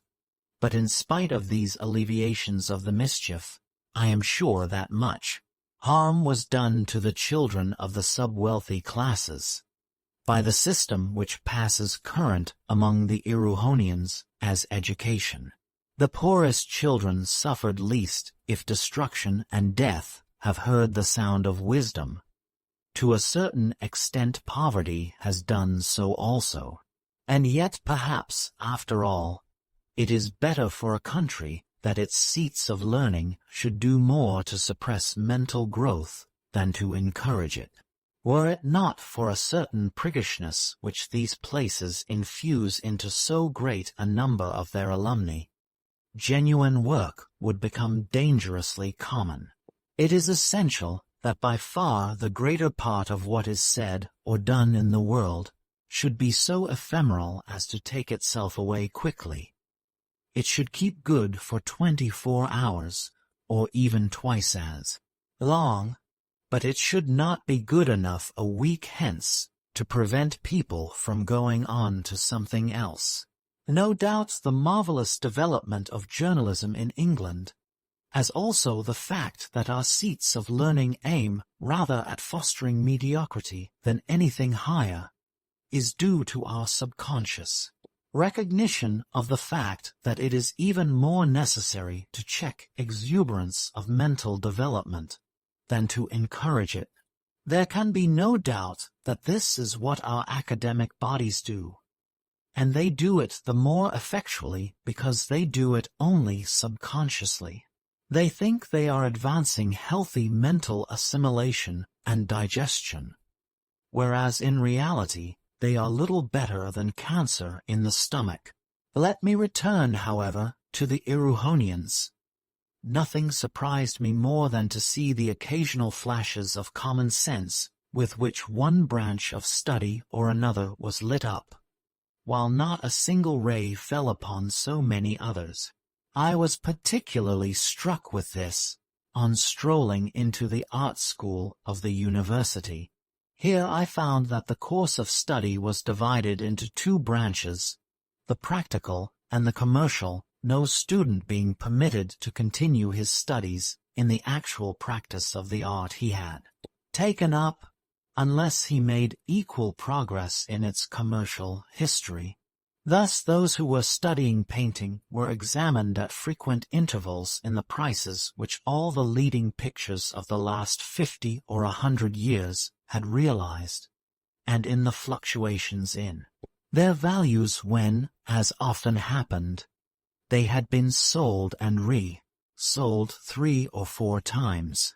The artist, they contend, is a dealer in pictures, and it is as important for him to learn how to adapt his wares to the market, and to know approximately what kind of a picture will fetch how much, as it is for him to be able to paint the picture. This, I suppose, is what the French mean by laying so much stress upon values. As regards the city itself, the more I saw, the more enchanted I became. I dare not trust myself with any description of the exquisite beauty of the different colleges, and their walks and gardens. Truly in these things alone there must be a hallowing and refining influence, which is in itself half an education, and which no amount of error can wholly spoil. I was introduced to many of the professors, who showed me every hospitality and kindness.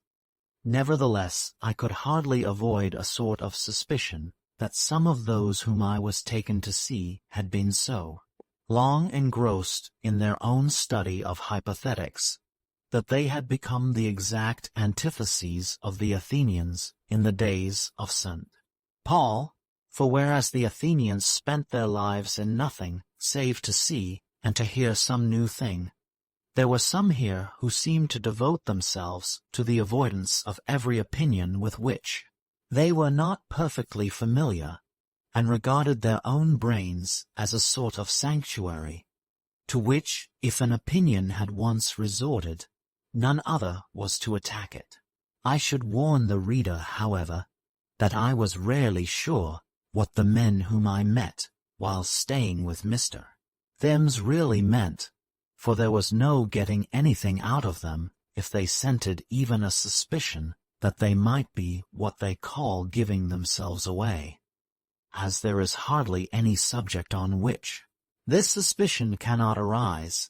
I found it difficult to get definite opinions from any of them, except on such subjects as the weather, eating and drinking, holiday excursions, or games of skill. If they cannot wriggle out of expressing an opinion of some sort, they will commonly retail those of someone who has already written upon the subject, and conclude by saying that though they quite admit that there is an element of truth in what the writer has said, there are many points on which they are unable to agree with him. Which these points were, I invariably found myself unable to determine. Indeed, it seemed to be counted the perfection of scholarship and good breeding among them not to have much less to express an opinion on any subject on which it might prove later that they had been mistaken. The art of sitting gracefully on a fence has never, I should think, been brought to greater perfection than at the Erewhonian colleges of unreason. Even when, wriggle as they may, they find themselves pinned down to some expression of definite opinion, as often as not they will argue in support of what they perfectly well know to be untrue. I repeatedly met with reviews and articles even in their best journals, between the lines of which I had little difficulty in detecting a sense exactly contrary to the one ostensibly put forward. So well is this understood, that a man must be a mere tyro in the arts of Erewhonian polite society, unless he instinctively suspects a hidden yea in every nay that meets him. Granted that it comes to much the same in the end, for it does not matter whether yea is called yea or nay, so long as it is understood which it is to be, but our own more direct way of calling a spade rather than a rake, with the intention that everyone should understand it as a spade, seems more satisfactory. On the other hand, the Erewhonian system lends itself better to the suppression of that downrightness, which it seems the express aim of Erewhonian philosophy to discountenance. However this may be, the fear of giving themselves away disease was fatal to the intelligence of those infected by it, and almost every one at the colleges of unreason had caught it to a greater or less degree. After a few years, atrophy of the opinions invariably supervened, and the sufferer became stone dead to everything except the more superficial aspects of those material objects with which he came most in contact. The expression on the faces of these people was repellent. They did not, however, seem particularly unhappy, for they none of them had the faintest idea that they were in reality more dead than alive. No cure for this disgusting fear of giving themselves away disease has yet been discovered. It was during my stay in city of the colleges of unreason, a city whose Erewhonian name is so cacophonous that I refrain from giving it, that I learned the particulars of the revolution which had ended in the destruction of so many of the mechanical inventions which were formerly in common use. Mr. Thims took me to the rooms of a gentleman who had a great reputation for learning, but who was also, so Mr. Thims told me, rather a dangerous person, inasmuch as he had attempted to introduce an adverb into the hypothetical language. He had heard of my watch and been exceedingly anxious to see me, for he was accounted the most learned antiquary in Erewhon on the subject of mechanical lore. We fell to talking upon the subject, and when I left he gave me a reprinted copy of the work which brought the revolution about. It had taken place some 500 years before my arrival. People had long become thoroughly used to the change, although at the time that it was made the country was plunged into the deepest misery, and a reaction which followed had very nearly proved successful. Civil war raged for many years, and is said to have reduced the number of the inhabitants by 1/2. The parties were styled the machinists and the anti-machinists, and in the end, as I have said already, the latter got the victory, treating their opponents with such unparalleled severity that they extirpated every trace of opposition. The wonder was that they allowed any mechanical appliances to remain in the kingdom. Neither do I believe that they would have done so, had not the professors of inconsistency and evasion made a stand against the carrying of the new principles to their legitimate conclusions. These professors, moreover, insisted that during the struggle the anti-machinists should use every known improvement in the art of war, and several new weapons, offensive and defensive, were invented while it was in progress. I was surprised at there remaining so many mechanical specimens as are seen in the museums, and at students having rediscovered their past uses so completely. For at the time of the Revolution, the victors wrecked all the more complicated machines, and burned all treatises on mechanics, and all engineers' workshops thus, so they thought, cutting the mischief out root and branch at an incalculable cost of blood and treasure. Certainly they had not spared their labor, but work of this description can never be perfectly achieved, and when, some 200 years before my arrival, all passion upon the subject had cooled down, and no one save a lunatic would have dreamed of reintroducing forbidden inventions, the subject came to be regarded as a curious antiquarian study, like that of some long-forgotten religious practices among ourselves. Then came the careful search for whatever fragments could be found, and for any machines that might have been hidden away, and also numberless treatises were written, showing what the functions of each rediscovered machine had been, all being done with no idea of using such machinery again, but with the feelings of an English antiquarian concerning druidical monuments or flint arrowheads. On my return to the metropolis, during the remaining weeks or rather days of my sojourn in Erewhon, I made a resume in English of the work which brought about the already mentioned revolution. My ignorance of technical terms has led me doubtless into many errors, and I have occasionally, where I found translation impossible, substituted purely English names and ideas for the original Erewhonian ones, but the reader may rely on my general accuracy. I have thought it best to insert my translation here. Chapter Roman 23, The Book of the Machines. The writer commences, "There was a time when the earth was to all appearance utterly destitute both of animal and vegetable life, and when according to the opinion of our best philosophers it was simply a hot round ball with a crust gradually cooling. Now, if a human being had existed while the earth was in this state, and had been allowed to see it as though it were some other world with which he had no concern, and if at the same time he were entirely ignorant of all physical science, would he not have pronounced it impossible that creatures possessed of anything like consciousness should be evolved from the seeming cinder which he was beholding? Would he not have denied that it contained any potentiality of consciousness? Yet in the course of time consciousness came. Is it not possible, then, that there may be even yet new channels dug out for consciousness, though we can detect no signs of them at present?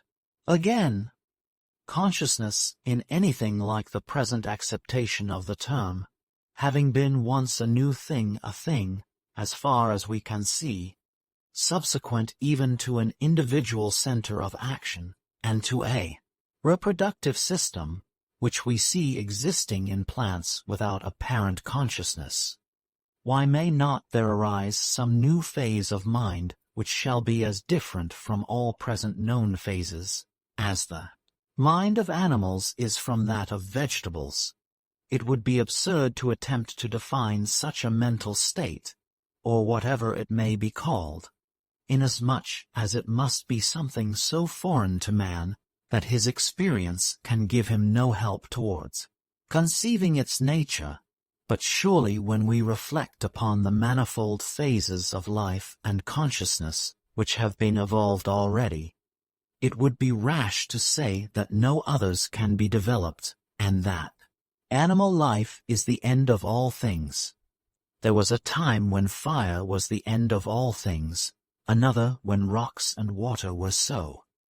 The writer, after enlarging on the above for several pages, proceeded to inquire whether traces of the approach of such a new phase of life could be perceived at present. whether we could see any tenements preparing which might in a remote futurity be adapted for it, whether, in fact, the primordial cell of such a kind of life could be now detected upon earth. In the course of his work, he answered this question in the affirmative, and pointed to the higher machines. There is no security, to quote his own words, against the ultimate development of mechanical consciousness, in the fact of machines possessing little consciousness now. A mollusk has not much consciousness. Reflect upon the extraordinary advance which machines have made during the last few hundred years, and note how slowly the animal and vegetable kingdoms are advancing. The more highly organized machines are creatures not so much of yesterday, as of the last 5 minutes, so to speak, in comparison with past time. Assume, for the sake of argument, that conscious beings have existed for some 20 million years. See what strides machines have made in the last 1,000. May not the world last 20 million years longer? If so, what will they not in the end become? Is it not safer to nip the mischief in the bud, and to forbid them further progress? But who can say that the vapor engine has not a kind of consciousness? Where does consciousness begin, and where end? Who can draw the line? Who can draw any line? Is not everything interwoven with everything? Is not machinery linked with animal life in an infinite variety of ways? The shell of a hen's egg is made of a delicate white ware, and is a machine as much as an egg cup is. The shell is a device for holding the egg, as much as the egg cup for holding the shell. Both are phases of the same function. The hen makes the shell in her inside, but it is pure pottery. She makes her nest outside of herself for convenience sake, but the nest is not more of a machine than the egg-shell is. A machine is only a device.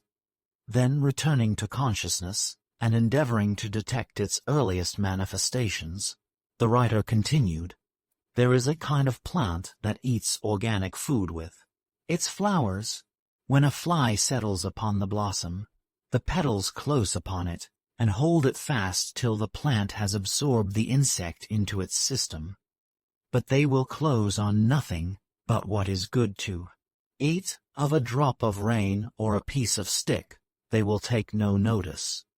Curious, that so unconscious a thing should have such a keen eye to its own interest. If this is unconsciousness, where is the use of consciousness? Shall we say that the plant does not know what it is doing merely because it has no eyes, or ears, or brains? If we say that it acts mechanically, and mechanically only, shall we not be forced to admit that sundry other and apparently very deliberate actions are also mechanical? If it seems to us that the plant kills and eats a fly mechanically, may it not seem to the plant that a man must kill and eat a sheep mechanically? But it may be said that the plant is void of reason, because the growth of a plant is an involuntary growth. Given earth, air, and due temperature, the plant must grow. It is like a clock, which being once wound up will go till it is stopped or run down. It is like the wind blowing on the sails of a ship. The ship must go when the wind blows it. But can a healthy boy help growing if he have good meat and drink and clothing? Can anything help going as long as it is wound up, or go on after it is run down? Is there not a winding up process everywhere? Even a potato 5 in a dark cellar has a certain low cunning about him, which serves him in excellent stead. He knows perfectly well what he wants, and how to get it. He sees the light coming from the cellar window, and sends his shoots crawling straight thereto. They will crawl along the floor and up the wall and out at the cellar window, if there be a little earth anywhere on the journey, he will find it and use it for his own ends. What deliberation he may exercise in the matter of his roots when he is planted in the earth is a thing unknown to us. But we can imagine him saying, I will have a tuber here and a tuber there, and I will suck whatsoever advantage I can from all my surroundings. This neighbor I will overshadow, and that I will undermine, and what I can do shall be the limit of what I will do. He that is stronger and better placed than I shall overcome me, and him that is weaker I will overcome. The potato says these things by doing them, which is the best of languages. What is consciousness if this is not consciousness? We find it difficult to sympathize with the emotions of a potato, so we do with those of an oyster. Neither of these things makes a noise on being boiled or opened, and noise appeals to us more strongly than anything else, because we make so much about our own sufferings.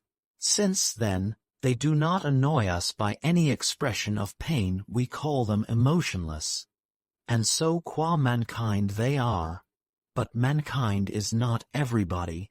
If it be urged that the action of the potato is chemical and mechanical only, and that it is due to the chemical and mechanical effects of light and heat, the answer would seem to lie in an inquiry whether every sensation is not chemical and mechanical in its operation, whether those things which we deem most purely spiritual are anything but disturbances of equilibrium in an infinite series of levers, beginning with those that are too small for microscopic detection and going up to the human arm and the appliances which it makes use of, whether there be not a molecular action of thought, whence a dynamical theory of the passions shall be deducible, whether, strictly speaking, we should not ask what kind of levers a man is made of rather than what is his temperament.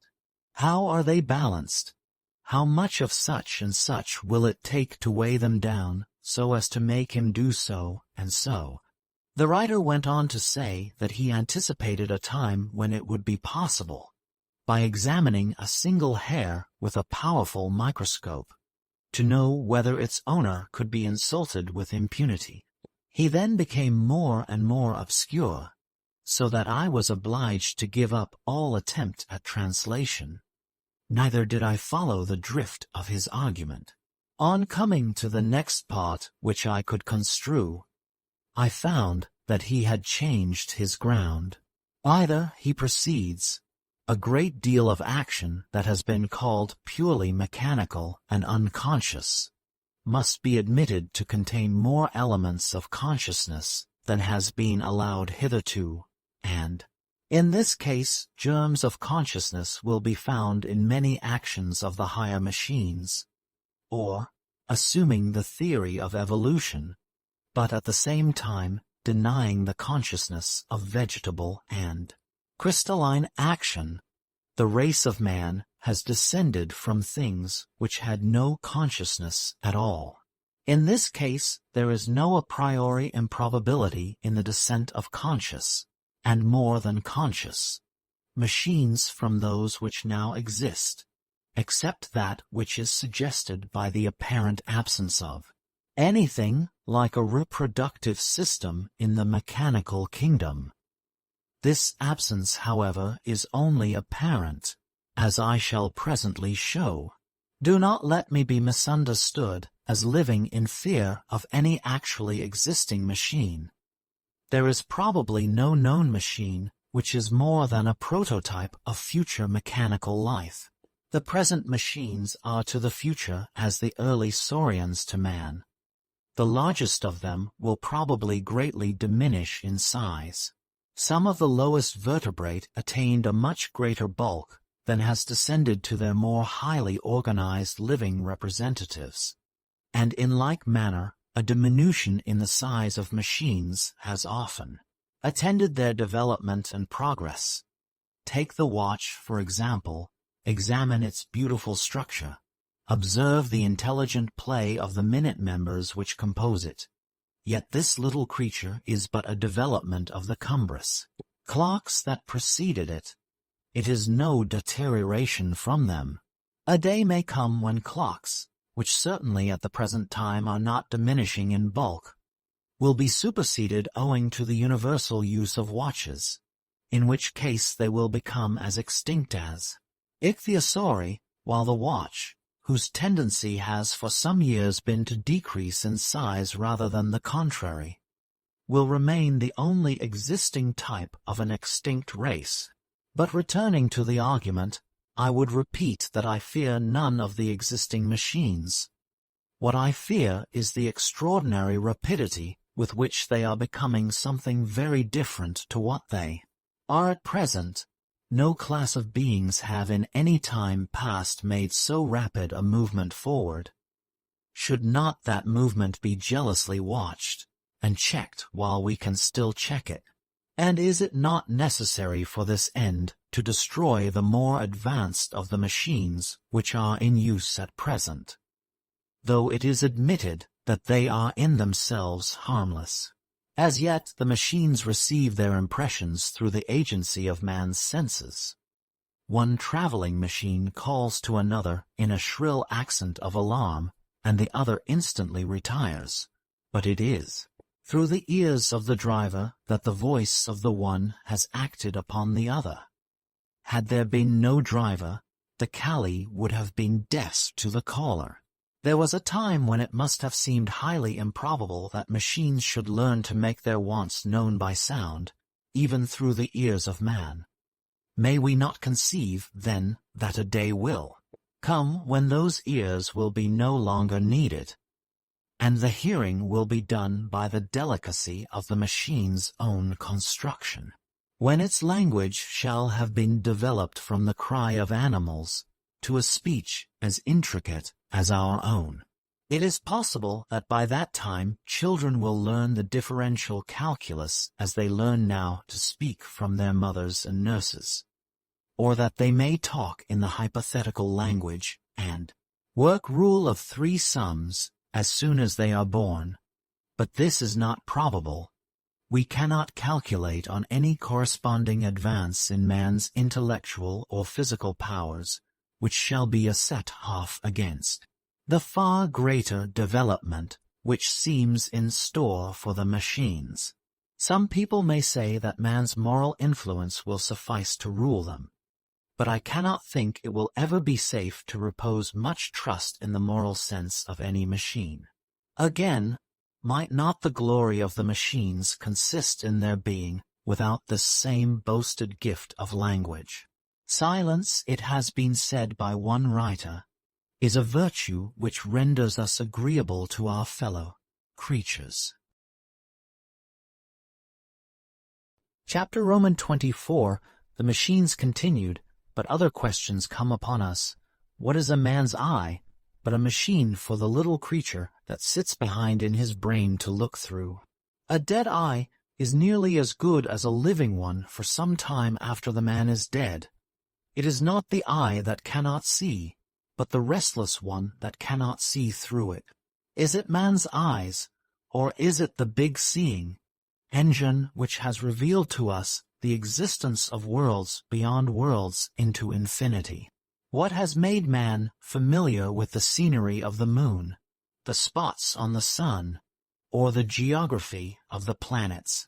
He is at the mercy of the seeing engine for these things, and is powerless unless he tack it on to his own identity and make it part and parcel of himself. Or again, is it the eye, or the little sea engine, which has shown us the existence of infinitely minute organisms which swarm unsuspected around us, and take man's vaunted power of calculation? Have we not engines which can do all manner of sums more quickly and correctly than we can? What prizeman in hypothetics at any of our colleges of unreason can compare with some of these machines in their own line? In fact, wherever precision is required, man flies to the machine at once, as far preferable to himself. Our sum engines never drop a figure, nor our looms a stitch. The machine is brisk and active when the man is weary. It is clear, headed and collected when the man is stupid and dull. It needs no slumber when man must sleep or drop. Ever at its post, ever ready for work. Its alacrity never flags. Its patience never gives in. Its might is stronger than combined hundreds, and swifter than the flight of birds. It can burrow beneath the earth, and walk upon the largest rivers and sink not. This is the green tree. What then shall be done in the dry? Who shall say that a man does see or hear? He is such a hive and swarm of parasites that it is doubtful whether his body is not more theirs than his, and whether he is anything but another kind of ant, heap after all. May not man himself become a sort of parasite upon the machines? An affectionate machine, tickling aphid? It is said by some that our blood is composed of infinite living agents, which go up and down the highways and byways of our bodies, as people in the streets of a city. When we look down from a high place upon crowded thoroughfares, is it possible not to think of corpuscles of blood, traveling through veins and nourishing the heart of the town? No mention shall be made of sewers, nor of the hidden nerves which serve to communicate sensations from one part of the town's body to another, nor of the yawning jaws of the railway stations, whereby the circulation is carried directly into the heart, which receive the venous lines, and disgorge the arterial, with an eternal pulse of people. And the sleep of the town how life, like, with its change in the circulation. Here the writer became again so hopelessly obscure that I was obliged to miss several pages.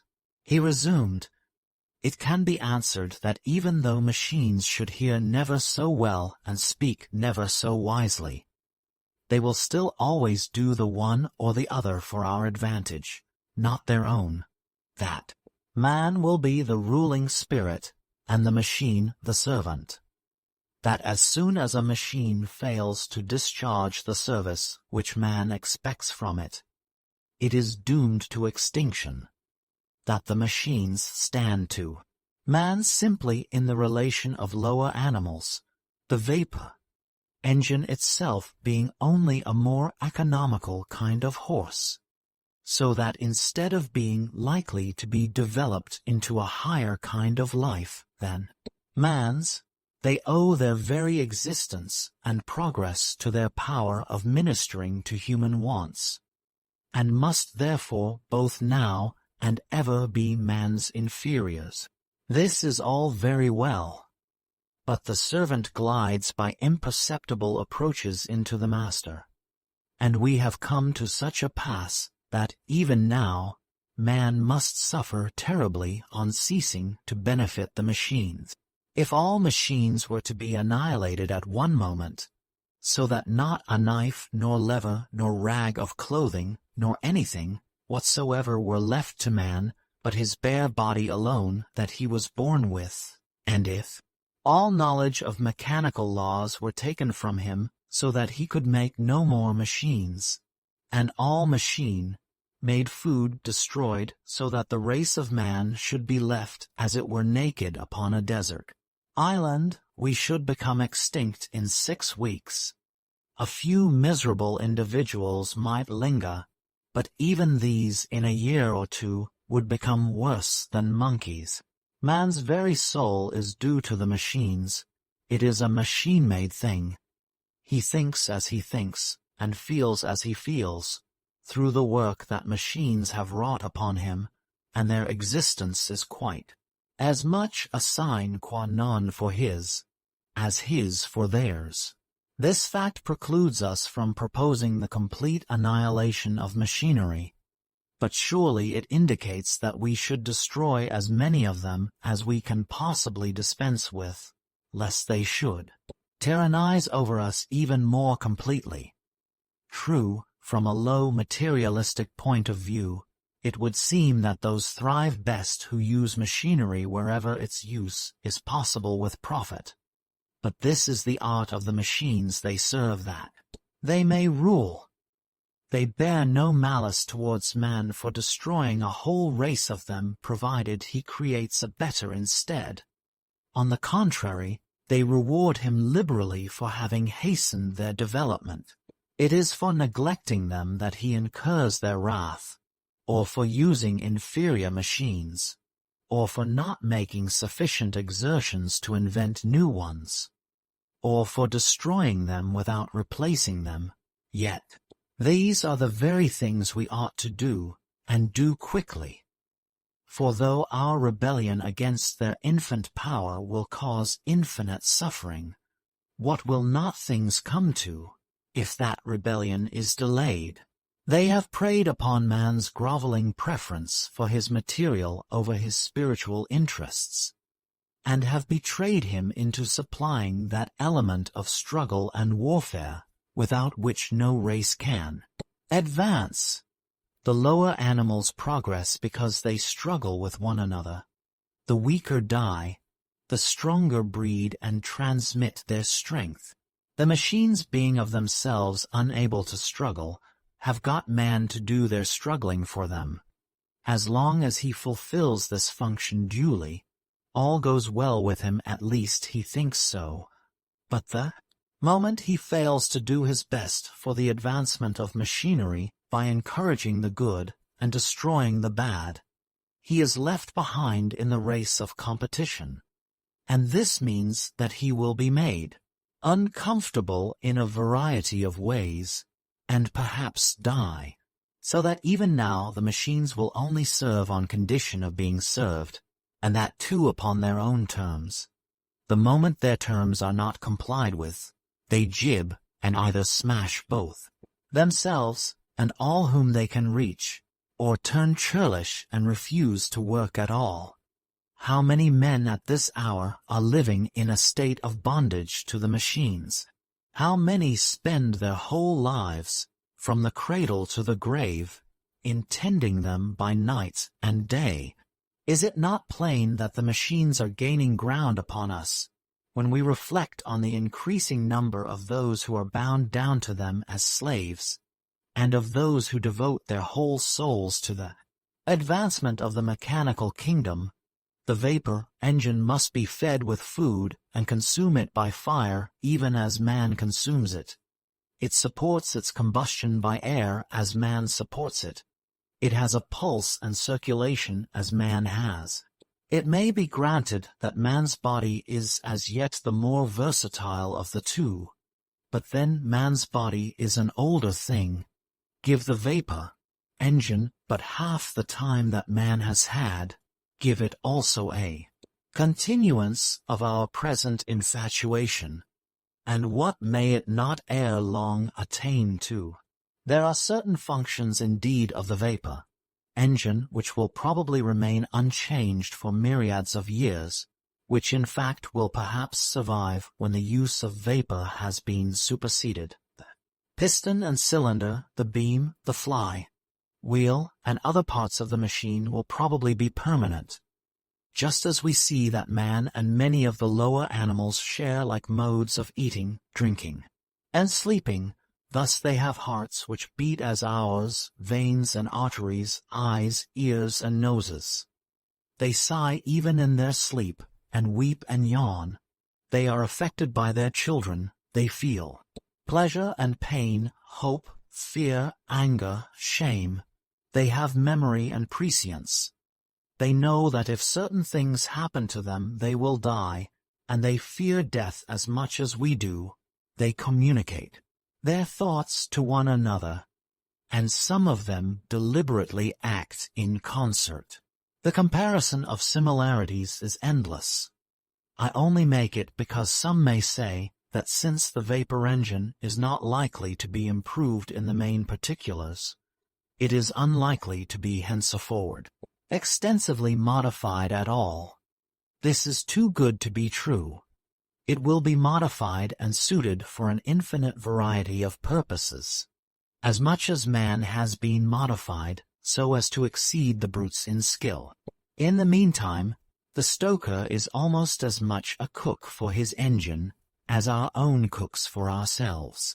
Consider also the colliers and pitmen and coal merchants and coal trains, and the men who drive them, and the ships that carry coals. What an army of servants do the machines thus employ! Are there not probably more men engaged in tending machinery than in tending men? Do not machines eat, as it were, by mannery? Are we not ourselves creating our successors in the supremacy of the earth, daily adding to the beauty and delicacy of their organization, daily giving them greater skill and supplying more and more of that self-regulating, self-acting power, which will be better than any intellect? What a new thing it is for a machine to feed at all! The plow, the spade, and the cart must eat through man's stomach. The fuel that sets them going must burn in the furnace of a man or of horses. Man must consume bread and meat, or he cannot dig. The bread and meat are the fuel which drive the spade. If a plow be drawn by horses, the power is supplied by grass or beans or oats, which being burnt in the belly of the cattle give the power of working. Without this fuel the work would cease, as an engine would stop if its furnaces were to go out.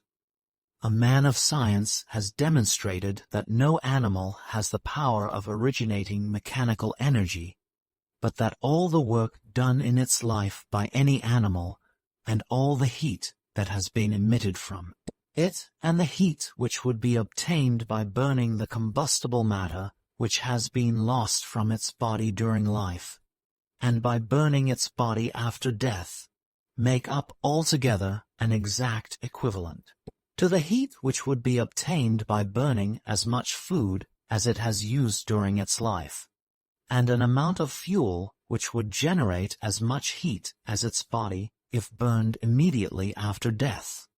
I do not know how he has found this out, but he is a man of science. How then can it be objected against the future vitality of the machines that they are, in their present infancy, at the beck and call of beings who are themselves incapable of originating mechanical energy? The main point, however, to be observed as affording cause for alarm, is that whereas animals were formerly the only stomachs of the machines, there are now many which have stomachs of their own, and consume their food themselves. This is a great step towards their becoming, if not animate, yet something so near akin to it, as not to differ more widely from our own life than animals do from vegetables. And though man should remain, in some respects, the higher creature, is not this in accordance with the practice of nature, which allows superiority in some things to animals which have, on the whole, been long surpassed? Has she not allowed the ant and the bee to retain superiority over man in the organization of their communities and social arrangements? The bird in traversing the air, the fish in swimming, the horse in strength and fleetness, and the dog in self-sacrifice. It is said by some with whom I have conversed upon this subject, that the machines can never be developed into animate or animate existences, inasmuch as they have no reproductive system, nor seem ever likely to possess one. If this be taken to mean that they cannot marry, and that we are never likely to see a fertile union between two vapor engines with the young ones playing about the door of the shed, however greatly we might desire to do so, I will readily grant it. But the objection is not a very profound one. No one expects that all the features of the now existing organizations will be absolutely repeated in an entirely new class of life. The reproductive system of animals differs widely from that of plants, but both are reproductive systems, Has nature exhausted her phases of this power? Surely, if a machine is able to reproduce another machine systematically, we may say that it has a reproductive system. What is a reproductive system, if it be not a system for reproduction? And how few of the machines are there which have not been produced systematically by other machines? But it is man that makes them do so. Yes, but is it not insects that make many of the plants reproductive, and would not whole families of plants die out if their fertilization was not affected by a class of agents utterly foreign to themselves? Does anyone say that the red clover has no reproductive system because the humble bee, and the humble bee only, must aid and abet it before it can reproduce? No one. The humble bee is a part of the reproductive system of the clover. Each one of ourselves has sprung from minute animalcules whose entity was entirely distinct from our own, and which acted after their kind with no thought or heed of what we might think about it. These little creatures are part of our own reproductive system. Then why not we part of that of the machines? But the machines which reproduce machinery do not reproduce machines after their own kind. A thimble may be made by machinery, but it was not made by, neither will it ever make, a thimble. Here again, if we turn to nature, we shall find abundance of analogies which will teach us that a reproductive system may be in full force without the thing produced being of the same kind as that which produced it. Very few creatures reproduce after their own kind. They reproduce something which has the potentiality of becoming that which their parents were. Thus the butterfly lays an egg, which egg can become a caterpillar, which caterpillar can become a chrysalis, which chrysalis can become a butterfly. And though I freely grant that the machines cannot be said to have more than the germ of a true reproductive system at present, have we not just seen that they have only recently obtained the germs of a mouth and stomach? And may not some stride be made in the direction of true reproduction, which shall be as great as that which has been recently taken in the direction of true feeding? It is possible that the system when developed may be in many cases a vicarious thing. Certain classes of machines may be alone fertile, while the rest discharge other functions in the mechanical system, just as the great majority of ants and bees have nothing to do with the continuation of their species, but get food and store it, without thought of breeding. One cannot expect the parallel to be complete or nearly so, certainly not now, and probably never. But is there not enough analogy existing at the present moment to make us feel seriously uneasy about the future, and to render it our duty to check the evil while we can still do so? Machines can within certain limits beget machines of any class, no matter how different to themselves.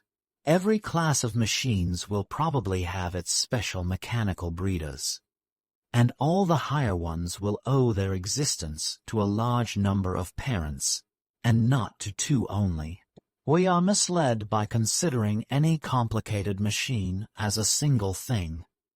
In truth, it is a city or society, each member of which was bred truly after its kind. We see a machine as a whole, we call it by a name and individualize it. We look at our own limbs, and know that the combination forms an individual which springs from a single center of reproductive action. We therefore assume that there can be no reproductive action which does not arise from a single center. But this assumption is unscientific, and the bare fact that no vapor engine was ever made entirely by another or two others of its own kind is not sufficient to warrant us in saying that vapor engines have no reproductive system.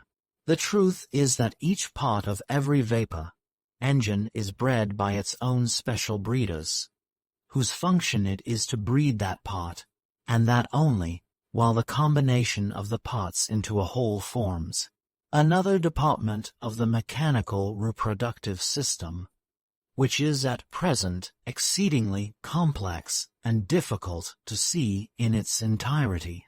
Complex now, but how much simpler and more intelligibly organized may it not become in another 100,000 years, or in 20,000, for man at present believes that his interest lies in that direction. He spends an incalculable amount of labor and time and thought in making machines breed always better and better. He has already succeeded in effecting much that at one time appeared impossible, and there seem no limits to the results of accumulated improvements, if they are allowed to descend with modification from generation to generation. It must always be remembered that man's body is what it is through having been molded into its present shape by the chances and changes of many millions of years, but that his organization never advanced with anything like the rapidity with which that of the machines is advancing. This is the most alarming feature in the case, and I must be pardoned for insisting on it so frequently. Chapter Roman 25. The Machines Concluded. Here followed a very long and untranslatable digression about the different races and families of the then existing machines. The writer attempted to support his theory by pointing out the similarities existing between many machines of a widely different character, which served to show descent from a common ancestor. He divided machines into their genera, subgenera, species, varieties, subvarieties, and so forth. He proved the existence of connecting links between machines that seemed to have very little in common, and showed that many more such links had existed, but had now perished. He pointed out tendencies to reversion, and the presence of rudimentary organs which existed in many machines, feebly developed and perfectly useless, yet serving to mark descent from an ancestor to whom the function was actually useful. I left the translation of this part of the treatise, which, by the way, was far longer than all that I have given here, for a later opportunity.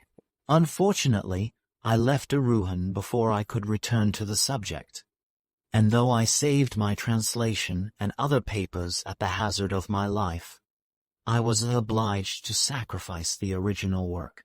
It went to my heart to do so, but I thus gained 10 minutes of invaluable time, without which both AROWHENA and myself must have certainly perished. I remember one incident which bears upon this part of the treatise. The gentleman who gave it to me had asked to see my tobacco pipe. He examined it carefully, and when he came to the little protuberance at the bottom of the bowl, he seemed much delighted, and exclaimed that it must be rudimentary. I asked him what he meant. "Sir," he answered, "this organ is identical with the rim at the bottom of a cup. It is but another form of the same function. Its purpose must have been to keep the heat of the pipe from marking the table upon which it rested. You would find, if you were to look up the history of tobacco pipes, that in early specimens this protuberance was of a different shape to what it is now.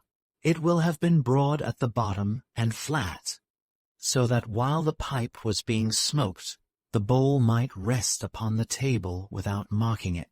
Use and disuse must have come into play, and reduced the function to its present rudimentary condition. I should not be surprised, sir," he continued, "if, in the course of time, it were to become modified still farther, and to assume the form of an ornamental leaf or scroll, or even a butterfly, while, in some cases, it will become extinct." On my return to England, I looked up the point, and found that my friend was right. Returning, however, to the treatise, my translation recommences as follows. May we not fancy that if, in the remotest geological period, some early form of vegetable life had been endowed with the power of reflecting upon the dawning life of animals which was coming into existence alongside of its own, it would have thought itself exceedingly acute if it had surmised that animals would one day become real vegetables. Yet would this be more mistaken than it would be on our part to imagine that because the life of machines is a very different one to our own, there is therefore no higher possible development of life than ours, or that because mechanical life is a very different thing from ours, therefore that it is not life at all. But I have heard it said, granted that this is so, and that the vapor engine has a strength of its own, surely no one will say that it has a will of its own. Alas, if we look more closely, we shall find that this does not make against the supposition that the vapor engine is one of the germs of a new phase of life. What is there in this whole world, or in the worlds beyond it, which has a will of its own? The unknown and unknowable only. A man is the resultant and exponent of all the forces that have been brought to bear upon him, whether before his birth or afterwards. His action at any moment depends solely upon his constitution, and on the intensity and direction of the various agencies to which he is, and has been, subjected. Some of these will counteract each other, but as he is by nature, and as he has been acted on, and is now acted on from without, so will he do, as certainly and regularly as though he were a machine. We do not generally admit this, because we do not know the whole nature of anyone, nor the whole of the forces that act upon him. We see but a part, and being thus unable to generalize human conduct, except very roughly, we deny that it is subject to any fixed laws at all, and ascribe much both of a man's character and actions to chance or luck or fortune.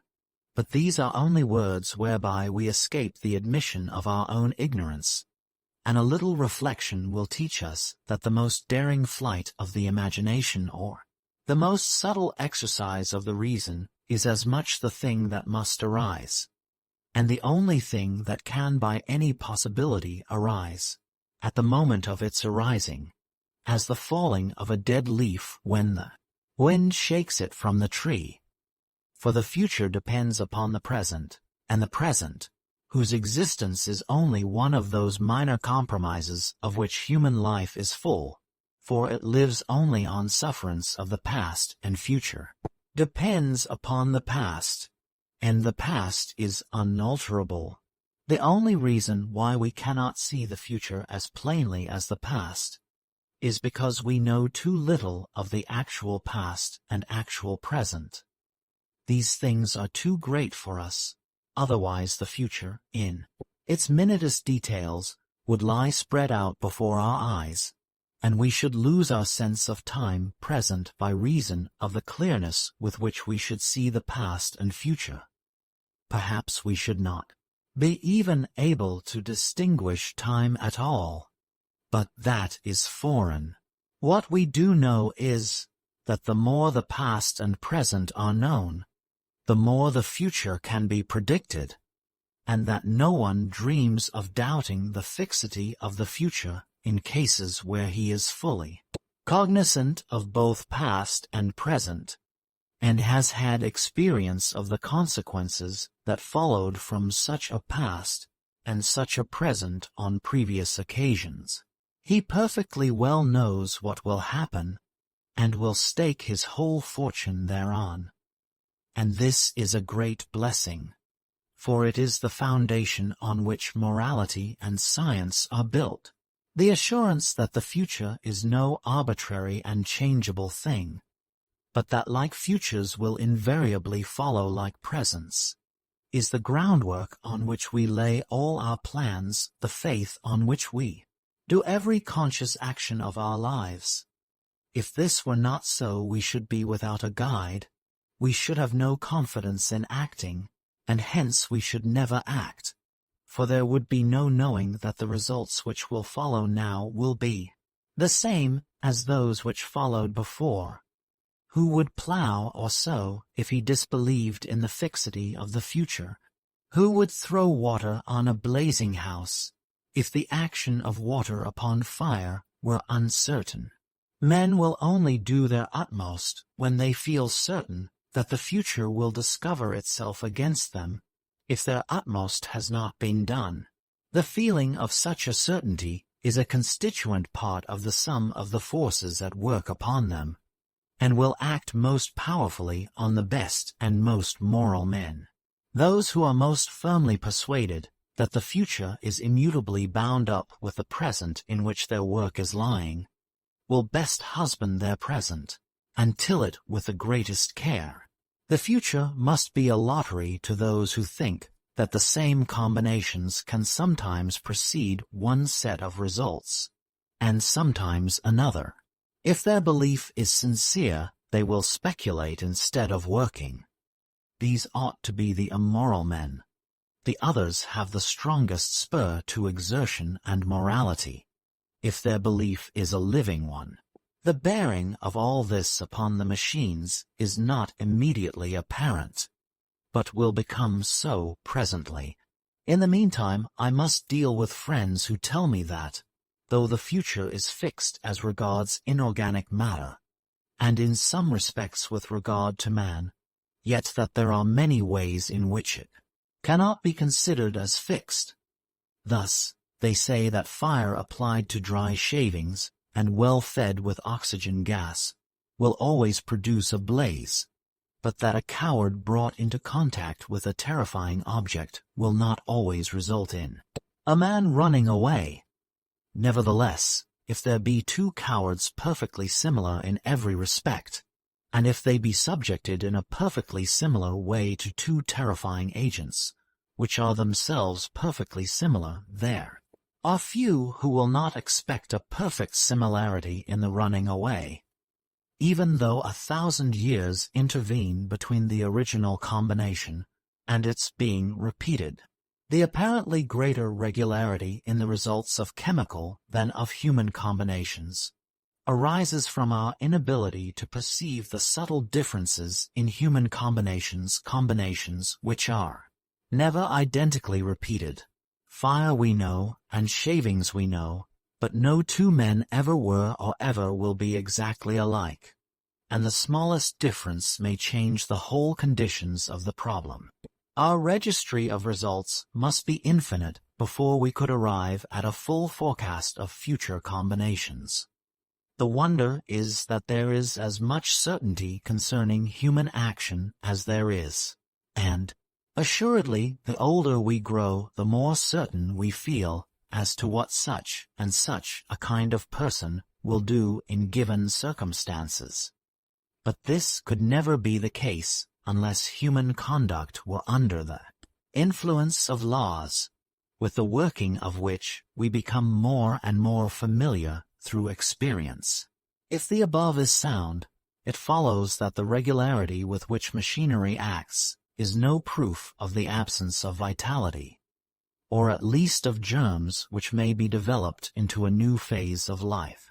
At first sight, it would indeed appear that a vapor engine cannot help going when set upon a line of rails with the steam up and the machinery in full play, whereas the man whose business it is to drive it can help doing so at any moment that he pleases, so that the first has no spontaneity, and is not possessed of any sort of free will, while the second has and is. This is true up to a certain point. The driver can stop the engine at any moment that he pleases, but he can only please to do so at certain points which have been fixed for him by others, or in the case of unexpected obstructions, which force him to please to do so. His pleasure is not spontaneous. There is an unseen choir of influences around him, which make it impossible for him to act in any other way than one. It is known before, and how much strength must be given to these influences, just as it is known before, and how much coal and water are necessary for the vapor engine itself, and curiously enough it will be found that the influences brought to bear upon the driver are of the same kind as those brought to bear upon the engine, that is to say, food and warmth. The driver is obedient to his masters, because he gets food and warmth from them, and if these are withheld or given in insufficient quantities, he will cease to drive. In like manner, the engine will cease to work if it is insufficiently fed.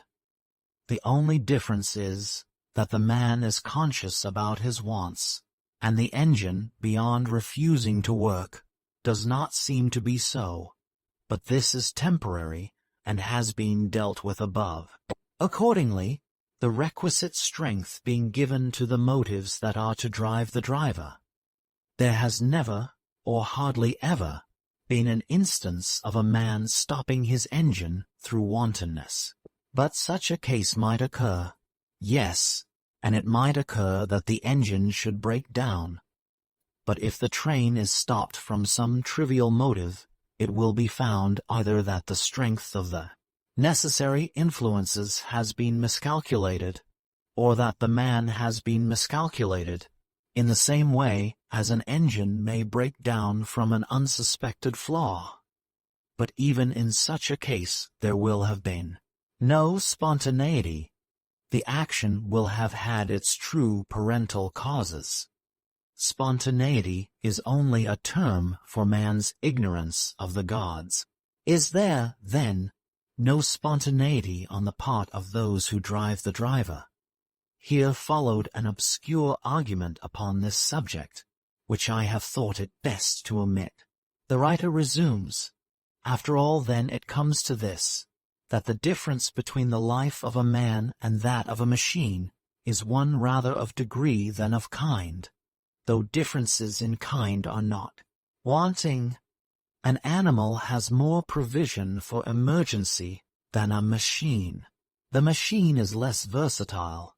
Its range of action is narrow. Its strength and accuracy in its own sphere are superhuman, but it shows badly in a dilemma. Sometimes when its normal action is disturbed, it will lose its head and go from bad to worse like a lunatic in a raging frenzy. But here again we are met by the same consideration as before, namely, that the machines are still in their infancy. They are mere skeletons without muscles and flesh. For how many emergencies is an oyster adapted? For as many as are likely to happen to it, and no more. So are the machines, and so is man himself. The list of casualties that daily occur to man through his want of adaptability is probably as great as that occurring to the machines, and every day gives them some greater provision for the unforeseen. Let anyone examine the wonderful self-regulating and self-adjusting contrivances which are now incorporated with the vapor engine. Let him watch the way in which it supplies itself with oil, in which it indicates its wants to those who tend it, in which, by the governor, it regulates its application of its own strength. Let him look at that storehouse of inertia and momentum, the fly wheel, or at the buffers on a railway carriage. Let him see how those improvements are being selected for perpetuity, which contain provision against the emergencies that may arise to harass the machines. And then let him think of 100,000 years, and the accumulated progress which they will bring unless man can be awakened to a sense of his situation, and of the doom which he is preparing for himself. 6. The misery is that man has been blind so long already. In his reliance upon the use of steam, he has been betrayed into increasing and multiplying. To withdraw steam power suddenly will not have the effect of reducing us to the state in which we were before its introduction. There will be a general breakup and time of anarchy, such as has never been known. It will be as though our population were suddenly doubled, with no additional means of feeding the increased number.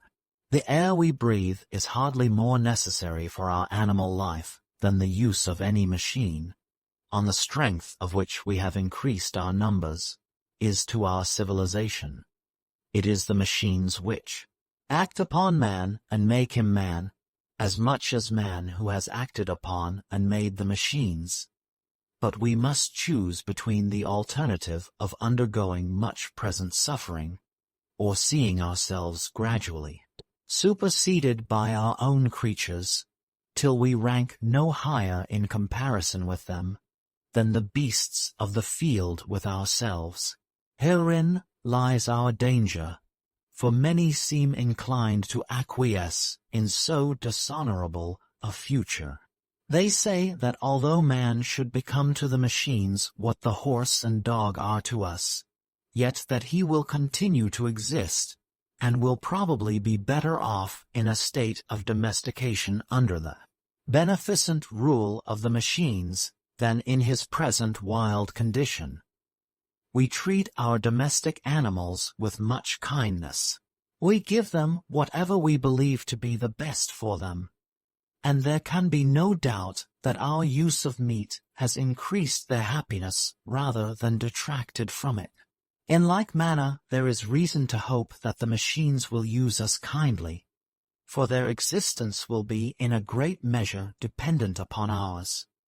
They will rule us with a rod of iron, but they will not eat us.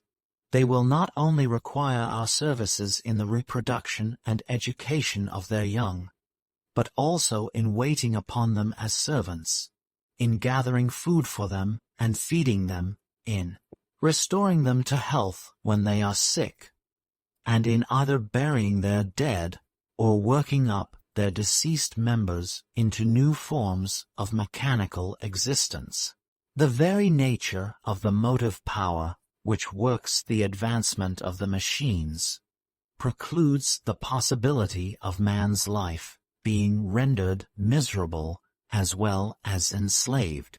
Slaves are tolerably happy if they have good masters, and the revolution will not occur in our time, nor hardly in 10,000 years, or 10 times that. Is it wise to be uneasy about a contingency which is so remote? Man is not a sentimental animal where his material interests are concerned, and though here and there some ardent soul may look upon himself and curse his fate that he was not born a vapor engine, yet the mass of mankind will acquiesce in any arrangement which gives them better food and clothing at a cheaper rate, and will refrain from yielding to unreasonable jealousy merely because there are other destinies more glorious than their own.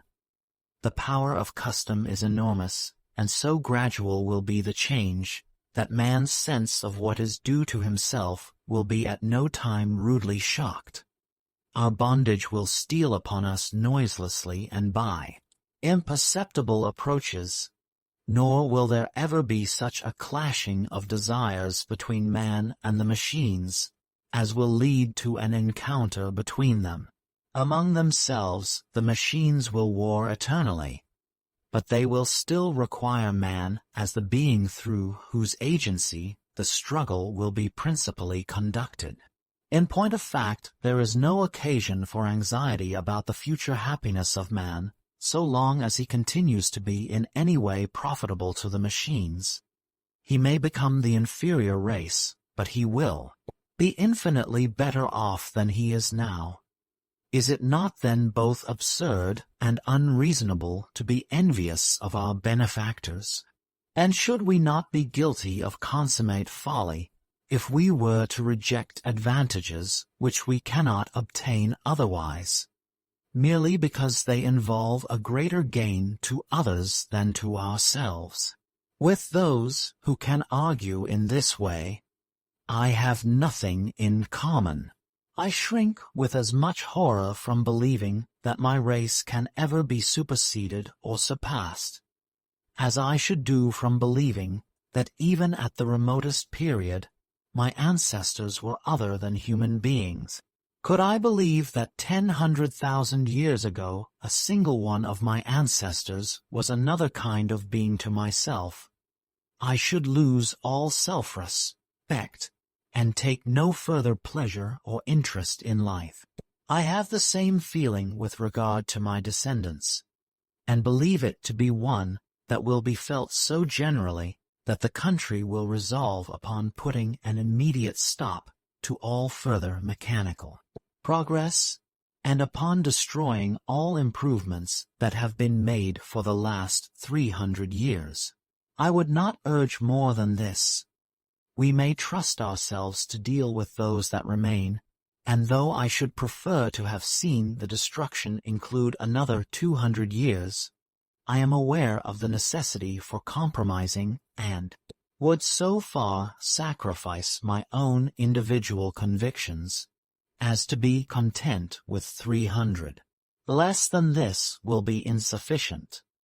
This was the conclusion of the attack which led to the destruction of machinery throughout Erewhon. There was only one serious attempt to answer it. Its author said that machines were to be regarded as a part of man's own physical nature, being really nothing but extracorporeal limbs. Man, he said, was a machinate mammal.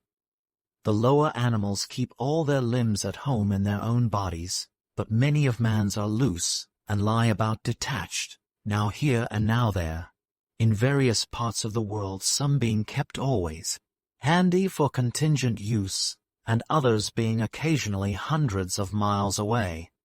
A machine is merely a supplementary limb. This is the be-all and end-all of machinery. We do not use our own limbs other than as machines, and a leg is only a much better wooden leg than anyone can manufacture. Observe a man digging with a spade.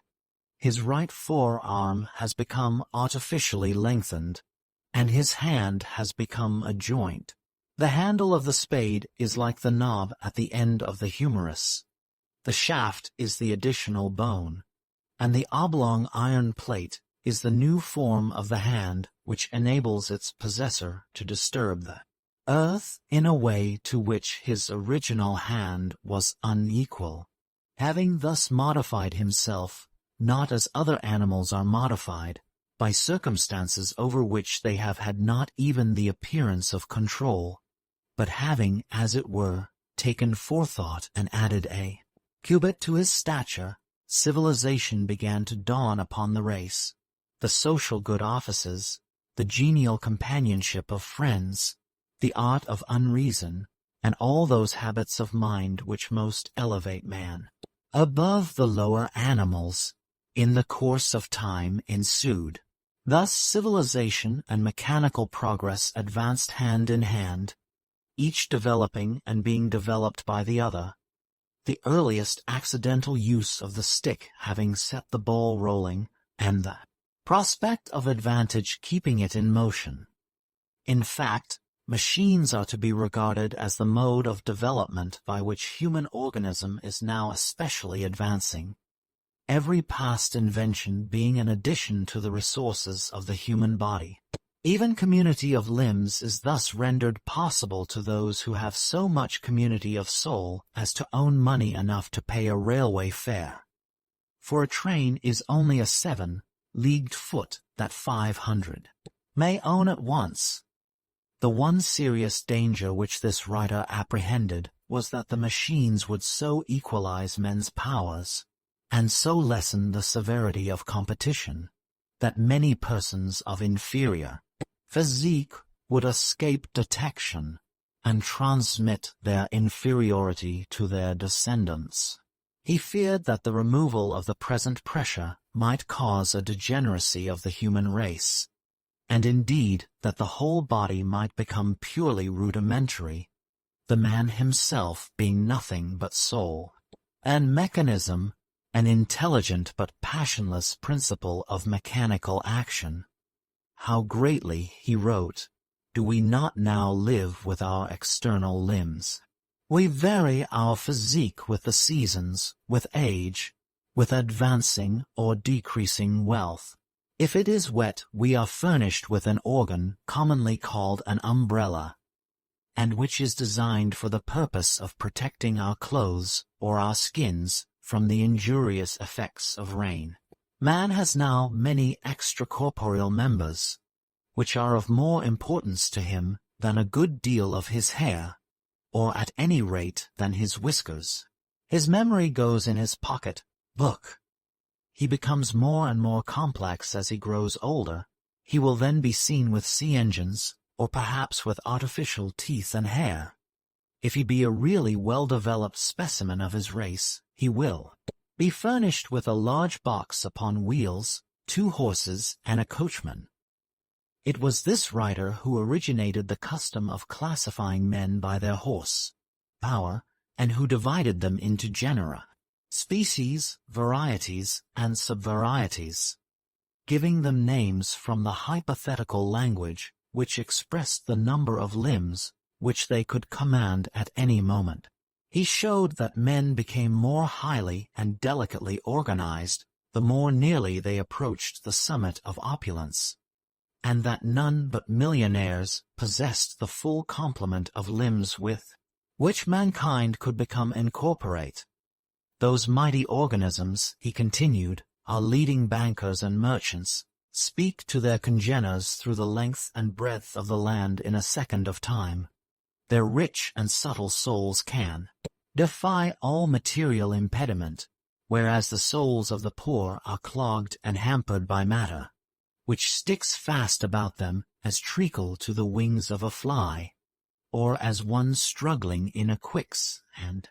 Their dull ears must take days or weeks to hear what another would tell them from a distance, instead of hearing it in a second, as is done by the more highly organized classes. Who shall deny that one who can tack on a special train to his identity, and go wheresoever he will whensoever he pleases, is more highly organized than he who, should he wish for the same power, might wish for the wings of a bird with an equal chance of getting them, and whose legs are his only means of locomotion? That old philosophic enemy, matter, the inherently and essentially evil, still hangs about the neck of the poor and strangles him. But to the rich, matter is immaterial. The elaborate organization of his extra-corporeal system has freed his soul. This is the secret of the homage which we see rich men receive from those who are poorer than themselves. It would be a grave error to suppose that this deference proceeds from motives which we need be ashamed of.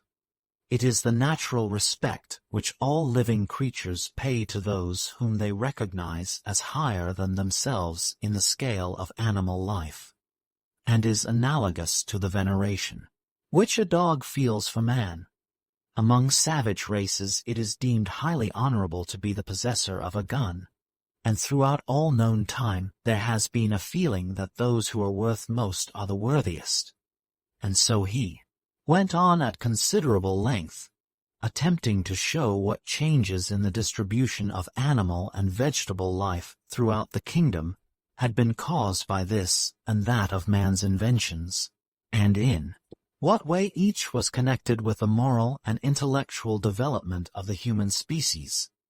He even allotted to some the share which they had had in the creation and modification of man's body, and that which they would hereafter have in its destruction.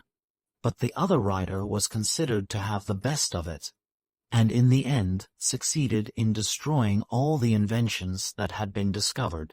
For the preceding 271 years, a period which was agreed upon by all parties after several years of wrangling as to whether a certain kind of mangle, which was much in use among washerwomen, should be saved or no, it was at last ruled to be dangerous, and was just excluded by the limit of 271 years. Then came the reactionary civil wars, which nearly ruined the country, but which it would be beyond my present scope to describe. Chapter Roman 26. The views of an Erewhonian prophet concerning the rights of animals.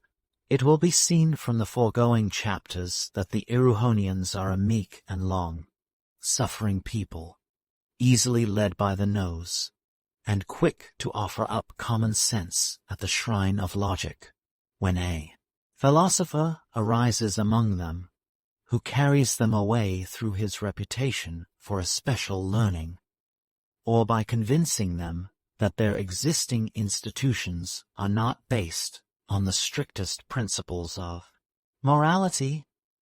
The series of revolutions on which I shall now briefly touch shows this even more plainly than the way, already dealt with, in which at a later date they cut their throats in the matter of machinery. For if the second of the two reformers of whom I am about to speak had had his way, or rather, the way that he professed to have, the whole race would have died of starvation within a 12-month.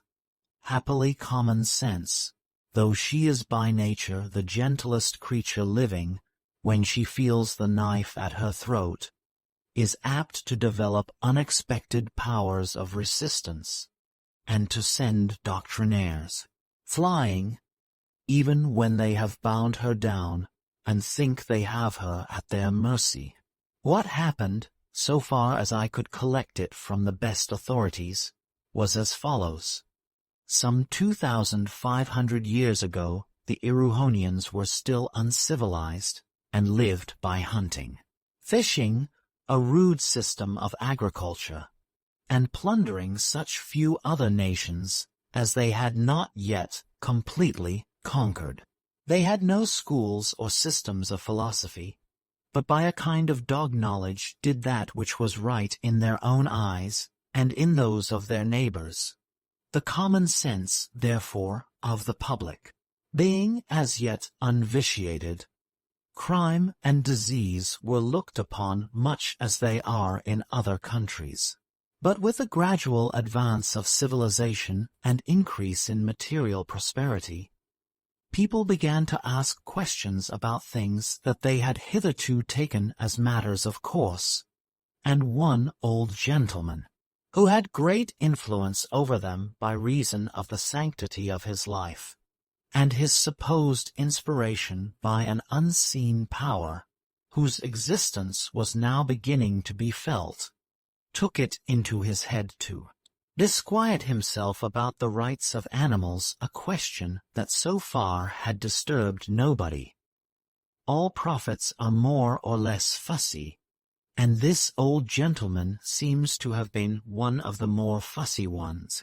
Being maintained at the public expense, he had ample leisure, and not content with limiting his attention to the rights of animals, he wanted to reduce right and wrong to rules, to consider the foundations of duty and of good and evil, and otherwise to put all sorts of matters on a logical basis, which people whose time is money are content to accept on no basis at all. As a matter of course, the basis on which he decided that duty could alone rest was one that afforded no standing room for many of the old established habits of the people.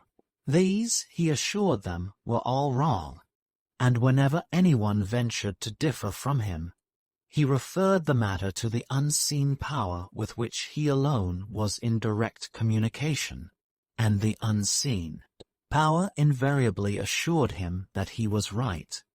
As regards the rights of animals he taught as follows. "You know," he said, "how wicked it is of you to kill one another. Once upon a time your forefathers made no scruple about not only killing, but also eating their relations. No one would now go back to such detestable practices, for it is notorious that we have lived much more happily since they were abandoned. From this increased prosperity, we may confidently deduce the maxim that we should not kill and eat our fellow creatures. I have consulted the higher power by whom you know that I am inspired, and he has assured me that this conclusion is irrefragable. Now it cannot be denied that sheep, cattle, deer, birds, and fishes are our fellow creatures. They differ from us in some respects, but those in which they differ are few and secondary, while those that they have in common with us are many and essential. My friends, if it was wrong of you to kill and eat your fellow men, it is wrong also to kill and eat fish, flesh, and fowl. Birds, beasts, and fishes have as full a right to live as long as they can unmolested by man, as man has to live unmolested by his neighbors. These words, let me again assure you, are not mine, but those of the higher power which inspires me. I grant, he continued, that animals molest one another, and that some of them go so far as to molest man. But I have yet to learn that we should model our conduct on that of the lower animals. We should endeavor, rather, to instruct them, and bring them to a better mind. To kill a tiger, for example, who has lived on the flesh of men and women whom he has killed, is to reduce ourselves to the level of the tiger, and is unworthy of people who seek to be guided by the highest principles in all, both their thoughts and actions. The unseen power who has revealed himself to me alone among you, has told me to tell you that you ought by this time to have outgrown the barbarous habits of your ancestors. If, as you believe, you know better than they, you should do better. He commands you, therefore, to refrain from killing any living being for the sake of eating it. The only animal food that you may eat is the flesh of any birds, beasts, or fishes that you may come upon as having died a natural death, or any that may have been born prematurely, or so deformed, that it is a mercy to put them out of their pain. You may also eat all such animals as have committed suicide. As regards vegetables, you may eat all those that will let you eat them with impunity. So wisely and so well did the old prophet argue, and so terrible were the threats he hurled at those who should disobey him, that in the end he carried the more highly educated part of the people with him, and presently the poorer classes followed suit, or professed to do so. Having seen the triumph of his principles, he was gathered to his fathers, and no doubt entered at once into full communion with that unseen power whose favor he had already so preeminently enjoyed. He had not, however, been dead very long before some of his more ardent disciples took it upon them to better the instruction of their master. The old prophet had allowed the use of eggs and milk, but his disciples decided that to eat a fresh egg was to destroy a potential chicken, and that this came to much the same as murdering alive. 1. Stale eggs, if it was quite certain that they were too far gone to be able to be hatched, were grudgingly permitted, but all eggs offered for sale had to be submitted to an inspector, who, on being satisfied that they were addled, would label them laid not less than 3 months from the date, whatever it might happen to be. These eggs, I need hardly say, were only used in puddings, and as a medicine in certain cases where an emetic was urgently required. Milk was forbidden inasmuch as it could not be obtained without robbing some calf of its natural sustenance, and thus endangering its life. It will be easily believed that at first there were many who gave the new rules outward observance, but embraced every opportunity of indulging secretly in those flesh parts to which they had been accustomed. It was found that animals were continually dying natural deaths, under more or less suspicious circumstances. Suicidal mania, again, which had hitherto been confined exclusively to donkeys, became alarmingly prevalent even among such, for the most part, self-respecting creatures as sheep and cattle. It was astonishing how some of these unfortunate animals would scent out a butcher's knife, if there was one within a mile of them, and run right up against it if the butcher did not get it out of their way in time. Dogs, again, that had been quite law-abiding as regards domestic poultry, tame rabbits, sucking pigs or sheep and lambs, suddenly took to breaking beyond the control of their masters and killing anything that they were told not to touch. It was held that any animal killed by a dog had died a natural death, for it was the dog's nature to kill things, and he had only refrained from molesting farmyard creatures hitherto because his nature had been tampered with. Unfortunately, the more these unruly tendencies became developed, the more the common people seemed to delight in breeding the very animals that would put temptation in the dog's way. There is little doubt, in fact, that they were deliberately evading the law. But whether this was so or no, they sold or ate everything their dogs had killed. Evasion was more difficult in the case of the larger animals, for the magistrates could not wink at all the pretended suicides of pigs, sheep, and cattle that were brought before them. Sometimes they had to convict, and a few convictions had a very terrorizing effect, whereas in the case of animals killed by a dog, the marks of the dog's teeth could be seen, and it was practically impossible to prove malice on the part of the owner of the dog. Another fertile source of disobedience to the law was furnished by a decision of one of the judges that raised a great outcry among the more fervent disciples of the old prophet. The judge held that it was lawful to kill any animal in self-defense, and that such conduct was so natural on the part of a man who found himself attacked, that the attacking creature should be held to have died a natural death.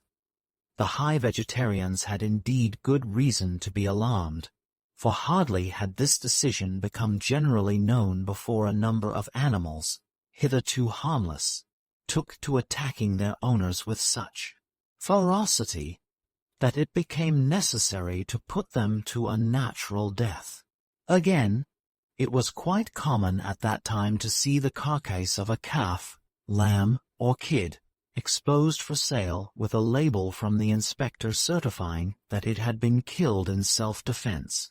Sometimes even the carcass of a lamb or calf was exposed as warranted still born, when it presented every appearance of having enjoyed at least a month of life. As for the flesh of animals that had bona fide died a natural death, the permission to eat it was nugatory, for it was generally eaten by some other animal before man got hold of it, or failing this, it was often poisonous, so that practically people were forced to evade the law by some of the means above spoken of, or to become vegetarians.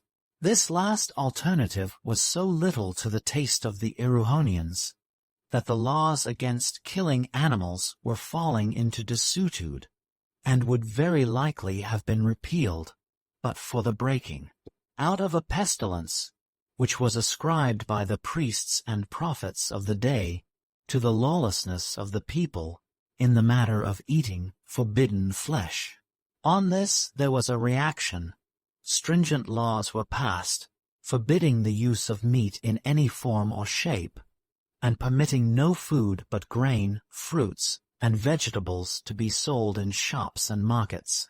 These laws were enacted about 200 years after the death of the old prophet, who had first unsettled people's minds about the rights of animals, but they had hardly been passed before people again began to break them. I was told that the most painful consequence of all this folly did not lie in the fact that law-abiding people had to go without animal food Many nations do this and seem none the worse, and even in flesh-eating countries such as Italy, Spain, and Greece, the poor seldom see meat from year's end to year's end. The mischief lay in the jar which undue prohibition gave to the consciences of all but those who were strong enough to know that though conscience as a rule boons, it can also bane. The awakened conscience of an individual will often lead him to do things in haste that he had better have left undone. But the conscience of a nation, awakened by a respectable old gentleman who has an unseen power up his sleeve, will pave hell with a vengeance. Young people were told that it was a sin to do what their fathers had done unhurt for centuries. Those, moreover, who preached to them about the enormity of eating meat, were an unattractive, academic folk, and though they overawed all but the bolder youths, there were few who did not in their hearts dislike them. However much the young person might be shielded, he soon got to know that men and women of the world often far nicer people than the prophets who preached abstention continually spoke sneeringly of the new doctrinaire laws, and were believed to set them aside in secret, though they dared not do so openly. Small wonder, then, that the more human among the student classes were provoked by the touch, not taste, not handle, not precepts of their rulers, into questioning much that they would otherwise have unhesitatingly accepted. One sad story is on record about a young man of promising amiable disposition, but cursed with more conscience than brains, who had been told by his doctor, for as I have above said, disease was not yet held to be criminal, that he ought to eat meat, law or no law. He was much shocked, and for some time refused to comply with what he deemed the unrighteous advice given him by his doctor.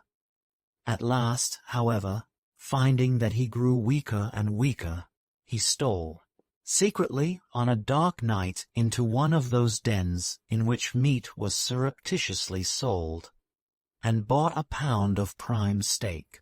He took it home, cooked it in his bedroom when every one in the house had gone to rest, ate it, and though he could hardly sleep for remorse and shame, felt so much better next morning that he hardly knew himself.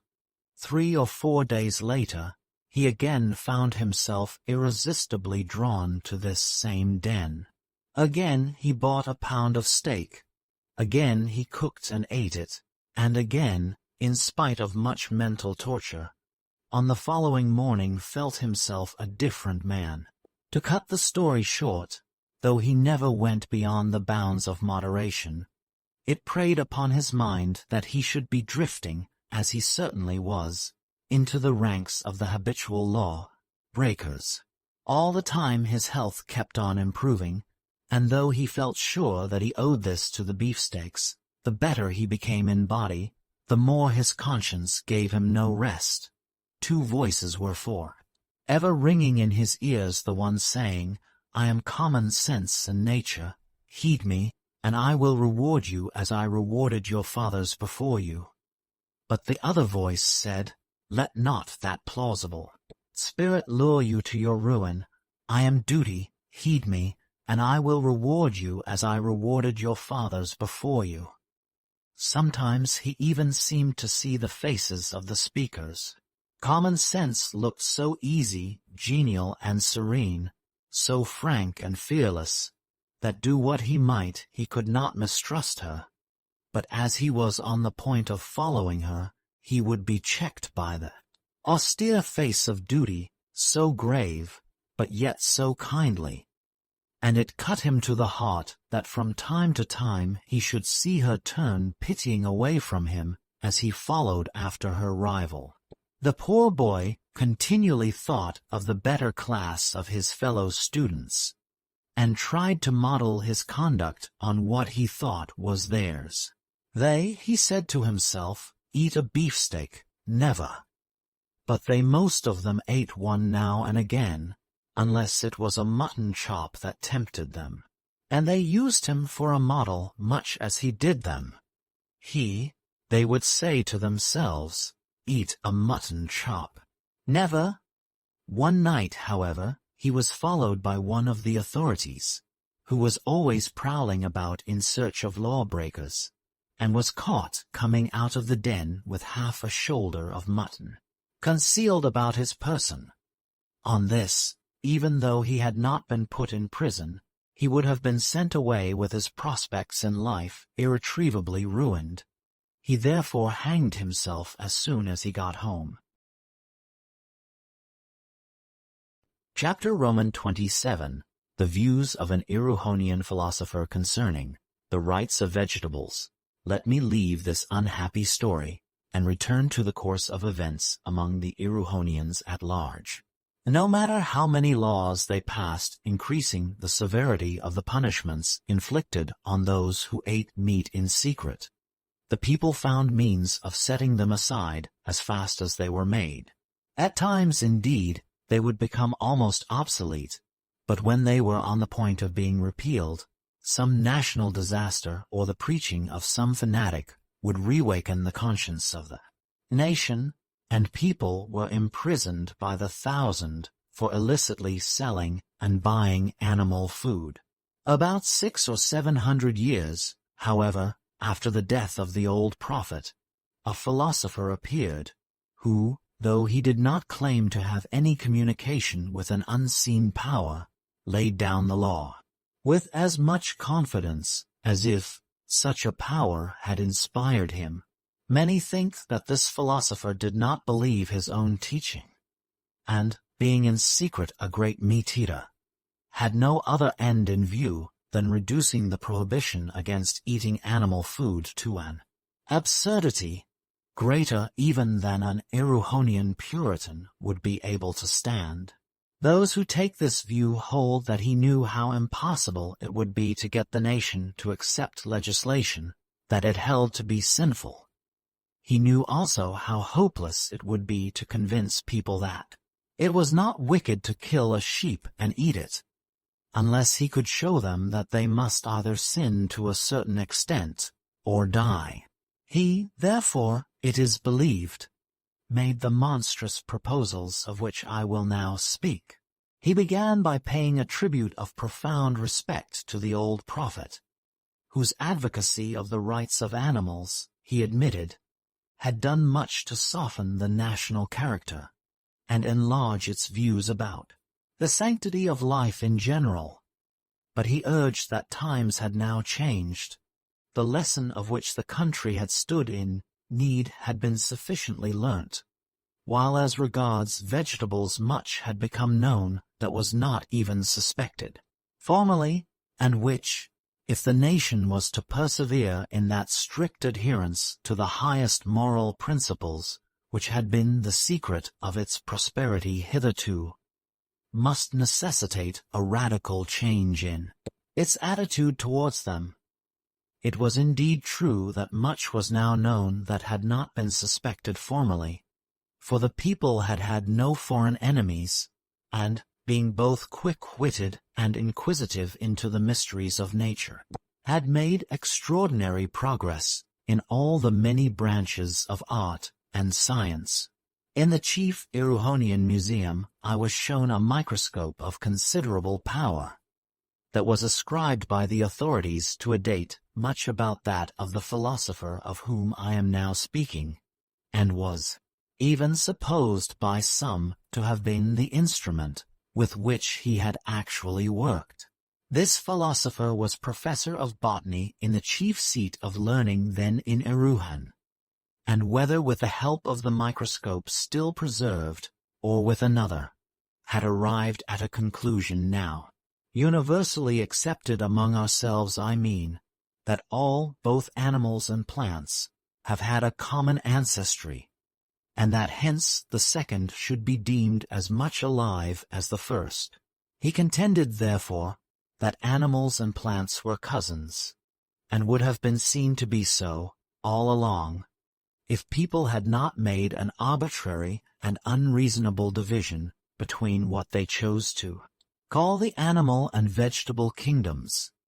He declared and demonstrated to the satisfaction of all those who were able to form an opinion upon the subject, that there is no difference appreciable either by the eye or by any other test between a germ that will develop into an oak, a vine, a rose, and one that, given its accustomed surroundings, will become a mouse, an elephant, or a man.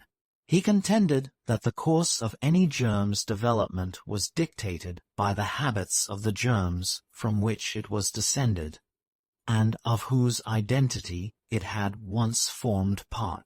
If a germ found itself placed as the germs in the line of its ancestry were placed, it would do as its ancestors had done, and grow up into the same kind of organism as theirs. If it found the circumstances only a little different, it would make shift, successfully or unsuccessfully, to modify its development accordingly. If the circumstances were widely different, it would die, probably without an effort at self-adaptation.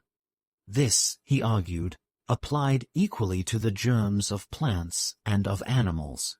He therefore connected all, both animal and vegetable development, with intelligence, either spent and now unconscious, or still unspent and conscious, and in support of his view as regards vegetable life, he pointed to the way in which all plants have adapted themselves to their habitual environment. Granting that vegetable intelligence at first sight appears to differ materially from animal, yet, he urged, it is like it in the one essential fact that though it has evidently busied itself about matters that are vital to the well-being of the organism that possesses it, it has never shown the slightest tendency to occupy itself with anything else. This, he insisted, is as great a proof of intelligence as any living being can give. Plants, said he, show no sign of interesting themselves in human affairs. We shall never get a rose to understand that 5 times 7 are 30, 5. And there is no use in talking to an oak about fluctuations in the price of stocks. Hence we say that the oak and the rose are unintelligent, and on finding that they do not understand our business, conclude that they do not understand their own. But what can a creature who talks in this way know about intelligence, which shows greater signs of intelligence?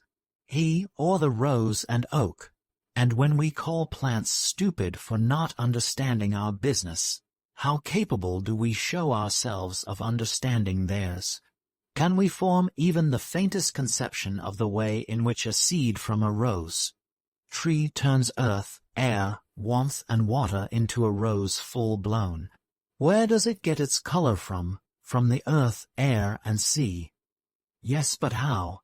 Those petals of such ineffable texture, that hue that outvies the cheek of a child that scent again. Look at earth, air, and water. These are all the raw material that the rose has got to work with.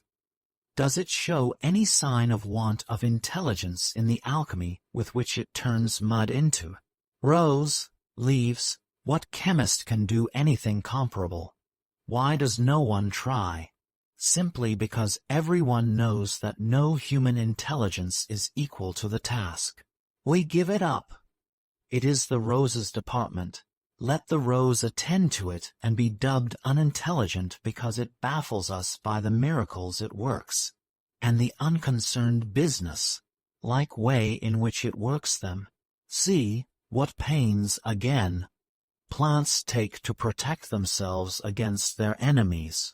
They scratch, cut, sting, make bad smells, secrete the most dreadful poisons, which heaven only knows how they contrive to make, cover their precious seeds with spines like those of a hedgehog, frighten insects with delicate nervous systems by assuming portentous shapes, hide themselves, grow in inaccessible places, and tell lies so plausibly as to deceive even their subtlest foes.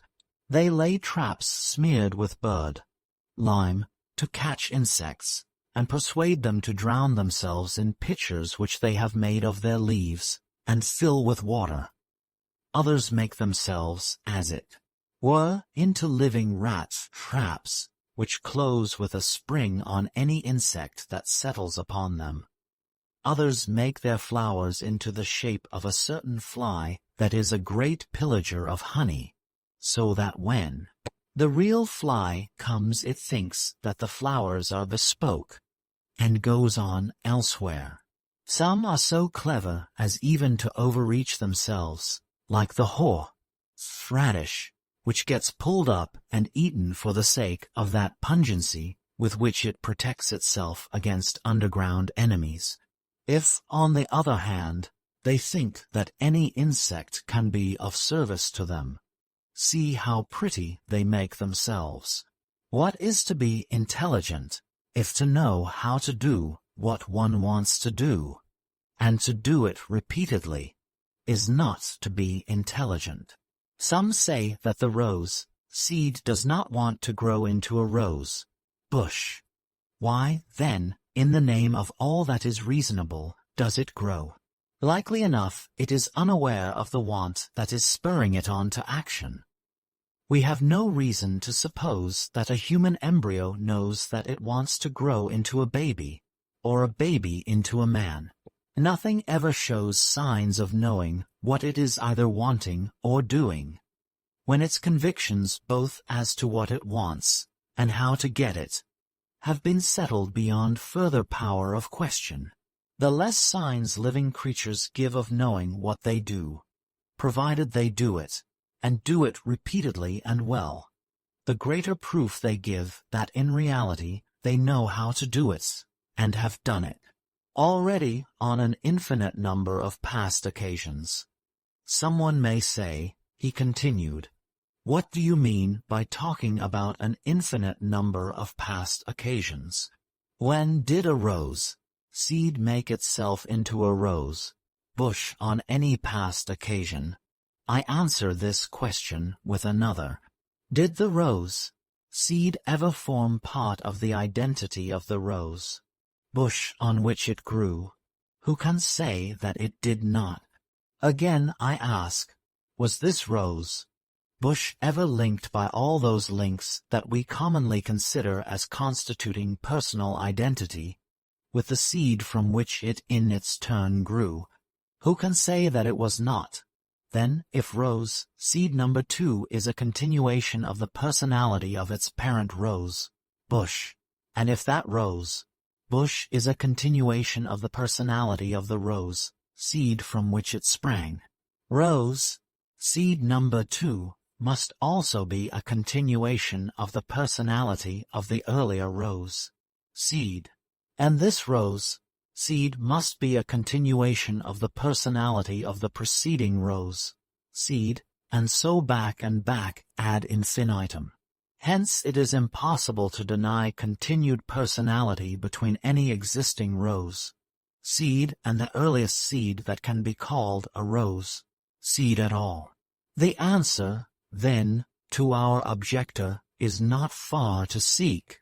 The rose seed did what it now does in the persons of its ancestors to whom it has been so linked as to be able to remember what those ancestors did when they were placed as the rose seed now is. Each stage of development brings back the recollection of the course taken in the preceding stage, and the development has been so often repeated that all doubt, and with all doubt, all consciousness of action is suspended. But an objector may still say, granted that the linking between all successive generations has been so close and unbroken, that each one of them may be conceived as able to remember what it did in the persons of its ancestors, how do you show that it actually did remember?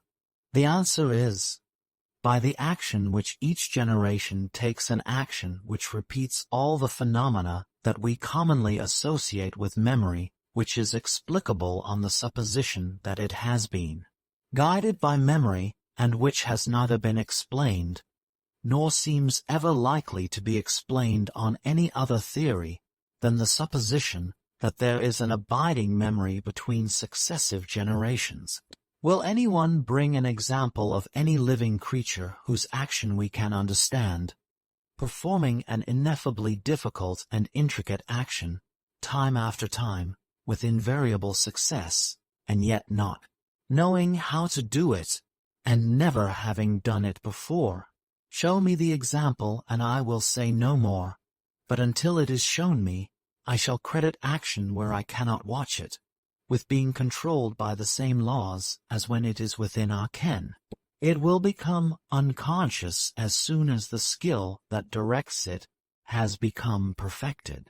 Neither rose, seed therefore, nor embryo should be expected to show signs of knowing that they know what they know, if they showed such signs the fact of their knowing what they want, and how to get it might more reasonably be doubted.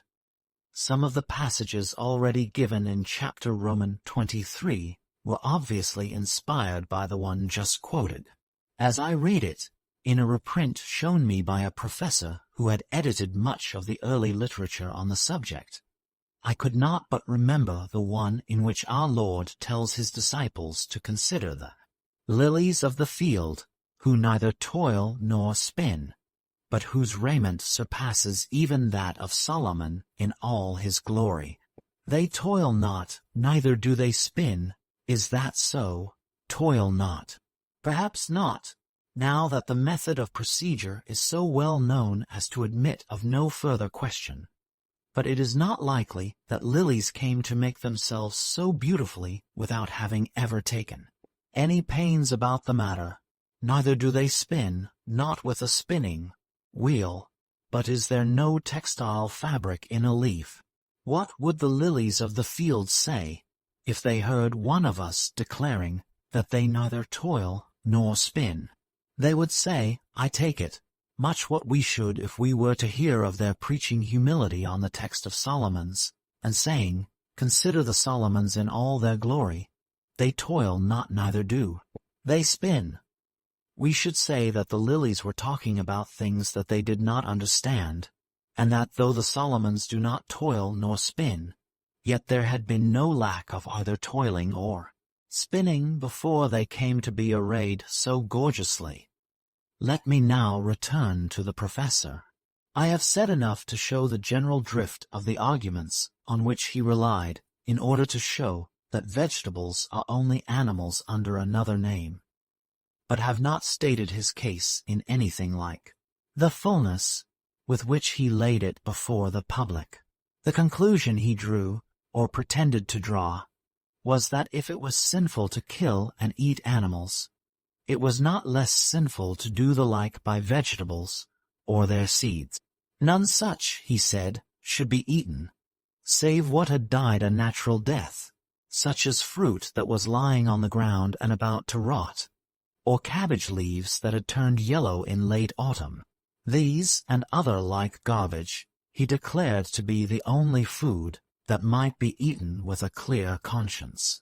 Even so, the eater must plant the pips of any apples or pears that he may have eaten, or any plum, stones, cherry stones, and the like, or he would come near to incurring the guilt of infanticide. The grain of cereals, according to him, was out of the question, for every such grain had a living soul as much as man had, and had as good a right as man to possess that soul in peace. Having thus driven his fellow countrymen into a corner at the point of a logical bayonet from which they felt that there was no escape, he proposed that the question what was to be done should be referred to an oracle in which the whole country had the greatest confidence, and to which recourse was always had in times of special perplexity. It was whispered that a near relation of the philosophers was Ladies, maid to the priestess who delivered the oracle, and the Puritan party declared that the strangely unequivocal answer of the oracle was obtained by backstairs influence, But whether this was so or no, the response, as nearly as I can translate it, was as follows. He who sins sins more than he ought, but he who sins not has much to be taught. Beat or be beaten, eat or be eaten, be killed or kill, choose which you will. It was clear that this response sanctioned at any rate the destruction of vegetable life when wanted as food by man. And so forcibly had the philosopher shown that what was sauce for vegetables was so also for animals, that, though the Puritan party made a furious outcry, the acts forbidding the use of meat were repealed by a considerable majority. Thus, after several hundred years of wandering in the wilderness of philosophy, the country reached the conclusions that common sense had long since arrived at. Even the Puritans, after a vain attempt to subsist on a kind of jam made of apples and yellow cabbage leaves, succumbed to the inevitable and resigned themselves to a diet of roast beef and mutton, with all the usual adjuncts of a modern dinner table. One would have thought that the dance they had been led by the old prophet, and that still madder dance which the professor of botany had gravely, but as I believe insidiously, proposed to lead them, would have made the Erewhonians for a long time suspicious of prophets, whether they professed to have communications with an unseen power or no. But so ingrained in the human heart is the desire to believe that some people really do know what they say they know, and can thus save them from the trouble of thinking for themselves, that in a short time would-be philosophers and faddists became more powerful than ever, and gradually led their countrymen to accept all those absurd views of life, some account of which I have given in my earlier chapters. Indeed, I can see no hope for the Erewhonians till they have got to understand that reason uncorrected by instinct is as bad as instinct uncorrected by reason. Chapter Roman 28. Escape. Though busily engaged in translating the extracts given in the last 5 chapters, I was also laying matters in train for my escape with AROWHENA. And indeed, it was high time, for I received an intimation from one of the cashiers of the musical banks that I was to be prosecuted in a criminal court, ostensibly for measles, but really for having owned a watch and attempted the reintroduction of machinery. I asked why measles, and was told that there was a fear lest extenuating circumstances should prevent a jury from convicting me if I were indicted for typhus or small pox, but that a verdict would probably be obtained for measles, a disease which could be sufficiently punished in a person of my age. I was given to understand that unless some unexpected change should come over the mind of His Majesty, I might expect the blow to be struck within a very few days. My plan was this, that AROWHENA and I should escape in a balloon together. I fear that the reader will disbelieve this part of my story, yet in no other have I endeavored to adhere more conscientiously to facts, and can only throw myself upon his charity. I had already gained the ear of the Queen, and had so worked upon her curiosity that she promised to get leave for me to have a balloon made and inflate it. I pointed out to her that no complicated machinery would be wanted, nothing, in fact, but a large quantity of oiled silk, a car, a few ropes and some light kind of gas, such as the antiquarians who were acquainted with the means employed by the ancients for the production of the lighter gases, could easily instruct her workmen how to provide. Her eagerness to see so strange a sight as the ascent of a human being into the sky overcame any scruples of conscience that she might have otherwise felt, and she set the antiquarians about showing her workmen how to make the gas, and sent her maids to buy and oil a very large quantity of silk, for I was determined that the balloon should be a big one, even before she began to try and gain the king's permission. This, however, she now set herself to do, for I had sent her word that my prosecution was imminent. As for myself, I need hardly say that I knew nothing about balloons, nor did I see my way to smuggling AROWHENA into the car.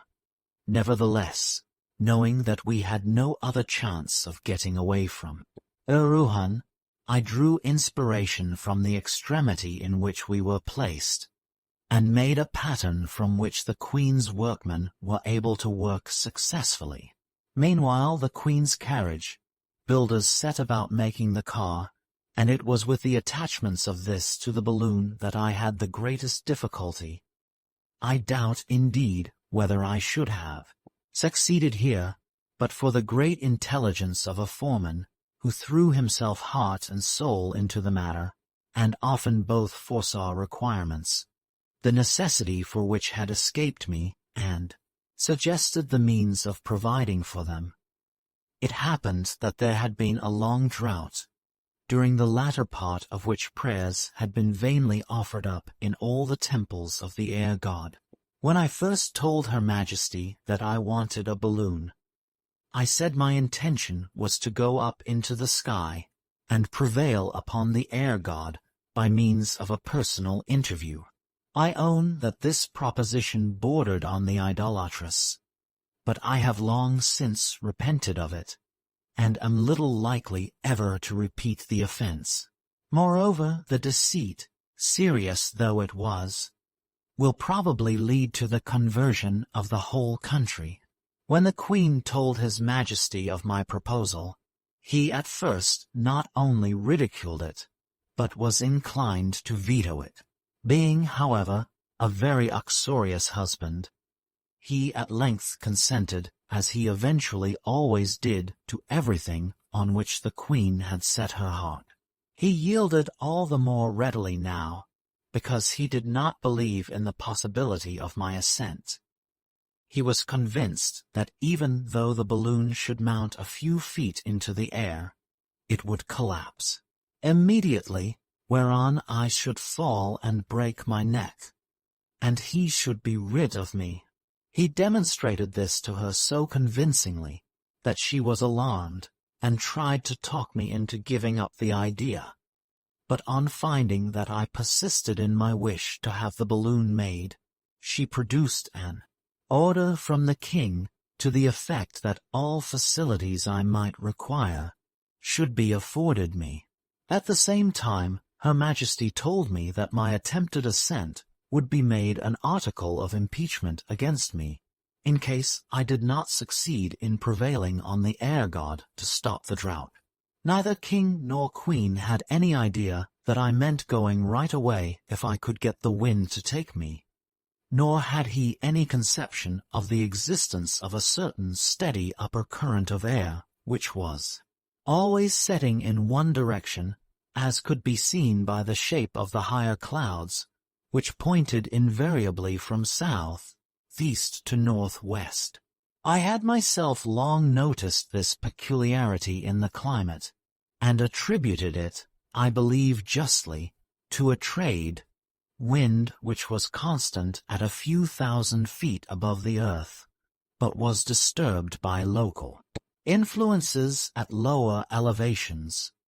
My next business was to break the plan to AROWHENA, and to devise the means for getting her into the car. I felt sure that she would come with me, but had made up my mind that if her courage failed her, the whole thing should come to nothing.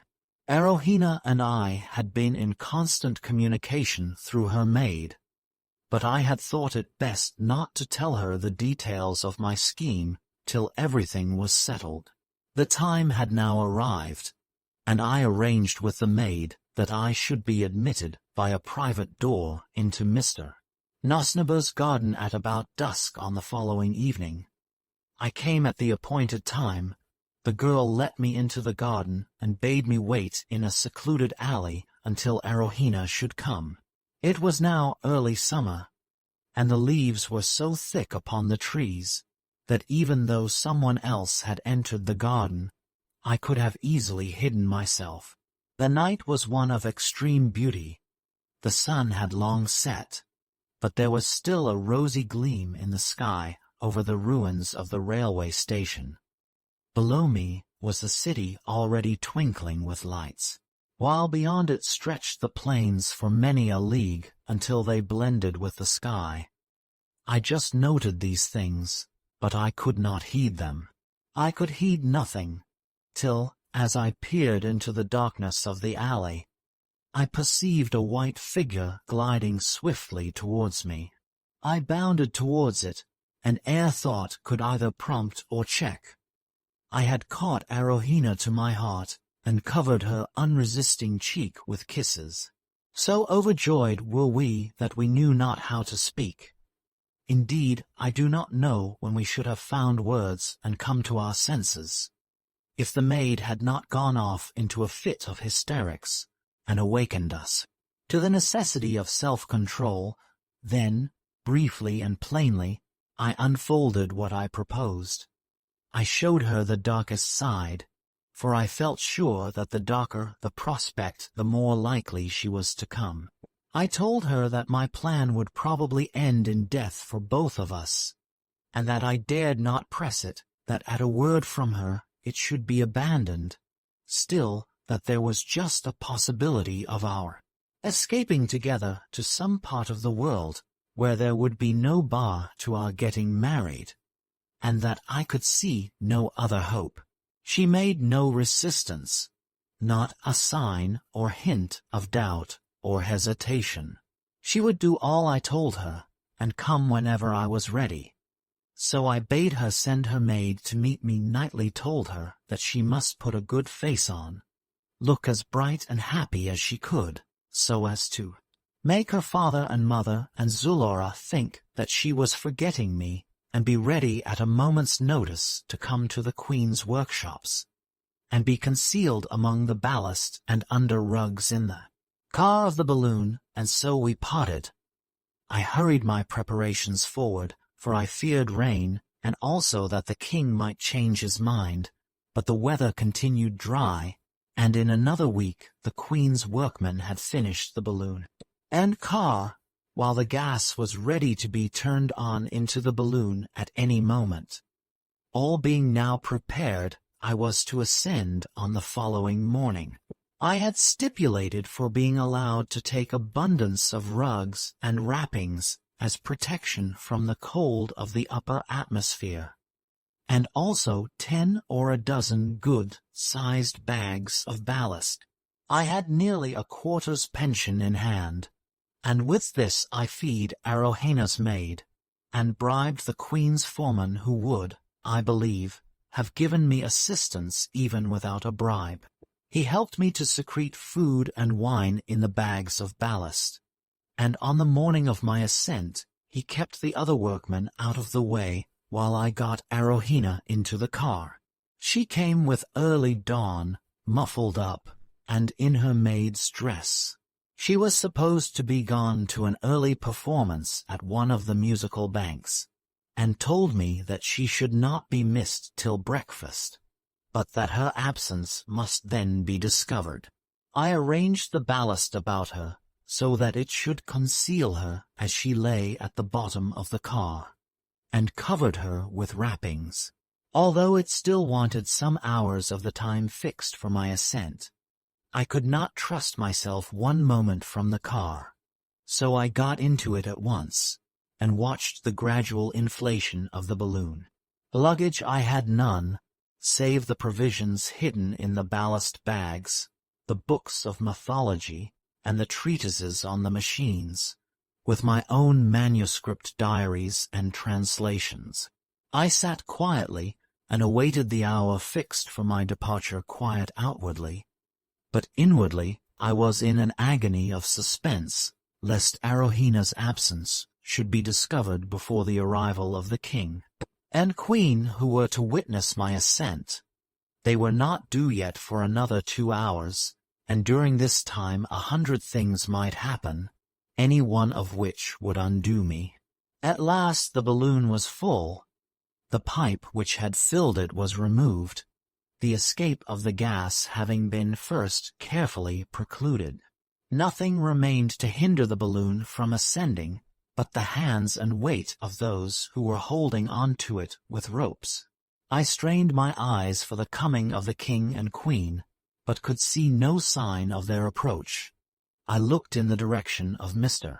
Nosniber's house. There was nothing to indicate disturbance, but it was not yet breakfast time. The crowd began to gather. They were aware that I was under the displeasure of the court, but I could detect no signs of my being unpopular. On the contrary, I received many kindly expressions of regard and encouragement, with good wishes as to the result of my journey. I was speaking to one gentleman of my acquaintance, and telling him the substance of what I intended to do when I had got into the presence of the air god. What he thought of me I cannot guess, for I am sure that he did not believe in the objective existence of the air god, nor that I myself believed in it, when I became aware of a small crowd of people running as fast as they could from Mr. Nosniber's house towards the Queen's workshops. For the moment my pulse ceased beating, and then, knowing that the time had come when I must either do or die, I called vehemently to those who were holding the ropes, some 30 men, to let go at once, and made gestures signifying danger, and that there would be mischief if they held on longer. Many obeyed. The rest were too weak to hold on to the ropes, and were forced to let them go. On this, the balloon bounded suddenly upwards, but my own feeling was that the earth had dropped off from me, and was sinking fast into the open space beneath. This happened at the very moment that the attention of the crowd was divided, the one half paying heed to the eager gestures of those coming from Mr. Nosniber's house, and the other to the exclamations from myself. A minute more and AROWHENA would doubtless have been discovered, but before that minute was over, I was at such a height above the city that nothing could harm me, and every second both the town and the crowd became smaller and more confused. In an incredibly short time, I could see little but a vast wall of blue plains rising up against me, towards whichever side I looked. At first, the balloon mounted vertically upwards, but after about 5 minutes, when we had already attained a very great elevation, I fancied that the objects on the plain beneath began to move. From under me, I did not feel so much as a breath of wind, and could not suppose that the balloon itself was traveling. I was, therefore, wondering what this strange movement of fixed objects could mean, when it struck me that people in a balloon do not feel the wind inasmuch as they travel with it, and offer it no resistance. Then I was happy in thinking that I must now have reached the invariable trade wind of the upper air, and that I should be very possibly wafted for hundreds or even thousands of miles, far from EREWHON and the EREWHONIANS. Already I had removed the wrappings and freed AROWHENA, but I soon covered her up with them again, for it was already very cold, and she was half stupefied with the strangeness of her position. And now began a time, dream-like and delirious, of which I do not suppose that I shall ever recover a distinct recollection. Some things I can recall as that we were ere long enveloped in vapor, which froze upon my moustache and whiskers. Then comes a memory of sitting for hours and hours in a thick fog, hearing no sound but my own breathing and AROWHENA's, for we hardly spoke, and seeing no sight but the car beneath us and beside us, and the dark balloon above. Perhaps the most painful feeling when the earth was hidden was that the balloon was motionless, though our only hope lay in our going forward with an extreme of speed. From time to time through a rift in the clouds I caught a glimpse of earth, and was thankful to perceive that we must be flying forward faster than in an express train. But no sooner was the rift closed than the old conviction of our being stationary returned in full force, and was not to be reasoned with. There was another feeling also which was nearly as bad, for as a child that fears it has gone blind in a long tunnel if there is no light, so ere the earth had been many minutes hidden, I became half frightened lest we might not have broken away from it clean and forever. Now and again I ate and gave food to AROWHENA, but by guess work as regards time. Then came darkness, a dreadful dreary time, without even the moon to cheer us. With dawn the scene was changed. The clouds were gone and morning stars were shining. The rising of the splendid sun remains still impressed upon me as the most glorious that I have ever seen. Beneath us there was an embossed chain of mountains with snow fresh fallen upon them. But we were far above them. We both of us felt our breathing seriously affected, but I would not allow the balloon to descend a single inch, not knowing for how long we might not need all the buoyancy which we could command. Indeed, I was thankful to find that, after nearly 24 hours, we were still at so great a height above the earth. In a couple of hours we had passed the ranges, which must have been some 150 miles across, and again I saw a tract of level plain extending far away to the horizon. I knew not where we were, and dared not descend, lest I should waste the power of the balloon. But I was half hopeful that we might be above the country from which I had originally started.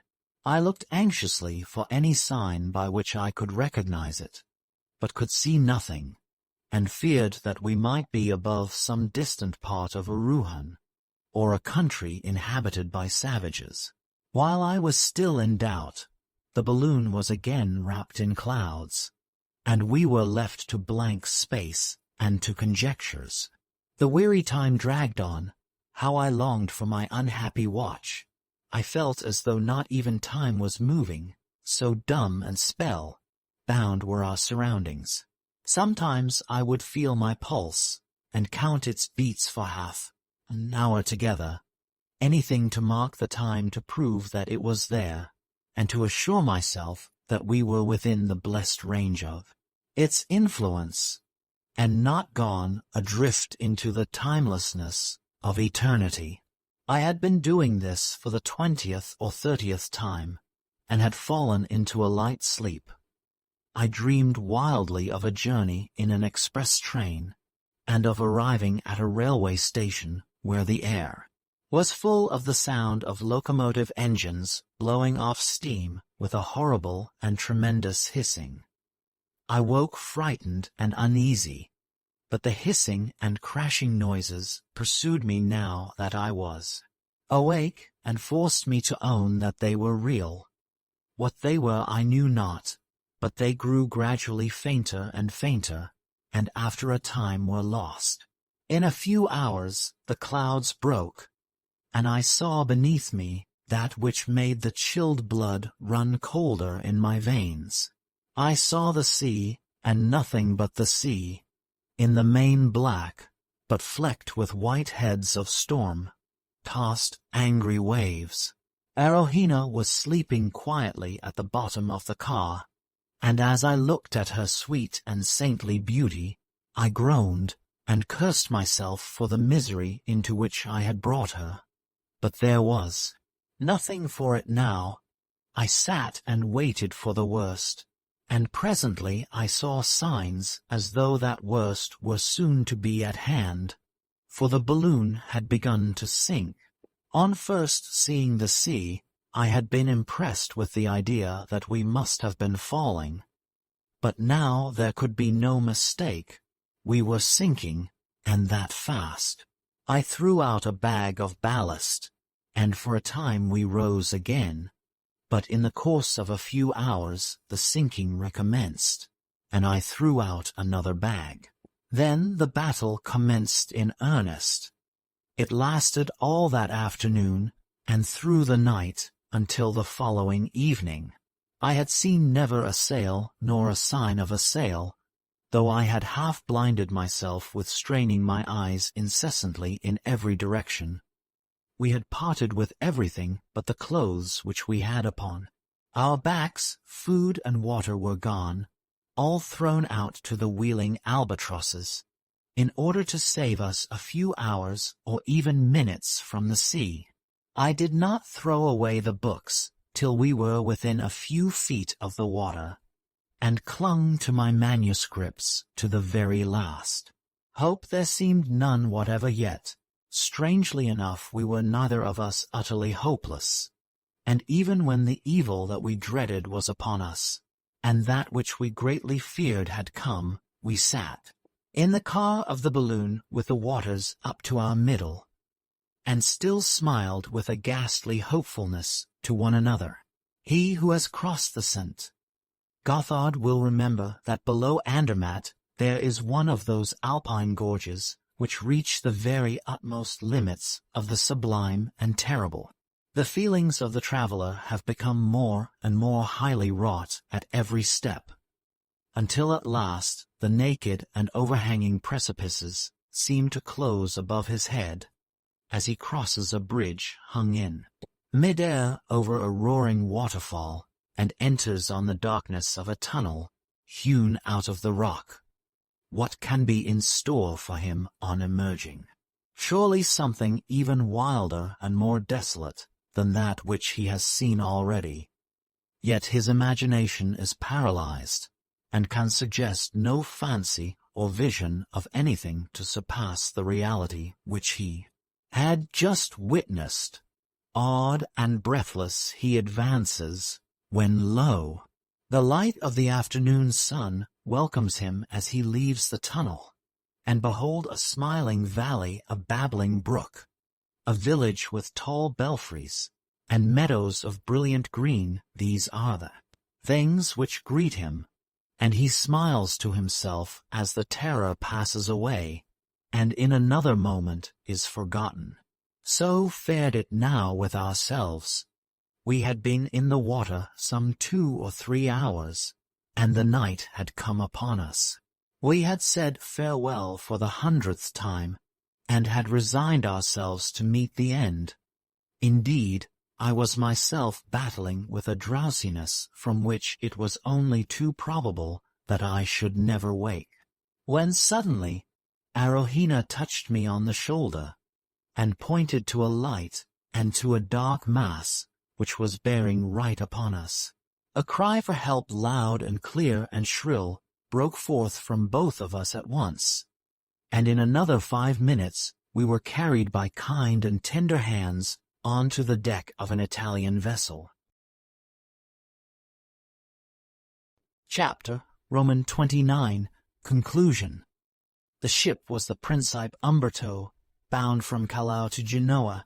She had carried a number of emigrants to Rio, had gone thence to Callao, where she had taken in a cargo of guano, and was now on her way home.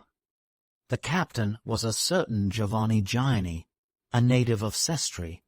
He has kindly allowed me to refer to him in case the truth of my story should be disputed, but I grieve to say that I suffered him to mislead himself in some important particulars.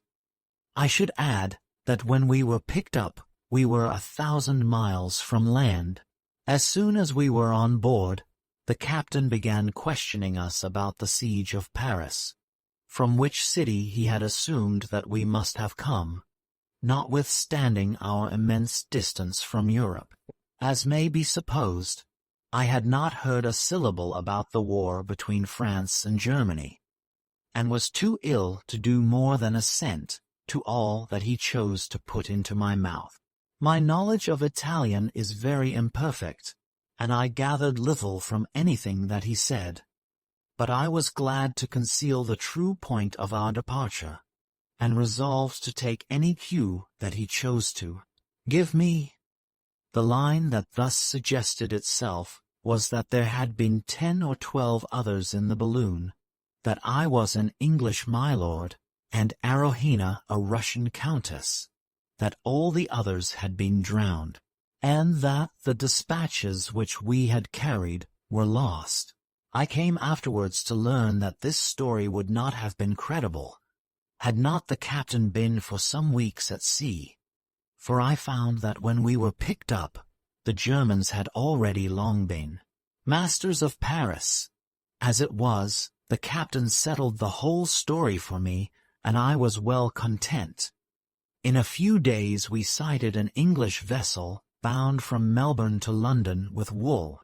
At my earnest request, in spite of stormy weather which rendered it dangerous for a boat to take us from one ship to the other, the captain consented to signal the English vessel, and we were received on board, but we were transferred with such difficulty that no communication took place as to the manner of our being found.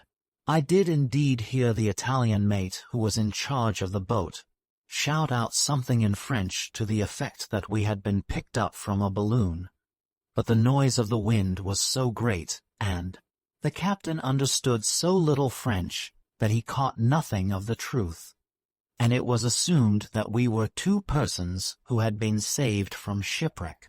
When the captain asked me in what ship I had been wrecked, I said that a party of us had been carried out to sea in a pleasure boat by a strong current, and that AROWHENA, whom I described as a Peruvian lady, and I were alone saved. There were several passengers, whose goodness towards us we can never repay. I grieve to think that they cannot fail to discover that we did not take them fully into our confidence. But had we told them all, they would not have believed us, and I was determined that no one should hear of EREWHON, or have the chance of getting there before me, as long as I could prevent it. Indeed, the recollection of the many falsehoods which I was then obliged to tell would render my life miserable were I not sustained by the consolations of my religion. Among the passengers there was a most estimable clergyman, by whom AROWHENA and I were married within a very few days of our coming on board. After a prosperous voyage of about 2 months, we sighted the Land's End, and in another week we were landed at London. A liberal subscription was made for us on board the ship, so that we found ourselves in no immediate difficulty about money. I accordingly took AROWHENA down into Somersetshire, where my mother and sisters had resided when I last heard of them. To my great sorrow, I found that my mother was dead, and that her death had been accelerated by the report of my having been killed, which had been brought to my employer's station by Chowbok. It appeared that he must have waited for a few days to see whether I returned, that he then considered it safe to assume that I should never do so, and had accordingly made up a story about my having fallen into a whirlpool of seething waters while coming down the gorge homeward. Search was made for my body, but the rascal had chosen to drown me in a place where there would be no chance of its ever being recovered. My sisters were both married, but neither of their husbands was rich. No one seemed overjoyed on my return, and I soon discovered that when a man's relations have once mourned for him as dead, they seldom like the prospect of having to mourn for him a second time. Accordingly, I returned to London with my wife, and through the assistance of an old friend, supported myself by writing good little stories for the magazines, and for a tract society. I was well paid, and I trust that I may not be considered presumptuous in saying that some of the most popular of the brochures, which are distributed in the streets, and which are to be found in the waiting rooms of the railway stations, have proceeded from my pen. During the time that I could spare, I arranged my notes and diary till they assumed their present shape. There remains nothing for me to add, save to unfold the scheme which I propose for the conversion of Erewhon. That scheme has only been quite recently decided upon as the one which seems most likely to be successful. It will be seen at once that it would be madness for me to go with 10 or a dozen subordinate missionaries by the same way as that which led me to discover Erewhon. I should be imprisoned for typhus, besides being handed over to the straighteners for having run away with AROWHENA. An even darker fate, to which I dare hardly again allude, would be reserved for my devoted fellow laborers. It is plain, therefore, that some other way must be found for getting at the Erewhonians, and I am thankful to say that such another way is not wanting. One of the rivers which descends from the snowy mountains and passes through Erewhon is known to be navigable for several hundred miles from its mouth. Its upper waters have never yet been explored, but I feel little doubt that it will be found possible to take a light gunboat, for we must protect ourselves, to the outskirts of the Erewhonian country. I propose, therefore, that one of those associations should be formed in which the risk of each of the members is confined to the amount of his stake in the concern. The first step would be to draw up a prospectus. In this, I would advise that no mention should be made of the fact that the Erewhonians are the lost tribes. The discovery is one of absorbing interest to myself, but it is of a sentimental rather than commercial value, and business is business. The capital to be raised should not be less than £50,000, and might be either in £5 or £10 shares, as hereafter determined.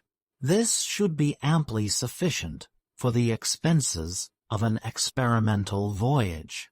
When the money had been subscribed, it would be our duty to charter a steamer of some 12 or 1400 tons burden, and with accommodation for a cargo of steerage passengers.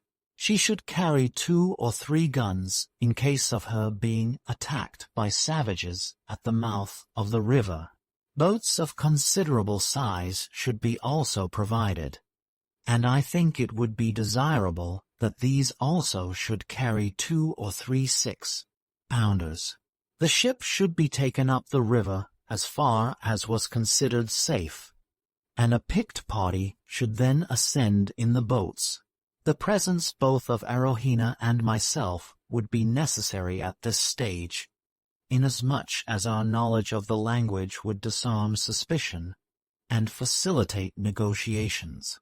We should begin by representing the advantages afforded to labor in the colony of Queensland, and point out to the Erewhonians that by emigrating thither, they would be able to amass, each and all of them, enormous fortunes, a fact which would be easily provable by a reference to statistics. I have no doubt that a very great number might be thus induced to come back with us in the larger boats, and that we could fill our vessel with emigrants in 3 or 4 journeys. Should we be attacked, our course would be even simpler, for the Erewhonians have no gunpowder, and would be so surprised with its effects that we should be able to capture as many as we chose. In this case we should feel able to engage them on more advantageous terms, for they would be prisoners of war. But even though we were to meet with no violence, I doubt not that a cargo of 700 or 800 Erewhonians could be induced, when they were once on board the vessel, to sign an agreement which should be mutually advantageous both to us and them. We should then proceed to Queensland and dispose of our engagement with the Erewhonians to the sugar rowers of that settlement, who are in great want of labor. It is believed that the money thus realized would enable us to declare a handsome dividend and leave a considerable balance, which might be spent in repeating our operations and bringing over other cargoes of EREWHONIANS with fresh, consequent profits. In fact, we could go backwards and forwards as long as there was a demand for labor in Queensland, or indeed in any other Christian colony, for the supply of EREWHONIANS would be unlimited, and they could be packed closely and fed at a very reasonable cost. It would be my duty and AROWHENA's to see that our emigrants should be boarded and lodged in the households of religious sugar growers. These persons would give them the benefit of that instruction, whereof they stand so greatly in need. Each day, as soon as they could be spared from their work in the plantations, they would be assembled for praise, and be thoroughly grounded in the church catechism, while the whole of every Sabbath should be devoted to singing psalms and church-going. This must be insisted upon, both in order to put a stop to any uneasy feeling which might show itself either in Queensland or in the mother country as to the means whereby the EREWHONIANS had been obtained, and also because it would give our own shareholders the comfort of reflecting that they were saving souls and filling their own pockets at one and the same moment. By the time the emigrants had got too old for work, they would have become thoroughly instructed in religion.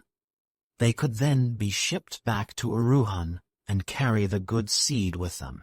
I can see no hitch nor difficulty about the matter, and trust that this book will sufficiently advertise the scheme to ensure the subscription of the necessary capital.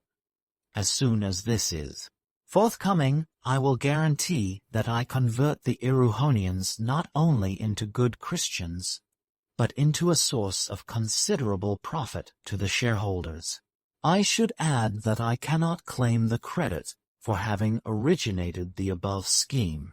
I had been for months at my wits' end, forming plan after plan for the evangelization of EREWHON, when by one of those special interpositions which should be a sufficient answer to the skeptic, and make even the most confirmed rationalist irrational, my eye was directed to the following paragraph in the Times newspaper, of one of the first days in January 1872.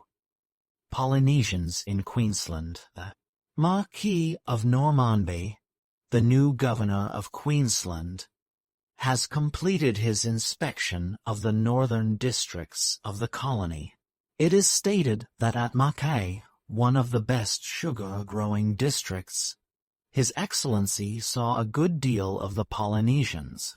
In the course of a speech to those who entertained him there, the Marquis said, "I have been told that the means by which Polynesians were obtained were not legitimate, but I have failed to perceive this, in so far at least as Queensland is concerned, and if one can judge by the countenances and manners of the Polynesians, they experience no regret at their position."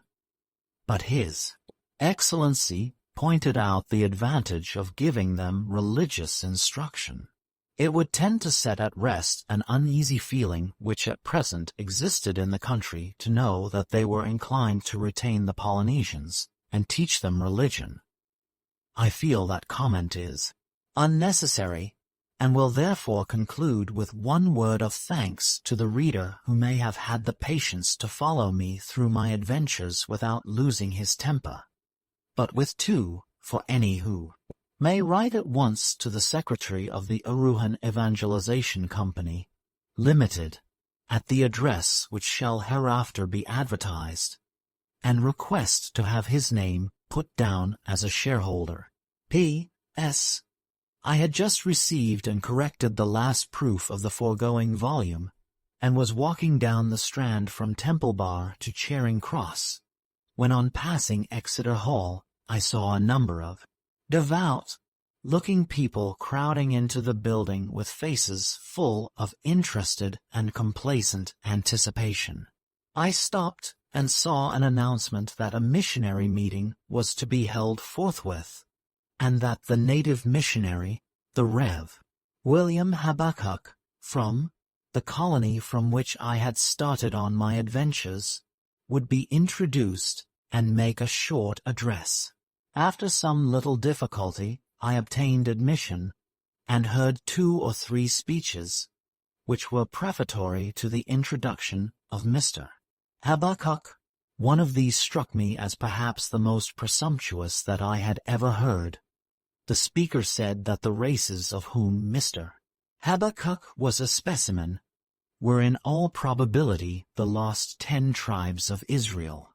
I dared not contradict him then, but I felt angry and injured at hearing the speaker jump to so preposterous a conclusion upon such insufficient grounds.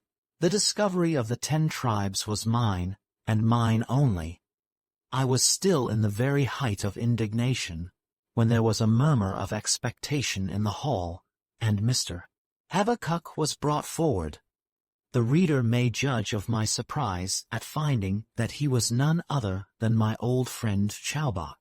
My jaw dropped, and my eyes almost started out of my head with astonishment. The poor fellow was dreadfully frightened, and the storm of applause which greeted his introduction seemed only to add to his confusion. I dare not trust myself to report his speech. Indeed, I could hardly listen to it, for I was nearly choked with trying to suppress my feelings. I am sure that I caught the words Adelaide, the Queen Dowager, and I thought that I heard Mary Magdalene shortly afterwards, but I had then to leave the hall for fear of being turned out. While on the staircase, I heard another burst of prolonged and rapturous applause. So I suppose the audience were satisfied. The feelings that came uppermost in my mind were hardly of a very solemn character, but I thought of my first acquaintance with Chowbok, of the scene in the woodshed, of the innumerable lies he had told me, of his repeated attempts upon the brandy, and of many an incident which I have not thought it worth while to dwell upon. And I could not but derive some satisfaction from the hope that my own efforts might have contributed to the change which had been doubtless wrought upon him, and that the rite which I had performed, however unprofessionally, on that wild upland river bed had not been wholly without effect. I trust that what I have written about him in the earlier part of my book may not be libelous, and that it may do him no harm with his employers. He was then unregenerate. I must certainly find him out and have a talk with him, but before I shall have time to do so, these pages will be in the hands of the public. At the last moment, I see a probability of a complication which causes me much uneasiness. Please subscribe quickly. Address to the Mansion House, care of the Lord Mayor, whom I will instruct to receive names and subscriptions for me until I can organize a committee. Footnotes 1. The last part of chapter Roman 23. 2. See Handel's compositions for the harpsichord, published by Litolf, p. 78. 3. The myth above alluded to exists in Erewhon with changed names and considerable modifications. I have taken the liberty of referring to the story as familiar to ourselves. 4. What a safe word relation is, how little it predicates, yet it has overgrown kinsmen. 5. The root alluded to is not the potato of our own gardens, but a plant so near akin to it that I have ventured to translate it thus. Apropos of its intelligence, had the writer known Butler, he would probably have said he knows what's what, and that's as high as metaphysic wit can fly. 6. Since my return to England, I have been told that those who are conversant about machines use many terms concerning them, which show that their vitality is here recognized, and that a collection of expressions in use among those who attend on steam engines would be no less startling than instructive. I am also informed that almost all machines have their own tricks and idiosyncrasies, that they know their drivers and keepers, and that they will play pranks upon a stranger.